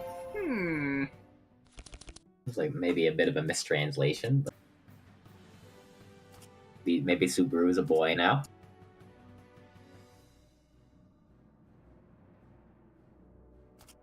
Itsumi,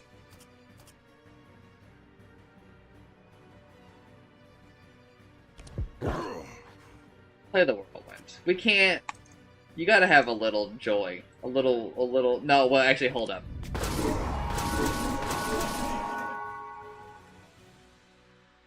That's so much damage that you just did. I feel like I'm always telling Utsumi to never play Whirlwind, so I feel like we gotta give her one, you know? It's fair. If you could Bola... Not like we're bowling anybody. It's fine. It's fine. It's all gonna work out. But you gotta drain life at least, you know, it's a little bit of a heal. Probably won't be dying this turn. Alright, we're focusing this back nerd. Everything that's gonna hit us before your heal is a front hero. It is gonna hurt, I think, a lot. Oh, it's also a chain. Does that mean it's gonna hit me? I don't remember how that works. Okay, it in fact hits me too.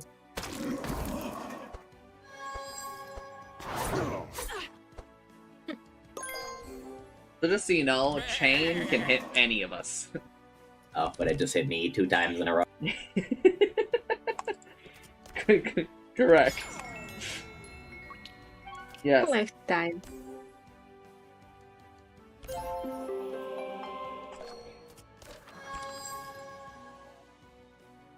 Sacred ceremony, please.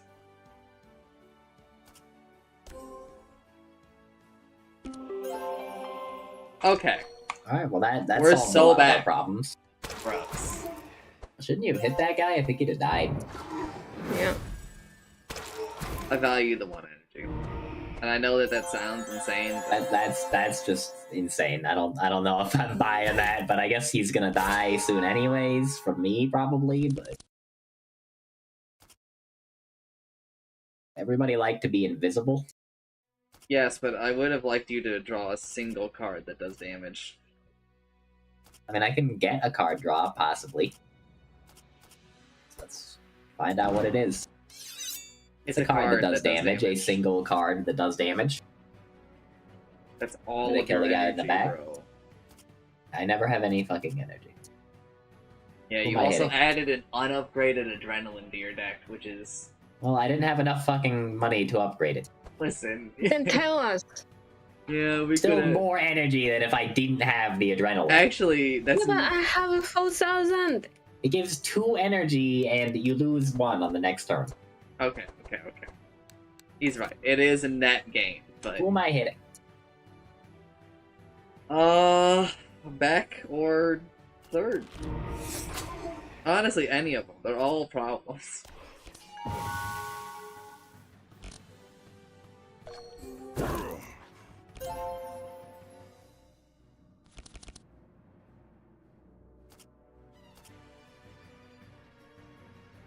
Yeah, you I have got that it. thing that's like, oh, all your ranged attacks cost like 1 less, except unless you draw them from a card effect, then they still cost a lot of mana. And it's like, bro, what the fuck? Why is it like that? That plague shot is not like it's normally 3. Well, the idea is that you don't put like a million draw cards in your deck. Okay, but like all of the cards that give me sharpen are also draw cards. It feels It's like not true. I mean, they either give me stealth or they give me shit I don't want. I keep taking the stealth because I'm like, well, surely this will help.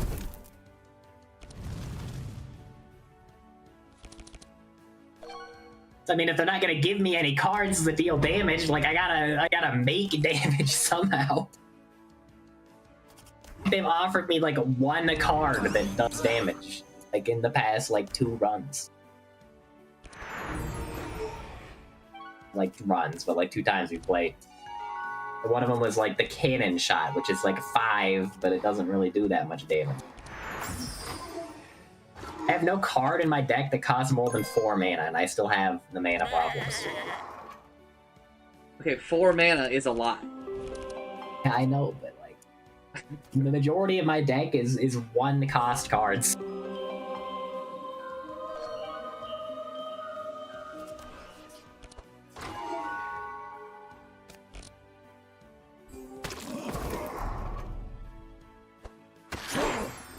No, we got a big old rat. He does all the damage we need.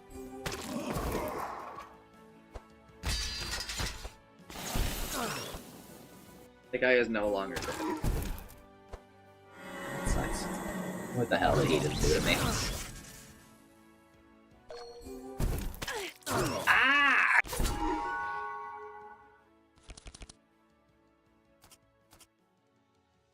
Well, I got a shadow step. Get some rapid firing. Hoping it kills that guy. I'll just hit the same guy 3 times. Then I'll kill him. Your eternal reward. Alright, that kinda owned. Look at all this energy I'm getting next turn.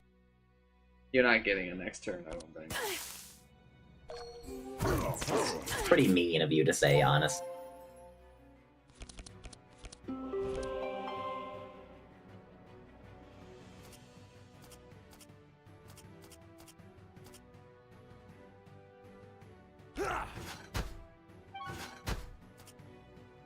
Hey, so I want you to look at Demoralizing Shout. Are you the guy getting yelled at today? Me telling you to go to the back of the Satisfactory. You on the right. Oh, no! Gotta forget about Satisfactory. We have to heal. No. I'm in my villain arc. The villain arc shouldn't just involve you making yourself suffer.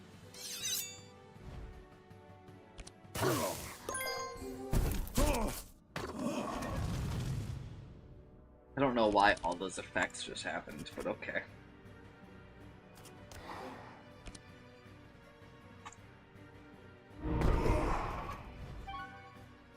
This guy is so fucking dead, bro.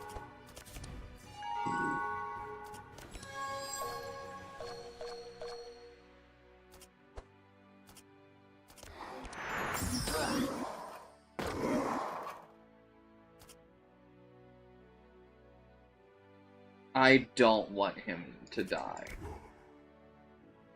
Yeah. Turn, I guess. Hold up. Hold up. Everyone chill the fuck out. Okay. Ha! Come on! Tell me I got this, motherfucker. You fucking bitch. The goddamn mosquito.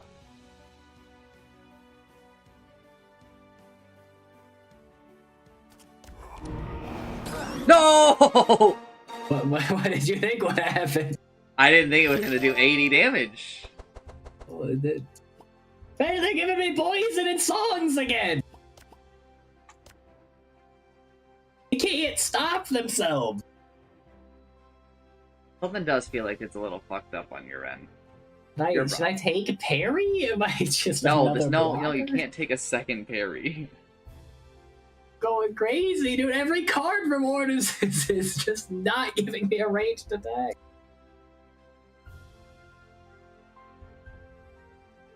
Do do do do.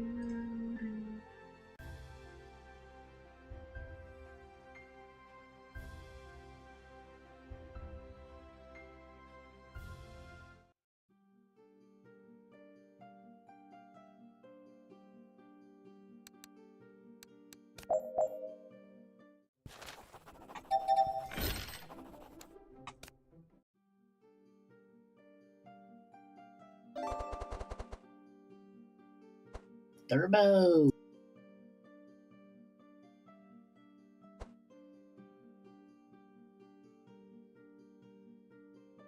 Mana regeneration -10. When you play a card, gain energy. Oh. I don't know if I want any of this.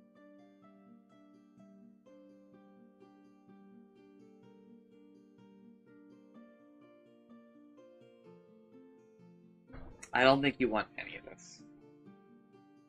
Destiny wa? Destiny? I think he should stick with what he's got. Man. The And that is Mark pretty Blade good, but like, is so fucking broken.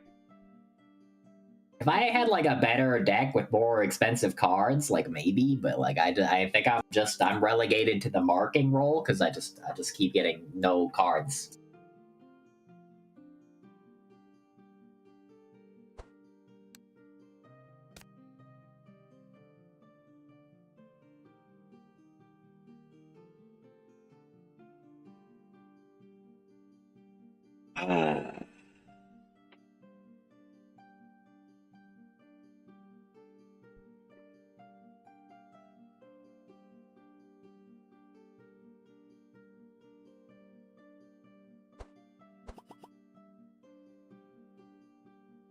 Tsumi might want the Crusader helm.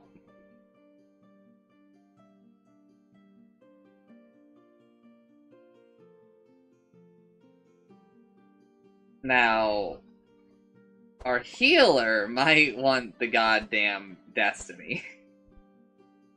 I mean, that sounds pretty nice. What do you even have right now? It's just More a healing just and some stat sanctify. boost.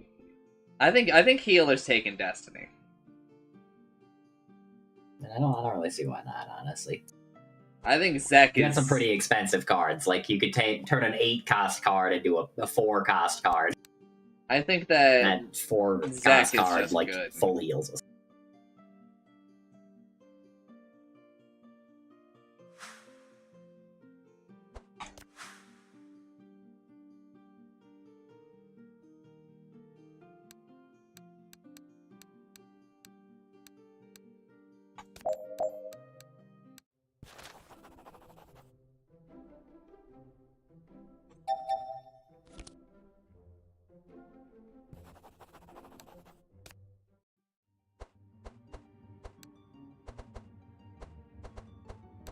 Alright, Tsumi can remove her Death's Door. I think I'm removing anything. I'm deleting Adrenaline. I think you should get Fuck rid of energy. a Deflect. I'm gonna get rid of a Deflect? Why? Because Deflect lowers your chances of drawing one of your ranged attacks.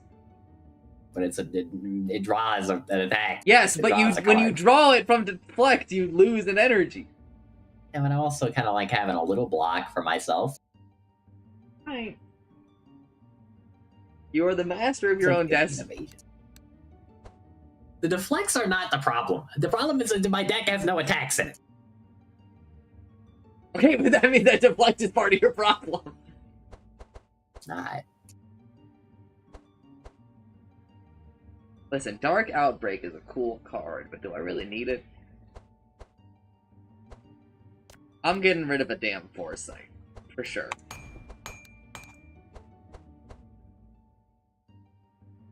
I'm also getting rid of a Dark Pact. No, I'm not, because I need a way to generate darkness on myself. I'm good.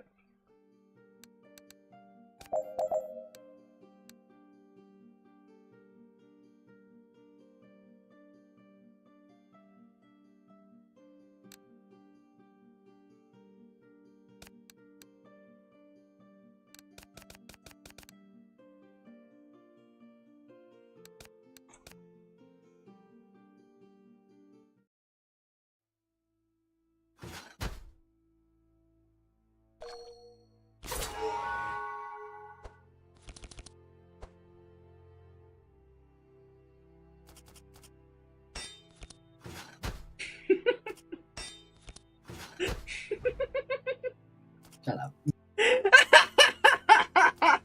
I'm listen. I think I'm just gonna camouflage and then blast.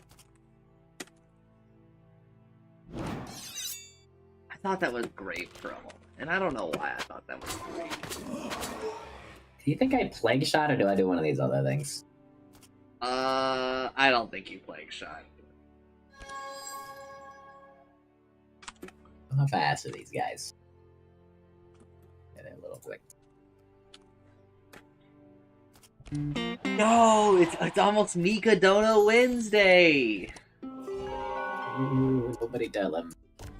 Tell me what?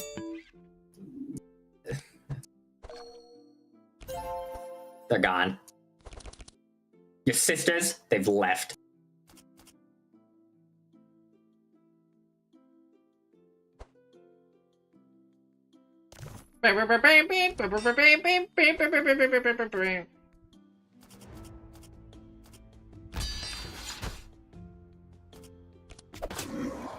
I think that all, like, government vehicles should have a really silly horn.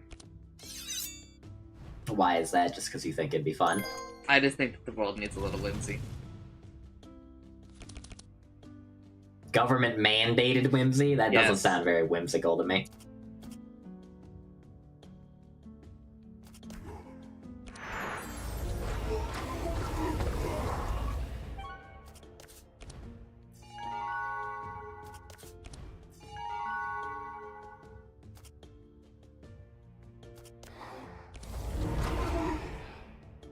You do so much damage.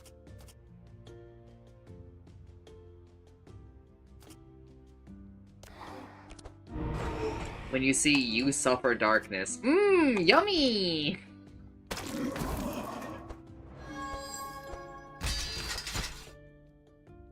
What the hell? That's our card. They can't have that. Enjoy your dementia, I guess. They know who they're fighting. I'm cool, calm, and collected right now. I'm just watching an episode of anime while doing this. Unfortunately, you drew like nothing but healing cards when we're like basically at full health.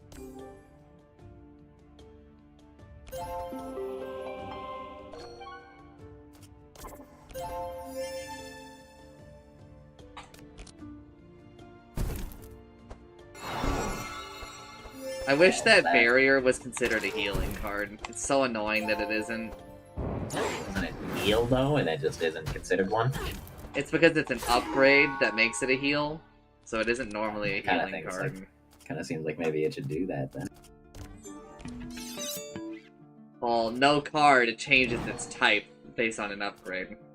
Anyone need a parry, or should I just hit them with all of my I think damage? you just, that's a lot of damage you're gonna take though, brother. Nobody can kill me. What the fuck? Why did I take so much damage? Why didn't anybody tell me? It's pretty fucked up. I can't believe nobody told me. It's fine. Now that guy in the back will probably just, like, die.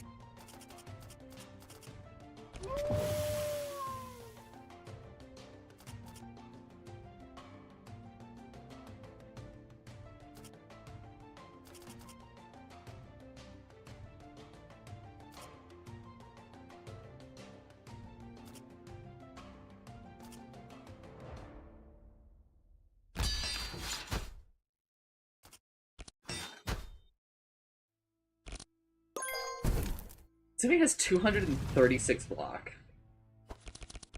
That's a bit. That's just a little, maybe. Alright, everybody enjoy the mana.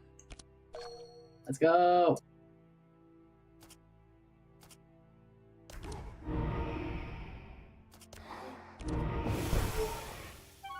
That guy's fucking dead. Unless somebody heals him, I guess. No, this guy is actually firing a laser, as it would turn out. Well, that fucking blows.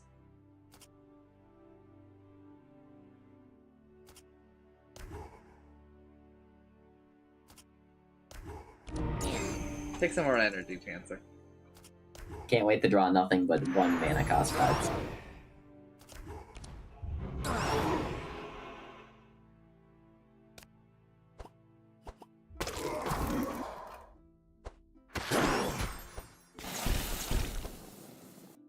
Making us bleed, but without doing any damage. It's really fucked up.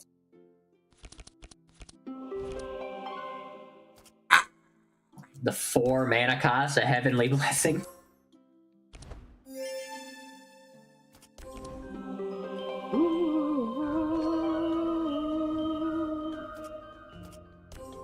Man, that goes crazy. It actually only costs Those 3, go crazy. by the way. Oh, really? You get like a rebate? I get a rebate. Yo, I can actually play Dark Outbreak. Do I, though? Yeah, I think it's pretty good. That'll help me burn some of these. And you've got blocked. I guess you're about to probably get hit, though. Transferred some curses? Not a fan of that for me. Ah! He hit me with a meteor! Madara, your ass. Ah! Como What no did a turn before scarto? all of them do?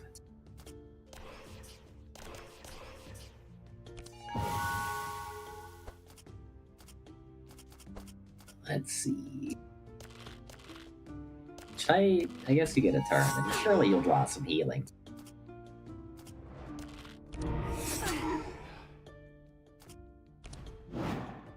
This might hurt me a bit. But I'm doing it. Killed that guy, so I'm happy with it.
And Shadow's such a fun, like, type to play. I think it's, like, hands down the most fun that you can have as, like, a spellcaster in this game. It is pretty crazy. No, Betty's gonna kill. Don't kill Betty. Betty, no! Betty. Betty, no! No! Betty! Oh, I was like, 70 seems like too much for Reggie, you know? Give me explosive shot again. Do I take explosive shot? Oop. You say no? I don't think so, man. I don't know, it just doesn't seem that good to me. Does it even benefit from Sharpen? No, I don't think so. Remember, Sharpen is... I'm choosing shards again.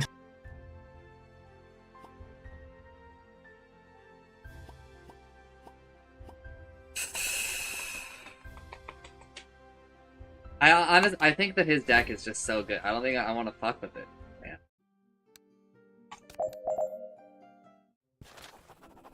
Rest. This is gonna be fine.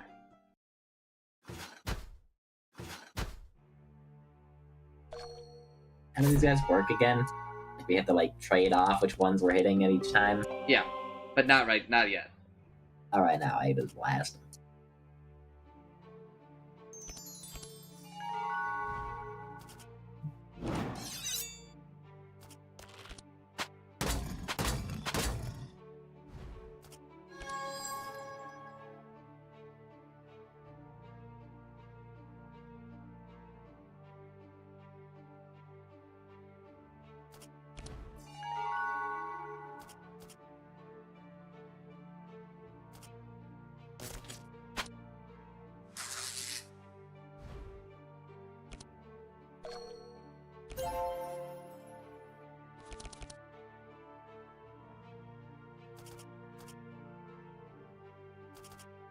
Like, theoretically, I apply, like, so much a mark that, like, you know, going against a boss, like, that's what I'm good for.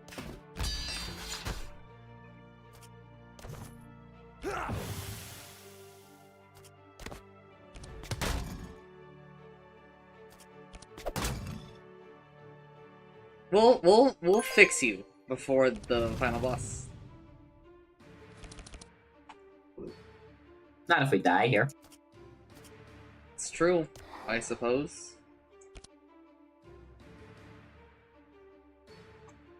I thought it was gonna do a lot more damage than the first guy. For some reason. Yeah, because the first one has a lot less shadow resistance. Oh. They're weak to the other one.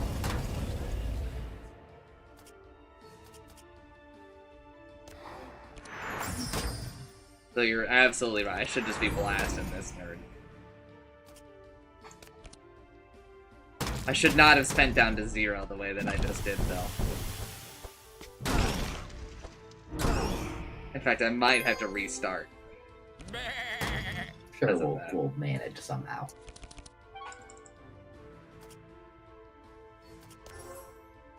It's not about that, it's that, like...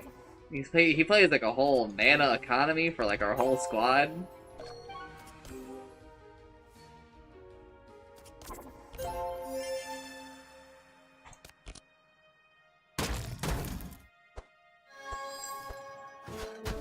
So we hit the bad guy right now, right? Because this guy just put on his thing. Yeah, we hit back guy.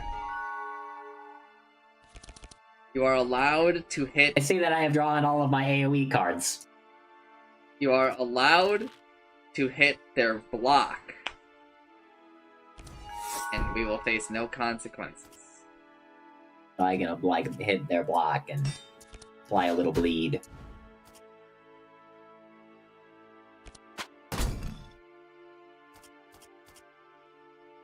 I'm gonna rapid fire too, but there is the potential for bad things to happen if I do. I think you just do the ice shot, if you're gonna do anything at all. But you might just pass turn, honestly. Every time I do damage, I increase the mark. So I gotta, you know... I think it's worth it to just ice shot.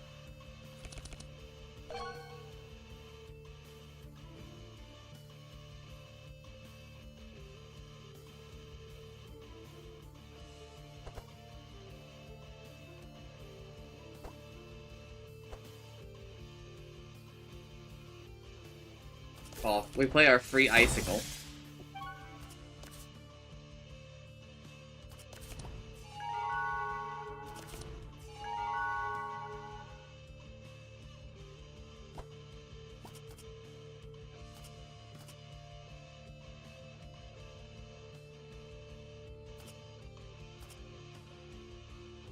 Sometimes, like, I look at my cards, and my card's like, a poison arrow, and then your cards are like, this is the apocalypse. Dark future. Magic does go kind of crazy. Over here shooting wood with rocks attached to it. I really should Deep Darkness this left guy. But I really don't want to take the blast. Like, I wish I had drawn these cards next turn. You know what I mean? Yeah. I'm ending turn. Build up some mana. How does that back guy's turn to do his thing? This is where Timmy draws Whirlwind. Oh, no Whirlwind. Okay, okay.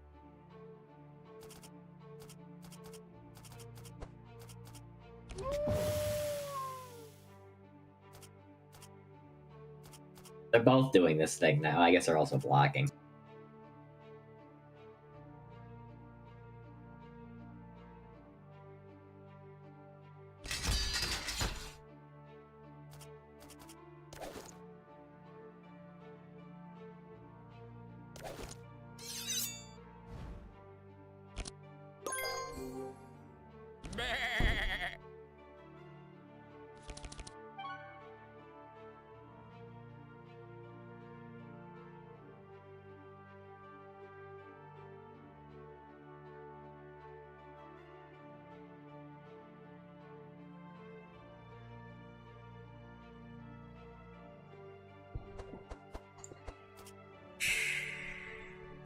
Bro, they're both doing the beams right now.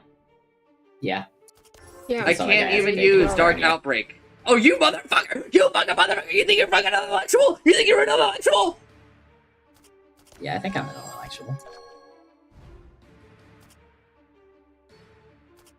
Man, but it's all of my mana, That is, in fact, Jancer. all of your mana. I mean, it's worth it. It's worth it. It's so much, man. It is a lot of bless.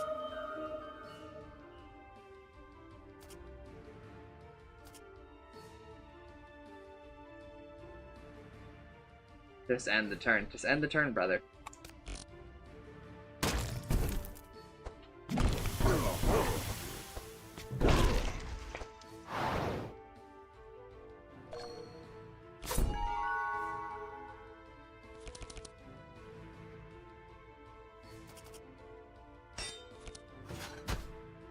Somebody's weakness is getting found, dude.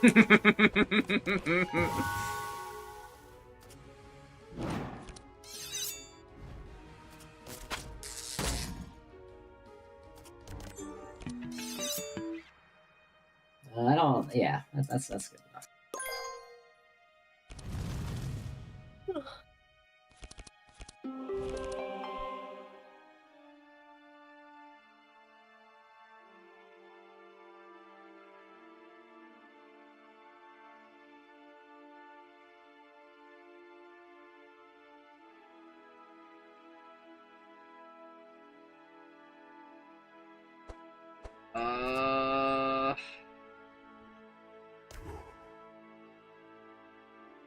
Sure. I'm looking pretty sharp these days.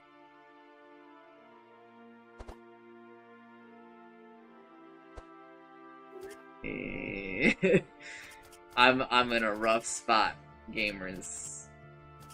Is that because you can't cast any of this? I'm sorry, everybody. Ah!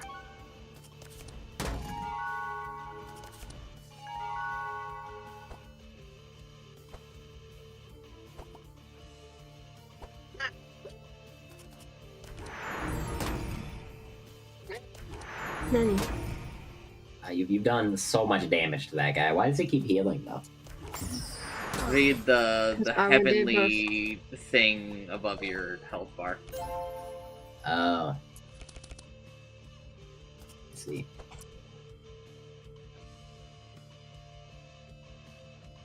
Miena. Jama.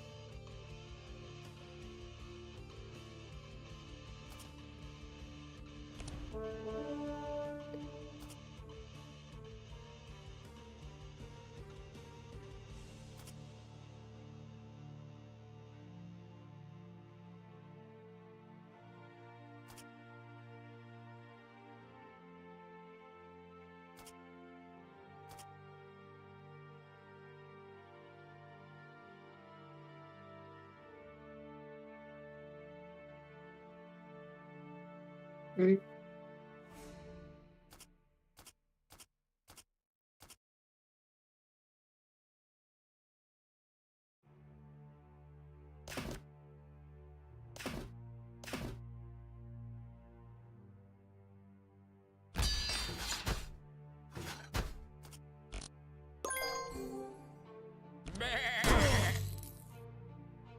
Betty!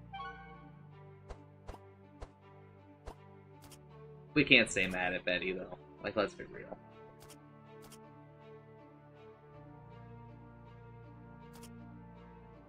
Wait, how much does this spell... Wait, I thought it said it had to be at least 4. Oh, no. Highest cost by 4. Okay. It's a lot more lenient than I was thinking. Well, I don't want to play Sacred Bolt anyway. I wish it had reduced the cost of Holy Smite.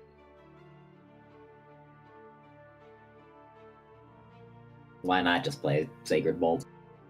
Because it will heal. Sure, okay, I'll heal it for 2%. I mean, it also puts a Sanctify on it. Sanctify is fucking garbage. For us. No, It's so good for them. Well, it reduces his holy resistance, too. Just a little bit, though.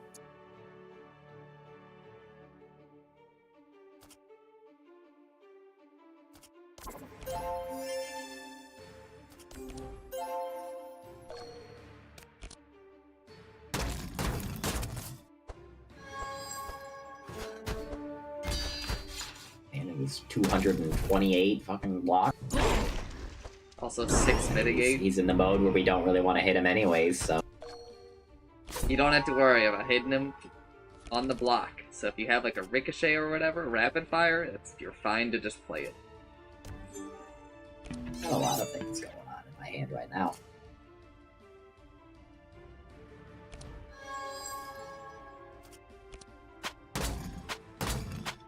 Wow! Okay, love to see that.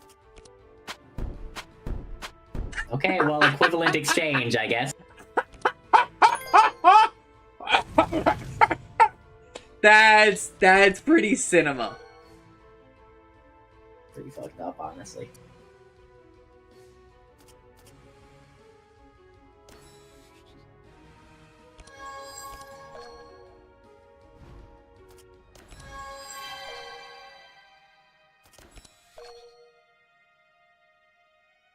What a turn.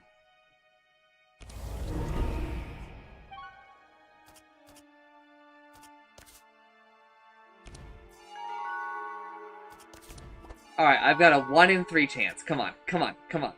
Come on! Yes! I don't want to transfer my dark. I want to keep my Lapless darkness. I can't see. You sure you want to keep her? She's up to some weird stuff these days. Booty! Her and Miko was shouting boohee, man. Yeah, that was pretty weird. She's out there living the life that she wants, I guess, so good for her.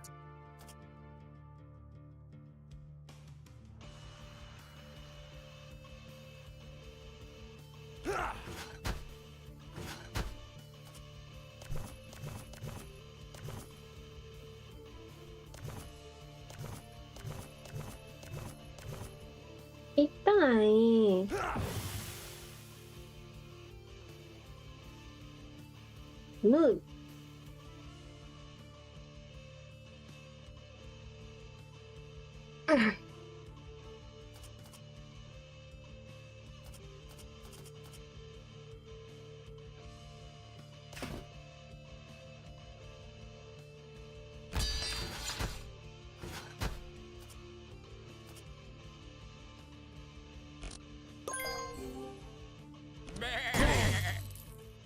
Betty.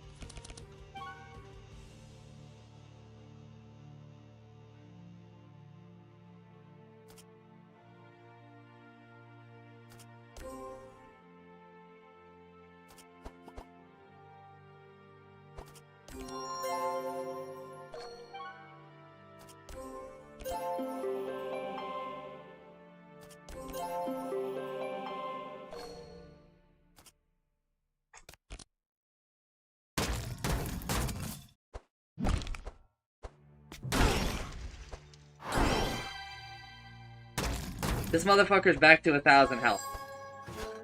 Yeah. I mean, at least his mark isn't going away, I guess. Yeah. They both have mitigate on, bro. What the fuck? Annoying.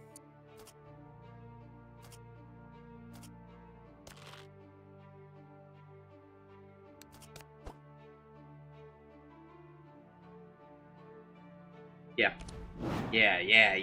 Yeah. And then I'm gonna hit him with Yeah. Okay, well, I got rid of like 200 fucking block, apparently. Do you know why you got rid of 200 fucking block? That guy has like 28 mark on him, and I have like 24 sharp and 7 blessing. Block doesn't get to benefit from any resistances as well. Do you want me to parry for anybody? No, I'd rather you save the energy. I don't think we're in a position where we really need it.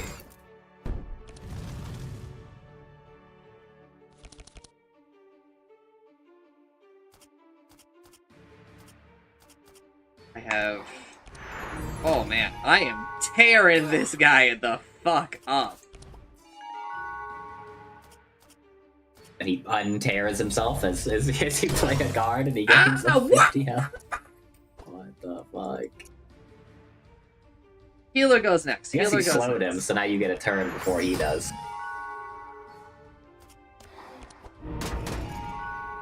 I forgot that Plague Rat does like any amount of damage, so that is a risk. Maybe I shouldn't fucking kill myself. Yeah, I recommend living. Nice. I really want to play these Plague Rats, but there's You just just like die if you do that, so I don't know if I would. there's a 50% chance that I just fucking die. Oh fuck, Betty could kill. Oh Betty, no. man. Betty had a damn gun to. Oh, hell It's yeah. here, the heavenly blessing. Alright, I'll just be full of health now, I guess.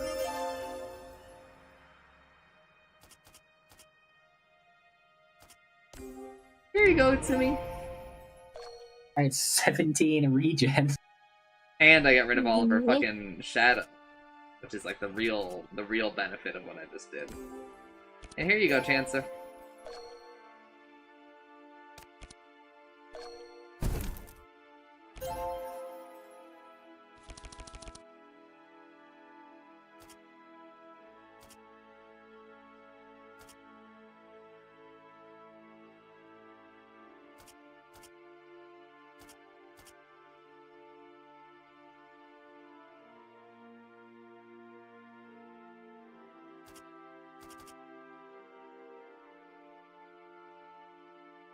This first or this first? I have no idea.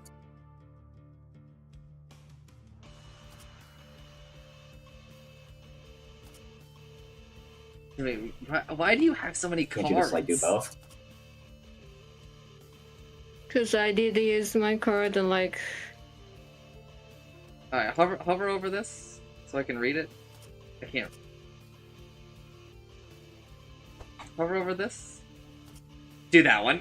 No, do that one. It's so much better. Like 200 damage.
This fight is going on for what feels like This is when I draw the adrenaline.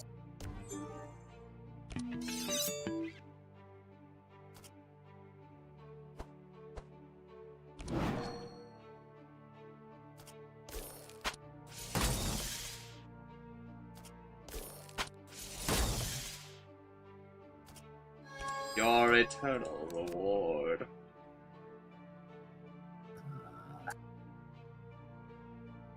Target shooting. Target shooting? I think, yeah, man. It's your target shot. This adrenaline actually just doesn't. I just actually shouldn't play it. Yeah. This is so fucked up.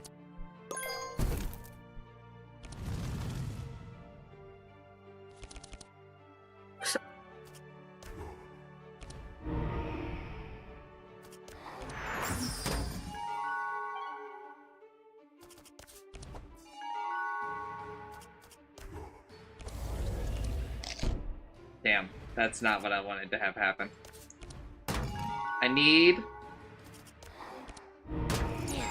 Ouchies. Damn.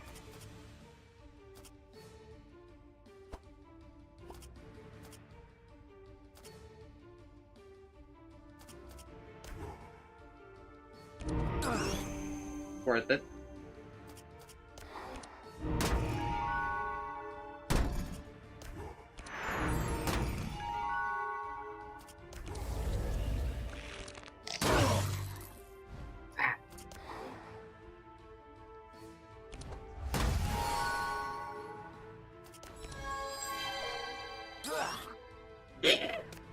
You're taking a little bit of damage there.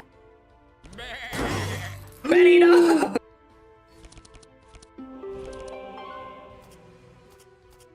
You're just gonna full heal him.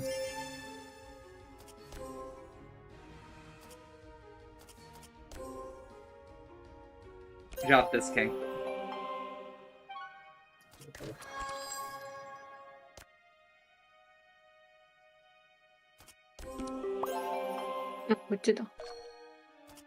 It's gonna get played, but I can't play it early. Because it would have eaten my focus heal. Because Healing Rain is a healing card. I want you to make sure like 2 anchors. So like you don't waste anchor's number. Yeah, but I actually don't want the Uncursed to fully work because he had Shadow. But I just ended up removing it anyway, so there wasn't really any avoiding it. If I can, I want him to keep his Dark.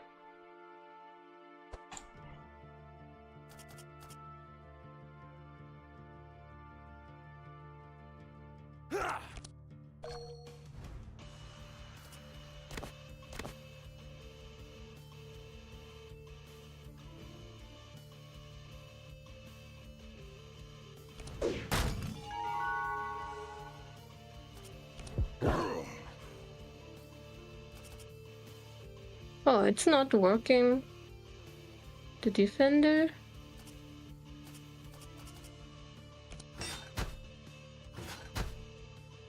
It worked.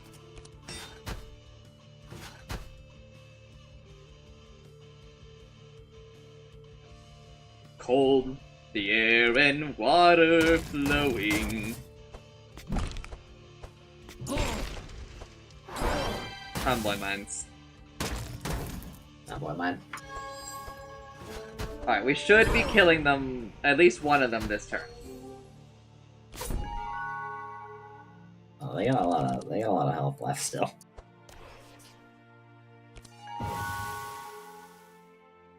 Should I use my AoEs?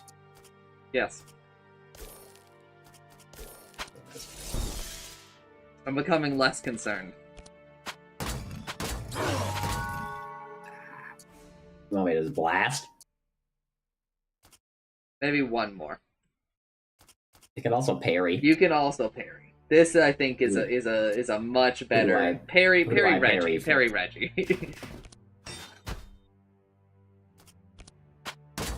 Reggie is at half health right now, basically. Do I do another one? No.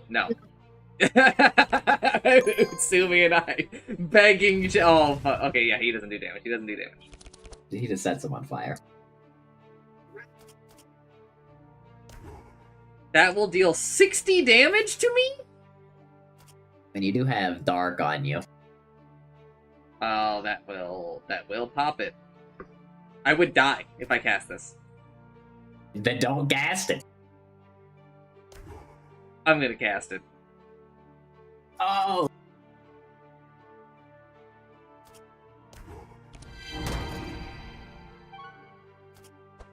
Well, that guy's dead. Told you that we would kill at least one this turn. I just didn't expect us to do that much damage, but I mean, I guess he does have 43 mark on him, and we've got like 30 less on the I need to pop this, so... Oh, you died. That guy killed you. You didn't check your... I did the math! Okay. I don't understand why that just did 100 damage to me. That's not how that works. Play a card, apply 8 to lowest HP monster, suffer 2. So it's a lot of darkness, I think. Yeah, I know, but that okay. I suffer 2 dark. Didn't the card you play also make you suffer something? Okay, but that's not how the mechanic works. And the combat log is empty for me.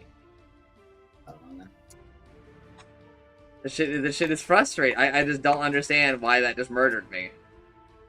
The combat log is also empty for me, so. I place combat log and my game is freeze. Oh no. Maybe that means it's actually loading all the things. Restarting the whole thing? No, Or is wait, it no, synchronized? it's desyncing right now. Great. Okay, it'll fix itself.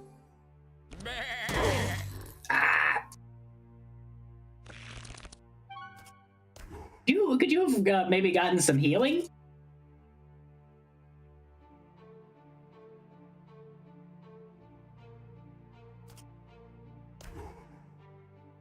How much damage will you guys take from this?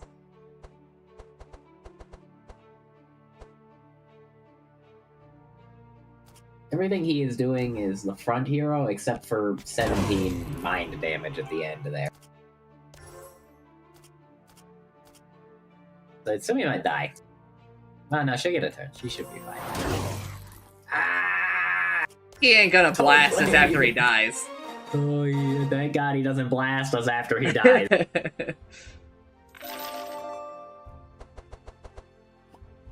Give me another fucking last reward, man. Rain of Arrows! It's a card that costs mana and does damage! I don't know if I like it that much though, but I'm gonna take it.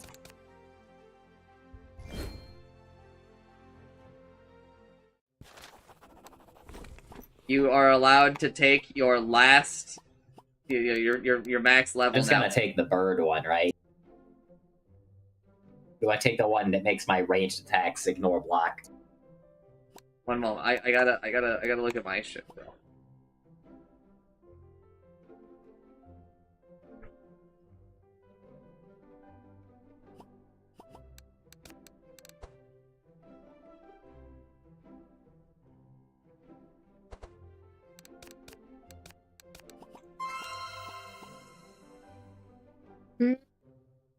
Higher than this?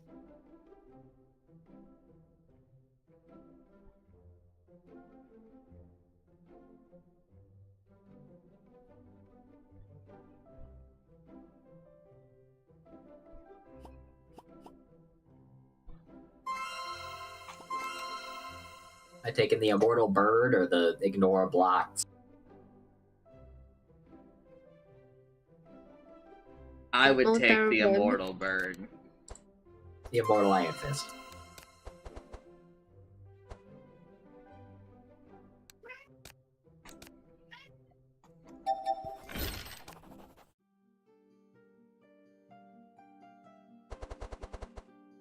Destiny! New card! Holy shit! Wait, which one was the new one? That's great.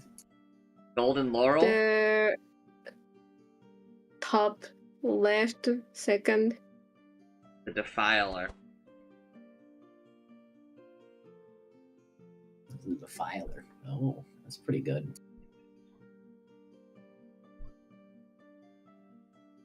The third steadfast boots. If only there was like a level 3 of items.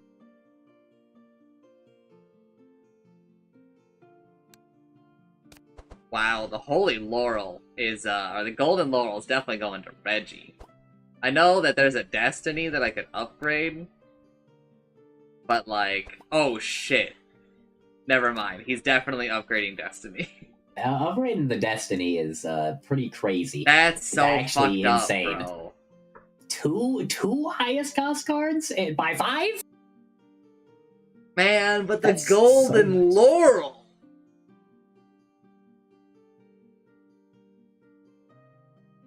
It is a lot of Inspire. Also, Zek kinda likes the Defiler, but...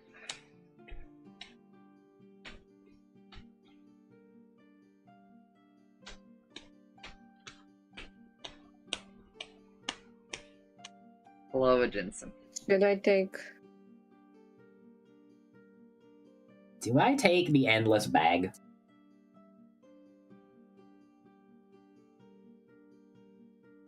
I don't think so. I don't think you're actually emptying your hand ever. I mean, I did in that boss fight. Where I would, like, end a turn, and then I'd have enough energy to just, you know, not. I would like end a turn with 5 energy sometimes. Up to you. I But don't know, I don't actually that think good. it's like. I think Elven Quiver was very good that fight. It means that you don't lose sharpness. This is true.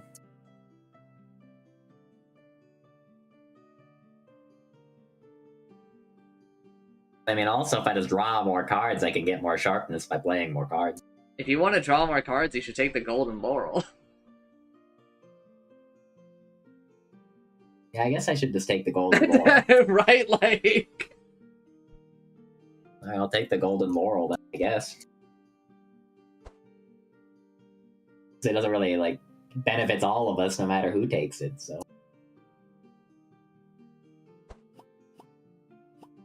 I think Zek is just But passing. also, that means that, like, the card that I draw gets the benefit of that cost reduction thing, too. Yeah. But I think the Golden Laurel is just better than Endless Bag for you. How many other ones, like 3 cards? Yeah, but it's also 3 cards at the end of your turn, right? Yeah. 3 cards at the end of your turn is worth a lot less than 1 card at the beginning of your turn.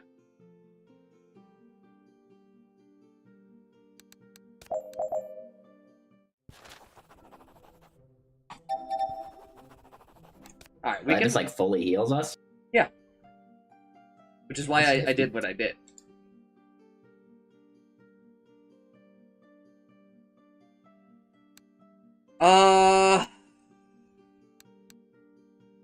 It sucks to go down. But I think that the down path is so, like, the up path is easier combats. Because Zek will demolish these nerds, right? The down That's how path is holy harder guys are. combats, but it's better rewards for us. I don't really know how good we are compared to the boss. I don't know if I've ever beaten this guy. I feel like he always just kills me. You have beaten this guy. You have beaten this game. Have I?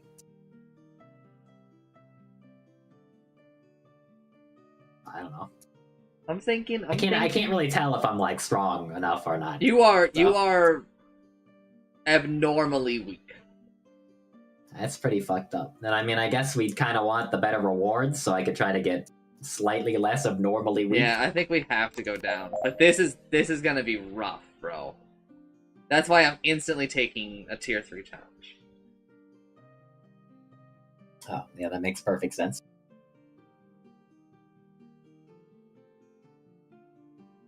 We want this card, is the problem.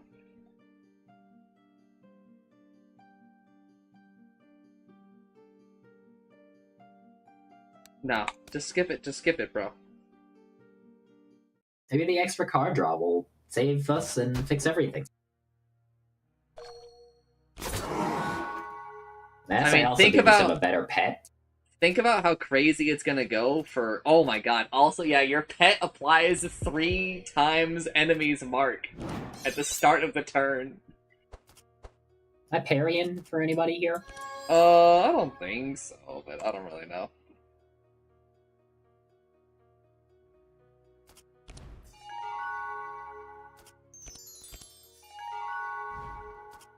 Multi-shot them. I think that was, I could put 9 mark on all of them instantly. That seems pretty good to me.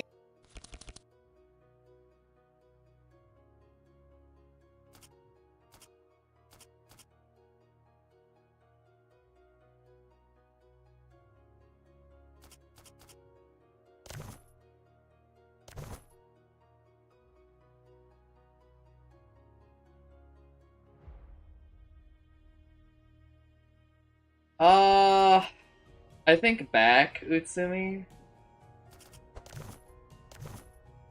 I really want to tell you to Whirlwind, but I'm kind of scared, so it's really up to you. Zek does, like 30% damage to these people, so, like, our primary damage dealer is... You know... Yeah, that does seem a bit rough.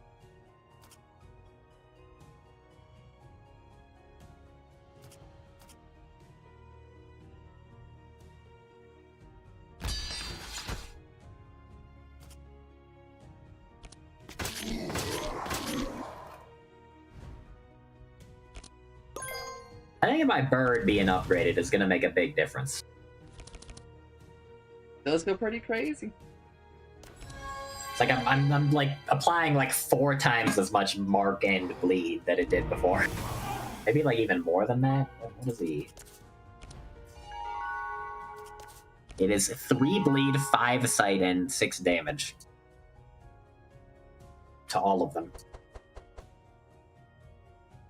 Why am I immune to... It says I'm immune to minus card draw, but I don't really understand why I am. Is it because you have the draw thing from my whatever it's called? Is that an effect of that? I don't know. Let me go check out the Tome of Knowledge! Inspire, draw, okay, can draw 1 extra card per charge at the start of turn, then remove all charges. Can't be purged unless specified. Me at the Like, beginning of just... this combat, ooh, Zek's not gonna do any damage. He does like 200 to a guy that resists him insanely highly. I still don't understand why I took more damage than what I calculated on the boss. I don't know. Still kind of pissed about it. Might be the calculate didn't count per dark less resistance. Well, I shouldn't have had that little resistance to it. Like, right now he has 14 stacks, and I'm still at 20%, so even if I was at 25, right? I would still have, like, 10% resistance. But even with that, I was factoring in 0 resistance. Right? And I shouldn't have been at negative. Zek shouldn't hit negative shadow resistance.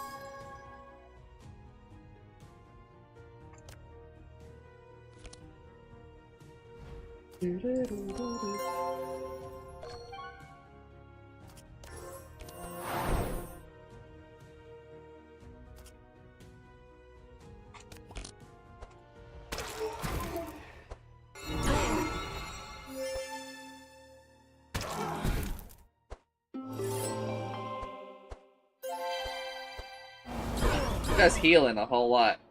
He is healing a whole lot. I would like him to stop that.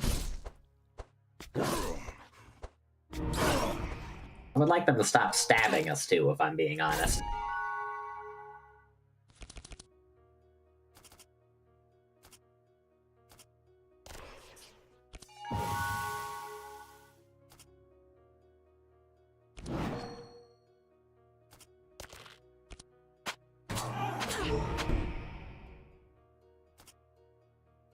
I can reduce the amount he heals with this thing.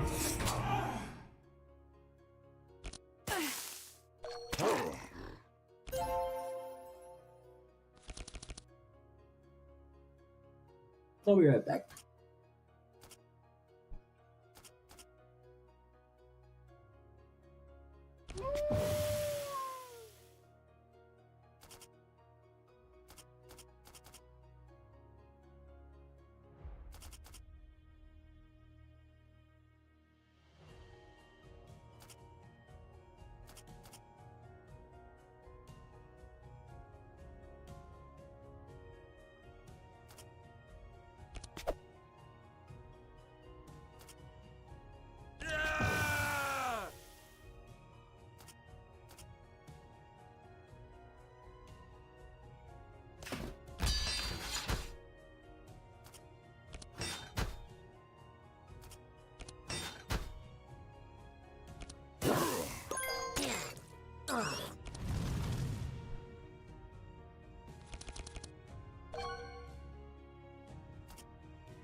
Take some mana, everybody.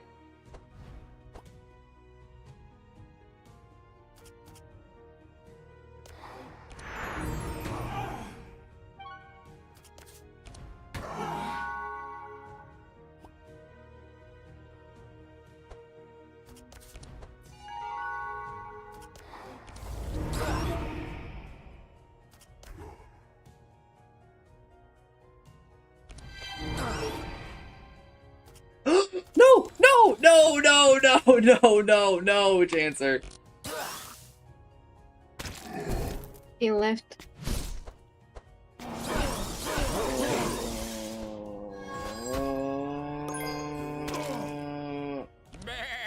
Bah.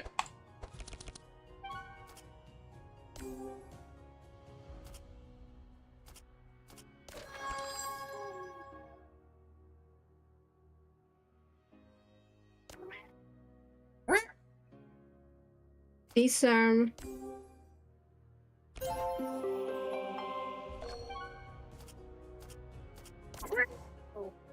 Hmm.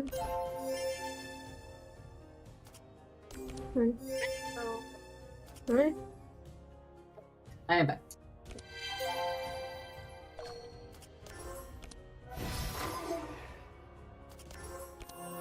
What? Thank you for contributing to the community channel playing Goal Legends.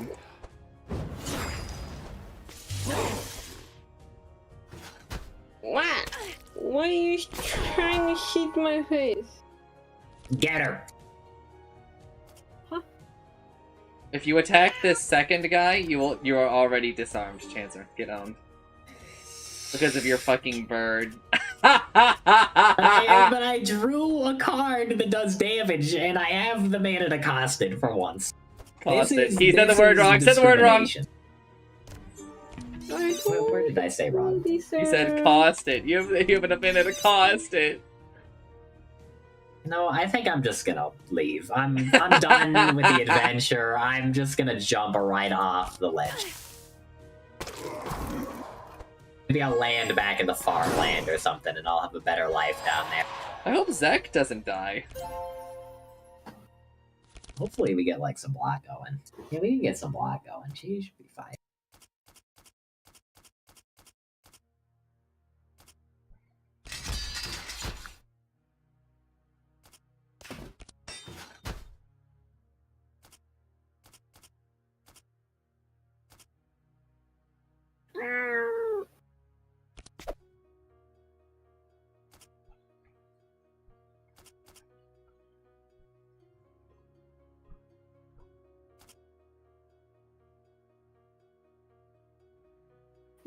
I should take this for chance line.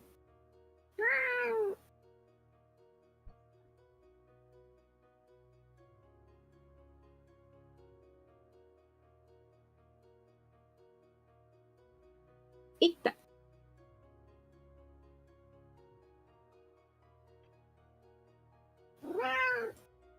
Should we do some?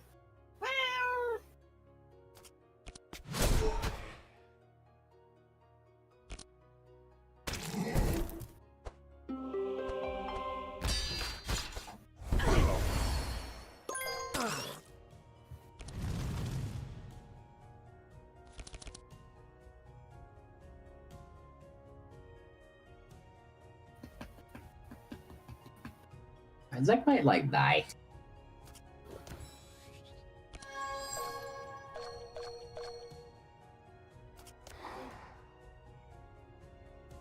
Guess unless maybe you can just kill that guy and then you won't die.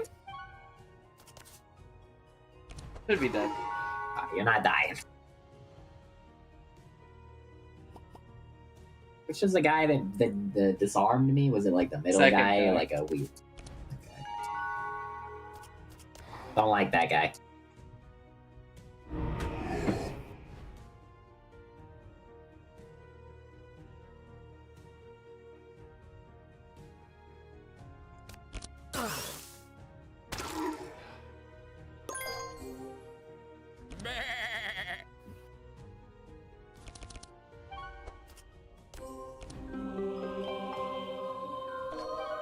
What was I even worried about, brother?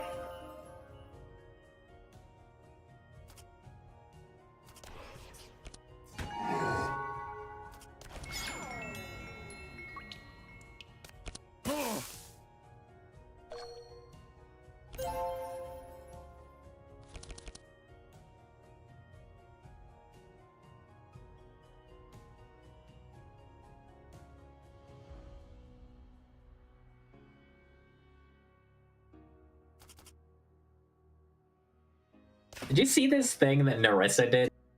Yes. See how it Lapless responded? Give me back my fickle heart.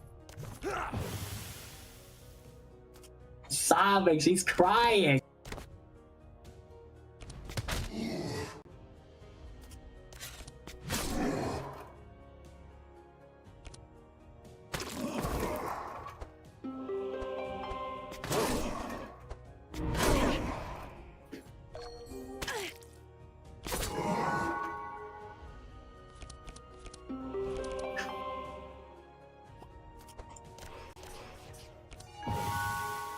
I do damage, I have energy, I'm gonna go crazy. Everything's gonna go so nice. I'm gonna draw all the cards I need, and I'm gonna hit the enemies really hard.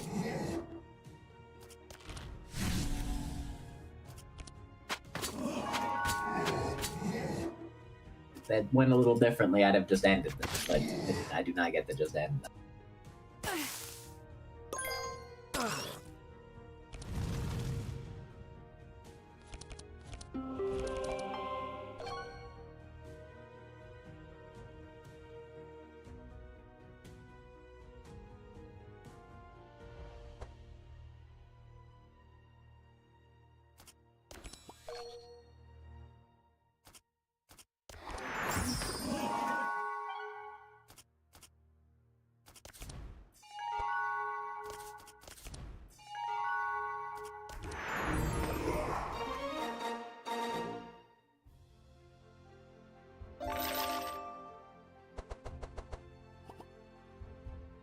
Have I taken any of these?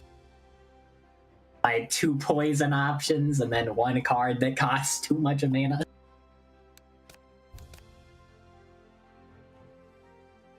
What do you think? I would probably just take the Rain of Arrows pill. Alright. And then rely on your boy Zek. We have to rely on him. We have an 83% chance we here. are rolling. Okay, we got a critical success. We're crazy. We're cracked. Bringing it home in the back. How can I upgrade this thing? Make it give me sharpness. I am a fan of sharpness. Also a fan of upgrading my adrenaline.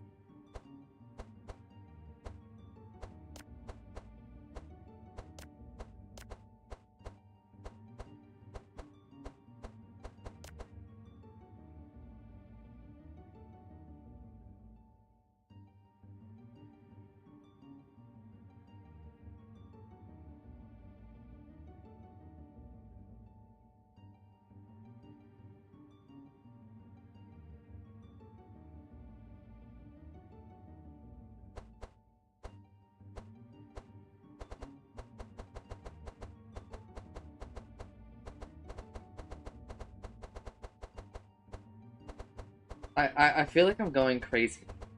I have Dark Omen in my deck. Yeah. I'm like 100% sure of this. Can you look at Reginald for me and see if you can find a card that has like a crow on it? Crow? I don't see any crows. Okay, I guess I'm just fucking crazy. The card's what are you not looking for? looking for a card. I'm pretty sure it's called Dark Omen. I'm actually gonna go look at the card What list. does it do? Hold up.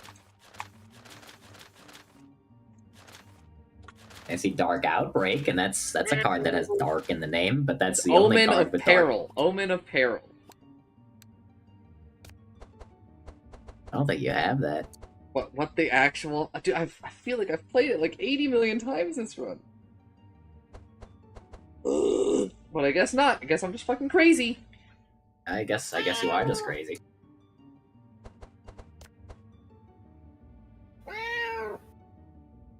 Drama. What? Derma.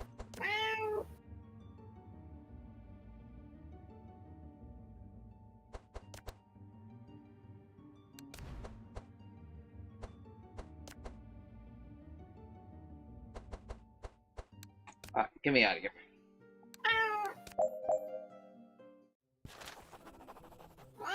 Alright, chance to pick one. Oh, I gotta pick one.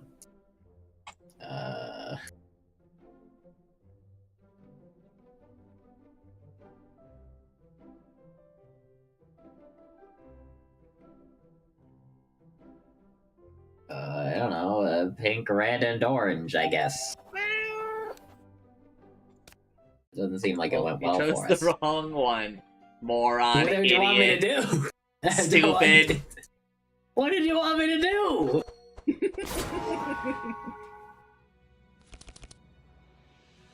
I drew my adrenaline. Let's go.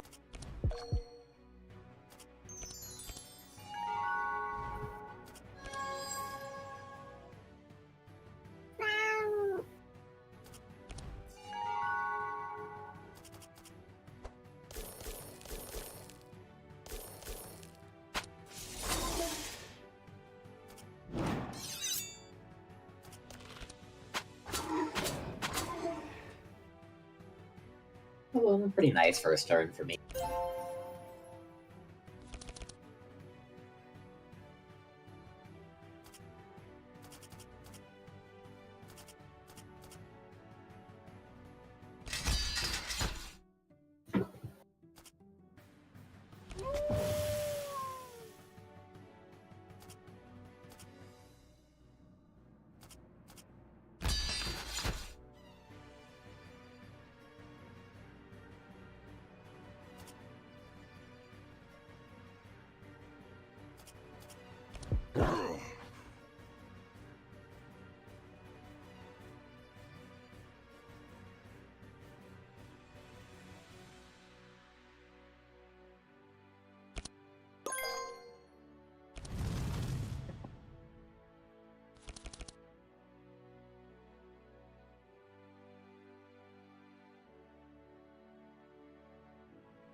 Oh, I just do 100 damage to a guy that's strong against you. 200 damage.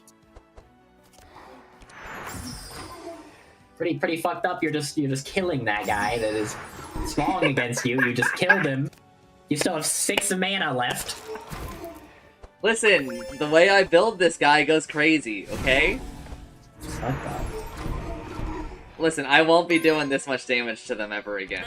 Because that guy just put 2 courage on them, which means that they now have still negative resistance. Never mind. Look, Chandler, look! Oh, Omen Apparel. Is it? What? Is it?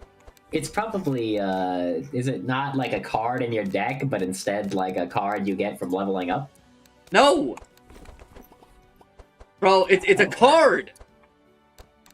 I don't know where it's coming from. Then you just have it. Is it? Okay, but I'm not fucking crazy, right? Maybe, Like maybe your rat just starts with it or something. I don't know. my rat isn't here. This is my healer, bro. Oh, this is your healer? I don't know. Maybe you're just in peril. Humanity is in peril. And they hand you this card. Shit's pissing me off, bro. I wanted to upgrade this shit. I don't know where the hell it's coming from. You just got a weird card that shows up sometimes.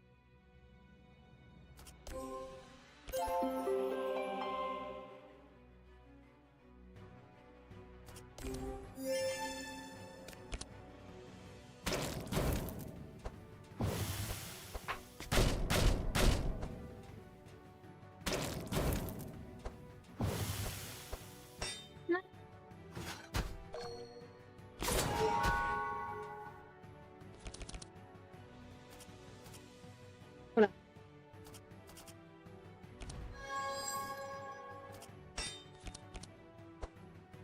the hell did I do? Oh, I got amnesia, right.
I feel like this combat just easy as hell.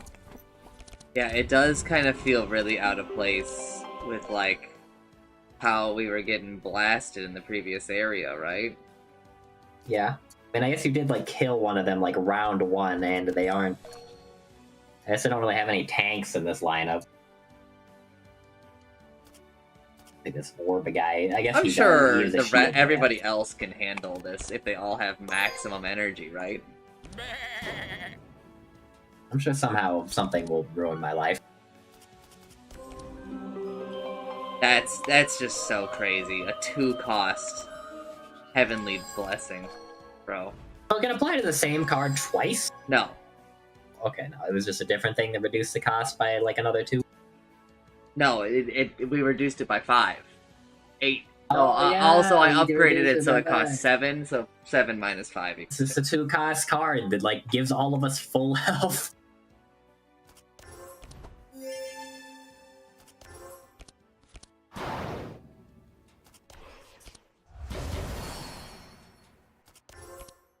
I guess Reginald will just fucking kill everybody then.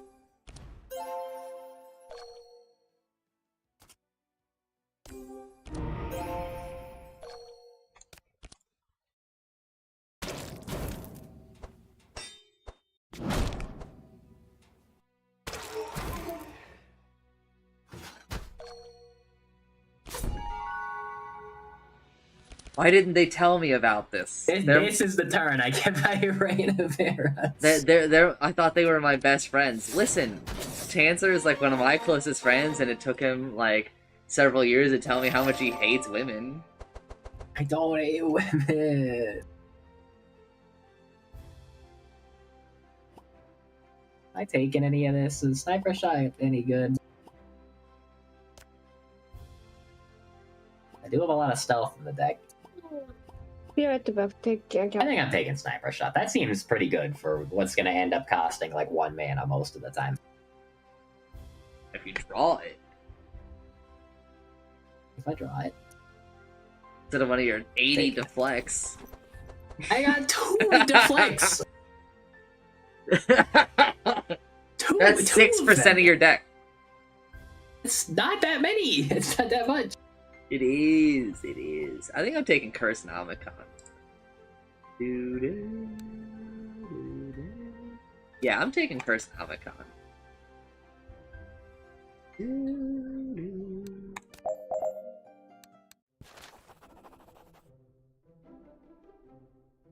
Use the chapel's services to remove cards. This is your last chance to remove cards. You think I should remove any of my cards? Don't say the deflects. Okay, fine. I won't say anything at all. No, you can say something, just not the deflects. No, it's fine. It's fine. Like, why can't I upgrade Omen Apparel? You saw it, bro. You did draw it. I don't know where it is in the deck, and I don't know how you get it, but it's just weird. Like, is it... I can't arrow key to my deck. There's no scroll bar. I think LMNOP. Oh my god. What happened? I can't see it because I have to scroll. I mean, like it's like out, like you just can't. It's between the scrolls. Oh. I think. And there's no way for me to, you know, like. There's no way to. That's a pretty funny bug that exists, if I'm being honest. This isn't how this menu used to work. And I cannot begin to describe to you how much this is pissing me off. Is there, like, a report a bug in the menu?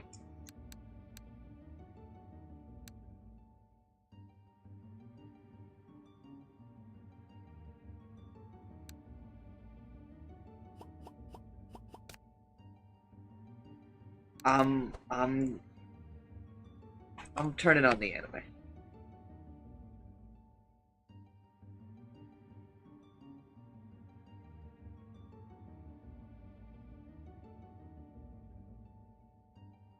That motherfucker is playing Tetris and Mario by replacing a sound file.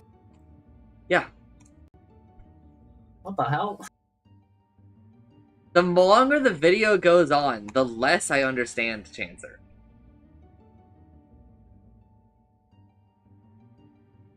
Did you know that Mario 64's audio runs at 240 frames a second? What do you mean, frames? Like it ticks 240 times a second. It does stuff.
Like, am I still in the Across the Obelisk fucking Discord? I'm not. They're fucking lucky. Go in there and you get them. I just... Why did we change this?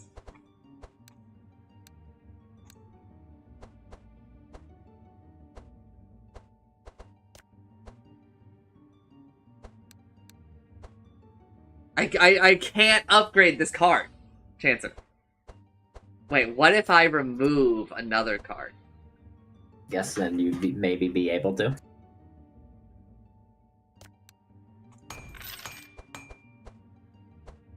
It didn't work.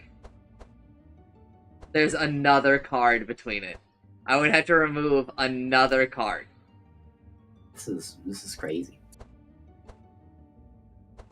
Alright, fine. There it is. I found it. Oh my fucking god. I was right. But that also means that there was more than one card that you could see, Oh my right? 'Cause you god, had man. removed two. That is so fucking stupid.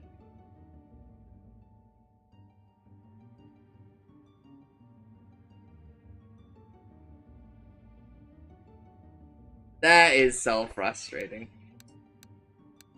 Oh well, at least my deck is a lot more consistent now. I just removed two cards I actually kind of liked, but it's fine.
よいしょ、ただいま。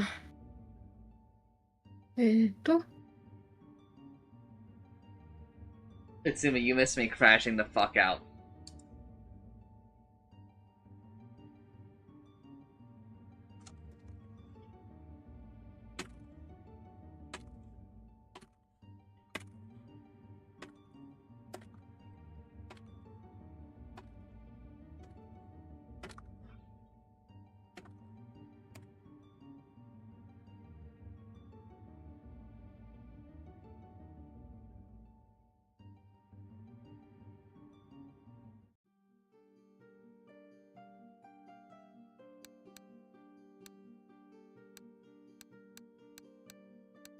It sucks that I couldn't find Omen in that first rest, though.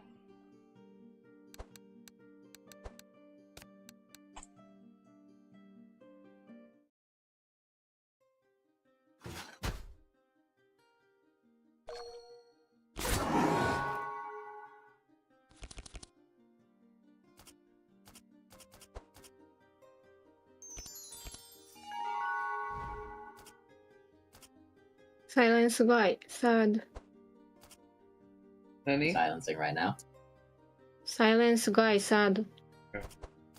But we gotta kill last guy Islamic first. guy first. I might be about to like fuck him up like a bit.